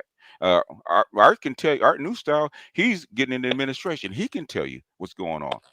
Behind them closed doors, when they're setting up policy, he can tell you. Okay, they don't listen to me. I don't listen to you. But the thing is, you actually think that parents set a policy. That's what you want to believe. No, you believe that the parents have a bigger influence on their kids than the rest of the culture. Not at all. Not even close. Not even close. It's their friends, and it's the friends in the schools have a much more influence, because guess what? Where are your kids 8 hours a day? Exactly. Who are their friends? I got 6 of it. Yeah. Sports as well. Get your sons, man. Get your sons. You got if you want to exercise your children outside of the influence of whatever that's going on in the dominant societies, you need to homeschool your kids. Those are the kids that come out with their parental values, because they're not connected. There you go. That's okay. That's the secret to success. Sister Asada was, God bless Sister Asada. Okay. Because everything that we're saying is not foreign to her. Her husband knew, if we want these kids to come out with certain values, we cannot put them in the school system. Because if you call them in the school system, there's a reason that the school system, which I read, I read about the pressure, the history of pressure, right? I just read it about maybe 2 weeks ago, The Iron Kingdom. Large ass book. I suggest if you don't read it unless you really want to have a headache, right? Okay, this Prussian school system was invented in 1765, right? They implemented it. They implemented the Prussian school system after Napoleon walked through Germany. Okay, we got to get these people on code to actually be able to serve and be able to get socialize them to form them into one unit, right? And guess what it did? It worked. And guess what? Every other country on the planet actually adopted it. Why? Because it's the best brainwashing system ever invented. It's been invented by Calvinist priests. Best brainwashing system ever invented. You send your kids to the Prussian school system. You let them walk through it for 13 years. They're gonna come out influenced by the culture. They cannot not be influenced by the culture. It's impossible. Yeah, I'm gonna tell you this. I mean, when I got out of high school, it felt almost as if I had a chip in the back of my head. You know, because I sat back and I said, I asked myself, I said, I said, what have I been doing for 12 years? It seemed like a whole piece of my consciousness was plucked out, and there was just a space open, you know what I'm saying, for society to flow in. You know what I'm saying? It was just a self-realization that I had. And I'm a semi, spiritually, internally strong individuals, but I know a lot of kids not like me, they flailing in the wind over that shit. Well, let me piggyback off to the master teacher's point. The master teacher said that we're doomed. Okay, I'll give him that argument that we're doomed. Okay. So, if that being all seriousness, that being the case, why do people have such a problem, master teacher, when you have the SKCs come up here and say, "Oh, it's over, it's doomed"?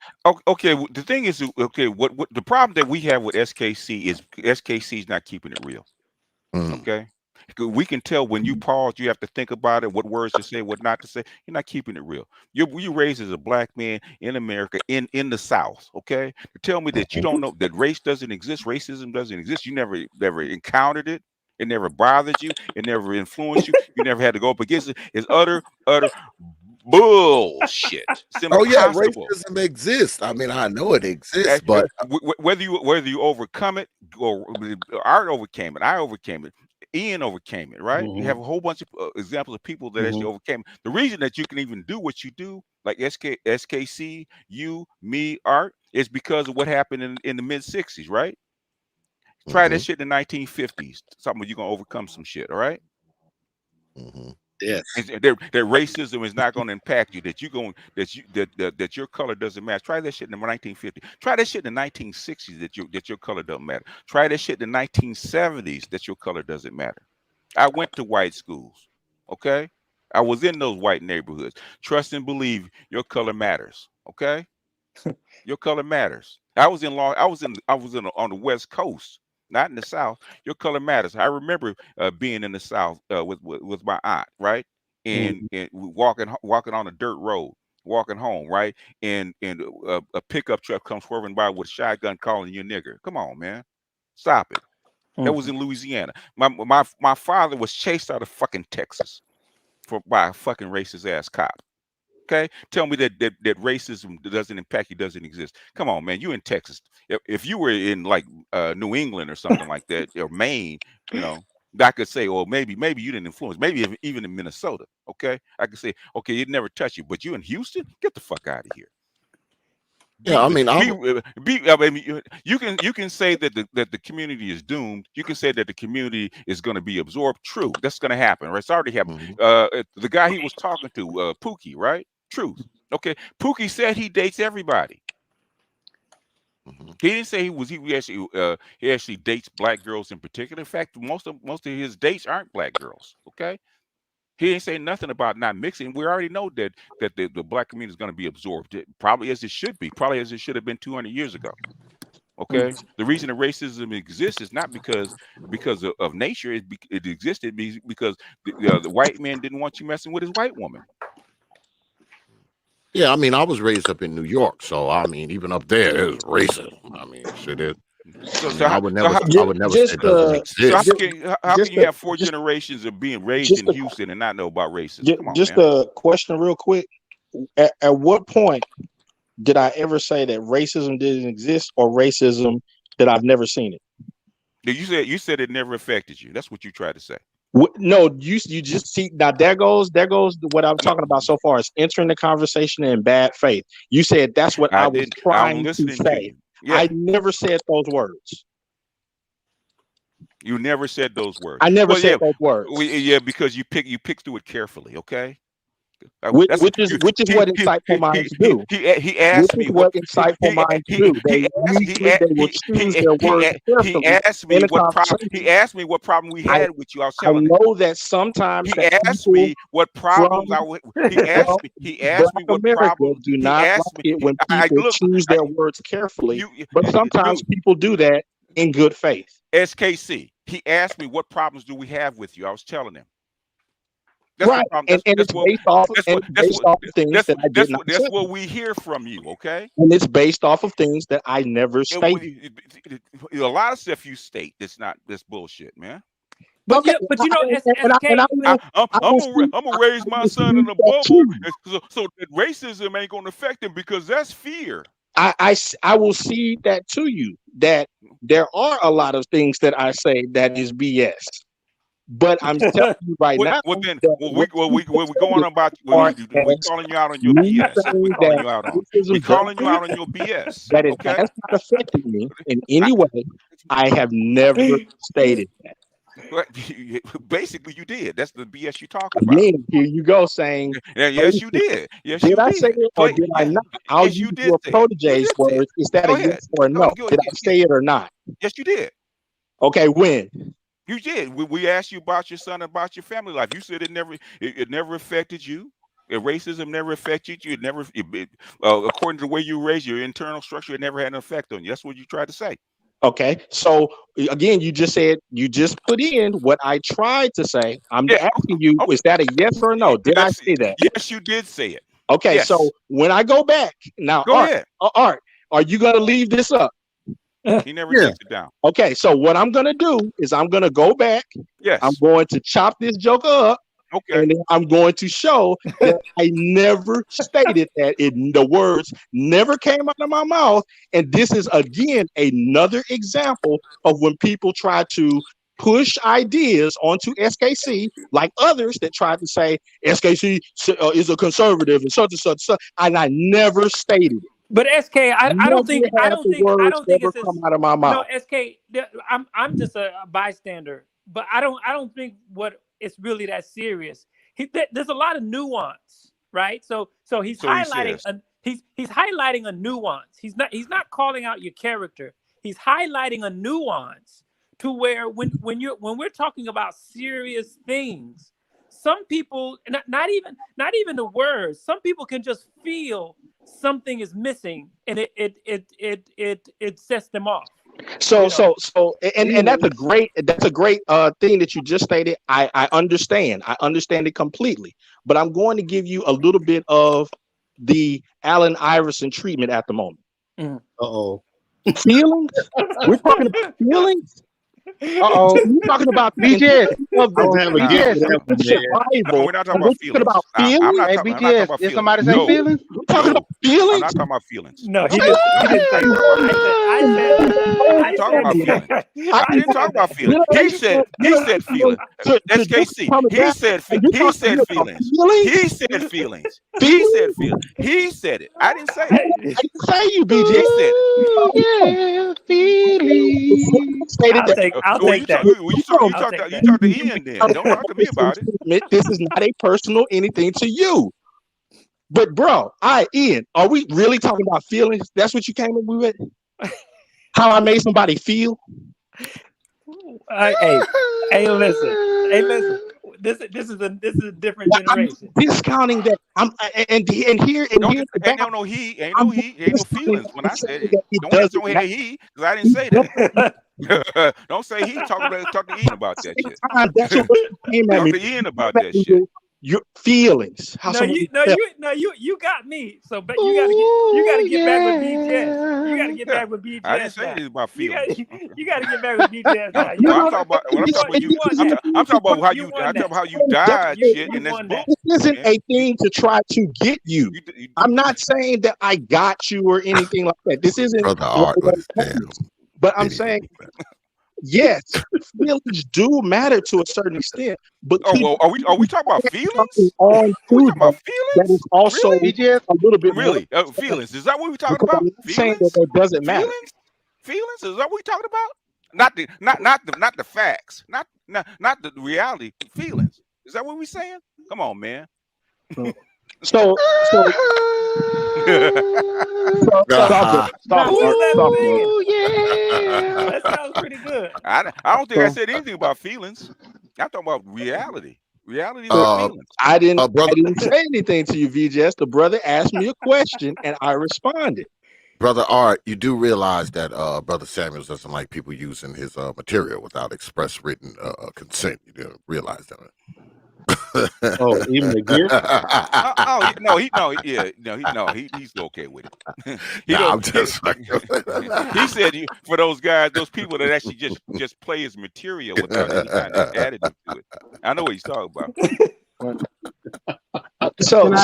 But I think, Ian, I'm really trying to bring this in. I think that your response had merit. Now, this is the part that I think is a dirty secret about the community, as it were. The community needs more individuals like you who can have an empathetic ear towards some of the young men and so forth. Nevertheless, that is looked upon as a weakness. Yes, of course. It's a failing. But here's the thing is it becomes but here in Atlanta when you got hordes of young kids and groups walking around, you actually have to consider their feelings, because they'll if you don't, they might kill you out on the street. You understand what I'm saying? Right. And I agree with you. That's just real talk. I agree with you. So that's why I said I think that it does have merit, but I also at the same time understand. Go ahead. You have to come with other things as well. You have to Oh my God, he got him. They got him.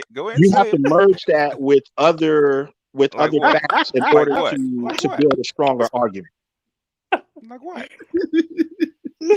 I told y'all gonna stop saying feelings around me, man. And that's the whole point, and that's the whole point that goes kind of like round back, and I'll leave after this. That comes round back to what BGS did not hear me say the words. Oh, I didn't hear you say the words, the precise words, sir. Felt it. We know you didn't say. We know you didn't say the precise words. Go back and listen to it. Go back and listen to it. You didn't say it. Go back and listen to it. Go back and listen to it. Can I ask you a question? It was indirectly said though. No. He might not have meant it. He might have meant something different, but I know what he said. Go back and look at it. Go back and listen to it. Before you leave, SKC, BMT wanted to ask something. No, I want to ask the question SKC and respect to Honorable BGS. It's always good to hear him and all the brothers on the panel. What is the direction that we need to be, or we should be migrating to, or moving in as Black men or Black people? I always ask that question, and maybe we can find out on this panel or start trying to work toward that. What is the direction?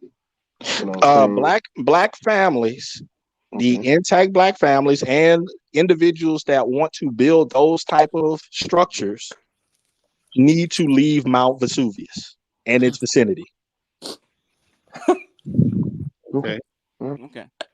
Basically, you have to. Basically, what you're going to have to do if you wanted to change, if you really wanted to change, that means you can't. What we're trying to change it at the local level, trying to change it at the family level, and basically this exists at the policy level. And then you're going to have to change policy. The white boys say the same thing. Okay, if you want something to exist, you want to encourage families, you're going to have to change it at the policy level. If you don't change it at the policy level, if you don't, if it's not on paper, it's not on policy. Because trust and believe, your women are using the policy to actually break up the family. Okay, because they don't need to be with you. Okay, if you don't change it at the policy level, you're wasting your time. That's true. I agree with policy speaks. Policy. I was like, I'm seeing everybody else is getting papers, and then I saying, well, where's the Black man's paper? You know what I'm saying? Not the green paper. Well, green paper is good, but if we ain't taking the green paper and transfer it into letter down, written out doctrine paper for some type of form, you know what I'm saying?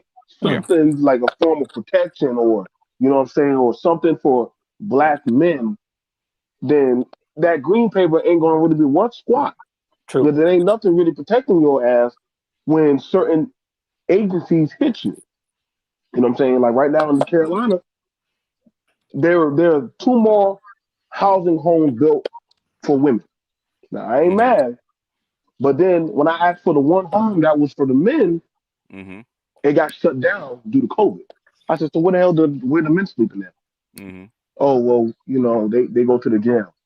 I said they go to the jail. The Or hell? Tent City. Or Yeah, Tent excuse me. City. Oh yeah, no. But X, you and I both know they get rid of the tent cities.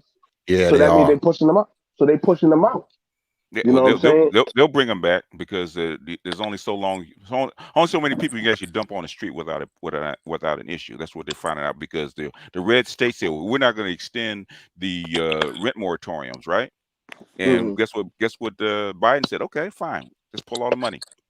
Okay, now go figure out yourself. Guess what the states are actually doing now? Even Texas. Okay, we're going to extend the rent moratorium because you can't dump that many people out on the street without a problem. They know that. So you can, Right. at some point, you can't play politics and play footsie, okay? Because the real world will actually intrude on you. I feel like this is one of my main reasons. Like, and I was telling that to a young man. You know what I'm saying? But he asked me. He said, um, you know, he said, BNT, what you do? What you like about this space? I said, I like when you talk about local stuff because, like me and Art said earlier, before I know the other brothers came, I said, what that school teacher is going to affect me. That principal is going to affect me. Mm-hmm. That person that's in sanitation or the that local guy, he's going to affect me faster. That Mm-hmm. deputy, that mayor, they're going to affect you faster than that president will. I mean, I know a lot of people think the president is going to get you first, but that deputy going to get your ass first. Like you know, when you vote for your sheriff, but it's hard getting black men on the local ground floor. You know, that's something that we need to fight for.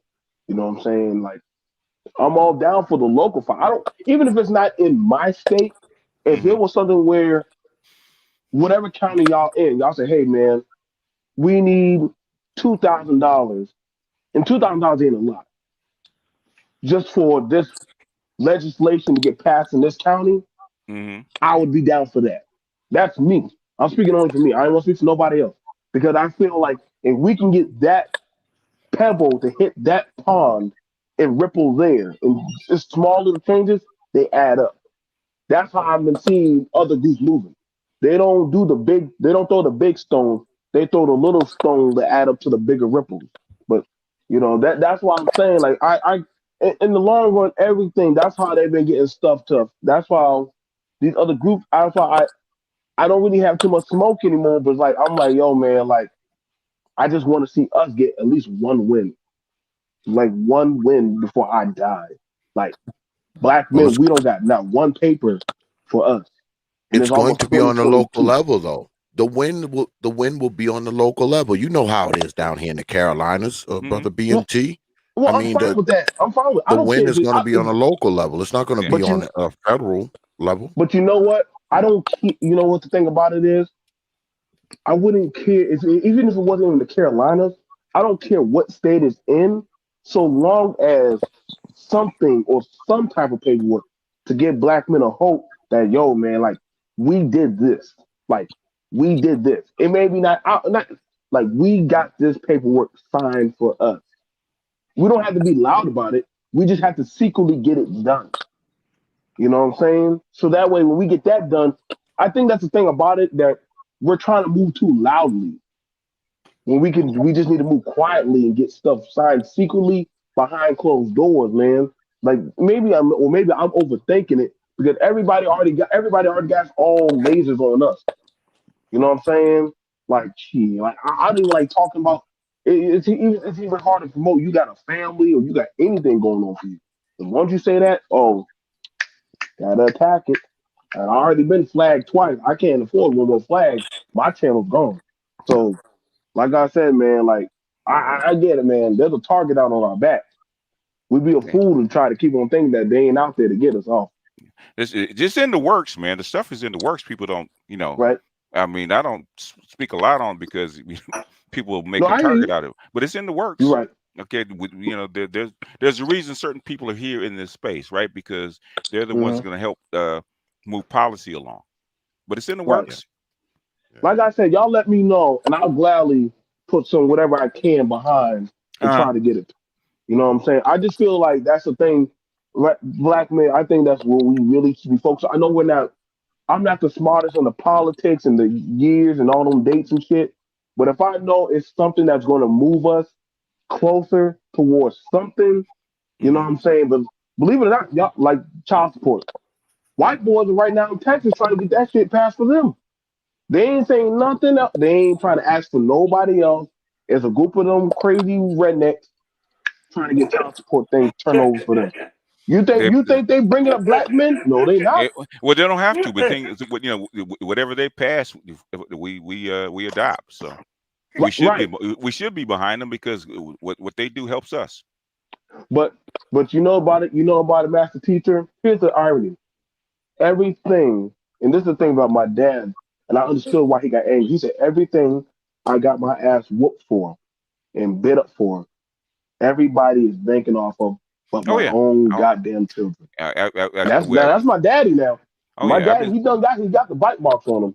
Oh yeah, So, I said that, and you know, so you have your PhD said exactly the same thing, that what we were supposed to get, and in fact that's what the comedian said. The white woman put their blood soaked Gucci booted foot over the fence of oppression and took most of it.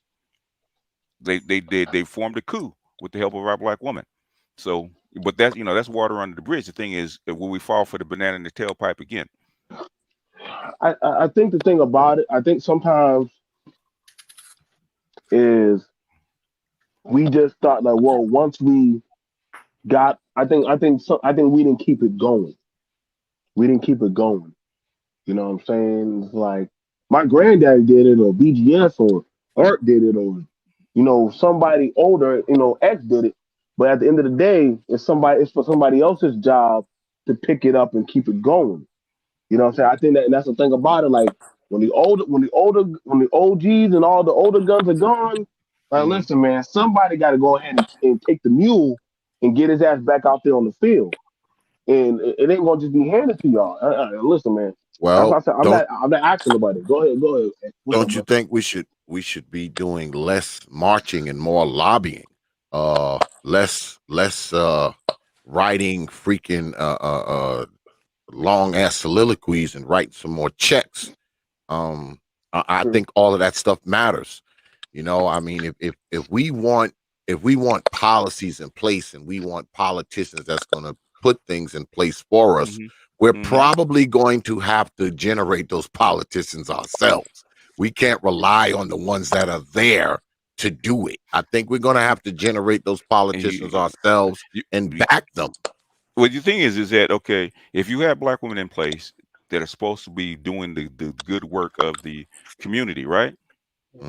Make them live up to it. Don't just shuck and jive, say, oh, they don't understand and they just women shouldn't put pressure on the sisters. Put pressure on the sisters. Yeah. And why can't we have more brothers? Like, it's always, when you think about a black politician, it's always some black broad.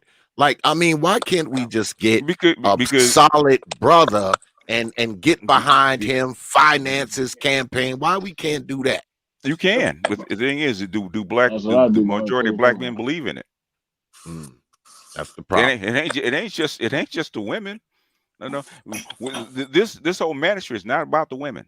It's not about convincing the women to do anything. It's about changing the mind of the men. Yeah, and see, SK is a prime example because we're going to need him. So we got to convince that brother, like, yeah, we understand where you're at, but when the time comes, we're going to need you to step up for the rest of us too. He ain't going nowhere. He's here for a reason. He ain't going nowhere. No. If he truly believed in what he talked about, he wouldn't even be here. Exactly. That's what I told I think when somebody said something, and I think they brought it up, and I want to respond to that, like about the paper. And when it comes to the paperwork, I mean, there's different men on here. I believe we've all sat down and talked about legislation. Mm-hmm. And I'm sorry, man. Black men, we don't take that serious like we should. When we like understand, other back in the day, we were ready to die for our paperwork for legislation to get passed for us. Nowadays, y'all more ready to die for pussy than die for goddamn a paper to get passed for your black ass. Well, back in the day, you were gonna die either way, so you might as well die for something that you believed in, Right. because you're gonna die either way. y'all you motherfuckers die have for that much damn choice. pussy. You're gonna die either way. That's what it was. That's what it was. So, I think that's the thing about it. Like, like I said, like, like I said, like I have some successful family members, and yes, listen, I got nothing wrong. There's nothing wrong with being a rich black man, but in the eyes of the world, you just a nigga. But see, to them, they getting paperwork now. They getting protection papers. Well, if you say their name wrong, that's power. That's real power. We need that kind of power, man. We got Edward Anderson, the statesman. The one. Oh, what up, Edward? What up, Edward? Edward, you coming? What category you coming in, Edward? You coming in a 1? You coming in at a 5?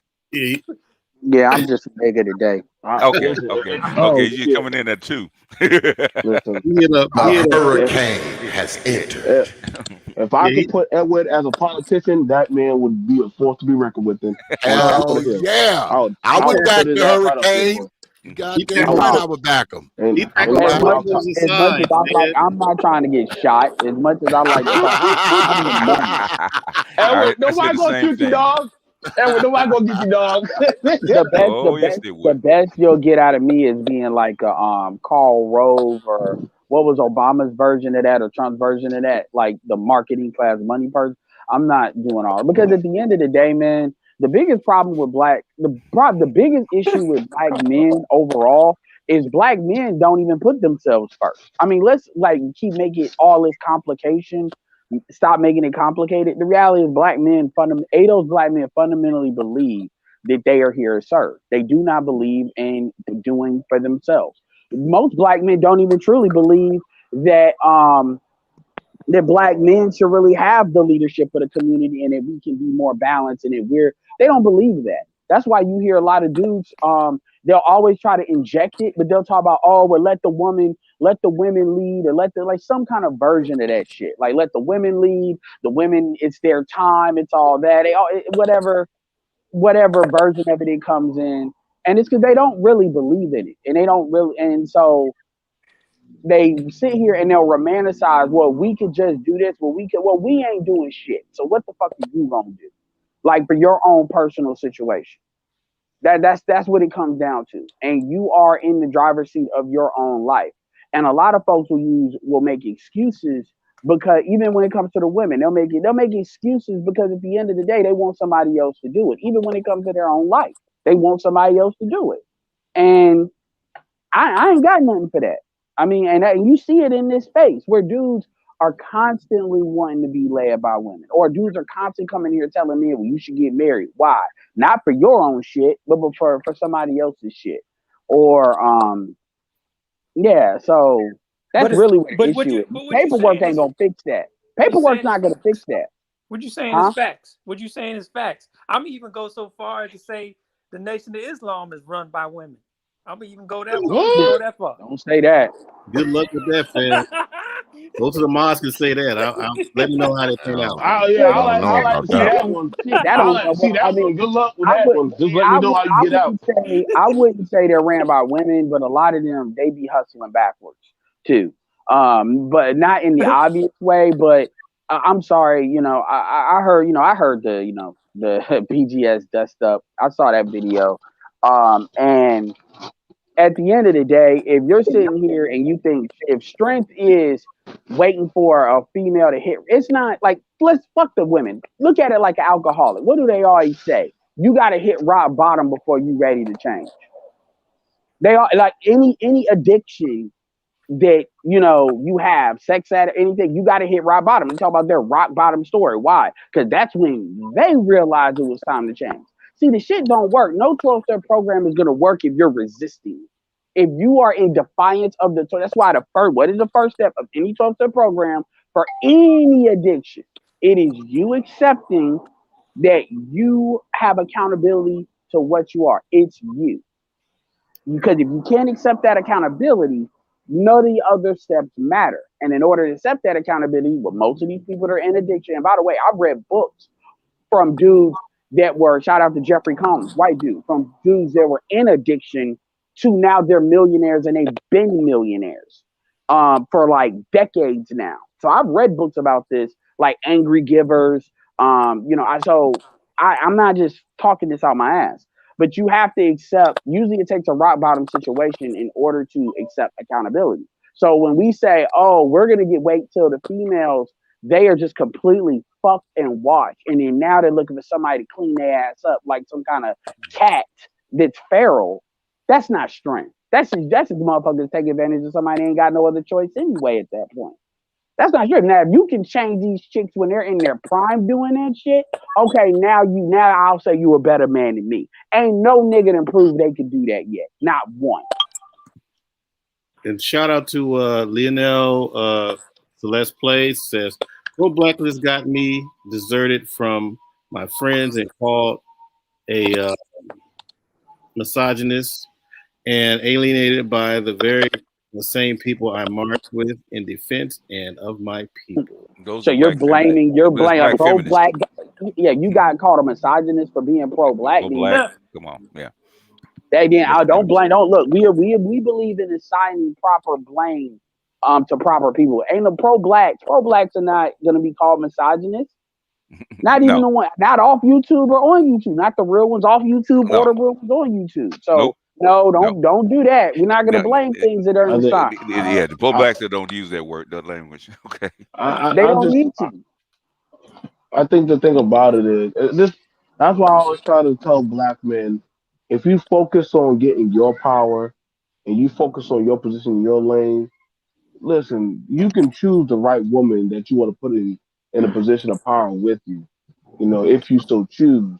But but all this other damn crazy shit, I don't know, man. Like when I was down there on that damn mattress on the floor, listen, man, beggars can't be choosers shit.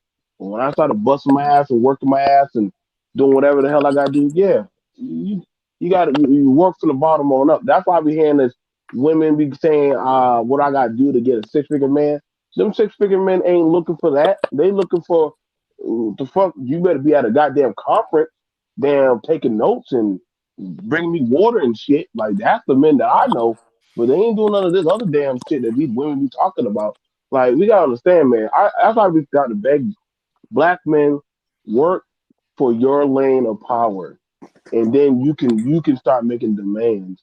There's nothing wrong with a man in power to demand what he wants in his house, and don't ever let nobody ever. I've never seen a man ever feel shame about wanting power in his household. That's a lie for the enemy to say that we're not supposed to demand. Well, like, people, but you got to take it a step further. Your greatest power is your power of choice. You don't have to make 6 figures to be willing to do that. That's self-discipline. Right. And the problem is black men give that away. Like if you look at, we're gonna have to talk about the topic of being pro-black. The first thing, there's like O'Shea. I'll bring up O'Shea. I'll talk with O'Shea. O'Shea says this. He says, I'm only sex. I mean, shit, BGS says it too. Like he's not sexually attracted to white women. That's what are most white women. Okay, that don't make somebody pro-black though. Like we know when you're communicating that, I know you ain't doing this BGS, but when people are communicating that for a bigger video, that's for the women, because of their ego shit. But that ain't got nothing to do with the business of being pro-black. You're not more pro-black because you're only sexually attracted to black women. And you'll hear black men say that, like as if that makes them more pro-black than somebody else. But the women believe that. And again, it's like people always have to bring the women along. Black men don't, if you ask black men to define their masculinity, completely absence of women, they can't do it. And they'll then say, well, why would you do that? Are you gay? No. The point is, your man, and Book Alvarado even said this too. The point is, if you are gonna lead, you act like you need a woman to lead. You act like you need a co-captain. That's what you act like. And none of these other niggas none of these other groups need a co-captain. The woman But is you know not there to co-lead. that's And what I was saying about NOI, and so really what I was saying about NOI and you know, all the Hebrew Israelites, they think, like what you said, they think that being attracted to a black woman makes them who they are, and that in itself, that means you've already lost. No, that's not the whole talk, because you got a lot of brothers in there that got Asian chicks, Latinas. So you talk about the Hebrew Israelites. Yeah. The One nation. thing about the Hebrew Israelites is they I've argue. seen some brothers from the nation with a white woman. Yeah, you got a little mixture up in there. So I'm not even here. I'm not even here to tell you to date out, because even when you look at, because you don't even got to go that far. You start talking about dealing with black women from other. I'm talking about black women that are, look, you know, being to you in South Carolina, you know, what it is down there as far as, you know, them women didn't get pregnant. The ass stay fat down there. So I'm talking about dating women like that, but like from other countries, like dark women, not mixed women, stuff like that. You still gonna have a problem. You're starting to have these women now talk about, oh, she ain't black, she African, she this, she that. So they're starting to call rank for sexual politicking. Like even George Bacon. I was on popular shit where George Bacon was arguing against black men dating interculturally. So when you really press the issue, it has nothing to do with race. They want all the resources to stay in, and they want to be able to define the rules.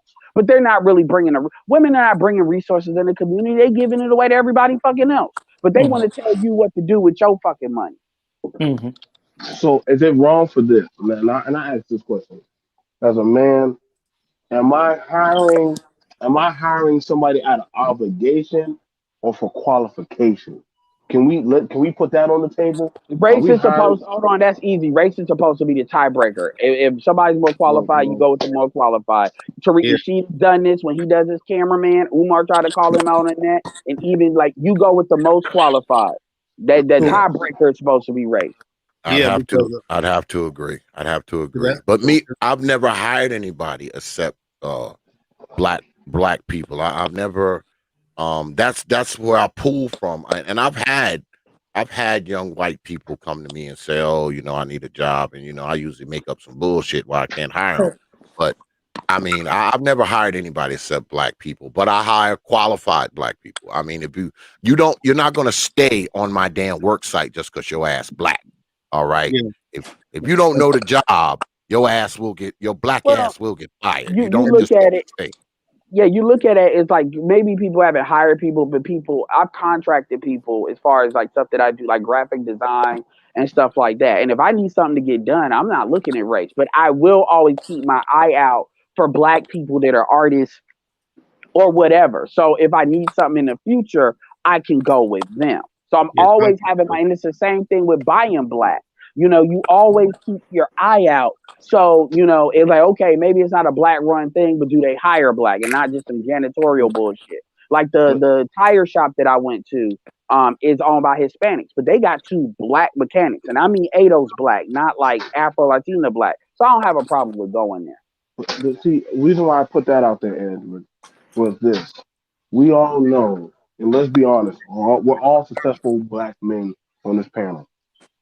As you start to climb the ladder, you stop seeing less and less of us. I'm sure we've all been in that room, the auditorium, that debriefing, and after a while, you start looking around like, oh shit. We went from 15, went down to 5, went down to 3, went down to 2, and you probably might be that one. After a while, you're like, damn, where the fuck the women at? There ain't no woman like me in that classroom. Shout out to Brother Schuller for the Cash App, and shout out to JT, known as the Underrated Darkness. Shout out for the Cash App. Because the thing too, because I keep trying to remind people, you know, we talk about the trades and all this kind of stuff. Mm-hmm. You know, there's a lot of companies. You know, that's why I keep saying I wish we had more Xavier's, because they have a lot of companies that's Asian owned, Arab owned, Latino, whatever.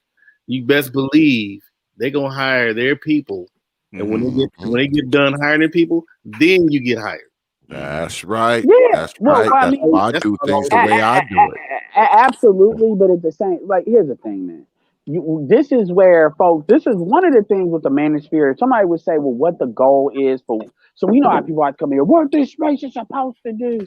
If I were to say what the mission statement of this space should be above anything else, and I think everybody should be able to agree with this one thing, even people that hate each other, should be a mission to network as many. Like we can say black men in general. We don't need to make it ADOS but network as many black men in the United States as possible, and then after that start to expand a little bit. This is where you got people talk about O'Shea with what he's doing, Dynas with what he's doing, like to network in a very real social media way. This is why I often talk about, and eventually I will do this if nobody else does, is we should be trying to get into every bar. We got people across the country getting every barber shop. Every barbershop got a TV. Every barbershop at this point, well, for the most part, and all these TVs are now connected to the internet. We should be trying to get in front of every barbershop as much as possible and creating like a way to network all of that with something that we're comfortable with. So Like that should be, and there's 35,000 barbershops in the United States of America. We know that barbershops, every black man either goes to a barbershop or knows people that goes to barbershops, and now more and more barbers are starting to be online because internet's been around. So, because we know the church ain't our domain, but the barbershop is. And that's like one example of what on the ground networking should be. And then once we do that, then people can politic about what should be done. But we should be trying to get in the ear as many black people, black men or black males as possible. So Edward, so this is where I want to bring BGS, because I asked you this question the other day. So BGS, what do you think about the guy who is I got a brain fart. Who he's the guy basically who, man, I'm just listening. All right, so listen, the guy who's doing the the Manosphere magazine. What about him? So that right there is the networking Edward is talking about. So is there a plan? Do you see a plan? That ain't networking what he's doing. That's a power grab. Yeah. We'll have to wait and see what he does with it. So first of all, number one, the key word I said within somebody that's trusted. And one thing is, it's a different, like, let's be clear here. You take somebody like O'Shea, because O'Shea got people that like him. O'Shea got people that can't stand his ass. But one thing you can't say O'Shea did not do. O'Shea built that website on his own. O'Shea put his own money up. He paid people. These are facts. He paid people as far as with that damn with the Alan Roger Curry, Obsidian, even people he fell out with, came back involved with. O'Shea did that on his own, right? So if O'Shea came with something like that, yeah, there's gonna be people you don't want to do it because of him. But what you can't say is that he asking for something he can't already get. Because real talk, he's got the network to make all that now. Even if you look at somebody like Angry Man, same thing. What he built is his own. He's got his website. I mean, there's a couple of people, Jada Black too.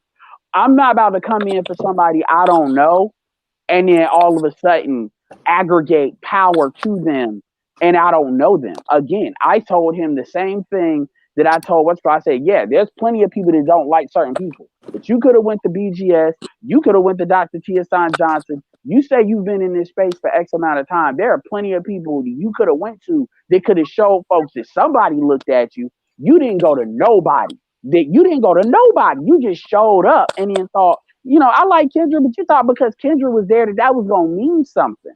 And so I'm going to basically push my people to you when he's trying to build up, because look, the value of a website is an email list.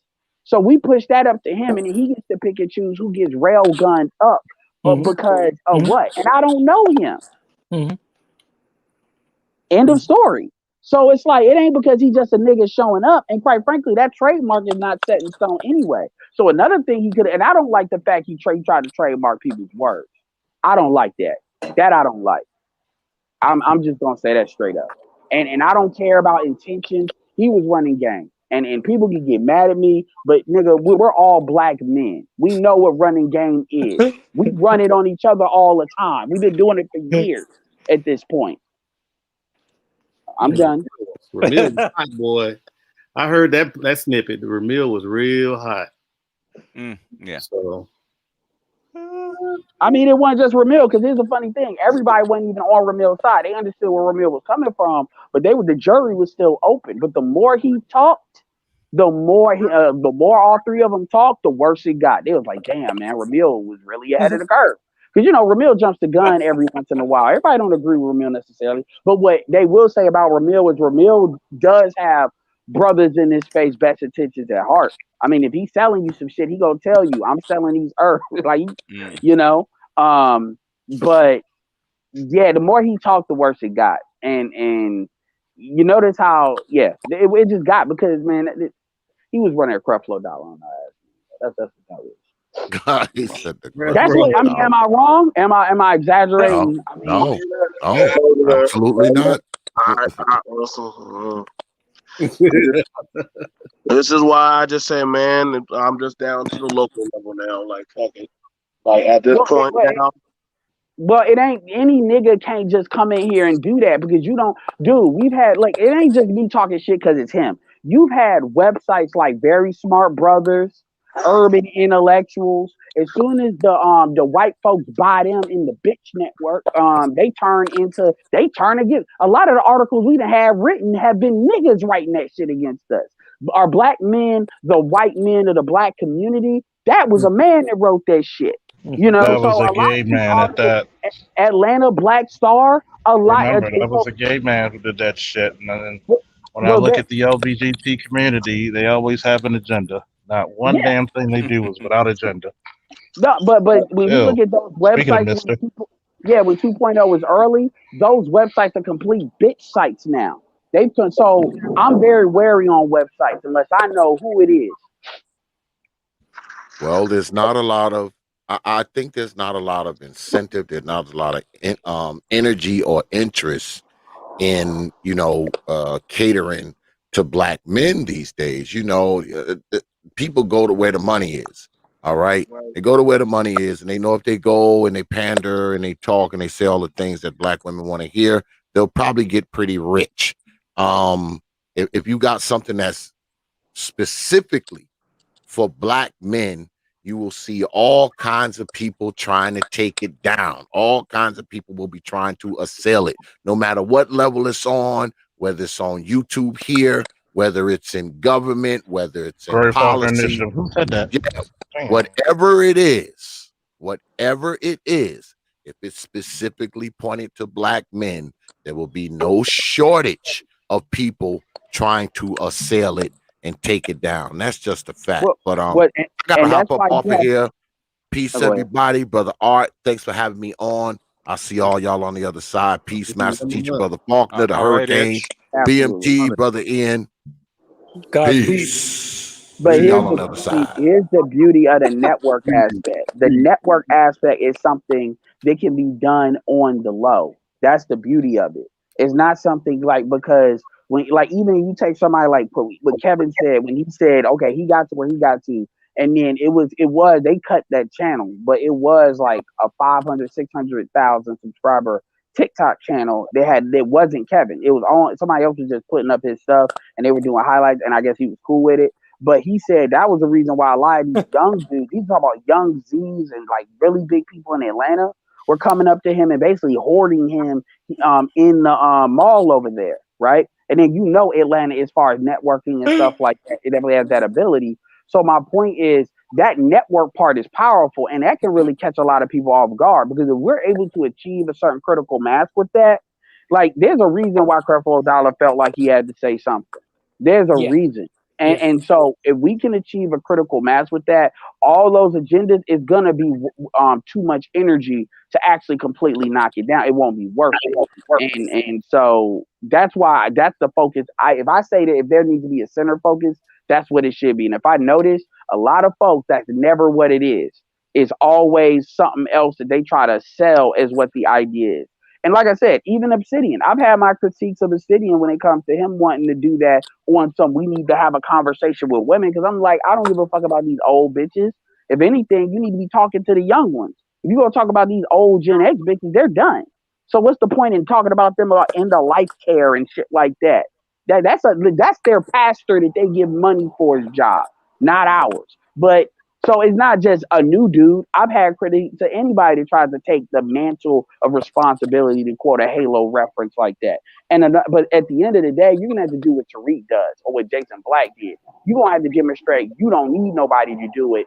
I'm just, offering an olive branch. But I can raise the shit on my own if I need to.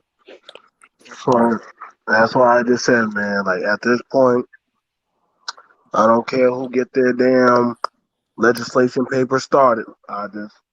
Just let me know, man. I'll just throw $100 in the pot, bro. Wish you the best of luck. I'm tired of the preaching. I done stepped out of the church a long time ago. I'll drop off my tithes and offering to call it. I'm tired of talking. We need a win, damn it. Right now, the Empire done took over everything, man. We got to blow up some shit somewhere. Well, I mean, even with that, I mean, the thing about it is, everybody wants like this. They want a Death Star blow up, since you want to say the Empire. And I'm sorry, you're not going to get that. Because with a Death Star blow up comes attention. So you need to do more like what the Sith did, where they say, fuck all them glorious victories. I'm on the low. And so when I come to get your ass, you never gonna see it coming. That's how black men need to start thinking. And they need to learn to live with that. And they need, because black men operate like women, where it's like people want attention and want validation. Black men need to let go of all of that. Because the truth is, the more validation you go at, the more that stuff is gonna push back. So you really want to be sight unseen. That's really how we need to, and get to economics, get quiet, and like for instance, everybody's focused on Kevin. That's good. So that allows other stuff to go down. Everybody's focused on, oh, should you get married and all of that. So that allows folks that are really smart to do what they need to do on the low. But this kind of Death Star victory that people are looking for as far as legislation, that's just not going to happen because we don't. It's just not. No. All right, did I not say that earlier? Did I not say we got to start just leaving? I agree, Ed. We are 120% in sync. I listen. I just said let's start out locally. If it was something where there was like an email saying, "Hey guys, I'm getting this passed at the school board," or if Charles was saying, "Hey y'all, this is going down. This is going to help some brothers here." Cool. What do you need? I get it. We don't. You don't have to do a show or show anything. You don't have to. I just be happy if we get, you know what I'm saying, something somewhere, and then cool. Let's move quietly. Move quietly through the night. You know what I'm saying? Well, I mean, I hear what you're saying, and like I said, again, you're in South Carolina, where there's a lot more black men in there. You got Columbia, South Carolina, where they got malls with nothing but black folks for the most part that actually are in the stores. So I mean, I get it. I mean, hell, laying the sheep there. I mean, there's a lot of things that folks can do, but I guess where it's not even so much a disagreement. It's just like, even when I'm more of an economic dude, so when dude want to talk about meeting and doing all this, I'm gonna be like, what's the purpose? Because when people say school board, I'm gonna be like, I ain't got kids. So unless we talk like, if you want to talk about the schools, as far as I'm concerned, we talk about how do you make these schools for boys to separate this shit. Anything else, I don't even want to hear. Or at least I'll say this: at least putting shit like shop and mechanics and stuff back in the schools. But then this is where the bitches gonna come when the shit gets to a certain extent, And then they're coming in their own code to be anything that a black man says is wrong. They don't know why. That's just what they think. And so then you got dudes that, because the women are harping, bitching, they're gonna move because they're emotionally led by women. So at this point, the best thing to take control over, if you're gonna talk about dudes meeting up, it should be for economics purposes. But then we got the fucking Luciferian complex ass niggas, the Highlander syndrome ass niggas, where they don't. But that's where you got to keep it small, meaning you just work with the people next to you, get your economics right. Because black men are a tight group. So economics, if you get the more and more people on some economic shit, don't even need to be six figures, but like what Prophet of Thought was saying, being hired, being fired, knowing where to go, stuff like that, and then money moves. That's what the Asians did. I think that's where our focus needs to be, and then that makes us be able to put more pressure on these chicks. And then if dudes want a bitch, and be like, you hurting the women, they're gonna do that. But yeah, I mean, it is what it is. I mean, people can do a meetup. You got meetup, the meetup at COVID. Uh-oh. We got a big complex in the building. Is this the day, Mr. Complex? Is this the big day? Hey, what's up? What's that, babe? Is this the big day today? What, my birthday? Yeah. Yeah. All right. Happy birthday, man. Happy birthday. Thanks, man. Yeah, happy birthday. Sorry, man. I'm Had to hanging give out you a here. little white with girl my little dance, one a out little here. white girl. Oh, yeah, man. Hey, school start for your little one or no? Did school already start up for your kid? No, it starts Wednesday. Yeah, mine just already kicked up today. Yeah, I think LA Unified started today, and then up where I'm at in Kern, it's going to be Wednesday. My baby went to school today and she broke me yesterday. I just want y'all to know that. She broke my pocketbooks. How old is your baby cakes, man? Don't ever have no girls, man. And she a junior too. And she on Team Snuffleupagus High Bird. You should do a GoFundMe like you should do GoFundMe like what them females be doing. And shout out that's to all the fuck I'm doing here with I'm fucking GoFunding the shit. Yeah, shout out You know, to that's Dan. like Yeah, he's our own personal GoFundMe. No, I was kind of listening in. I was doing stuff with I'm just hanging out with my daughter and stuff, and I'm kind of like, is there any agenda that Black men have like outside of talking about things, right? So a lot of what I hear is just more conversations to be had, and then I'm like, okay, about what exactly? And then is there any sort of agenda or course of action, or is there any sort of strategic analysis of the landscape and how to like? Well, okay, no, well, you're saying no. I'm saying yes. I'm part of a think tank that, along with Mike V, that actually spent the last 3 years doing this, right? You see, so when you say no, I say yes. No, you're talking about individual. I'm talking about like you. I thought you was asking. The Black Brain Trust is not individuals, right? And it supersedes. Well, you can laugh all you want. What I'm saying is that the information that we've disseminated with regards to any sort of agendas, with regards to the global landscape, far supersedes anything that you put out there. What I keep hearing from you, it's all about a conversation. No action, conversation. So I say within all of the conversation, where's the agenda to start action? Okay, so let's be absolutely, if you're gonna make this about me, I already said, even on this video, I talked about networking as far as the barbershops and actual action that could be taken as far as getting our ear into a majority of Black men. So that's already been said, number one. Number two, people that listen to me, they listen to me because they want to. So all this, I can't, what gets on my nerves is I don't understand why people sit here and they try to, I'm not getting paid but for nobody. I'm just on YouTube. Like, ain't nobody, I'm not a pastor. I'm not a politician. I'm not like this person. I have no I never called power. you any of those things. I never called you any of those things. But what I'm saying is you're asking me things that quite frankly, I didn't call you any of those things. So let's make sure you're contextualizing your response to me, because I didn't call you any of those things. I literally asked a very specific question. So why are you asking a nigga on YouTube? That's my question. Because Mike V also asked in the chat. He said, "Well, where's the agenda within all of that?" And I was. Why are you asking niggas on YouTube for an agenda? Well, no, we have one. I'm saying that if what you're telling me is that the plan is just to broadcast live streams in barbershops, I'm saying where's the underlying agenda behind that? I'm just asking a basic question. I didn't call you a pastor. I didn't call you in anything. I literally just asked you a simple question. Well, maybe it could be to take the shit that you do and get that in front of people, but you didn't think about that. No, I did think about that. Matter of fact, what's been illustrated to us over the last few years, and this is why I'm questioning this. I'm questioning the seriousness and the sincerity of all of it at this point. And what I'm telling you is that if you can't even simply get people to show up just on YouTube alone, what's good is broadcasting at a barbershop going to do? Like me, what I do, I teach. Well, I have a private sector for security. You know what I'm saying? So that's what I do in the Carolinas. You know, I do that, and ammunition. That's my thing. Charles already knows how it is on the East Coast about getting ammunition and firearms and shit moved up and around.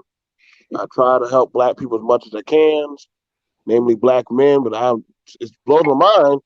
Black men are like the last of everything when it comes to like militiaing up. But the thing about it is, if we can start That's because educating, black men are not used to working as a uh, team. we know Charles. Me and you had this conversation before, and so Yep. we have upward battle. So one of the part is Charles has got his side up north.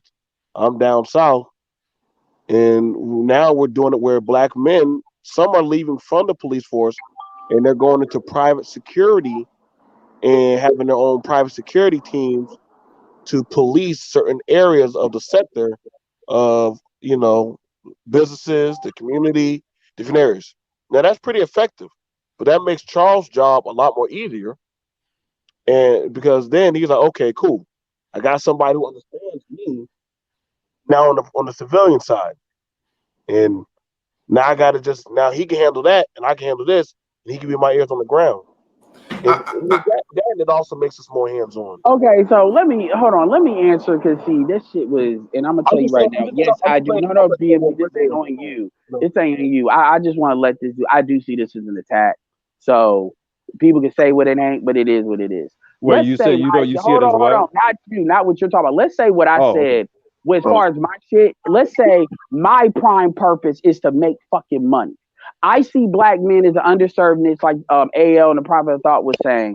And I say that I can basically take certain things that are targeted to black men and I can create my own network as far as, let's say, the barbershop. And I invest my own money into doing that. And then basically that's my prime reason to make money. Let's say that. Even with that being said, and I don't give a fuck about nothing else y'all talking about.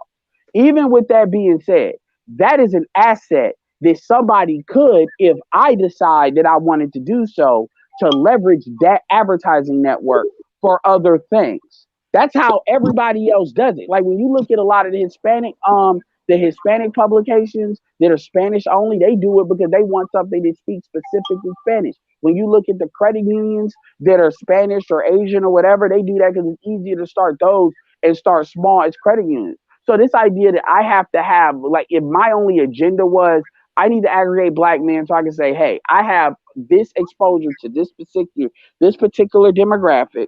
So the products that are generally aimed at this demographic, I could be a advertising source. That's all I actually need to do. And then if there's other things under that that I could then use that said asset to do, for whatever reason, then we could have a conversation about that. So it doesn't need to be, I have to have this I'm Malcolm X agenda in order to save black men. That's not necessary. Hell, I'll give you another example. No one said you had to have a Malcolm X agenda either. Well, hold on. Well, my point is, it doesn't need to go that far. It could just go as far as I want to do it to make money. The end. That's it. I guess my question in the chat was, y'all look at everything from a political standpoint. Go ahead, Mike. Well, let Mike clarify. Yeah, it's not political. It was kind of a question as to, well, in the economic downturn right now, especially with the eviction moratorium going in place and all other economic aspects happening right now, you say that we should organize economically. And I'm saying how much is needed. And to your point about we need to put pressure on the women, why is that a focus? Okay, first of all, that's what BGS said. So that's a question that should be directed at him. The second thing is, like, I'm gonna keep it real with you. This is the same shit Trey and fucking conservative do, just on the opposite end of the spectrum. The thing about it is, dude, I am a guy with my opinion. I'm not really here to have a back and forth debate. People can either hear what I say, agree with it, disagree with it, the end. It's not I don't give a shit about if people believe what I say or think it's right. If people want to say, well, the answer is vote, organize and vote. If people want to do that shit, go ahead. In my opinion, you'll be 30, y'all be BGS age talking that same shit. But if that's what people want to do, I'm not invested in really people not doing that. You know, I'm really not. So this thing about asking me, like, I honestly don't got to prove shit. I've said what I've No said. one If said y'all you had got to something, prove got something. anything. But I'm But saying this you is are how you this are is what you offering are you are complaining. offering this up as a resolution of some No, form I of didn't. fashion, I right? offered it up as a mission statement. I didn't say that was the end resolution. It's an Okay. No, idea. you got it, Mike. And it's like you're going, are you all these other people that's talk, but it's like you want, and I just came on here, but it's like you want to pick me to like have this, like I'm not on trial here. Like I'm not. I wasn't actually Well, attacking you. I'm I was. telling you, this is what I think you are doing. I don't give a shit about what you're saying you're not. So go ahead, but I'm telling you what I think you're doing. So all this telling me it ain't go really do shit to dissuade me, but you thinking I'm fucking stupid.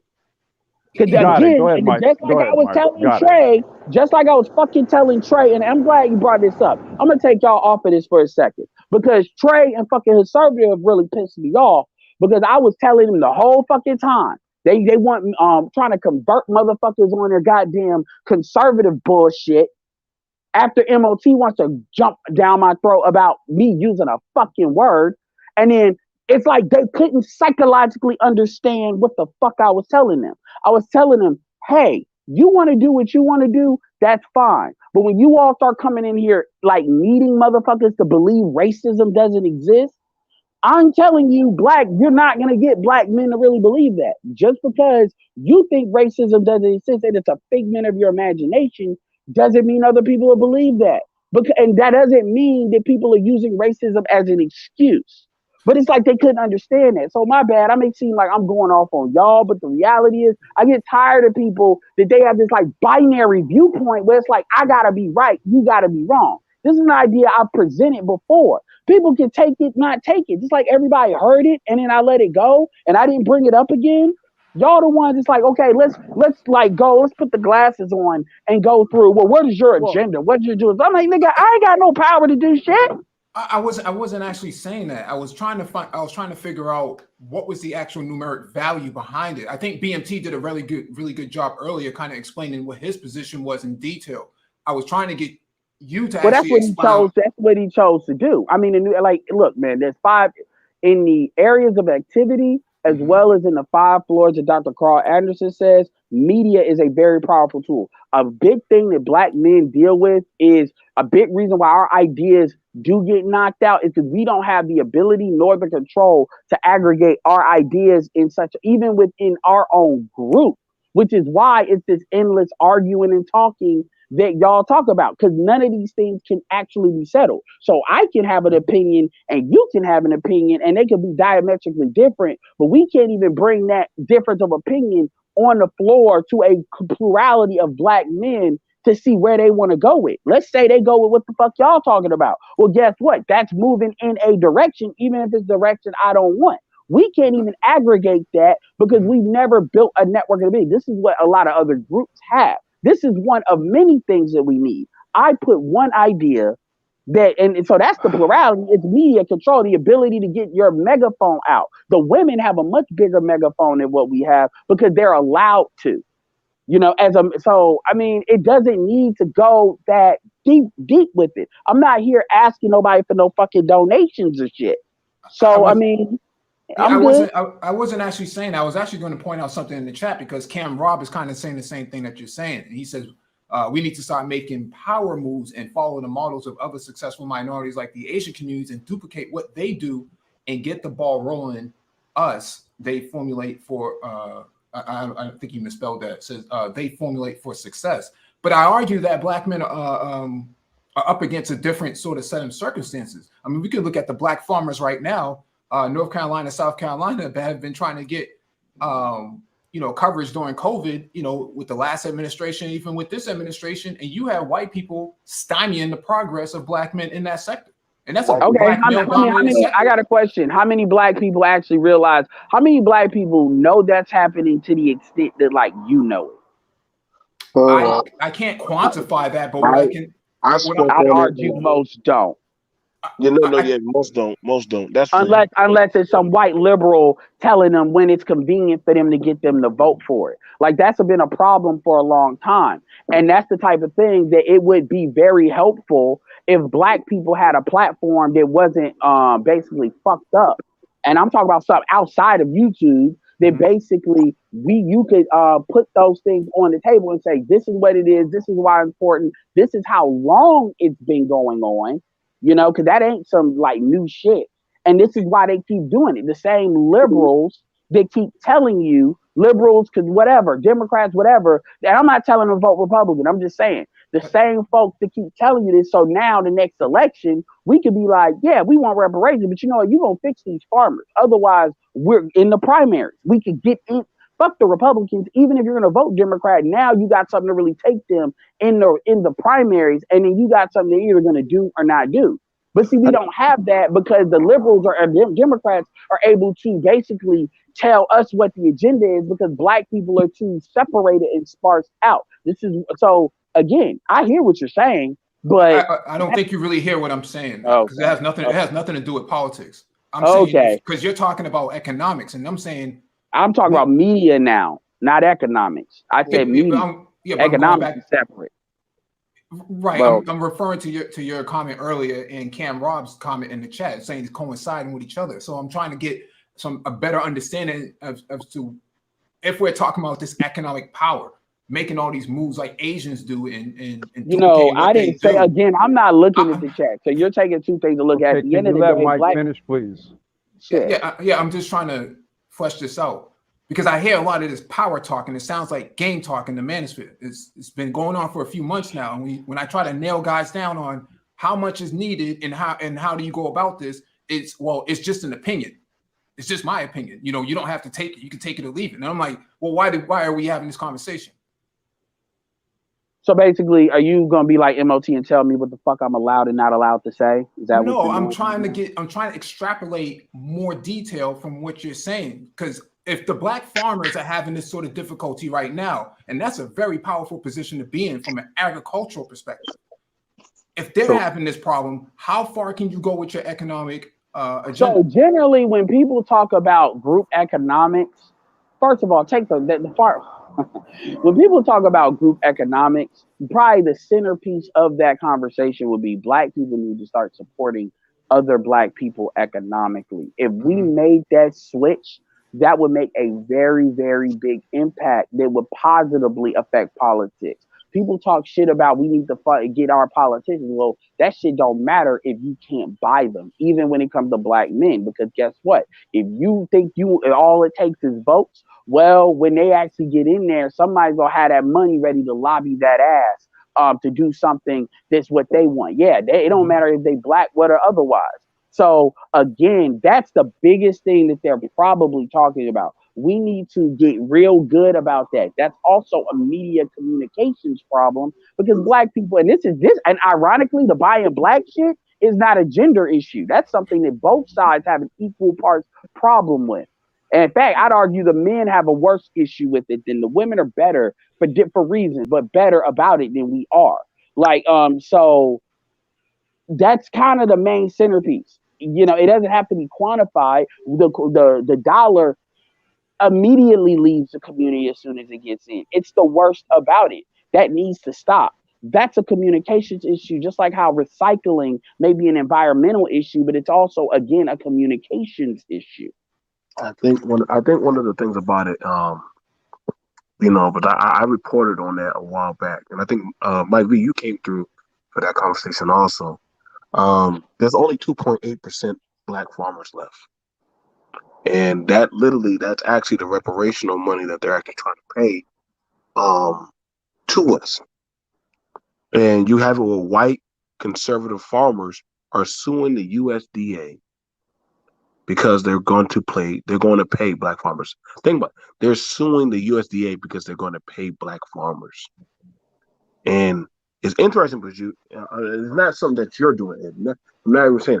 I'm just showing that black men, they're suing the government because they're paying black people. Yeah, that's determination, man. And they can do it because we don't know. But BMT, that's the exact point that I'm trying to get these guys to understand. It sounds good when you're on the panel making these talking points. When you have to really flesh it out, now the same talking points don't sound all that good anymore because you see black farmers farmers being attacked on what's the National Black Farmers president? He said the last 30 plus years. So how far can you go with your idea? Well, you're taking one sector and you're doing exactly what people do with marriage. You're taking like one sector and you're trying to extrapolate a whole bunch of shit with that. First of all, let's keep this all the way 100. They're doing that because there's no political backlash to doing that because most black people don't even know that's happening. If you had black, and this is where media control matters. If black people knew that's what was going on and they actually moved on it, then they wouldn't even try to do some shit like that because it would look bad.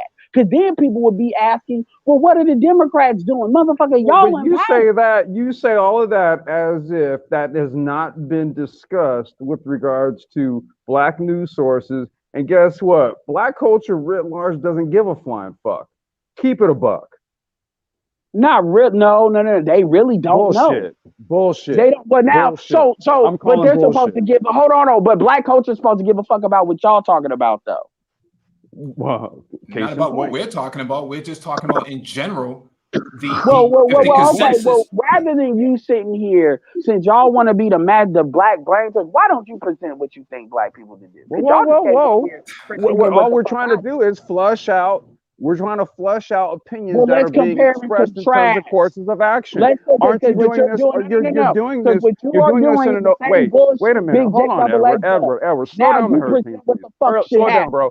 You are putting your opinion out here in a public forum, correct? Now it's time for you to put yours. What did black men do? Because I've done enough. Now it's time for you to put what the fuck you saying on the table. You hear this? Shit. And don't use the I'm a parent bullshit. So what do you think it has nothing to do with that. No, don't gaslight, what should bro. Black men do? No. Don't gaslight. What we could do is what you can do is spend all the no. I'll spend all the time you need looking at how we modeled out what the fourth industrial black society would look like. You should be able to give us the Cliff Notes version. Really? Okay. So STEM. All this analysis, do you have a solution? STEM. There you go. STEM. You want the Cliff Note version? What does that mean? STEM? Science, technology, engineering, mathematics. So your solution is everybody to get in a STEM degree. What I'm saying is that black culture as writ large needs to pivot to a technological based society, i.e. make technology the new hip hop. There you go. How about that? Okay. So so that's the same thing with the power shit. So how do you go about doing that? Because it's easy to say what the end result is. Why don't you go listen to the Brain Trust? Now you should listen. That's a stupid question to ask me because I'll tell you right now. Actually not. If I go over to your channel, I won't find that answer. But I guarantee you, you'll probably find about a good 80 to 90 live streams where we've discussed it in detail. How much you want to put on the table? So I got a question. Let's get right to it. You think that would help if you had basically for black folks that owned networks of large swathes of the black community that they could get the shit you're talking about out there? Do you think if you own large swaths of networks to do exactly what you're saying, the only thing that's going to happen is more bullshit's going to be broadcast across them. So what this is really about is you're upset that nobody's listening to what the fuck you're talking about. We're sitting over here asking, okay, you're putting out the same thing Big J Triple X does. Go ahead. Well, no. Once again, do you know how heavily scrutinized we've been, and we don't respond like this? If we ask you a direct goddamn question, I'm very annoyed right now. I'm very fucking annoyed because I'm getting tired of people thinking that they have the right. Let me tell you something. I've been on this bitch for a minute. I don't give a fuck if I'm talking about candy cakes and rainbows all the fucking day. Guess what? If people choose to listen to me, that's what they choose to listen to. On a public forum, is it okay for your ideas to be vetted? RB fucking R. And so people, is it okay for your ideas to be vetted? What you are doing right now Because guess what? Let's say my ideas are complete. I don't see you arguing or offering any counterpoint to what it is that we're saying. Hold on. I'm gonna tell you. Hold on. Let me tell you something. I'm gonna tell you something, Ulysses. Guess what? My arguments are complete bullshit. Nobody should listen to me. I'm fucking stupid. What the hell is up with the gaslighting, bro? That's not. Hold on. Oh, Guess shit, what? I'm gonna mute. That's Go ahead, not, dude. You can have it, Hurricane. Go ahead, that's bro. not. No. That's not gonna stop the folks that fuck with me from fucking with me. So when you come in here and you be like, well, nigga, I came here, I'm a You guest. act I'm like not like the the intent for us asking you this question is to get people to stop fucking with you, Edward. Stop You it. can. Stop the Why are dumb you shit. creating? No, you're like, I don't appreciate. Let me tell you, I got trolled. I'm fucking tired of having to feel like that. Well, I first gotta of all, you fucking know we are defend not no some shit. goddamn trolls. So stop it with the gaslighting once again, bro. Stop it. Dude, how many people is 1, 2, 3, 4, 5, 6 people on this panel? The fuck you want to All talk we're to me sitting up here for? doing is trying to vet ideas. It was a simple question. You went here with it. You could totally vet what I'm saying. You could totally come right back at what I'm saying, bro. We're Okay, having an exchange of ideas. you're right. Here. That's all we're The end. trying to Move do. on. You're right. The end. Move the fuck on. Okay. You're right. You're right. Everybody should listen to Black Brain Trust. They have all the answers. You're right. Go ahead. Move on. Okay. That's it. Okay, Edward. Really. Yeah, I'm not sure how it even got to this point. I was I don't either, man. You all never are. It doesn't make a whole lot of sense as to I'm why just he's responding. What's that, BMT? Charles has no problem telling me I'm full of shit when I'm full of shit. Charles, is it me or do you get where I'm coming from? Yeah, I may be exaggerating with this, or is it just me? Am I just wilding out right now? Wilding out, but the real thing about it is I think some shit got misconstrued. Whereas though it came from a conversation of, exchanging ideas to kind of a dick measuring contest. No, I mean, I think some people didn't hear the live stream that Edward had when you had MOT at first, and later on you had the other two gentlemen But I think come. I think that's the part where people, I'm not gonna lie to you. MLT made a fucking stream when Edward went live just to talk about Edward, and I'm just like, what's the fucking point? But what I was saying though is that if you paid attention, Edward was really holding a lot of restraint, and he was trying to be patient to communicate with both extreme sides. So I mean, he could have went off. He didn't go off. I was, because I was like falling asleep, because I had to, wake up for my flight. But the thing is that, after he went through that, then he comes here. Obviously, he's going to feel like it's a continuation from that other live Okay, stream. well, here's the thing. Art, and all, dude, look, here's the thing, right? In all truthfulness, I don't even know what that's about, right? Yeah, a lot of people haven't heard it. I'm quite sure. That's fine. Okay, so if it's been taken that I came up here on some continuation of what happened to you on another live stream, have you noticed you really don't see me around much nowadays? Okay, so I didn't know about that, right? However, there's other individuals within this space, and I'm throwing that in air quotes, that have different modus operandi and different agendas. And it's not even, Charles, I got to rebut this. It's not even a dick measuring contest. It literally really was a question, and I kept having to bring it back. I'm like, hey, dude, look, I ain't trying to take no personal jabs at you or nothing like that. But in all seriousness, if we've been pushing, Montessori education for young Black males, is because it's already been shown to have a vast improvement on their education capabilities and things of that sort. If we've already been covering this type of stuff, we've been beating the goddamn hammer with it, then I say, okay, well, look, if I see that really for all of that, then to say, well, this conversation about women still needs to ultimately be whatever. I'm just kind of like, well, dude, I'm going to tell you right now, we're sitting ducks. We're sitting ducks. But that's complex, and that's where the contradiction is. Like I was pointing out in the chat, this idea of we got to move in silence, we got to move like the Asians, we got to move like Yakuza and all these other imaginary sort of perspectives of business. I'm like, I don't think a lot of guys are in business like that.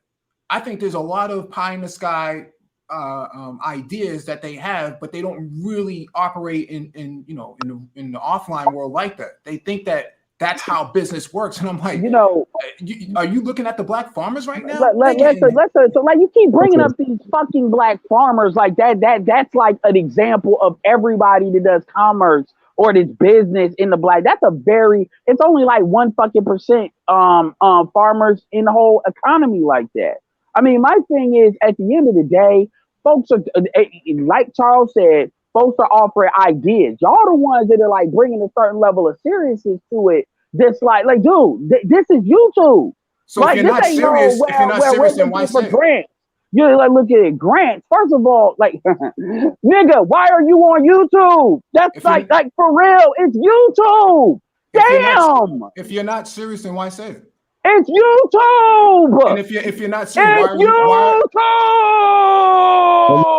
What is YouTube's mission statement? Dude, really? YouTube is an entertainment platform. Somebody asked a question in the chat, so let me just read it. Pretty much is that are U.S. black farmers to attempt to move in a disconnected, under the radar way, or the way they're going above board, and like everyone else, solicit or get help from the government? Which one isn't? And I would honestly say, I would hope that those are our people, and there's big money in. One, we talk about getting the land. I've heard those conversations how many times about getting the land. We can do so much stuff with like solar. We got engineers. We got all different kind of stuff we can do. Like I said, right now we just need a win. I think that's BMT. Yes. Let me give you two responses to that. One, and Art Newstyle can attest to this. When I brought up a prospectus for a solar project, Art, what happened? Art's on mute. I think Art stepped away. He stepped away. Okay, well, basically, no one in the space. There you go. What happened? I said people didn't listen. All right. Okay. So we're gonna do that one, and now let's see if we've listened to this one, right? Because we've been speaking to the plight of the black farmers at length, and what you got to understand here is that during this whole trade war thing and all of that. There were a lot of white farmers who lost their shit due to, trade deals being cut. Okay, they lost their farms. So you can imagine why there's probably a lot of individuals right now who do not want to see a whole huge disbursement of free money, by the way, because you got to understand, see, when the subsidies were being issued out, you just had to make do with what it was that you were getting, any loans you had on the books, all that kind of stuff, right? You were still on the hook for it. Think about what happens here with black farmers when you just get an injection of billions of dollars. Okay, yeah, there's some people that are going to feel some kind of way about this. And once again, these are the things that have been discussed at length. And hey, but if I know it, Mike knows it, and BMT knows it, I'm pretty sure people like Claude Anderson also know it. It's old to us. Like, y'all gotta understand, like, to me, Brother Complex, listen, my great-granddaddy died waiting for this damn lawsuit. I don't think I understand it. To me, this is pretty big. My great-granddaddy died. He's one of the original men that pushed for this lawsuit. He's dead. That means he's not even alive. Like, my dad is one of the last ones. Like, there's only so many men that can go. They're getting old. Like what the Clark Anderson said. He said he's getting too old to go to DC. After a while, that's pretty much the waiting game. It's like once y'all are too old to go keep coming down there, who's gonna push back? And if we don't push back for this, what happens to the brothers who are like pushing for engineering grants? That's exactly my point. That's well, exactly my point. If YouTube is the last forward operating base, then you're already fucked. It's already over. If YouTube is what you think this is where I'm gonna lay my stand in, you're already fucked. So it ain't really. But go ahead. You mean to tell me that a Kevin Samuels could do it, but we couldn't? Is it the platform? Is it the platform? Is it the platform that you're referencing, or is it the people? Which one? Kevin can because we did. Kevin couldn't do it without us. Thank you. There is no. The stuff is already moving, so It's already making progress. Bro, let him tell it. Let him tell it. You know, folks like me are like obstacles because we just keep talking about women. So we you didn't know, even say you were an obstacle, man. All we did was BGS, question. you know, Go. God. What was Oh the God. question? I didn't even hear the question. What was the question? you answer it, So BGS. let me read it again, BJS. You want me to read Yeah. that? Yeah. Go ahead. All right. No, I So mean the original thing. okay. So Well, whatever. okay. Are U.S. black farmers to attempt to move in a disconnected, under the radar way, or are they going above board and, like everyone else, solicit, get help from the government? Which one is it? So They do both. Why yeah, is one over the other? They do both. They do That both. wasn't the original question. I get what you're saying. That's what the question was now, but the original question had to do with me talking about the networking through the. I know you didn't know. I get it. Through basically using barbershops to expand the influence. Good idea. Basically, you know, the message. Yeah, and then all of a sudden this turned into I need to. It's like I jumped in a fucking Shark Tank, nigga tank, All where we now asked. I'm. Oh my God. And then hold on, and then the farmers came in here. The farmers came in as this shining example of like why taking an economics approach is bullshit. No, You know, okay, you have to do both. Okay, let me ask people this: Who's in charge? Who's in charge of the black community? Is it the men or the women?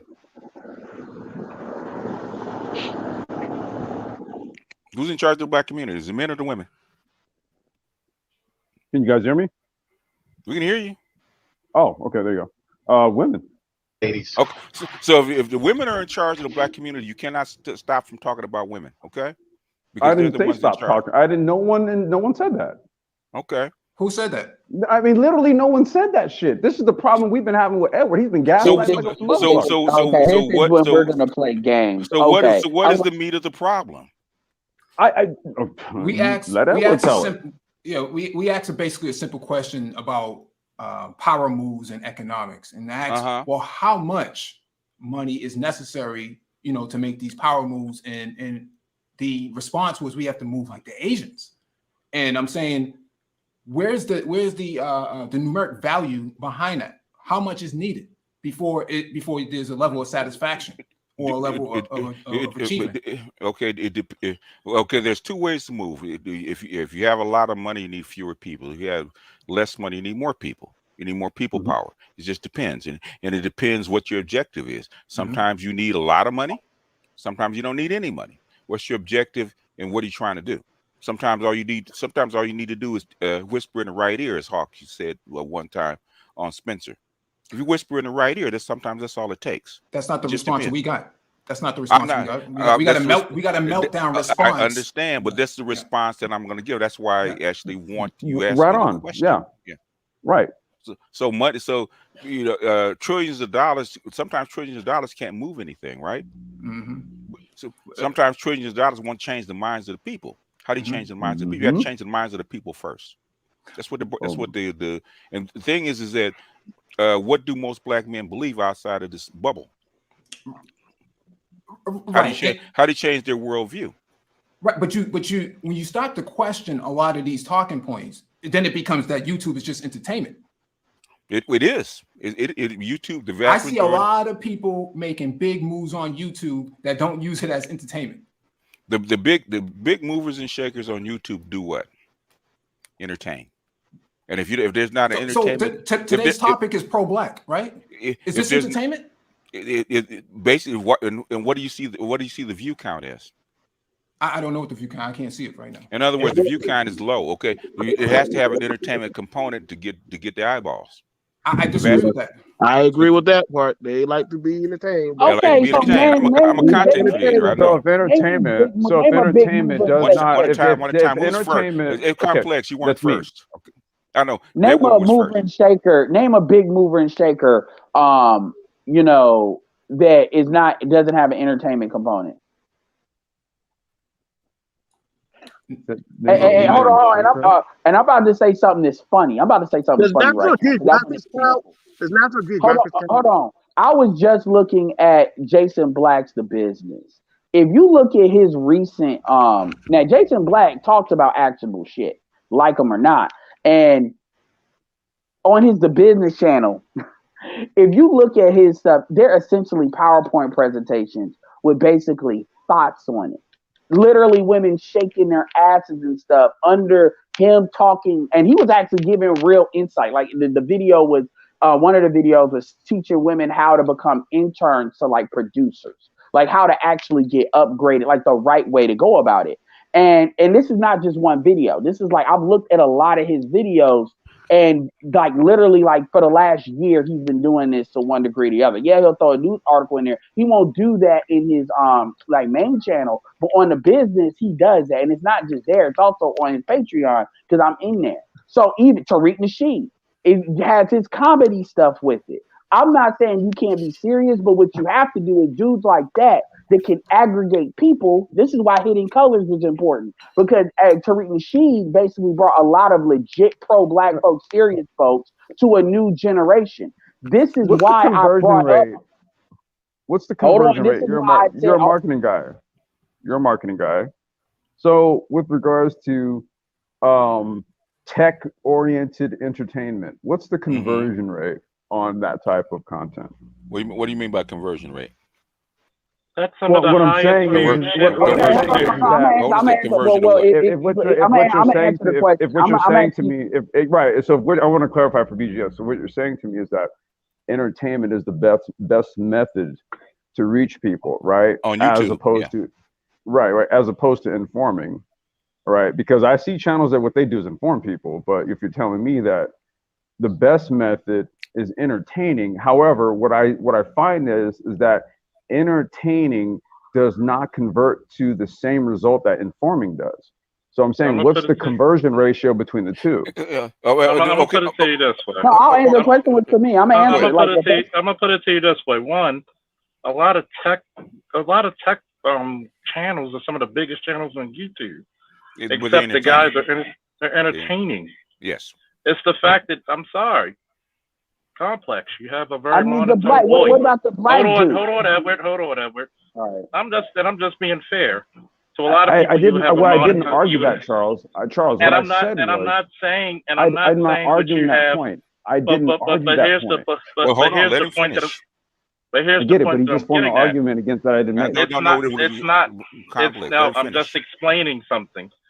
What you have is a lot of good information, but if you don't connect to the people that you want, or you don't build the bridge, or you might have some entertaining shit. Like, I don't know, maybe you build a go-kart or just run the shit, and people will be like, okay, how the hell do you do that?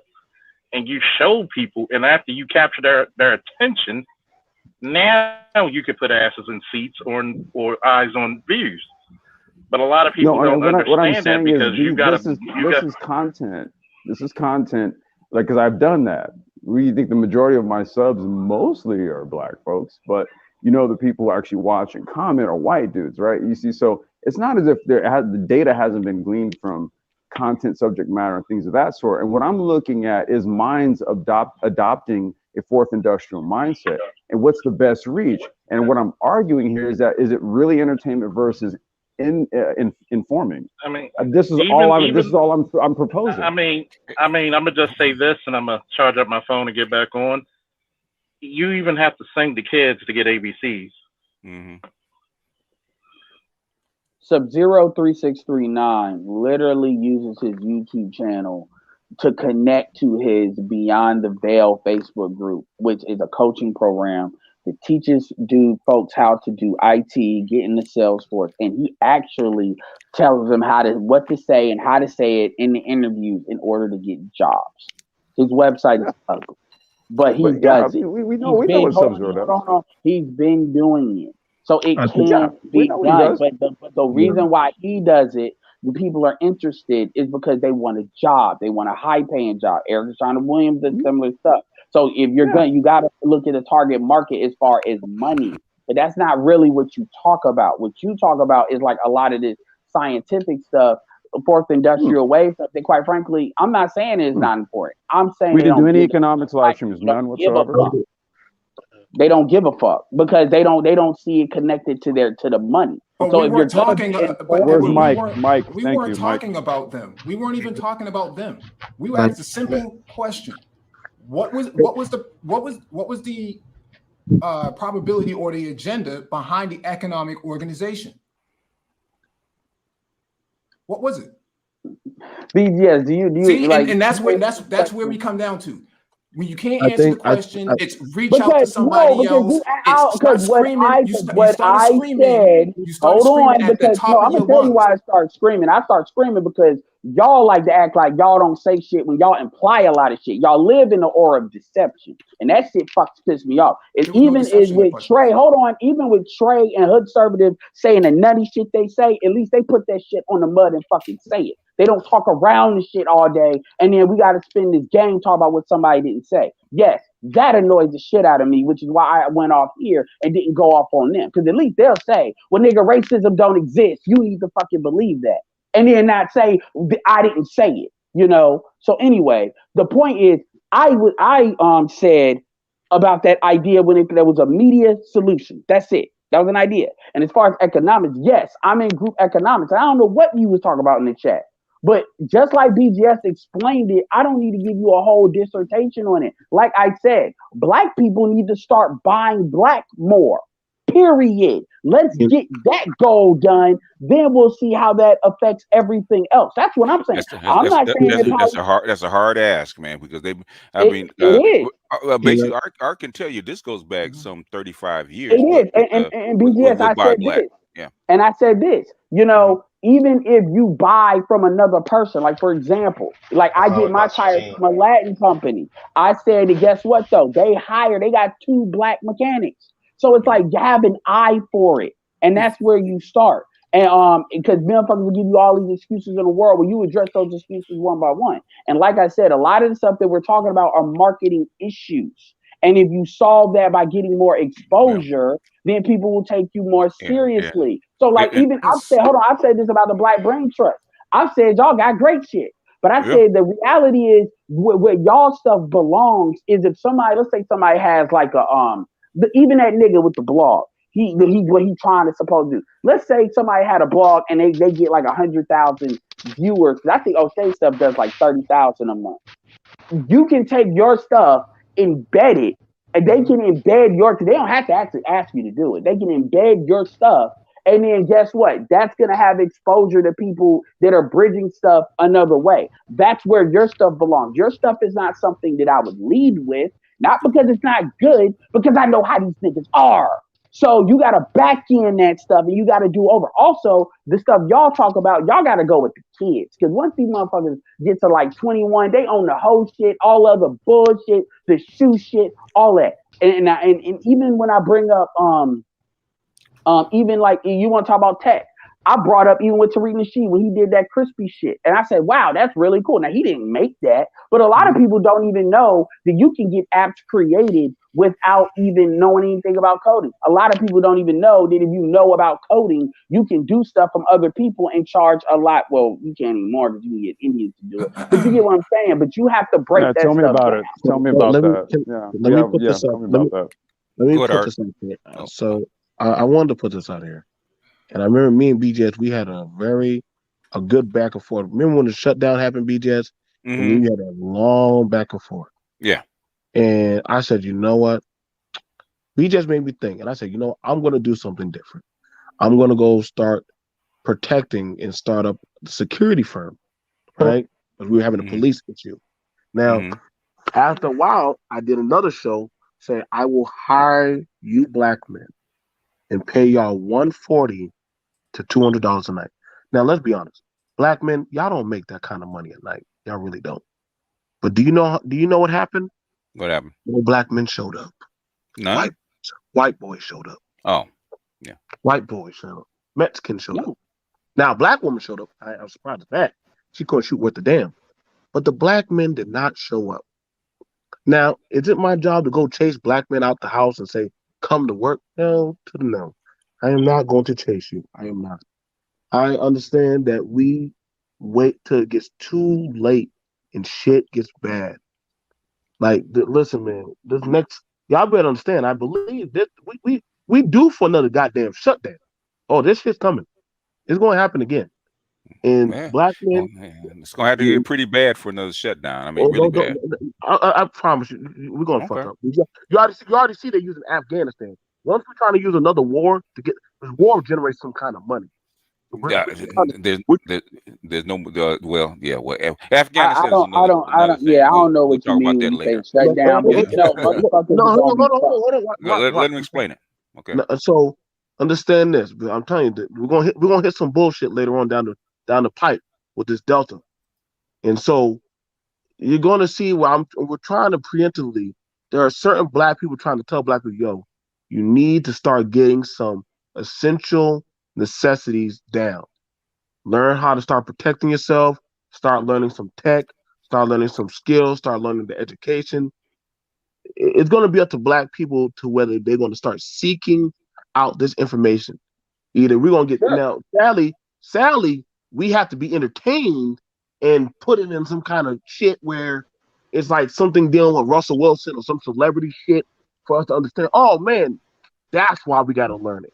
Versus, hey y'all might want to learn this shit because at some point in time, you might not be able to have access to this shit. Yeah, like I'm just being honest, man. Like the Yeah, last and that's gonna we be were on caught with them to our deal asses with. out in the wind, and I'm just hoping that y'all gonna see it's going to happen again, and then they're gonna be like, "Well, black people, what y'all gonna do?" Ain't nobody coming, bro. Ain't nobody coming to help us like last time. Sure, so that's not originally my argument. You know, when I came onto the panel, I just asked a couple of questions, but you know, we got shouted down on because we're asking questions that actually scrutinize talking points. And so you got people in the chat even throwing shots talking about do I farm and I don't know shit, and I'm like, if you check the Black Brain Trust, you see that we did a live stream. What was that, a couple of years ago? Complex Y'all about can hire people to farm. Don't do that, y'all. Y'all assholes in the chat. First of all, I'm not looking. One time. Can Mike finish, please? Yeah, we did a live stream a couple of years ago talking about guerrilla farming. A lot of people didn't know what guerrilla farming was, and so we introduced this whole entire conversation into the space that wasn't being had before. So when someone says that, ask me a question about, I don't know shit about farming, if I'm not farming, go ask your mama and all. Like, that's the type of that's why this whole pro-black talk doesn't make a whole lot of sense, because a lot of black men are not really thinking about doing anything other than talking about women anyways. Okay, so you took the chat. So if we're gonna have a pro-black talk, let's have a pro-black talk. Let's not have this conversation about is your mom, go ask your mama and all this other stuff about yelling at me and raising your voice and all this other, like that stuff doesn't make any sense. There's gonna be people in the peanut gallery always, man. The rabble will be with you always. Okay? It's only when Complex and I was having the conversation that we're being shouted down on. No, we get it. I get it all the time too. Don't feel wrong. No, I'm saying right now. I'm saying right now. Well, it's just your turn, sir. Yeah, plus, whenever we have pro-black conversation, there's always detractors. There's always somebody trying to talk you off the ledge. Yeah. Or they trying to say that that's cool, right? We'll own it. But I'm sorry. Let me. You had a lot of noise, Complex. We had a SKC come up here, but we found out that he was more pro-black than he set out to be. So it's like. But that wasn't his purpose for coming up here, Art. He said what his purpose was. Well, he got sucked down to the rabbit hole. He had to defend himself. He had to change up his his curriculum. Okay? I didn't catch that part. Oh yeah, go back and look at it, man. He got real serious. He got upset. Really? Oh yes. So we got that's what I'm saying is that he wasn't laughing. People laughing at all. People talk about the cackle. Just to remind people, I had this panel because I kept hearing like maybe 2 or 3 live streams of people throwing in some of our scholars that really went and traveled the world and did the work. They pissing on them, and I'm like, wait a minute, And so I'm like, okay, if you're going to hear the pro-black stuff, what did you get out of it? That's my thing. What was what were you listening to make you claim that you were conscious or woke or hotep or whatever? What was it?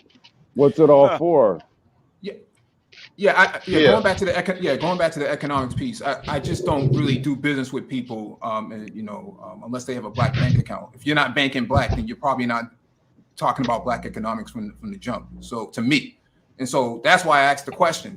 How far are you going to go with this? Where does it scale, and what's the scope of it, right? But when you start asking these questions, you can't really get an answer. Man, I'm gonna tell you, all I can do is look at like what you're doing with me, and the problem is, it's almost like you got so much tunnel vision. Like, Mike, you are not that. You are smarter than that. Stop acting like you ain't got no social, like peripheral vision.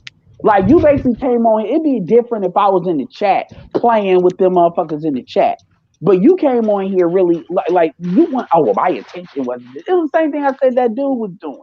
Like, y'all live in this amplification. All I did was put out an idea. I said I'm for group economics. I explained it, but the truth is, I don't feel like fucking doing a dissertation about it. I don't give a fuck what them other motherfuckers say. But if you went on when you ask me stuff on my channel, I don't wild out like that either. I actually explain it if I'm on my stuff doing it. I didn't come here for all of that. I really didn't. And I'm sitting here saying it nicely, and then y'all just pretending like fuck what I'm saying. We just gonna litigate this shit, nigga. You in court, and I'm like, okay, well, I'm about to be menace to society. Then I'm about to start wilding. Then it's called peer review. It's called peer review. Nigga, this is YouTube. It ain't called fuck. This ain't academia. When BGS puts somebody in the chair, that's peer review. Yeah, and but you don't have any problem with that. It's only when you get put in the chair that you don't like that. Oh my God, I've been in the chair many times, and BJs will tell you I don't react this way. Right. So 2 questions shouldn't be that much of a big deal for you to raise your voice, right? Because I didn't raise my voice to you. Complex didn't raise his voice to you. Now we're gonna play victim. Now this is what we're gonna do. Okay, so let's get some clarity then. You said you were agitated. So why get the fuck on the And I told you I was getting agitated. And then y'all said fuck. And really, it was Complex that came in there really with the heat. And you kind of came in there tag teaming behind. Oh, wait a minute. I didn't even know Complex. What are you talking about with the heat? Man, I don't give a damn about raising the voice. I told you straight like that. I did not really want to have this conversation like that. And y'all was basically like, fuck you, nigga, we gonna have it. Okay, but now we're negating the whole peer review aspect of these types of conversations. Is that what we just did? Is that what you just did? Oh my God, like y'all, I think y'all really don't understand. Y'all really don't get why y'all be pissing people off. But let's get some clarity here. Let's get some clarity. Mike and Complex, what did you thought you heard that Ed said, so you can get, so you can. I followed up on Mike's point. He clarified it. Okay. Mike clarified it, and then it was like, okay, well, why it didn't really elicit this reaction? We were just kind of asking this question. It was really just 2 simple questions, and it really kind of went here. And we're like, okay, wait, we don't need to do this. Like I said, he's asking me about your questions are not. This and this. I'm like, dude, no one called you anything. Edward, back down to level category 2. Edward, category 2. Oh no, dude! Like, because it was like all this guy. I was like, bro, nobody said this stuff about you, man. It was just some questions. Yeah, replay this fucking shit. Right. Like, can you pull this shit back and replay it? No. No one raised their voice at you, bro. Bullshit. Edward, level 2. We're sorry. I'm sorry. I don't know what the back and forth is about. This space the question what the he's space asking is. was a very a question that did not elicit this type Yeah, I'm on the phone. That's why. It wasn't a question with a simple answer. And basically it was about to be questions within questions within questions. So if anybody asks you questions, you require that they only ask you simple questions? No. Oh, come on, man. What did you just said? Oh my. Come on now. Dude, come on. Goddamn. You got a social issue. Come on now. This is coming from somebody that's I'm a logical person. Are we trying to get clarity? Or are we trying like well, that was just like really was saying, I can't take this shit, man. All right. Like I'm telling you, yo, replay it. You gonna hear what happened. I'm listening to this for like 20 minutes. What's the bottom line to all this shit, man?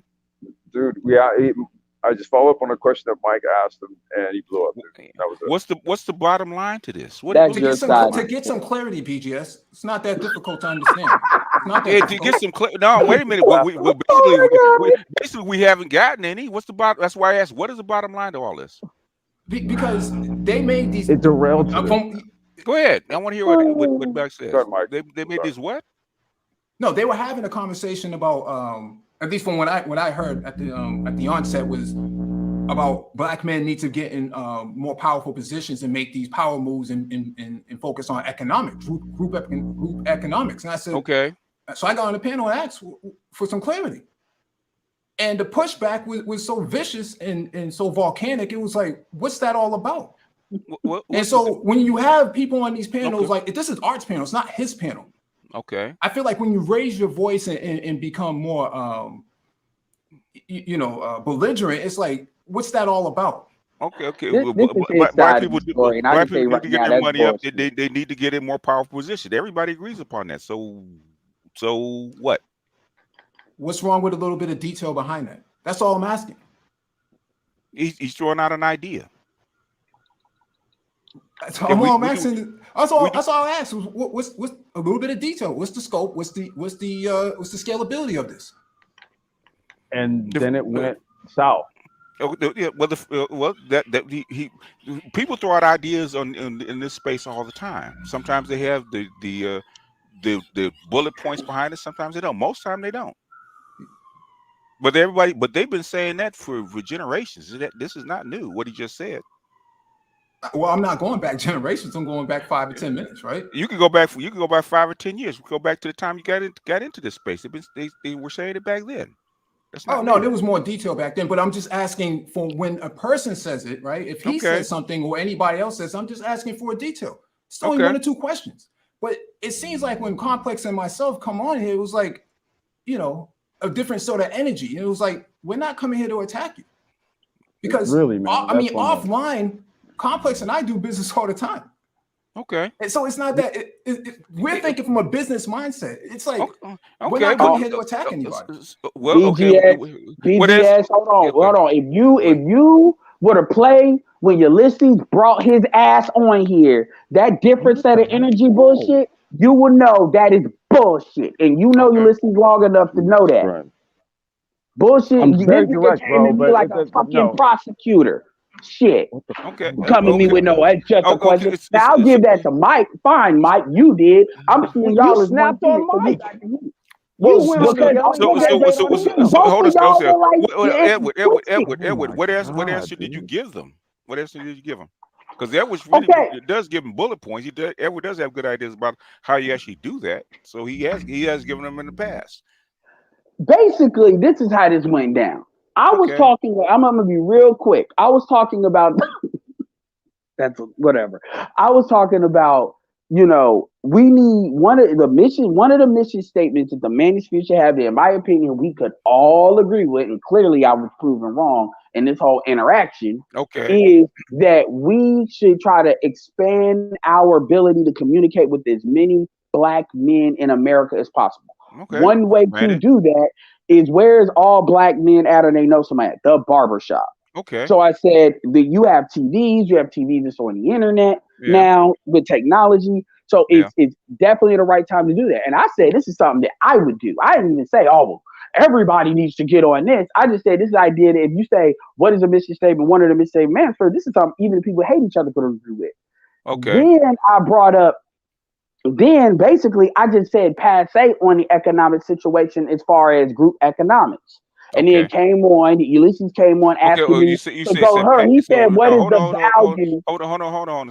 You said passe on the group economics. Well, what I said was when it comes to media, one of the issues is we can't talk to each other at a mass level without somebody else's permission. And then I think I said something about group economics. I wasn't even really thinking on that because everybody knows that I believe in group economics. And that wasn't originally what the issue was. That might have been Mike's question. That wasn't originally what Ulysses came first. And basically he started asking me, well, what's the point of having the stuff in here when all y'all go talk about is y'all just gonna be talking just to be talking? What I said, to clarify. Clarify it then. Okay, to clarify, what I said was that you can't say that if what you're going to tell me is that there is a priority for entertainment over information, especially if the underlying point is that it's information that's going to allow us to turn this around. That's what you're saying now. but you implied that you Okay, didn't hold say on, it. He did not say that. Edward, Well, Oh my Edward. God! I Let asked you him what's the conversion. clarify. Let him No, clarify. that's why I said, well, what's the conversion rate on what it is that you can reach with a person trying to give them technical information and details about things through entertainment versus that's not what you literally said, man. informing. Hold on. I Say, let him did finish. ask. Oh my God! I asked that question, dude. Like, and run then this you shit start. back. I remember that question, and then Okay, you so guys start that was the arguing. only point. But no. It, like I said, man, it descended, man, it crescendo because then Mike came up and just followed up his point, and then it became like, well, you're crucifying me. I'm like, dude, what? No, we just asked a question. Hold a second. That is What is not what he said. My hold bad on, for Edward? asking, Hold on dude. for a second. Shit. Hold on a second. It doesn't matter what the conversion rate is if you don't reach the people in the first place, because the conversion rate will be 0. Right. So what I'm saying is that if entertainment is what? netting us anything, so now Hold on. Edward, hold on. Go ahead, Complex. Jesus fucking Christ, dude. Now, just come on, man. No, it's sort of like there's go a okay. This is the reason why Mike brought up the whole black farmers issue, right? I understand it. I understand okay, it. but Keep so going no, with, we were just keep, following keep, this. keep, We were just no, hold on a second. Hold on. Don't defer to something else. You said about entertainment. Keep that line. Don't deflect to something else. What do you mean that by was that? literally the point. That was it. And what I'm saying is a lot of gaslighting took place. The same thing that happened to Mike. And I'm like, whoa. We're not implying any of that shit. We're skipping and you're giving your side with it. Because I know how I answered you. No. Okay, So what I understand. Okay, I don't know what this. You're on an entertainment platform, which is what YouTube is. It's an entertainment platform. Okay. And what we literally said that if you to be successful on this platform, you're gonna have to have a big entertainment component. If you do not, you're not gonna reach very many people. But then I asked for the efficacy in that when informing people would actually produce better results. I said, well, what was the purpose of that? But look, it digressed to that point. Okay. It digressed to that. That's what I mean. Even with Mike, it digressed. We're trying to get past the digression. We're trying to understand what the point is. Then let's go back to Mike's original point, then, man. Because I saw it in the chat. That's the reason why I came up. Jesus fucking Christ! This is what Mike keeps saying. We're like, dude, wait a minute. Whoa. Okay. Whoa. The black farmers. In fact, me and what's his name? BMT didn't know I knew about this, right? Because Claude Anderson and also it was called Pickford versus the USDA, right? I learned about that back in 2008, where Claude Anderson was actually on with my mentor talking about it, right? And also the guy that was head of the Black Farmers Union, which he was just on a few months ago with the $5 billion for the black farmers, the same dude we actually interviewed. Back in 2008, 2009. Okay, so Pickford versus the USDA, we already knew about. Okay, we had already talked about this. The thing is, in fact, very few people actually knew about Pickford versus USDA because it did fly under the radar. It did fly under the radar. It wasn't public. And so because when I was asked that question, I said, because I'm rewinding this all the way back.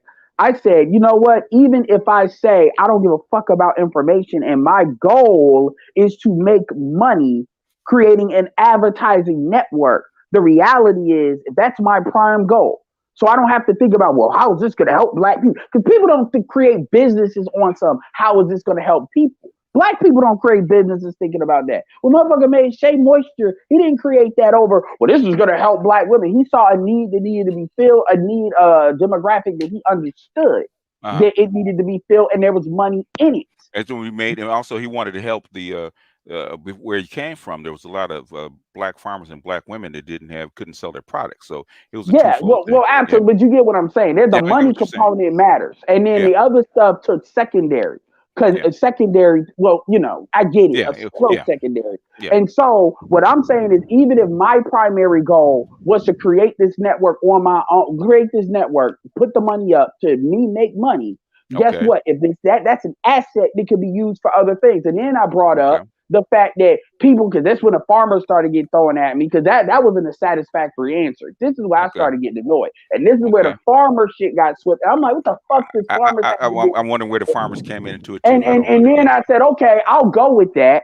I'm wilding out at this point, but I'll go with that. And then I said, the All right, issue with the back farm. Hold to on. The category issue. two. No, back to category two, But this is Edwin. important. The issue Okay. with the farmers, the issue with the farmers is a lot of black people don't know. So a lot of that, because what's called was talking about, BMT brought up how the white farmers are suing that they're getting their money. Yeah. And then I said the reason why politically that you could get away with that is because there's a lack of awareness. Now we can talk about the Congressional Black Caucus not putting that out there, NBC and the stuff eyeballs that black people pay attention to not putting out there. But if you have something that you control, a network you built, then you can railgun that stuff in the social media sphere. And then this is why I knew the shit was bullshit. It was like, oh, well, let's tell the truth. Entertainment or information? Hold on. He's cutting me off. He's saying this. I'm done after this.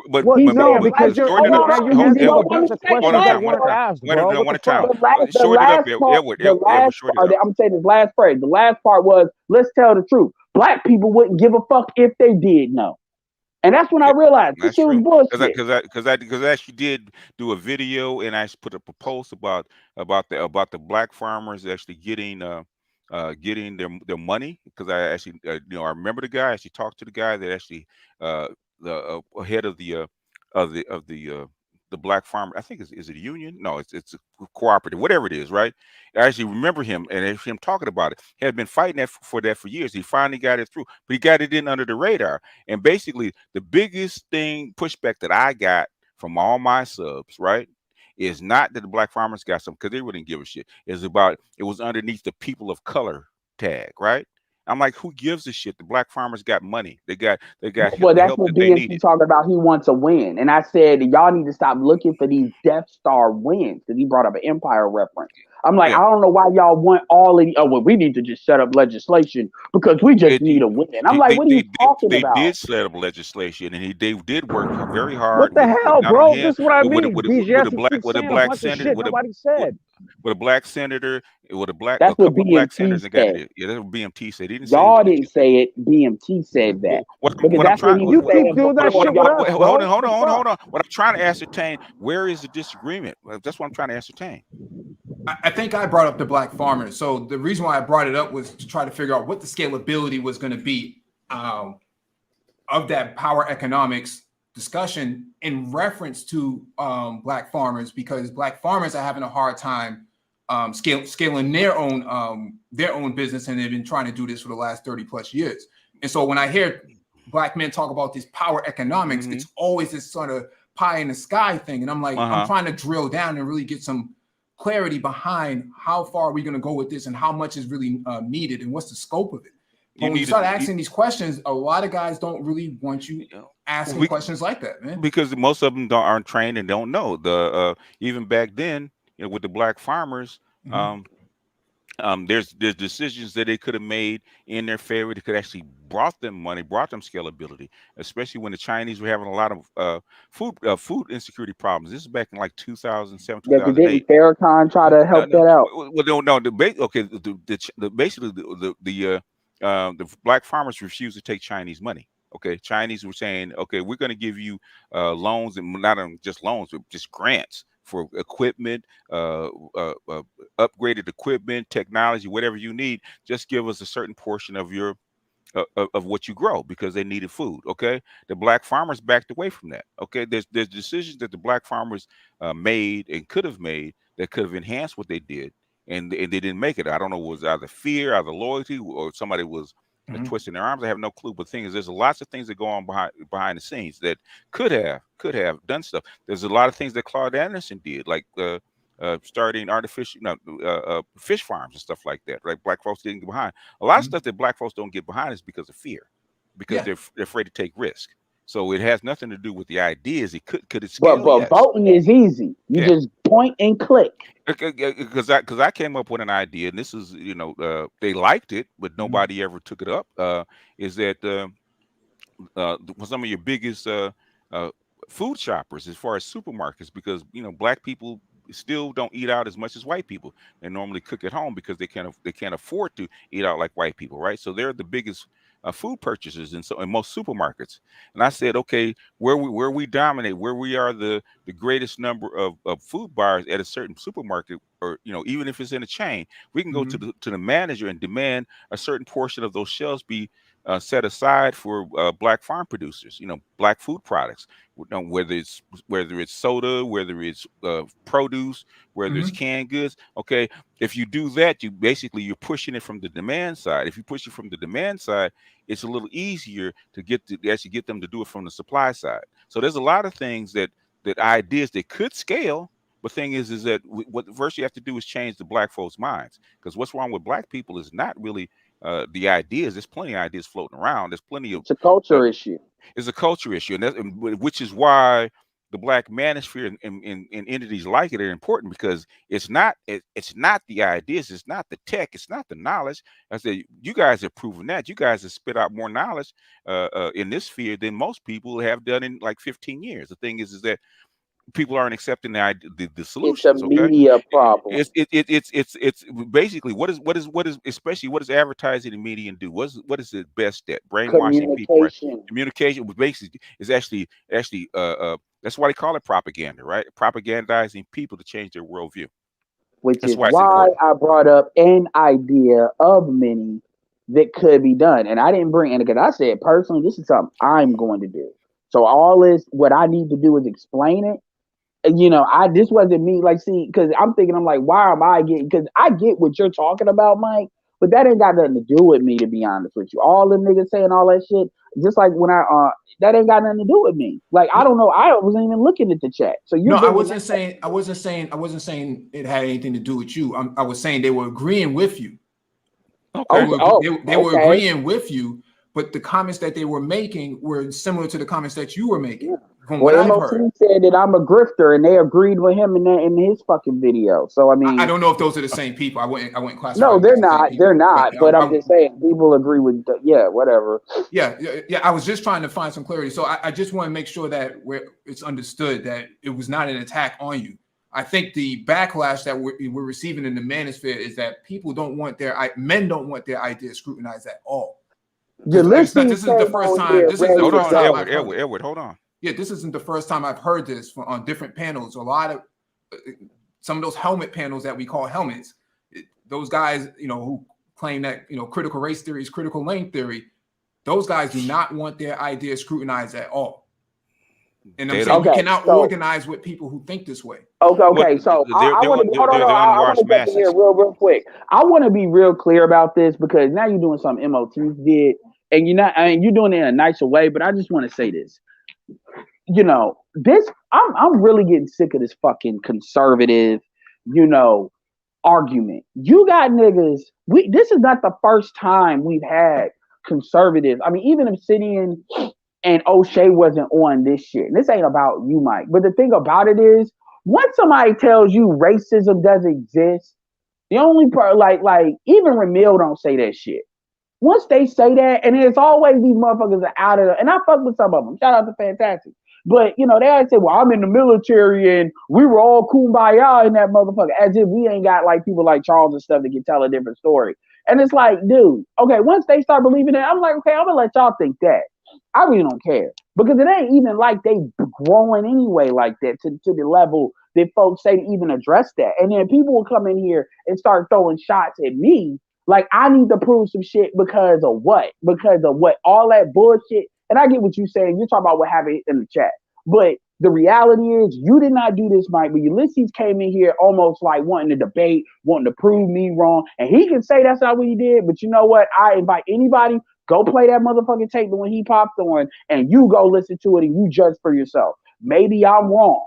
But it wasn't that. It was just like, I'm about to grill you. It's like on a conservative on some Rachel Maddow show when she's ready to put that fucking pin on your ass. Like, I'm about to do this. And I'm like, yo, I was on here to support artists and to chill out, and we're throwing ideas. I'm throwing one in there. It is what it is. And then y'all like, really? He flipped the shit. And he wanted in at like because I didn't throw the flamethrower. I made it very clear. I said, look, dude, I think you're trying to grill me. It ain't that serious. No, you trying to. I said, okay. Now you want a wild, okay. And then that's when I started to get that way. I clearly said that. And he basically acted like I didn't say that. So if y'all want to have like some kind of group economics conversation, I mean, you can have it. But here's the thing. Dr. Claude Anderson is not against politics. I'm not against politics. I just say economics powers it. And culture is the problem below economics, which is why I talk about bitches, because these niggas can't let the bitches go. And until that happens, nothing else is going to matter. You cannot vote your way out of that problem because they're just going to vote for the bitches. But then that's a different issue we have, because then you don't really see the gynocracy as an issue like I do. And so the circle of life continues. And shout out to Baylor Gino for the super chat. It says Mount got fly. No, he's on the master teacher got fly and the money cape on tonight. Oh, okay. It got the gas. I thought it looked like it says ass. Yeah. Okay. Trying to read this stuff. Yeah, that's why I like. I like read my son's text sometimes. Like, I can't read this. Yeah. Call me. Third grade shit. So. Hey, nigga, third grade shit. But he paid $2 shorthand. Yeah, shorthand. Yeah. I had a relative that basically said, "What are you, fucking Egyptian? What is this bullshit?" Hey, if the thing is, these are the very people that when I have an open channel, okay, one-on-one, they never come up. What are they teaching you, little niggas? Y'all can't. In other words, you don't know nothing, but things. Okay, well, come up and teach me. They don't want us to know anything either. Yeah. Yeah, like I had that conversation with Trey the other day, and I told them the same thing. I'm like, they can't. I'm like, dude, like, well, racism doesn't exist. Show me some racism. Bellagina is an open forum, man. If you got something to say, the link's there. It's an open forum. Show me some racism. You just need to get up under these. I'm like, so these white boys shouldn't need us to do this man rights shit. Why? That's why I called you the statesman, Ed, because that was, it was interesting because you were going back and forth with both, two opposite sides of the political spectrum. Ed was far more diplomatic on his own channel than he is somebody else. I said, wow. Edward is actually more consistent and more calm on his own stuff, than he is on ours. So, what's funny, BJS? Laws didn't exist. That's true. What's funny, BJS? I happened to be listening on Edward's live stream maybe a day or two ago or something, and he actually shouted me out, right? Yeah. With regards to me being a dad and shit. So, why he would even think that why I would come in him this way? This is the reason. Well, I shouted MOT out. Okay, God damn. See, once again, bro. Hold on. This is what I'm talking about, bro. It's like that shit is unwarranted, fam. Because I literally what I just said didn't warrant what you just did, and even before then, it didn't warrant what you just did, man. Shit. This is not bro. It's my birthday and shit, man. I'm 44 years old today, man. What the hell? Continue, man. That's right. You're an old man, so you losing patience. Yeah, okay. Sorry, man. You're an old man now. No, he ain't old man. He old nigga, man. Welcome to the club now. Welcome to the club. We waiting on you, man. Yeah, you old nigga now. Okay. Let me find that. Is that what it is? Let me hook him up. Yes. Let me hook him up, man. Let me give me some dap, man. Give me some love. Here it is. You got some, bro. You got some. Here you go. Let me get that lean on him. Let me get the lean on. Here put it the is. shoulder in it. Yeah, put the shoulder. Come on in. Where is it? Here you go. Here you go. It's all for you, man. It's all for you. You part of the old nigga club now. You got it. You got it. Here's some Ben Gay too. Hey, literally, dude, I was laying up, doing all these weird stretches up against the wall last night, man. I'm like, I'm feeling this shit, bro. Boy. Man, yeah, you gonna feel it, boy. Oh my God, tell me about it. You gonna hear it. You gonna think it's a door, but no, it's your bones. Man, Cracks, you know what, dude? I need to slow down on the herb and stuff, man. I'm pissing, man. Man, didn't you say that before? You have little faith. You have little faith. Yeah, me a little faith. Yeah, man, it's hard for I'm people from to Missouri, slow down the man. herb, man. Thank you. Everyone I met that's on the herb, it's hard for For them your to slow support. cut out, man. Mm-hmm. I'm like, good Because luck. it's from the earth. What's it called? What's that tree? That tree in Africa? You got to get that. You got to go over there and get that. Was it Iboga? No, you're talking about a The moringa. boab tree. A moringa? Or No, the what? boab tree. I think it's called Iboga, something like Okay. that. But Man, they have a whole yeah, bunch of those They have a bunch of super trees, man. With and nutrient they can't. And trees, you man. can't bring it over here. You gotta take it over there in Africa. U.S. won't let you have it over here. probably get you high. Well, yeah, there's Yeah. certain things that you can't transport across waters, like hemp and cannabis, for example, is one of them. Even if it's legalized here and there, like for example, hemp, what it can't do is cross waters. Mm. Yep. So it's interesting. I always wonder how they got the moringa tree over here, because I heard for a long time that they were, talking about trying to put a kibosh on that as a superfood, because literally all you got to do is eat the leaves, or you can make pesto if you add it to basil and stuff like that. So many things you can do with moringa, and it's a superfood. Yeah. No, I do moringa every morning. I do moringa every morning with chlorella. So I gotta have that. Mm. Yeah, I'm about to get on what you on, Art.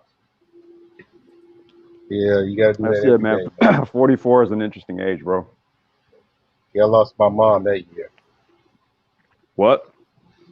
So I think I lost my mom at 44. Yeah. Yeah, and I lost my wife at 43, right? So, yeah. So we got to meet somebody that's 42 and see what they got to tell us. It's gonna be like a sequence. Yeah. And then we had Donald Trump at 45. No, I'm joking. Oh God. No, we got too many brothers, man. You heard what's his name, man? Producer, was it Chucky Booker? Yeah, what about him? Yeah. He He died. passed away. He passed away? I heard about it Last week. Last week, bro. 53. Mm-hmm. Chucky Booker? Yeah. Chucky Booker, bro. Yep. Spread my wings, Chucky Booker. Fly away. Take. Wow. Yep. He wrote for Troop, didn't he? Yeah. Wow. Yeah. Wasn't he? What's his name? Godson. Who? The maestro. Famous. Yeah. What's his name? Cab Calloway? No. The soul. No. What is Oh, it? Barry White. Barry White. Yeah. White's godson. Wasn't he Barry White's godson? I think he was, because you know someone famous was Godfather. Yeah. Mm-hmm. Yeah. Dang, I didn't know that. Yep. It's getting Last week, home, bro. man. 53, man. Yep. People in my generation is dying. Yeah. I'm telling you, all at bro. once. Come on, man. I'm not feeling this shit, man. My dad said that he's like almost alone. Everybody he went to school with is damn near dead. Why do you think I sit up, man? I kick it with my pops, man, every chance I get, man, because a lot of dudes his age, man, ain't around. My dad's like a Vietnam vet that had brain aneurysms. He done seen all kind of shit, man. He still, sit up and come by and blow some with me and shit, right? So I'm trying to cherish, the time that he's here. I think the herb actually like keeps him alert. But yeah, because I heard, I didn't want to say much about it, because most people that be on the herb, they get kind of like No, that feisty. was just a little joke, man. My pops. So that's why I leave it alone. No, he turned 75 this year, man. He blows some every day, man. That's just what he do, right? But I'm just speaking more to a lot of brothers, especially like late 40s, early 50s, have been checking out, man, and I'm not feeling good about it. You got to find something to do with the smoke part, the little residue. No, I know I'm vitamin C pivoting. powder. No, I'm pivoting off of that stuff, man. I'm gonna start to go more, more vegan based, like juicing it, or just consuming it in the edible or something. Work with man. the oils and the oil. Yeah. I'm done, man. I've been smoking like shit too long, dude.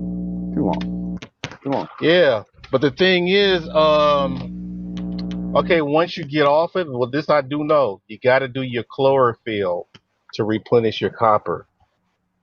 because you know that because you're gonna have withdrawals, man. You already know that. So I mean, I go through my periods, dude, where I just don't feel like smoking, bro, because it's like I said, as I get older, man, it's a little more heavy on the lungs, and I literally don't feel like a desire to do it. So I don't have a problem not doing it. Like I'm just like, oh, so vitamin C powder. That's the first thing you need to do. Get vitamin C powder. That literally like chips away all that stuff out of your lungs. You know, so you got to do that every day. I do that. I don't even smoke it, but I still do vitamin C powder. But that's the main thing you want to get used to as a lifestyle. Yeah, it just comes from like a previous lifestyle, man. Doing what I was doing, music stuff, and then Yeah, because you know, I know a lot like of people. I know a meditating lot to of. deal with stressful times, after your wife passes and shit. Yeah, After a man, I while, it's figured like, that. yeah, after a while, dude. Hey, man, look, January of 2022 be 7 years, man. Dang, man. 7 years. Yeah. Hey, you know, I did my So little flower ritual with my mom passing. Oh, So for those people that are listening, they like, what does he do with the flower ritual?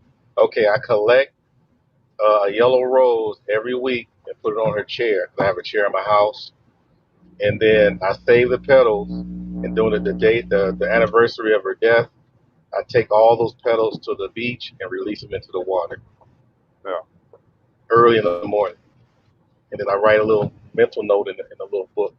You know, so I know so if anybody want to do that with their loved ones, it's free. yeah, I still gotta release some of her ashes out into the ocean.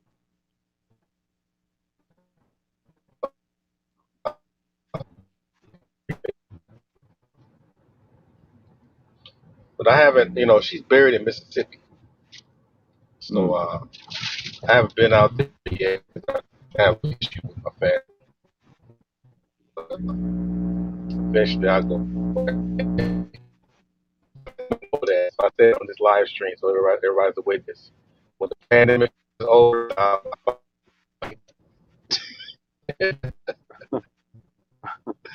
I'll buy a plane ticket to go to Mississippi. Man, you know what I still got to do is I still got to make it out to release some of her ashes, my wife's ashes, out in the ocean. That's the plan. So one of these days, my wife. Now, where do you release them at? We're gonna take the ferry out to. Where do you release them at? I said we're gonna take the ferry out to Catalina if it's still possible. If it was me, brother, I would put in some paint. Really?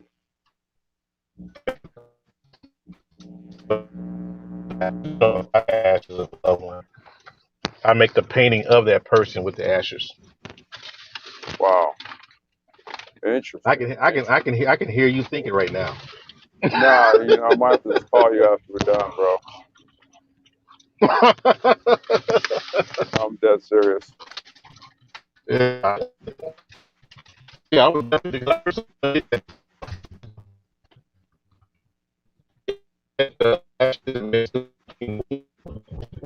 and make a painting of her.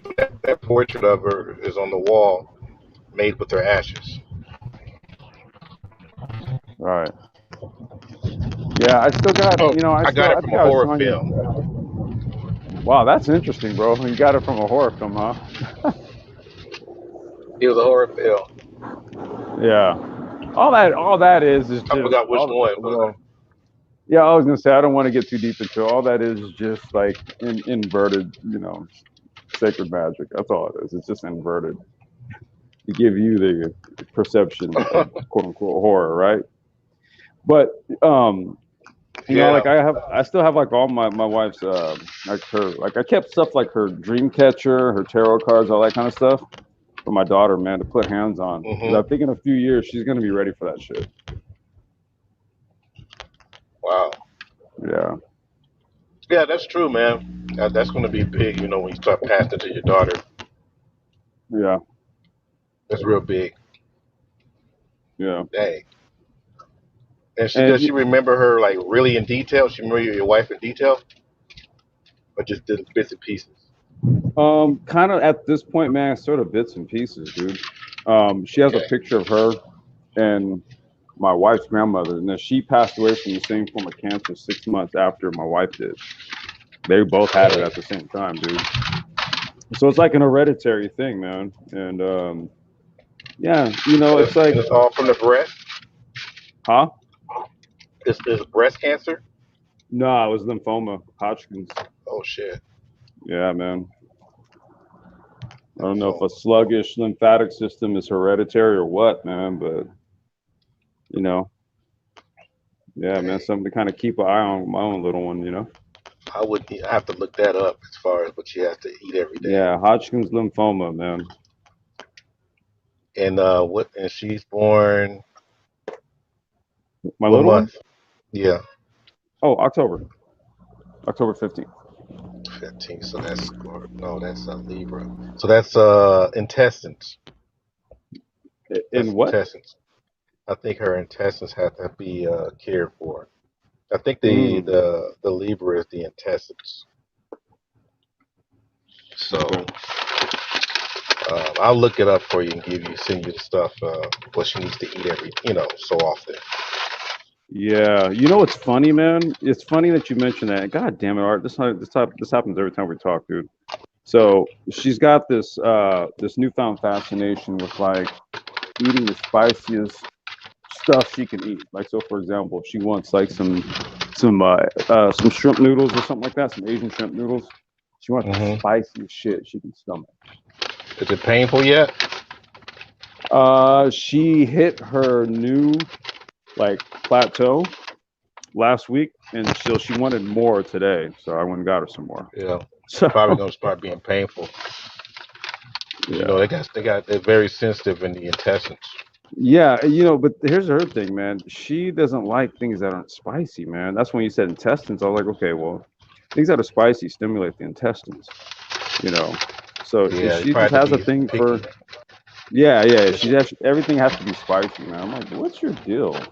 I probably stick to gingers and red pepper, but not black pepper, because black pepper is slow. No. It's all the red peppers that I grow in the back, dude. It's either something like that. Yeah, it's either like that or red chili sauce. Or she is actually a big fan of ginger tea. So I have literally some in the cabinet, and I just make her ginger tea every time she asks me for it. So like I said, she just has a spicy palate, man. Yeah, because the intestines. There was some others. Because I know that's because we're Leos. Ours is the heart. So you gotta watch that heart. Which is why I gotta, yeah. Do some exercising and stuff. You gotta, work out, run. Drink lots of water. Keep those arteries unclogged. Right. For all those Leos that are out there, and you gotta take magnesium. If you don't do magnesium, you're gonna die early, fam. We're gonna die early if you don't have magnesium. So you need that. I take it in a glutamate now. It's called magnesium glutamate. All right. It Well, like I absorbs said, I'm faster. doing a wholesale change because I'm feeling 44, man. I'm like, all I right, hear you, man. I legit need to do some shit, man. How old are you again? He's 44. He's about to hit that. He's about to hit that 45 club. Yeah, well, you're my age, man. So Jay you're born in Shine, '77. what's going on, That's dude? right. Yes, sir. Yeah, we're born the same year. Hey, when's your solar day, bro? August 6th. Mine's today. Oh, Yeah, so yours was was 10 days ago. Yeah, man. Salute to you. Yeah, man. Same to you, bros. Yeah, man. I'm gonna have to order you. I'm gonna have to order you a bitch, man. We gotta cheer you up, man. What the fuck? We gotta cheer you up, man. This is you said. I don't like your energy, man. Yeah, he man. Came through. I got paper, man. Let me know who I need to cash at, nigga. Hey, make sure she's pro black. Hey, dog, make sure she's pro black. Nah, he can have what he wants. It's your birthday. I don't care who you stick. Pro black. You already know. I got a thing for the dark chocolate, man. That's me. That's me all day, every day. All right. Well, give me the cash app. I'll send her. You know. Shit. Music, please. No, hey, look, bro. Hey, no, I appreciate the energy you just came in with, man. Because I'm just over here like, yo, man, damn, I've been feeling this shit, man. I had a lot, man. I've been feeling it. Nah, He's man, like, nigga, no, I can't have you here, fam. I can't have you here. Man, you eat all that goddamn vegetables and wheat. This nigga eat wheat I moss and shit. know. Like, what do you should feel great. Nah, it's not that I don't feel great, bro. What it is, it's my lifestyle, dude. Like, Oh. because you already know, man. I'm up during the day. I usually around this time I'll nap, and then I'll get back up to start doing my China business, right? Then I'm clocking out around 1 or 2. I'm sleeping till about 4:35, and then I'm up, dude. And I just, like I said, man, that shit just wears on you after a while, man. Man, And I've been at this for a while. time out. Stop that right there, okay? Yeah, what's up? What's up? It's 2:19 in the morning over here. I'm working on contracts, man. I'm wide awake. Hey, I see you send me a dark skinned young thing on me. I'm wearing her ass out tonight. I ain't trying to hear none of that shit. All right, I ain't trying to hear none of that. You understand me? I got a kid. I'm a young 44. You understand me? A young 44. Man, look. I still got literally, dude.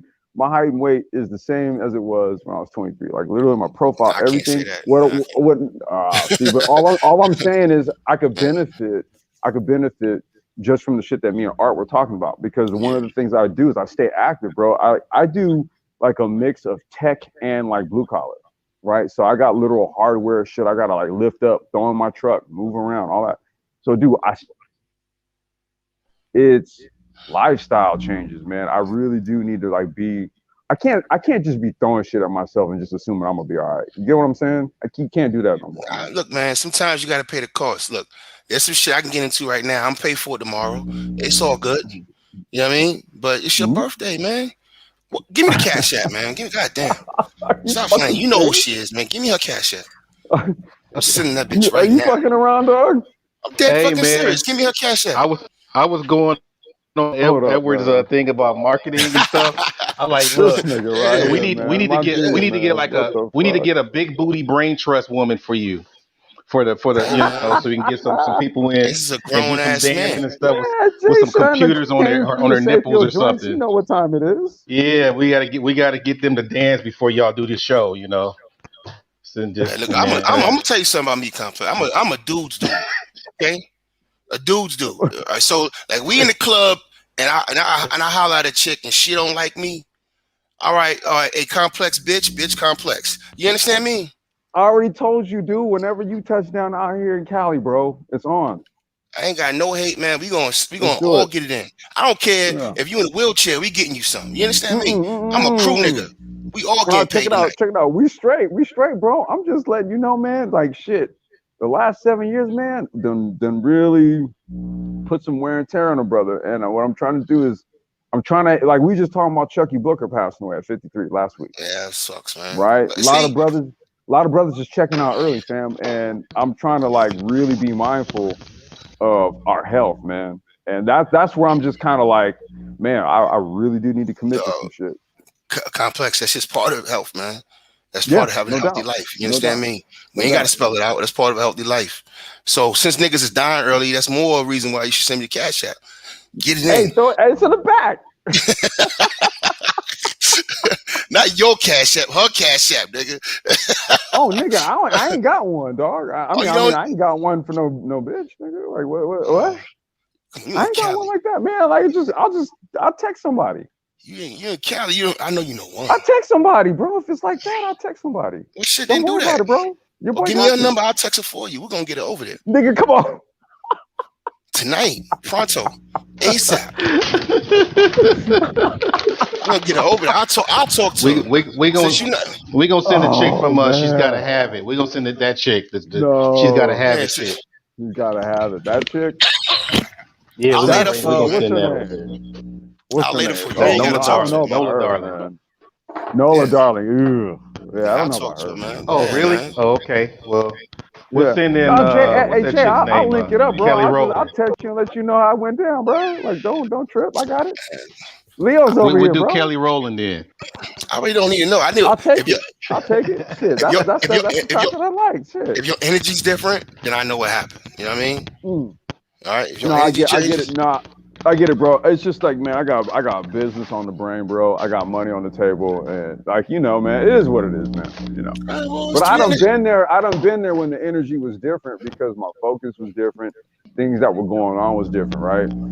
Yeah. And I'm okay with that, dude. I'll take the lumps that life throws at me, man, because I had to take some major ones, some years ago, right? See, so it's like if really the goal is to really lock down some business that I see over the long term is really gonna put some paper in my pocket, man, look, I'll go without if I really got to. You know what I'm saying? Yeah. Right. But I feel you, family. I just appreciate the lookout. Man, all I know is a Monday night. There's a lot of bored bitches tonight on a Monday night. Bitches ain't got nothing to do. Ain't shit on cable. You know what I mean? Just waiting to get balled up. You know what I'm saying? I know, man. I told my shorty we was gonna do pizza tonight. Birthday pizza and all that. And then I'm gonna be on the clock, man, because real shit. Like I got some stuff held up in customs, bro, and it's 6 figures on the table. And I'm like, man, I would have hooked you up with the shakies, man. I would have hooked up with the shakies, man. With the shakies? I'm gonna go. Yeah, I'm I would gonna have hooked do. that up. I'm gonna do a home run in, man. I'm gonna do some Chicago shit. Yeah, man. Yeah, Oh, I'm gonna do what that's my beyond wifey me, would man. I do. can't make that. You know what, man? Well, Let me that's what wifey let me would go do, on my man. phone, man. I'm gonna send Simone Biles over there, man. Hold on a second, man. Oh man, that's some muscle love right there. Yeah, I'm gonna send you a Muscle little love. shorty, man. Little shorty. Yeah. I can't move. Yeah. You gonna get this nigga right. Yeah. Oh man, That's my it. dude. Any way you want, man. Walls, dresses, she can handle it. Right? Oh shit. Little motherfucker. Man. What's up, AL? Yo, you see, I'm getting grilled by my Leo brethren. It's all love, though. You know, it'd be real dope right now. Like the stars would be lined up if AL's in your town right now. You know, AL be on the road. Yeah, Cali. I'll tell you right now. If he's in Cali right now, it's going down tonight, nigga. Man, I told you, I got somebody here. You know what? You really trying to pull this shit out of me, Jay Shine, on a live stream, fam. Hell yeah, yeah, nigga. I got an image to uphold. No. One live stream, niggas ain't gonna remember this shit. That many bad live streams I done had, man. Tired and shit, talking crazy. It goes away. No, it's a couple I can hit, man. It's all good.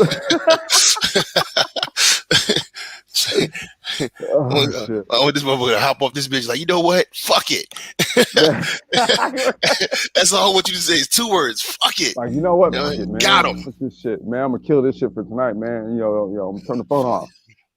Yeah. No, but I'm chilling, man. I'm spills. That's all. No, we good, man. I'm blessed to be here, man. It's 4-4, man. You know what I'm saying? Yeah, man. Yeah. We still young. We still young, bro. That's what I'm saying, man. Yeah. I can't do, every day like I used to. I ain't shit. Bitch, get off me. But, I ain't dead neither. I ain't nowhere near dead shit. Nah, man, it's all about prioritization, fam. Like I said, man, we got shit moving, man. And it's a paper chase right now, right? Industry is real green, a lot of opportunities opening up. Yeah. And I'm just on it, man. I had a business lead come through. This is just for some Central Cal stuff, right? So this is some local business, man. We're talking like 200 e-bikes in 2 different cities. Like we're talking like big time stuff. Somebody who got a grant, grants for the city. And just through an initial contact that I made with a local nonprofit bike shop, man, this lead came through me and it was just like, hey, can you call this person? Had a long conversation, man. A brother, by the way. Okay. Who's the project manager on this, right? That's what I'm talking about, man. This shit's priority because, he had an East Coast vendor. They fell out when they couldn't really offer the type of support they needed. And I came through and I was like, well, look, here's our full stack. Here's what we can do. Like, your support is literally local, so you're good. Boom. Right? So it's like now it's proposals, got to get numbers to them. you know, because we're talking 2 months where they want to try to start piloting, right? So I got to think ahead, man. Yeah. You know, I got some shit hung up in customs that's supposed to be going to Canada, dude. That's a whole other fleet up in Vancouver, man. This guy operates on the waterfront, and you know, this is stuff where Do Mike you was ever? talking earlier, man. Do you ever go? Do you ever go on the road with this shit, or you do everything just from home? Depends on where I got to go, right? Because from where I'm at to my showroom shop in Venice, I do have to head down there to do stuff, right? Right now, like I said, man, outside of doing business, like I was just telling you about the guy who's got these grants, you know, trying to work out of the showroom shop in Venice, man. Like, go look up all the videos, what's going down in Venice Beach with all the homeless. There's a video last week that just came out, man. Like LAPD came out with goddamn AK-47s. Wow. Pointing them at the homeless, dude. Like, get out of here. Right. Wow. There's video of, you know, a bunch of homeless people fighting right, literally like the place right next to our shop. Some dude got stabbed and killed. Videos all on TV. It's just like, you can't really trust it, right? So I'm always gotta have to kind of be thinking about shit. Right. Yeah, because it's just, there's a lot of weird shit that's kind of going on right now. Like, your business environment. Hey, fellas, I wasn't ignoring y'all. No homo. I was in the shower. With you, brother? Nah, how you doing, man? How you doing? No homo. I was in the shower listening to y'all. That's why I couldn't talk when y'all were going on. Yeah, I appreciate that, AL. Yeah. Hey, who birthday just passed in August? It's mine, brother. It's today.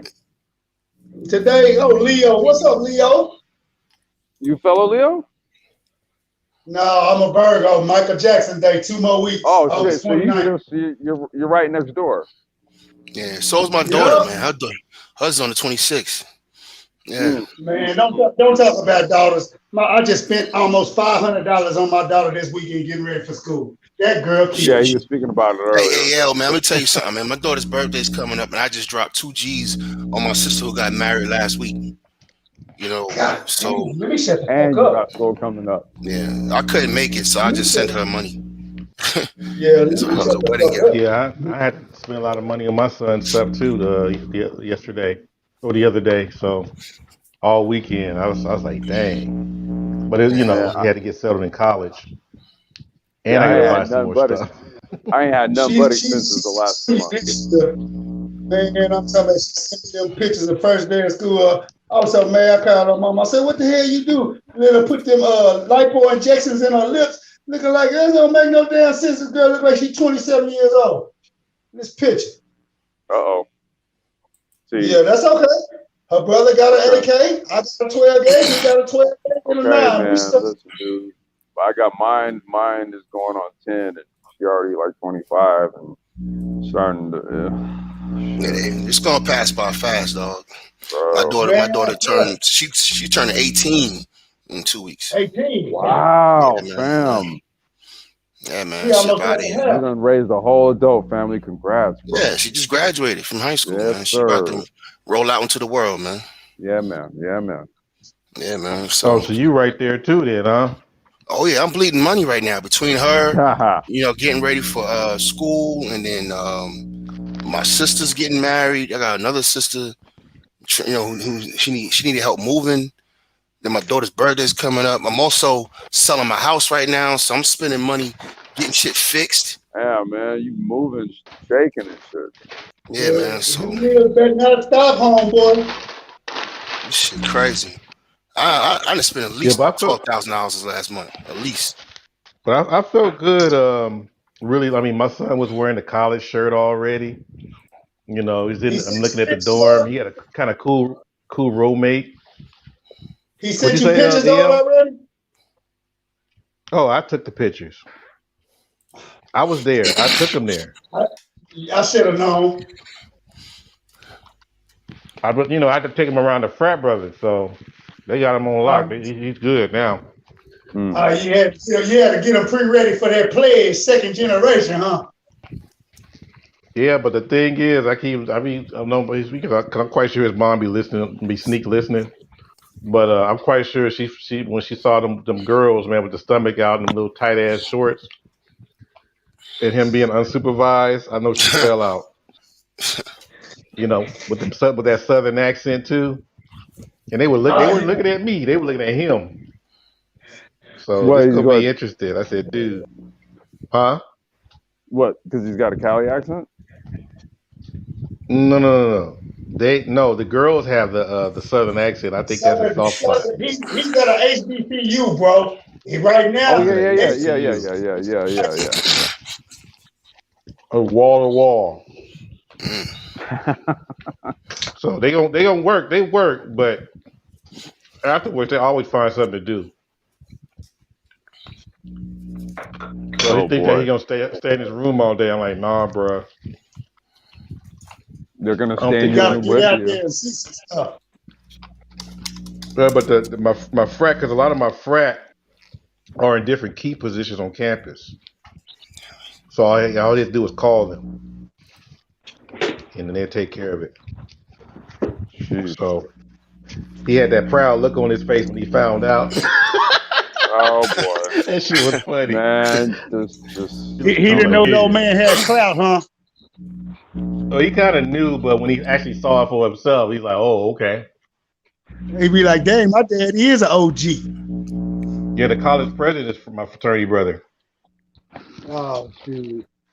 Yeah, he better keep them grades up, boy. He got a straight direct line to you. Yeah. Excuse me, I'm chewing on a fish sandwich. Anyhow, yeah, man, it's gonna be pretty interesting, man. This year, I'm gonna go back in November, check out their little rivalry between them and Tuskegee. I think it's called the Turkey Bowl or Turkey Classic or something. Yeah, that rivalry HBCU game. Yeah, I think sometimes they actually show it on NBC. Yeah, really? They show it on NBC. Yeah, they show those rivalry HBCU games sometimes, depending on what day they are.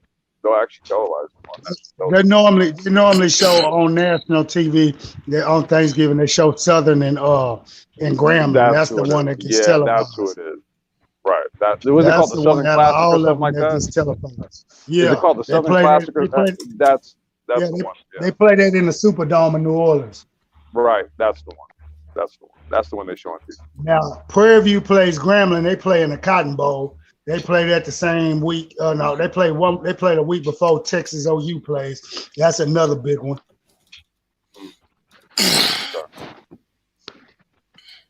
Yeah, I'm a college football junkie, man. So I kind of follow it all. Yeah. But man, Alabama number with trees, man. What's up with that? You said Alabama's number what? It says nothing but trees. Nice trees though. But I'm like, okay, where is it? Because I'm used to, this California lifestyle. But it's mostly trees, hotels, you was in the maybe. Heart of the South. You was in the heart of the South, brother.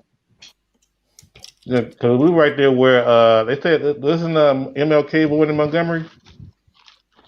No, he was born in Atlanta. He just did business. He done his first business in Montgomery and Selma. Right. It said something over there. They had some landmarks or something. They put it said MLK's birthplace. Well, remember he did the march. So maybe they're talking about maybe talking about his ministry birthplace. I don't know. No, well, you know what? They had Right. He might have been born. I know for a fact he was raised in Atlanta. Wasn't his ministry birthplace in the same church as his father? Might have been his political birthplace. That's Atlanta. Maybe talking about where the movement was born. I don't know. Right, because remember he did that march. Yeah, probably that. Yeah, because someone was right there. That's right in that area. Yeah, because I actually visited his gravesite in the church when I went to a family reunion back in '98 in Atlanta. Yeah. Yeah. They got tours and stuff around there, but I'm like, I'll be back. We take you to the tour, then I'll be back. I'm good. Yeah. Take all your tours during the daytime, brother. All the tours during the daytime. I feel laid back there. Now Atlanta though, that's another story. When I went to Atlanta, oh man, these chicks' fades look way better than mine. Zoiks. They had a fade. They had a fade. All these chicks had fades, man. Was it a fade or was it a ball fade? I think he's saying. You saying they were diking? I know it's like wavy at the top, and it's kind of ball on the back, faded to the ball at the bottom. Oh, okay. Yeah, you remember the Benoit Benjamin, like the basketball player from like the early '90s, Benoit Benjamin. That's fucked up. What? Dude, I knew Benoit. Dude, I went to school with his younger brother Corey. You saying Corey got drafted by the Chicago Bulls. That's what them chicks look like? Like dykes on wheels? Benoit Benjamin, dude, look him up. The dykes on blades? I know exactly who he talking about. That's why I said he was shit. Dykes and flip flops. They didn't look like Simone Sanders. They were trying to groom it up. No, he's like Sanders Benoit like a Benjamin, cotton ball. bro. I'm telling you, he played for Dykes the and Clippers, suits? man. Look him up.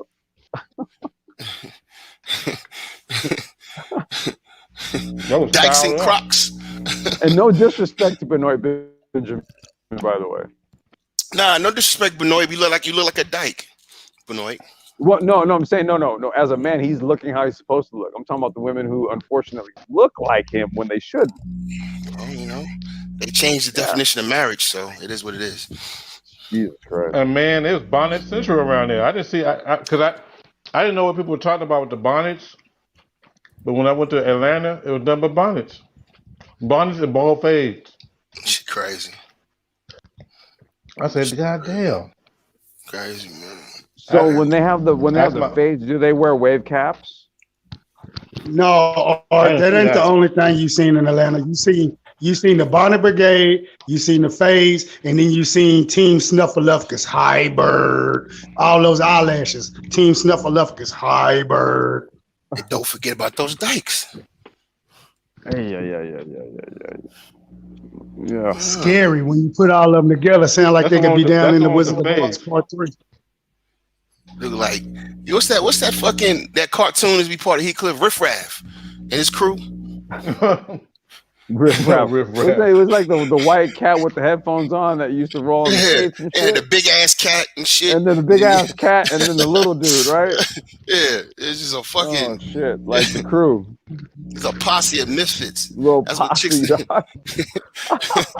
It's a bunch of misfits bitches. You know what I mean? Just what the fuck hanging in front of the dorm. Like, what the fuck happened to y'all? Yeah, man. Look, Montgomery is the third largest city of Birmingham.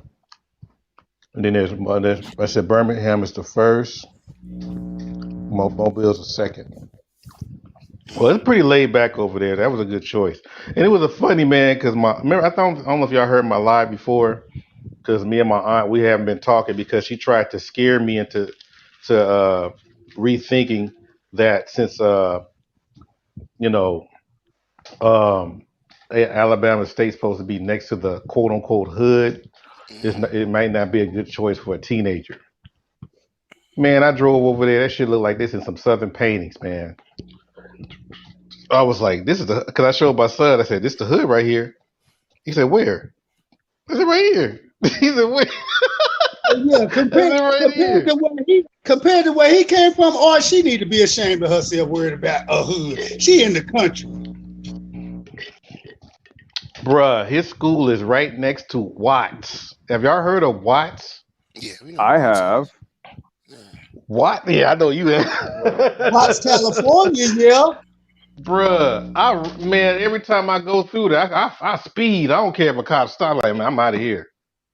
God This damn. is one of the most dangerous areas, man. So I'm like, okay, wait a minute. And then USC is right there, South Central. You know, you do 2 blocks, you right there, smack dab in the hood at the USC. Once you pass Jefferson, it's a wrap. UCLA isn't in the hood, right? No, UCLA is like damn near like Disneyland over there. Shit, it's in Westwood. I got a question, man. I mean to change the subject, but I was sitting here looking at something. I forgot. I was watching this earlier. Did y'all get a chance to see Joe Biden's speech earlier? No, what was the topic? What went on? He was talking about the pullout. And basically he came on TV and said like, hey, them motherfuckers ain't fighting for themselves. I'm not spilling no more blood. We out of there. That's basically what he came on TV and said. He's like, we spent $1 trillion. He leaned over the podium when he said that shit. $1 trillion in Afghanistan. So they took over the embassy? No, they're not in the the embassy. Taliban. They right outside the embassy, but they're not gonna go in there because they know if they fuck with us, leaving, we gonna bomb them. So they don't want nobody. I think after 20 years, they tired of fighting too. You know what I mean? They tired of fighting too. So they're just like, let the motherfuckers get up out of here. We leaving. So just let us leave. Just let us leave, man. Cause if you hit one of our soldiers, we gonna do something to you. That's why you send 6,000 more troops back in there. Hey, y'all gonna be muted for a minute. I'm gonna be listening in. We're gonna go scoot down and grab a pizza. Yeah, man, that shit crazy. But they finally got the airport under control. You got people, like these motherfuckers is they falling from the plane, man. These niggas, like the plane was taking off. They were on like the landing gear. So the kamikaze, right? They doing the whole kamikaze. Now they were trying to like get on the plane, and I guess they don't understand that. You can't get on the plane that way. So they wouldn't let go of the plane, and they were on the landing gear. Motherfuckers is falling from the sky. This is on video. You want to see a dead body? Let me show it to you. This shit crazy. Absolutely insane, man. You have some kids saying, "Is that real?" It's real in a motherfucker. Get out of here. This shit real as hell, man. This shit is real. It's graphic and it's real. It's no different than the goddamn footage of the floods in China that you're not seeing right now. Okay. There you go. All right, so this I got is part it right of this here. is when I was just talking, when I was just literally talking about the logistics issues with our business and stuff, getting things from like China to Canada, for example. One, it's because you're working on a lot of people not being able to get to work because of the floods. Two, one of the ports shutting down as a result of the floods. Three, just logistics issues altogether because China's pulling some of their container freight ships out of service for quote unquote maintenance, which may or may not actually be the case, but which actually may be, a trade war mechanism, right? But that's neither here nor there. Hey, share my screen real quick. Share my screen real quick. Yeah. Go ahead. Talking to keep talking to Plumbers. Yeah. And so now, is this a photo or is it a video? It's news. It's fair use. They really. Yeah, because they're getting me real. I got a strike on my channel for doing videos and stuff. Oh, this is like a less than 30 seconds. It's a short clip. I'm telling you, man, they got me bad. They got me bad, dude. Yeah, you may or may not want to be careful the way they're doing stuff right now. They got me on serious watch for some reason. I think since I have Randy Short on my channel. Let me see if I can get oh god. Yeah, if you have a photo, I think that'd be better. I'll do a photo. They might get me on that too. Nah, they won't get you on the photo. Yeah. Hold on. Let me skim forward. Hold on. But what I wanted to just say to that though is that you also got like massive flooding going on in certain provinces in China. All right, there you go. Here you go. It's a photo. Here you go. Put this shit on. This shit crazy. You see this shit? I think it's a C-119. And look at this. The circles are showing you people falling off the bitch. Oh, fucking A, bro. What? Yeah, I would show you the video, man. This shit is even worse. Yeah. What the hell? This shit crazy. I mean, let's go. This shit crazy. You know what the heck? Are you serious? Yeah, man. Dude, that's almost as crazy as the footage you'll find of the subway stations in China that are flooded. So literally what it is that they've got CCTV cameras on the subways where the people were in the subways and the whole entire subway channels are flooded. And all you just see is the water rising. There's another video of some people who were in an elevator and they got stuck in there, and guess what? The water was rising. Yeah, shit crazy. I'm gonna drop the link in the chat room so they can watch it because they got Art shook over here. They fucking with Art. So yeah, they got. My strike is gonna be here till November. I'll drop it in the chat room. It's literally a strike. Hey, yeah, they go to link Q and Bruce. Yeah, man, that shit And crazy. we didn't even it was me and Artist, and we didn't even show like we showed like a little bit of the Olympics, Oh yeah, you can't and do the Olympics. and I was like, wow, Yeah, you can't do the Olympics at all. Yeah. Yeah. so No, you can't. NBC, man, Universal, cleared out. man, they on some bullshit with that. Yeah. Yeah, it was kind of gruesome. I was like, wow, kind of malice behind it. I'm like, dang, they act like they knew Well, me or something. Yeah. well, Art. Actually, I don't want to beat a freshly dead horse. Never mind. Because what you said was something that you just. Yeah, I'll leave it alone. Oh, okay. Yeah, I'll leave it We'll do alone. consultation again. Yeah. Oh fuck. All It's right. all good. Yeah. Yeah, so Leo's got to watch that heart. Got to watch that We heart. do, man. Is that real? I'll go. Is that real? I think so. Hell yeah, Leo. Check it Yeah, out. I think More so. Leos have heart attacks. Yeah, man. I think so. Check that out. You know what? I'll find it and send it to y'all. I don't want to read that No, shit. I already know, dude. My Oh, wife okay. used to tell me that shit. She used to tell me I need to chill out. He said, I don't want to read that. The fuck I want to read that for? You don't want to know.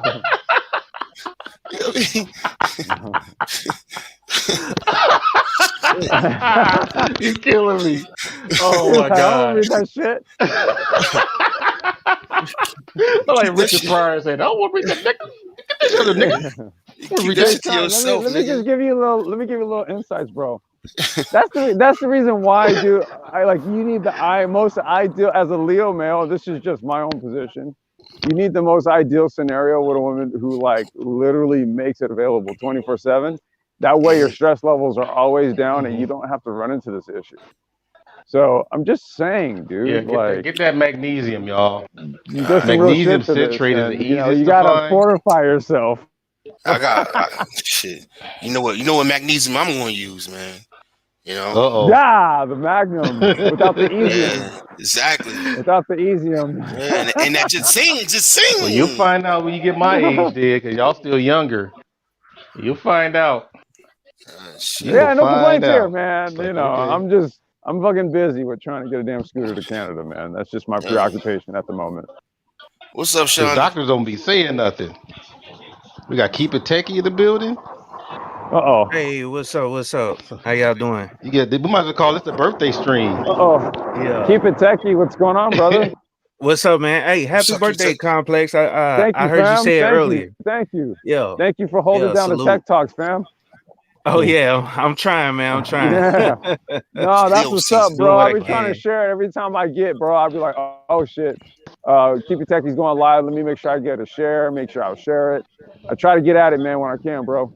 I appreciate you. Yeah, appreciate it. No, appreciate that, man. Appreciate that. I want to try to get it to as many people as I can, but I came up here really to ask Jay Shine a question about his thoughts, because he actually, brought the conversation to Afghanistan, and I just wanted to know your feelings on everything that's going on, like how they just allow these people to come back in, or the Taliban to come back in and everything. Because all right, I spent 5.5 years over there, and yeah, it was just a little bit that I contributed to it, but I mean, we lost people, we spent so much money from taxpayers, and I don't want to get into details because I know details of how much money we spent, because I'm an ammo guy, and so I was tracking a lot of the ammunition that was coming into that country,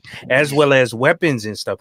I mean, I just want to know a lot of shit. Yeah, I just want to know your thoughts on I don't know, or your feelings behind how these people just let the Taliban come in and roll over them after we gave them all that training, all this money, all these weapons and stuff.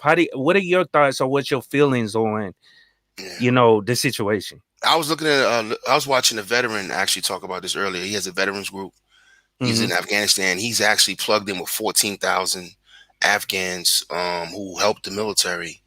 And they lobbied, Congress. Congress is on board. Actually had a bipartisan support to get them out of the country first. The evacuation when we were leaving, that's going to happen. Trump solidified it last year. Him and Pompeo went out there to Doha. They made the deal.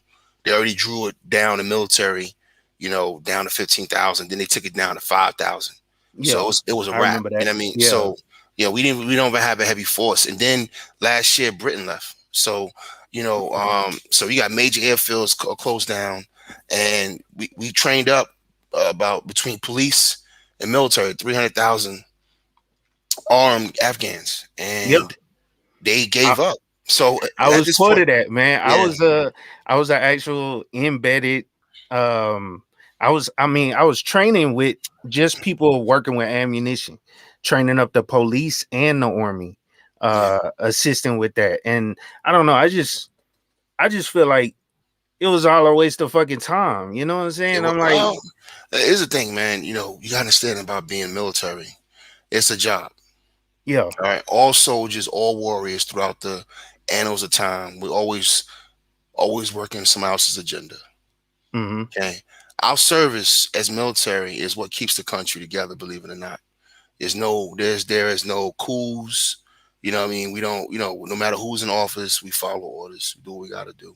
And we know the risk we taking. Unfortunately, the risk is sometimes you get bad people in office and they create bad policy.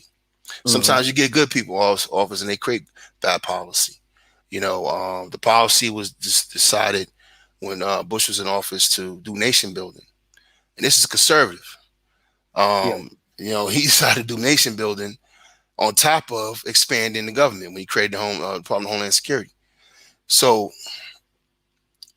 Obama had a chance to pull out, but he didn't. He pulled us out of Iraq, but he didn't pull us out of Afghanistan. The general was like, he made a drug deal. He did he didn't go two for two. He went 1 for 2. And and we all knew Trump's policies because he talked about it when he ran for office. He was talking about the stupid wars and pulling people out, but he just did it in a janky way. He's the one that set the date for May 2021. And so the Taliban knows we're leaving. So what they're doing is they're not just getting armed by stealing our caches and robbing Afghan security forces. They're also getting weapons from outside international allies. Because they think it's going to be a civil war.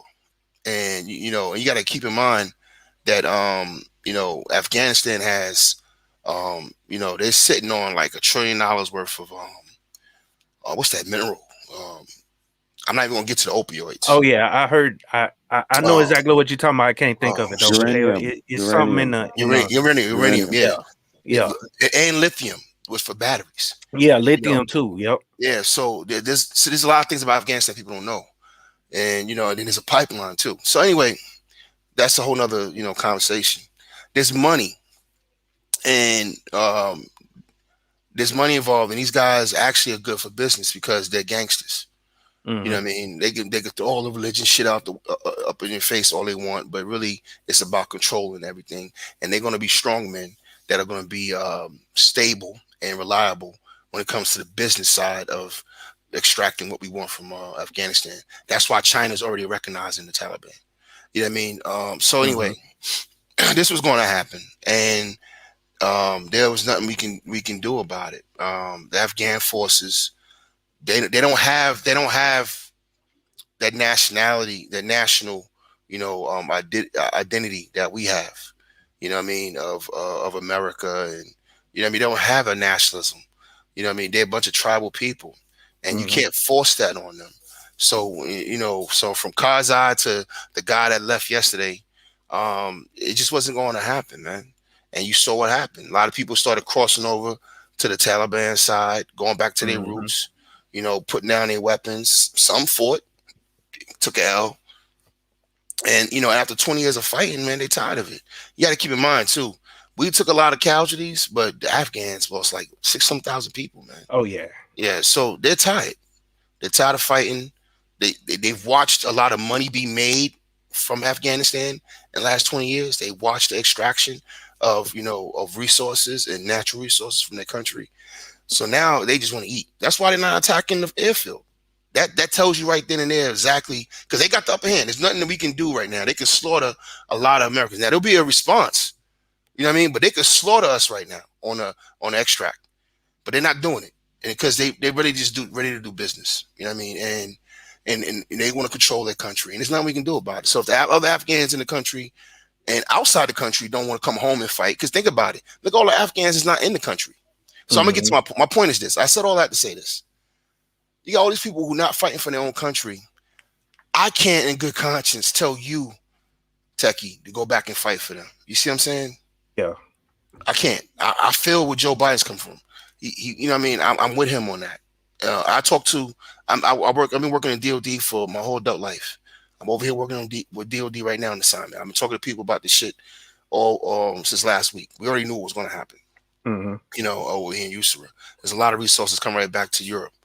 Look, ever since last year, they've been moving troops back to the European theater, moving back, equipment, and reallocating it. Some of that's just going to Poland, et cetera, et cetera. So anyway, it was going to happen. There was nothing we can do about it. Once you draw down that much and you give up that much territory, you're not going to spend billions to get it back. And when I found out how much money Britain and America was spending a month just to maintain some of these airfields and some of these posts and these camps that we had, these fucking cities that we built up, the military cities, it wasn't worth it for the people who are not even going to fight for their own shit.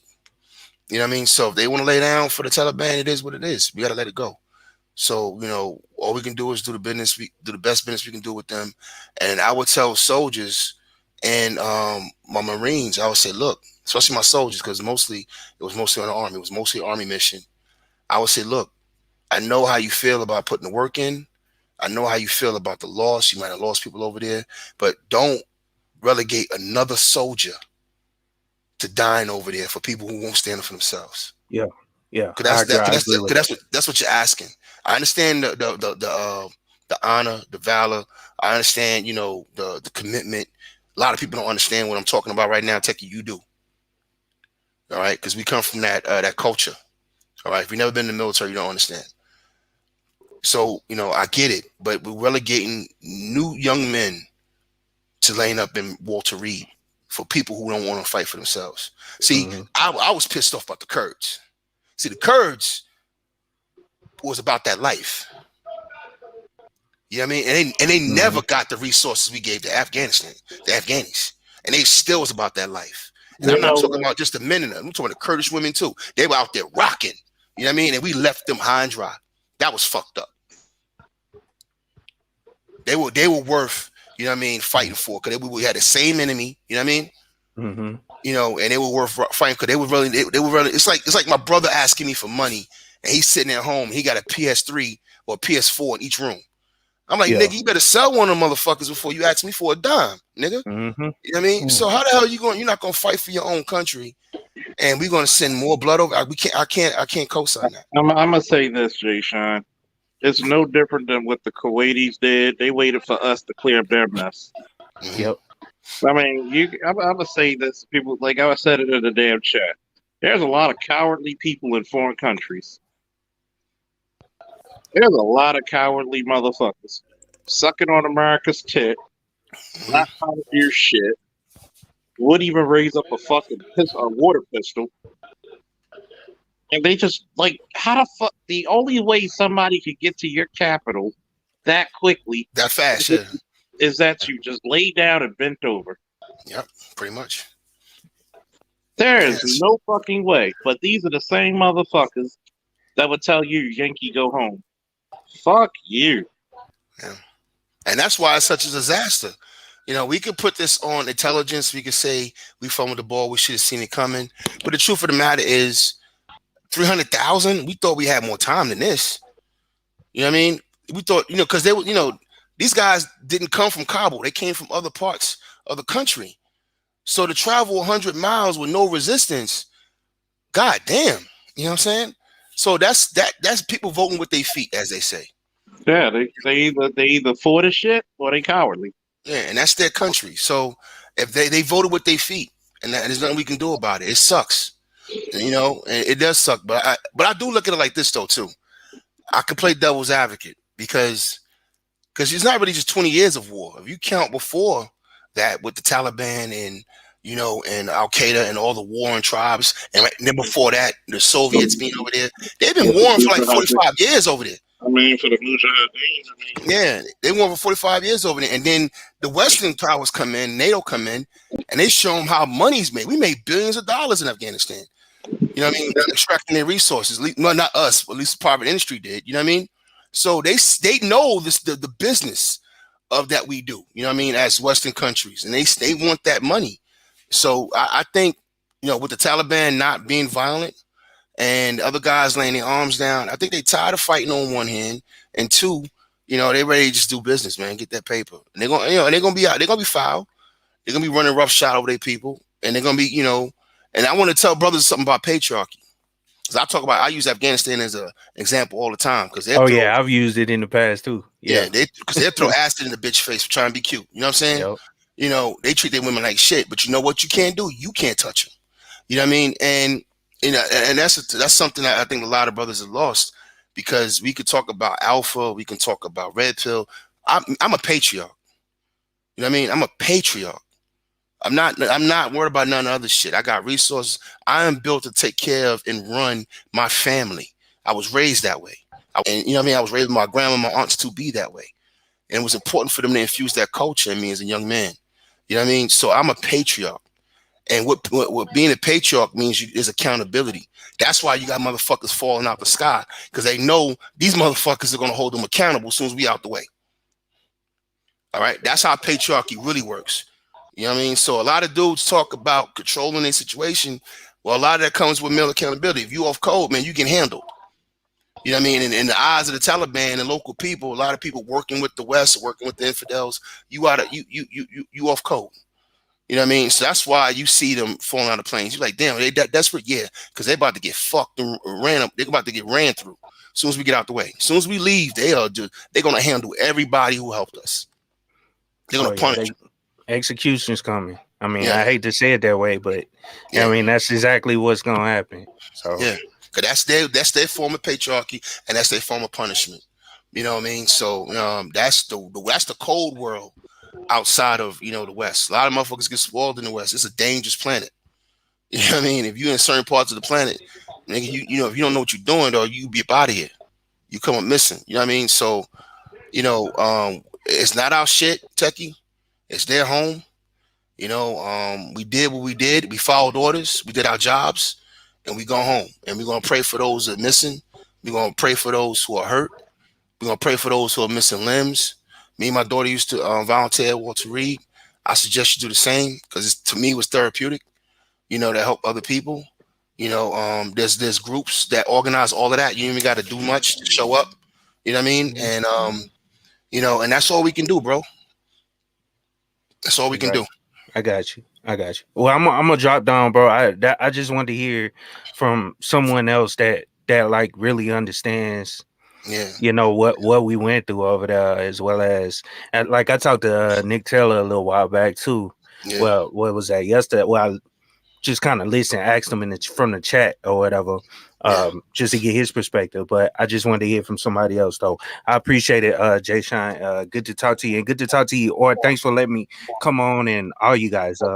Salute to the conversation. Nah, it's a good conversation, man. I think that's a real good question, Tucky, because a lot of brothers, a lot of soldiers, man, feel some type of way, and I get it.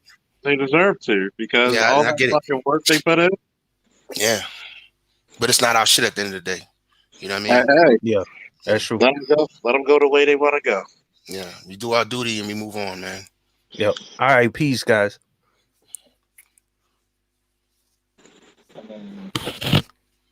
I'm looking at the whole thing in the gym, and I'm like, they already reached the Capitol? Like, god damn. I know, man. That shit was crazy. I'm like, what the fuck? They took like the seat. They took the scenic route. Yeah, we got on my government PC, we got an alert, man. Like, they keep updates and shit. Situational awareness, and like last, I think it was Saturday. My shit went off, and I was like, they surrounded Kabul. I was like, God damn, that was fast. There's no resistance. It can be. I don't see. This is the problem with generations now. You got to think. We've been in Afghanistan officially for what, 20 years? Yeah. Yep. Yep. It's 2001. That's a whole goddamn generation. 2001, 2002, because 2001 we just did assault, but it wasn't. But in 2002, that's when we really moved in that bitch. You know what I'm saying? You know, it's like you got these guys who, one, you don't know how they really feel. You give them back their country, and they're gonna do what they want to do. Yeah, I was gonna ask you. I know you're a vet too, Charles, right? Now, did you all see anything that was strategically incorrectly done by actual like military? No, or is this just a fallout of, hey, these people really weren't as serious about defending their country? See, let me tell you a little known secret in the Middle East. Intimidation goes a long way. They will act intimidated, but as soon as you put the pressure on a lot of these people, they're gonna falter. Look at the Kuwaitis. You got this oil-rich fucking country. You couldn't develop your military? I want you to think about that. None of those motherfucking kids who were 17, 18 during the Gulf War or 20, 21, they were sucking off the tit of the country because of the oil rich. You know what the motherfuckers did? They all went to Jordan and fucking all the surrounding countries. You think that shit would happen in America? Yeah, no. I mean, like that was my first thought. Was seeing it was kind of like, damn, you had 20 years. You know, these people are. My understanding is they're as strong. They're the strongest they ever been. And I'm like, damn. Like, if you know the game these guys play, why is it not your MO if you're a local to, hey, you know, do what you got to do to, you know, secure your country? And that may be You got two things going. Some of these motherfuckers probably didn't want us there. They just wanted our resources. Two, a lot of motherfuckers were scared. And I'm just gonna tell you, if a lot of motherfuckers wanted to overrun people, they would have done it. Mm-hmm. A lot of people don't. You gotta think, if I took you for 20 years and was a dictator, if you never saw fucking freedom, you wouldn't know what the fuck it was. But at the same time, like I said about the Kuwaiti guys, they were so spoiled and so scared because remember, they're sucking off the tit of America and their oil-rich country that you run to another country. Let that shit would have happened in America. You would have ended racism. You would have damn near ended racism. So many people would have took up arms. Yeah. Hey, I'm gonna say something real quick. Hey, who was in the chat room? Who said in the chat room was Dead set. Hey, Walter Reed is not closed, bro. So what are you talking about? Walter Reed is open. Yeah, I was gonna say that's where they took Trump when he got sick. Yeah, I'm sorry. He threw me off. I'm like, hold up. I ain't been in a long time, but I knew that shit. I was like, didn't Trump go there for his? Didn't they force him to go there? Yeah, They forced him to shit go can't be there. closed. Yeah, that shit can be closed because it used to be the naval hospital and they combined it, and yeah, so they just named it all Walter Reed. But yeah, I mean, I had to look that shit up. I was hold up, that shit closed. I was like, damn. Yeah, that was the thing too. I was out. Still open? Yeah. Yeah, I'm looking that up right now. Yeah. Because I was like, if it closed, it had to just close. Because I like, yeah, they took Trump there. Yeah, Biden's standing firm, and I agree with him. We need to stop wasting money over there. Yeah, I mean, and look, I'm no Biden fan, so. Yeah, I think Renaissance. I gotta to give you my answer. This is not about caping. It just is what it is. Because everybody likes to be pessimistic, but yeah. I'm a fan of the Taliban, but It's their country, Yeah, and that's I what the work, people want. but I work in operation centers, and and I understand how things break down. And this is a breakdown. There's no way in the world you can anticipate there would be no resistance. They wouldn't fight at all. So what you're seeing right now with all these helicopters, you're seeing us with precision doing a fucking emergency evac. Yep. You know what I'm saying? And we're not losing one American life. So to me, that's a success. If we can't get all the Afghans out, that's again, that's their what problem. the fuck? I refuse to fight another man's battle. That's Sorry. right. They should have went. Look, man, they shouldn't have ran at the airfield. They should have ran and got those guns. You know what I mean? If they weren't gonna bust them, you bust them. I mean, somebody gotta. I'm gonna tell you. I'm glad you brought that up. When I was in the gym on the bike, and I'm looking at all those Afghans trying to get on that damn plane. What is that? Does that look like a fucking country that's ready to defend itself? Yeah. Nope. You better go to the Taliban. Or I'm gonna say it.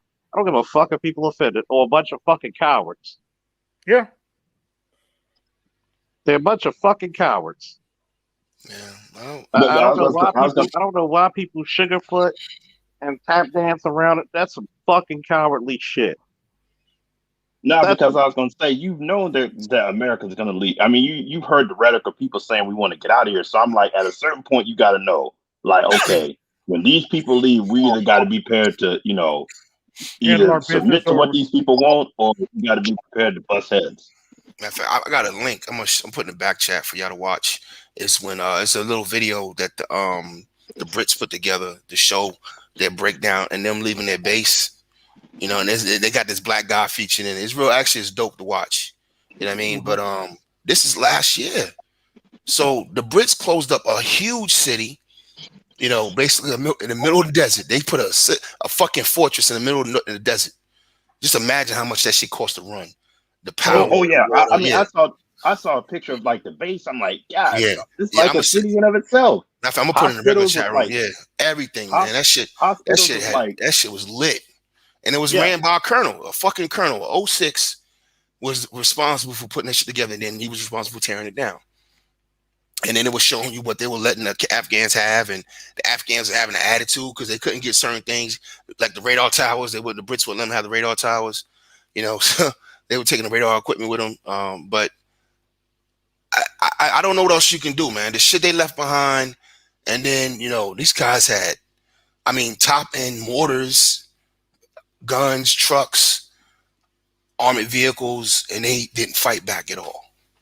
So no, I was gonna say that was the thing. A lot of people just said, hey, a lot of these guys, just kind of took the money and were like, corrupt. You got corrupt leaders, took the money, and then when it was up, it was like, okay, I'm gonna act like I was never involved in this.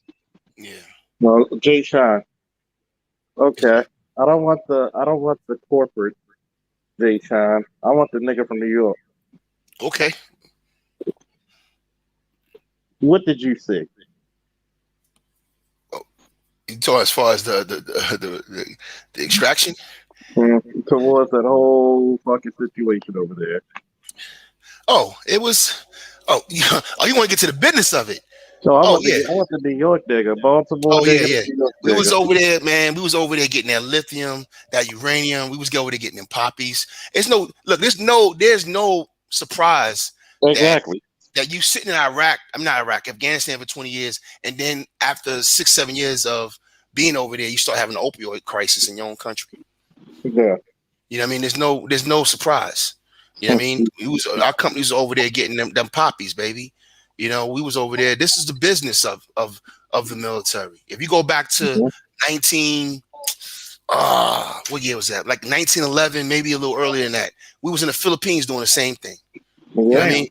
You know what I'm saying? Getting that drugs. You know what I mean? So, and then the white boys are getting hooked on that fucking opium. And then that's how Bayer came up with heroin. Because heroin was how they got you off opium. It was heroin, and that's how they got you off the shit. So these drug companies actually come with all the formulas for the shit. You know what I mean? And that's was a fucking drug war. Yeah, that's all it is, man. And so now it's a legal drug war because you look at Percocet, Oxycontin, all that shit is like variants of heroin. You know what I mean? And that's why it's addictive. And so look, man, it is what it is. It's a cold game, and they don't give a fuck who they give it to. Poor whites, blacks, it don't matter. We getting this paper. We getting billions out of it. They make billions off this shit, you know, and then they make billions off the drugs, right? Because they're getting cheap. They're getting the cheap opium because they control it, and then they're making billions, you know, charging you when your insurance company and their cousins got a private insurance company, and they get the market up, right? And the pharmaceutical, and then when you get sick, they got another drug for you. You know, it's a cold game, baby. I ain't getting this money, so that's why I'm like, you know, life is business and business is life. I mean, business is life and life is business. This is business, all of it. Everything you do every day is transactional. And that when niggas kill me, I'm like, yo, man, you pro-black, how can you be in the military? Nigga, you pay taxes. You part of this shit too, nigga.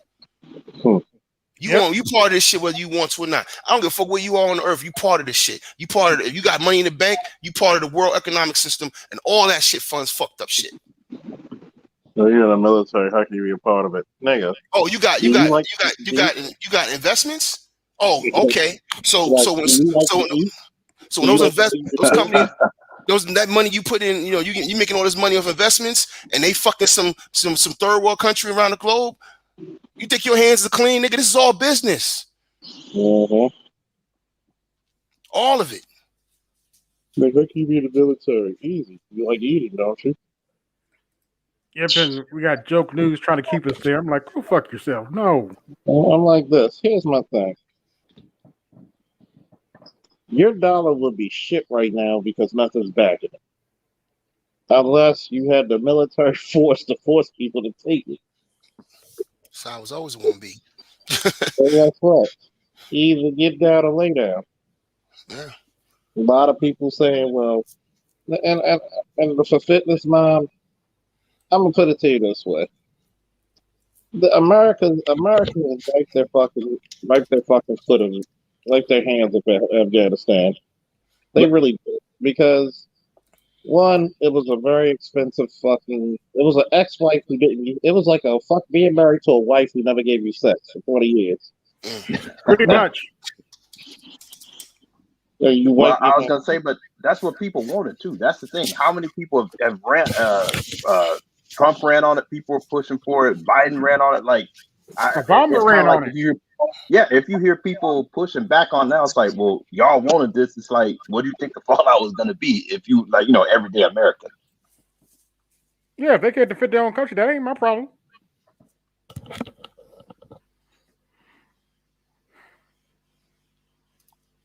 Yeah, man. It's an ill game, man.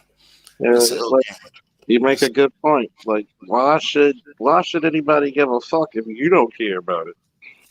Right. So that stay home. They don't care about the shit. Oh well, you know. So yeah, I see it. You ever seen Afghanistan? With the exception of what the Americans built, it's like one big ass project. It's like Egypt. It's like most of the world, actually. Most of the world's ghetto as fuck. Yeah, it's ghetto as shit. Yeah. Yeah, the way I see it, they want the Taliban because otherwise they would have be able to take over the country so quickly.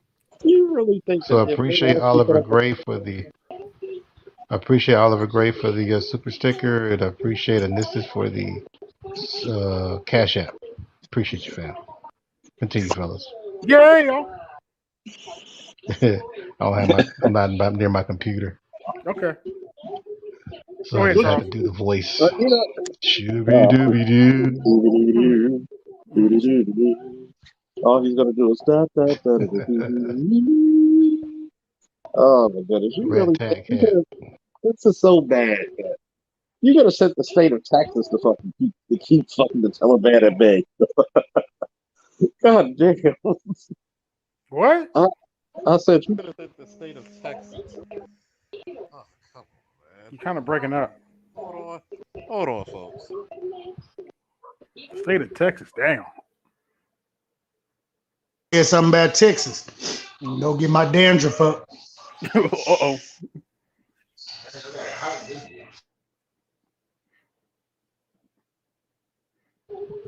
Yeah, they said everything is big in Texas. I said all my exes live in Texas. Doom. It's the Lone Star State. Mm-hmm. Oh well, y'all. I'm gonna go ahead and this is like how long this thing been? Like 10 hours now.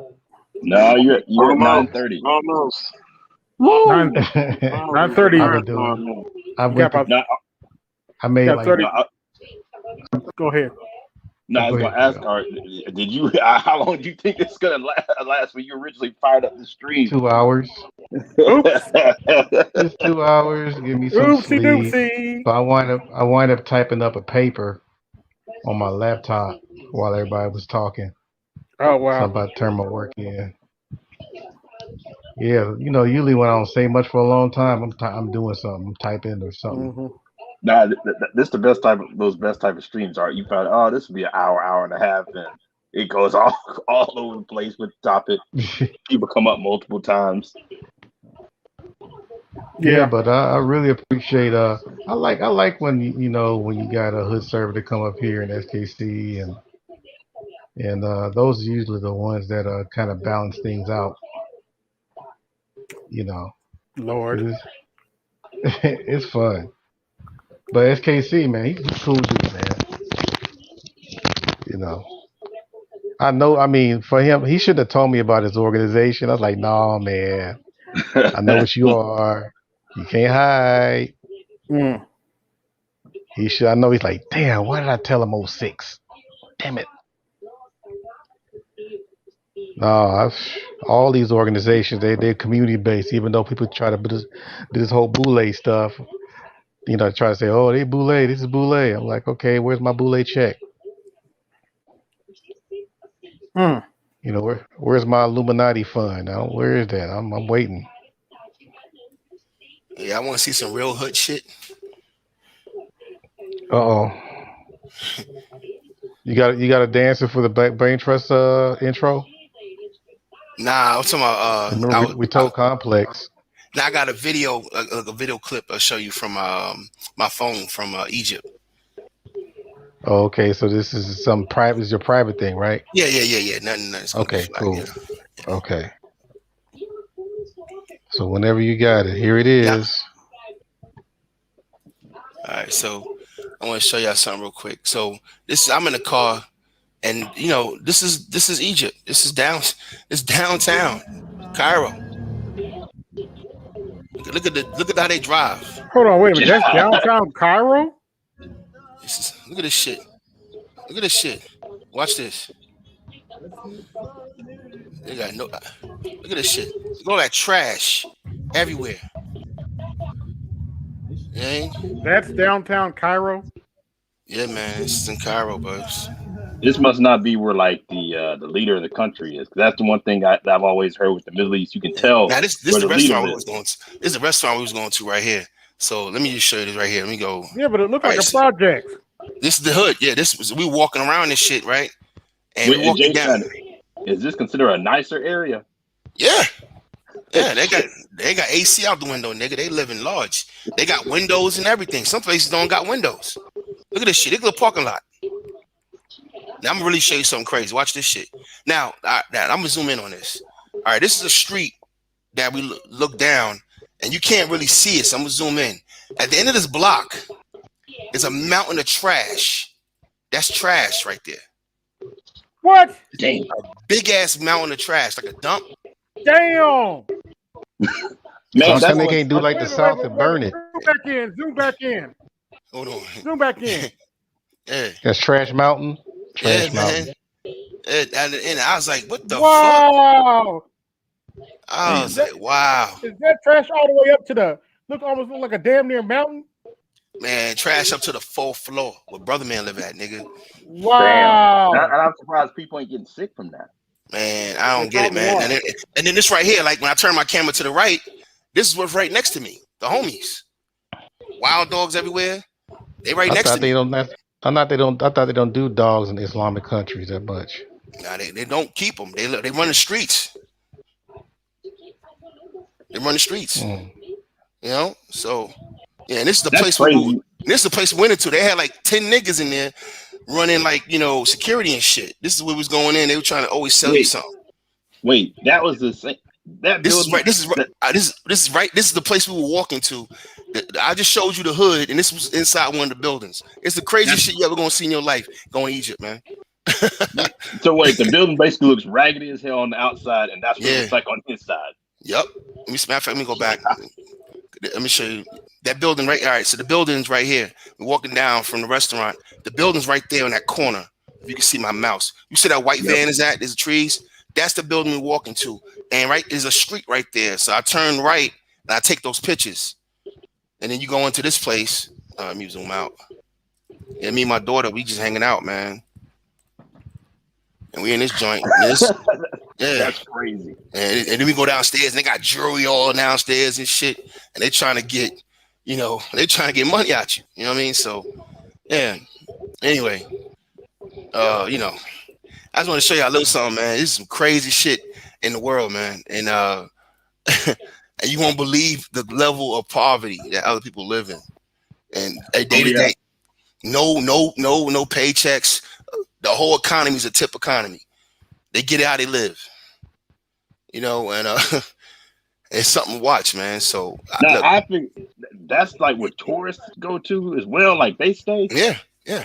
I can show you more pictures of the Citadel. I can take you to the Cairo Museum, and it's all fucked up around it. Like the Cairo Museum would be nice, but around it be fucked up.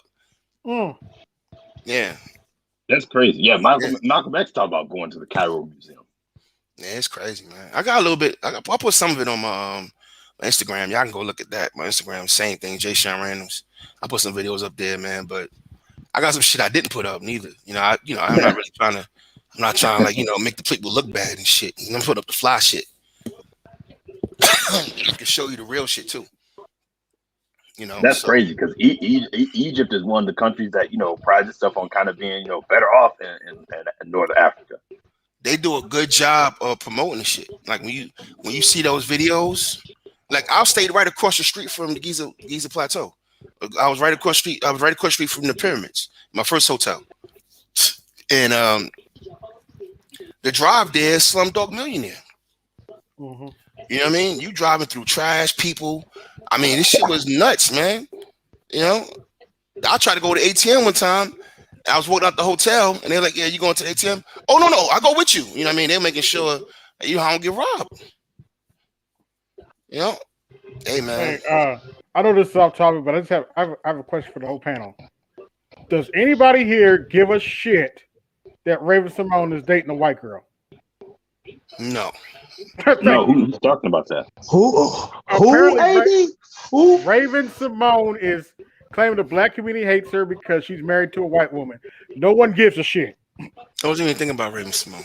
Oh, so she's doing we quit it, man. The minute I found that Raven Simone was a lesbian, I quit liking her. No, you're a lesbian. What's the big deal? No one cares. I was gonna say she's doing basically the what's the dude's name who played Carlton on the Fresh Prince? Alfonso. Yeah, because he came out a couple weeks back and said, "Oh, the black community doesn't accept me because I'm married to a white woman." I'm like, I don't care about him.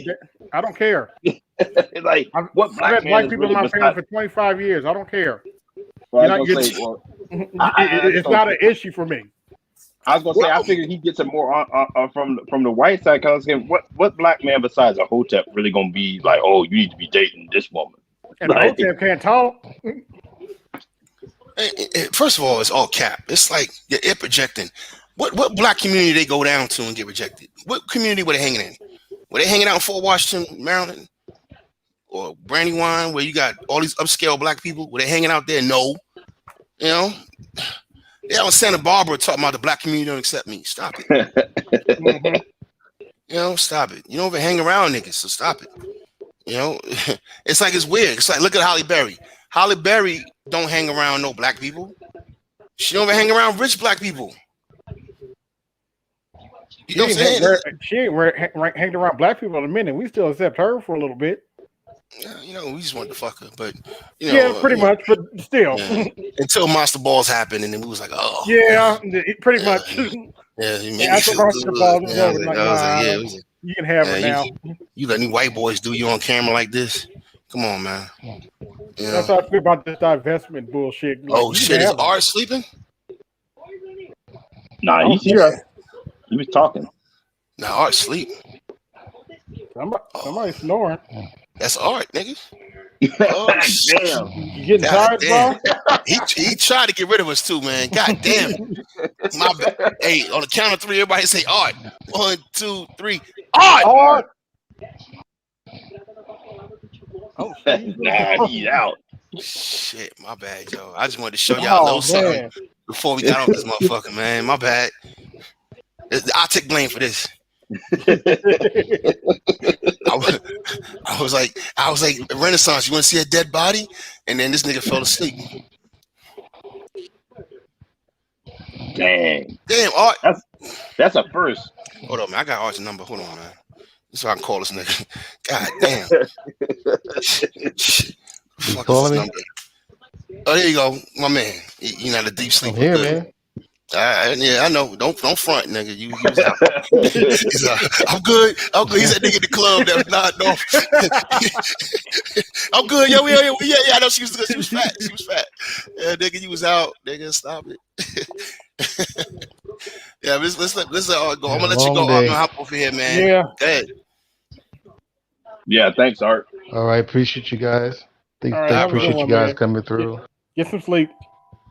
Peace. All right, so I see y'all tomorrow. All right. Peace out. Peace. And hair grease. Here we go.